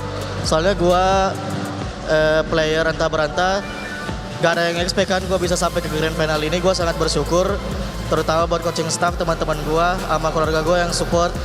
Terima kasih banyak, itu semua sangat berarti. So, he said that he want to say thank you not only for the coaching staff and also the family that always give him a full support. It's amazing because we got to talk to your parents earlier on. Tadi orang tua kamu datang loh untuk support kamu. Jadi mereka juga kelihatan senengnya ya dan sangat bangga banget sama kamu Yasuke. Alec, you've already made history even being here in the grand finals. The last time that Alter Ego was even close was M2, but they couldn't make it to top 2. So the fight is not over. Tomorrow you'll come back and face Aurora Gaming Philippines for the World Championship title. So could you help us to assure the thousands of Alter champs right now that there is a chance, there is an opportunity for Alter Ego to lift that trophy and bring it finally back home to Indonesia?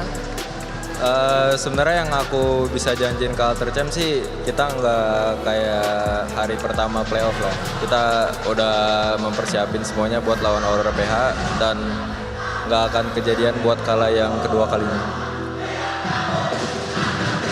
He's prepared. He said that this is not the first time. It's not like it's day one of the playoffs. They are mentally prepared. They have also prepared to face Aurora Gaming Philippines so they don't lose twice. Wow, I cannot wait to watch grand final tomorrow. Okay, congratulations again one more time for Alter Ego and get some rest and good luck for your grand final tomorrow. Now, to find out what happened in the match before, we will throw it back to our panel.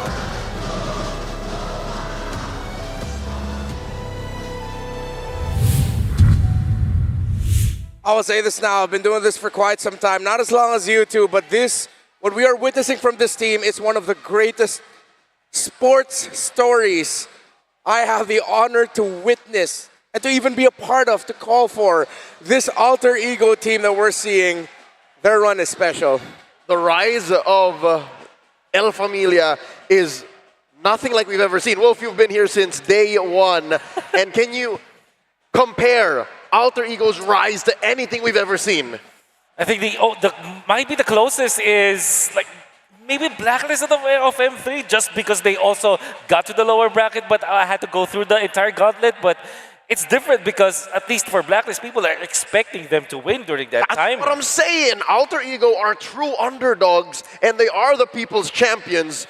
And I'll tell you now, not just here in Indonesia, not just in Jakarta, did they win the hearts of many. I'm sure there are a lot of fans watching all around the world saying, hey, this team can play MLBB. Yeah, I'm seeing a lot of Filipinos in the comment section everywhere. There's a lot of respect coming out of the Philippines for this Alter Ego team. We love our underdog stories in the Philippines, and Alter Ego has won the hearts of the world. And can I just say that apart from Nino, Arfi, and all the players out there that really look stellar in this particular game, the coaching staff, or whoever is drafting, Professor X, Zephyr, or whoever is deciding. Sticks as well.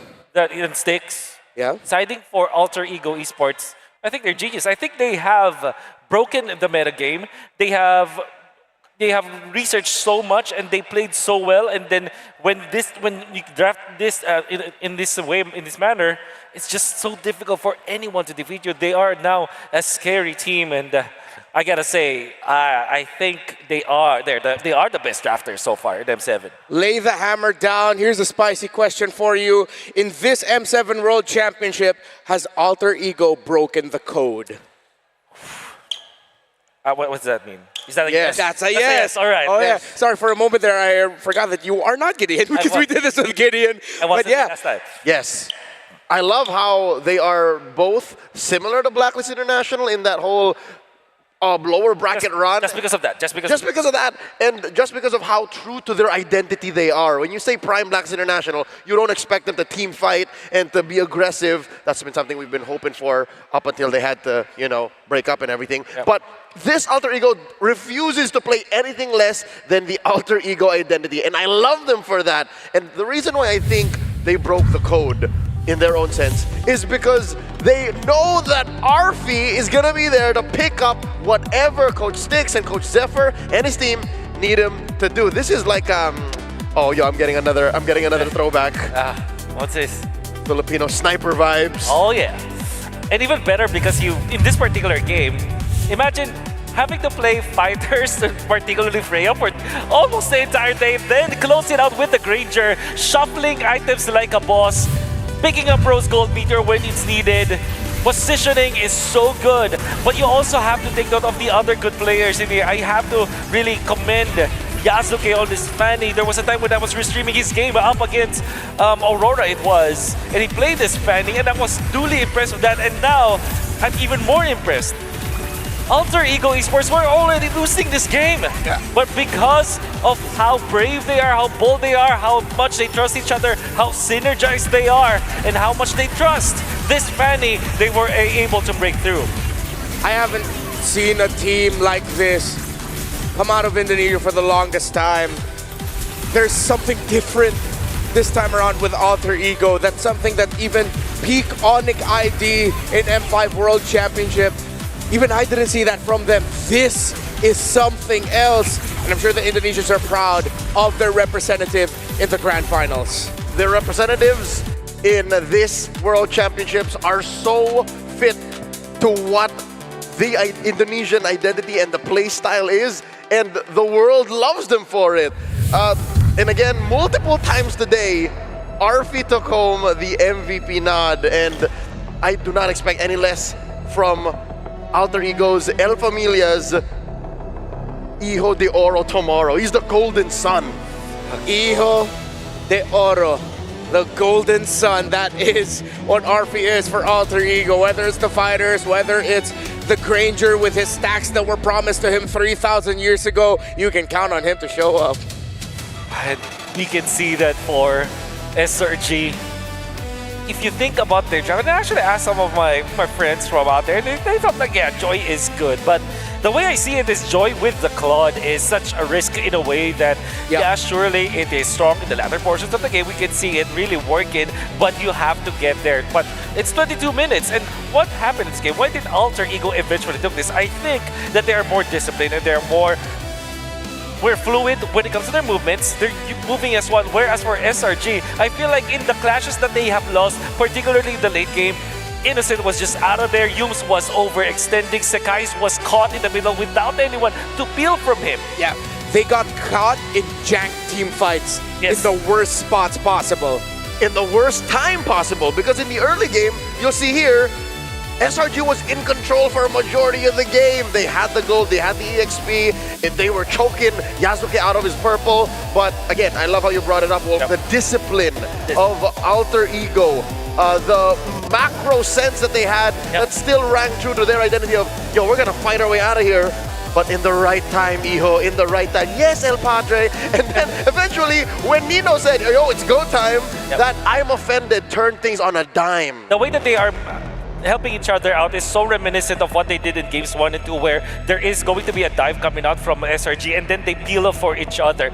Be it the Ruby for the Fanny, Ruby for Arfi, or even the Farsa just helping the Hylos when the Hylos try to initiate and helping Stimeo with just a stun. All of those combined together and then they move as a combined unit, as a great box. It looks really wonderful because you know that it is actually Alter Ego sticking with their plan. And because of that, we now make history yet again for MLBB Esports. Oh, I love it. As for the first time in history, the grand finals of the World Championship will be contested by the runner-up of MPL Philippines and the runner-up of MPL Indonesia. Aurora went through Team Liquid, went through Alter Ego, then took down the Giants. While you look at Alter Ego, they took down the Titans and the Giants on the same day. They took down Team Spirit the day before that to make it to the grand finals. Show me the soul who predicted this. No one could have seen this coming. This is the reality we have. You can't write this. Alter Ego have taken down the 3 champions in the lower bracket of different MPL regions. This is such a good story and I can't help it. I'm actually, I'm tearing up right now. 6 p.m. GMT +7. The team that has failed over and over again to capture a title now has a shot to call themselves world champions. The team that no one expected to make it here, that they themselves have declared it's only luck, have now said, screw that, we are now competing for the world championship. Aurora Gaming Philippines, Alter Ego continue the rivalry of Philippines and Indonesia. This is fate, this is destiny. No matter how you slice it and dice it, these 2 regions, these 2 powerhouses of MLBB Esports are fated to fight forever.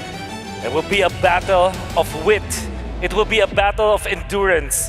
Specifically for Alter Ego because they will not have that much time to prepare. But I'm sure that Aurora, they might not have actually saw this coming. Because you're looking at Alter Ego, you're looking at SRG as well as TLPH today. Only one will be their opponents. Let's see if they are prepared for that. And I'm sure that there are already a lot of things that they can really do it. Bad for you. Leo, Wolf, thank you so much. This has been a stellar day and it has been an honor to share this desk with you. But no matter what happens tomorrow, remember that in the hands of these players are the hopes and dreams of our community. They are a reflection of what we all hope to achieve one day. Greatness. Our athletes, our players are just like us. Like you and me, they hope the world can just see them. We don't declare our greatness. We earn it. We show it through years of building it brick by brick. Let the world see us in the grand finals of our M7 World Championship. Good night and good fight.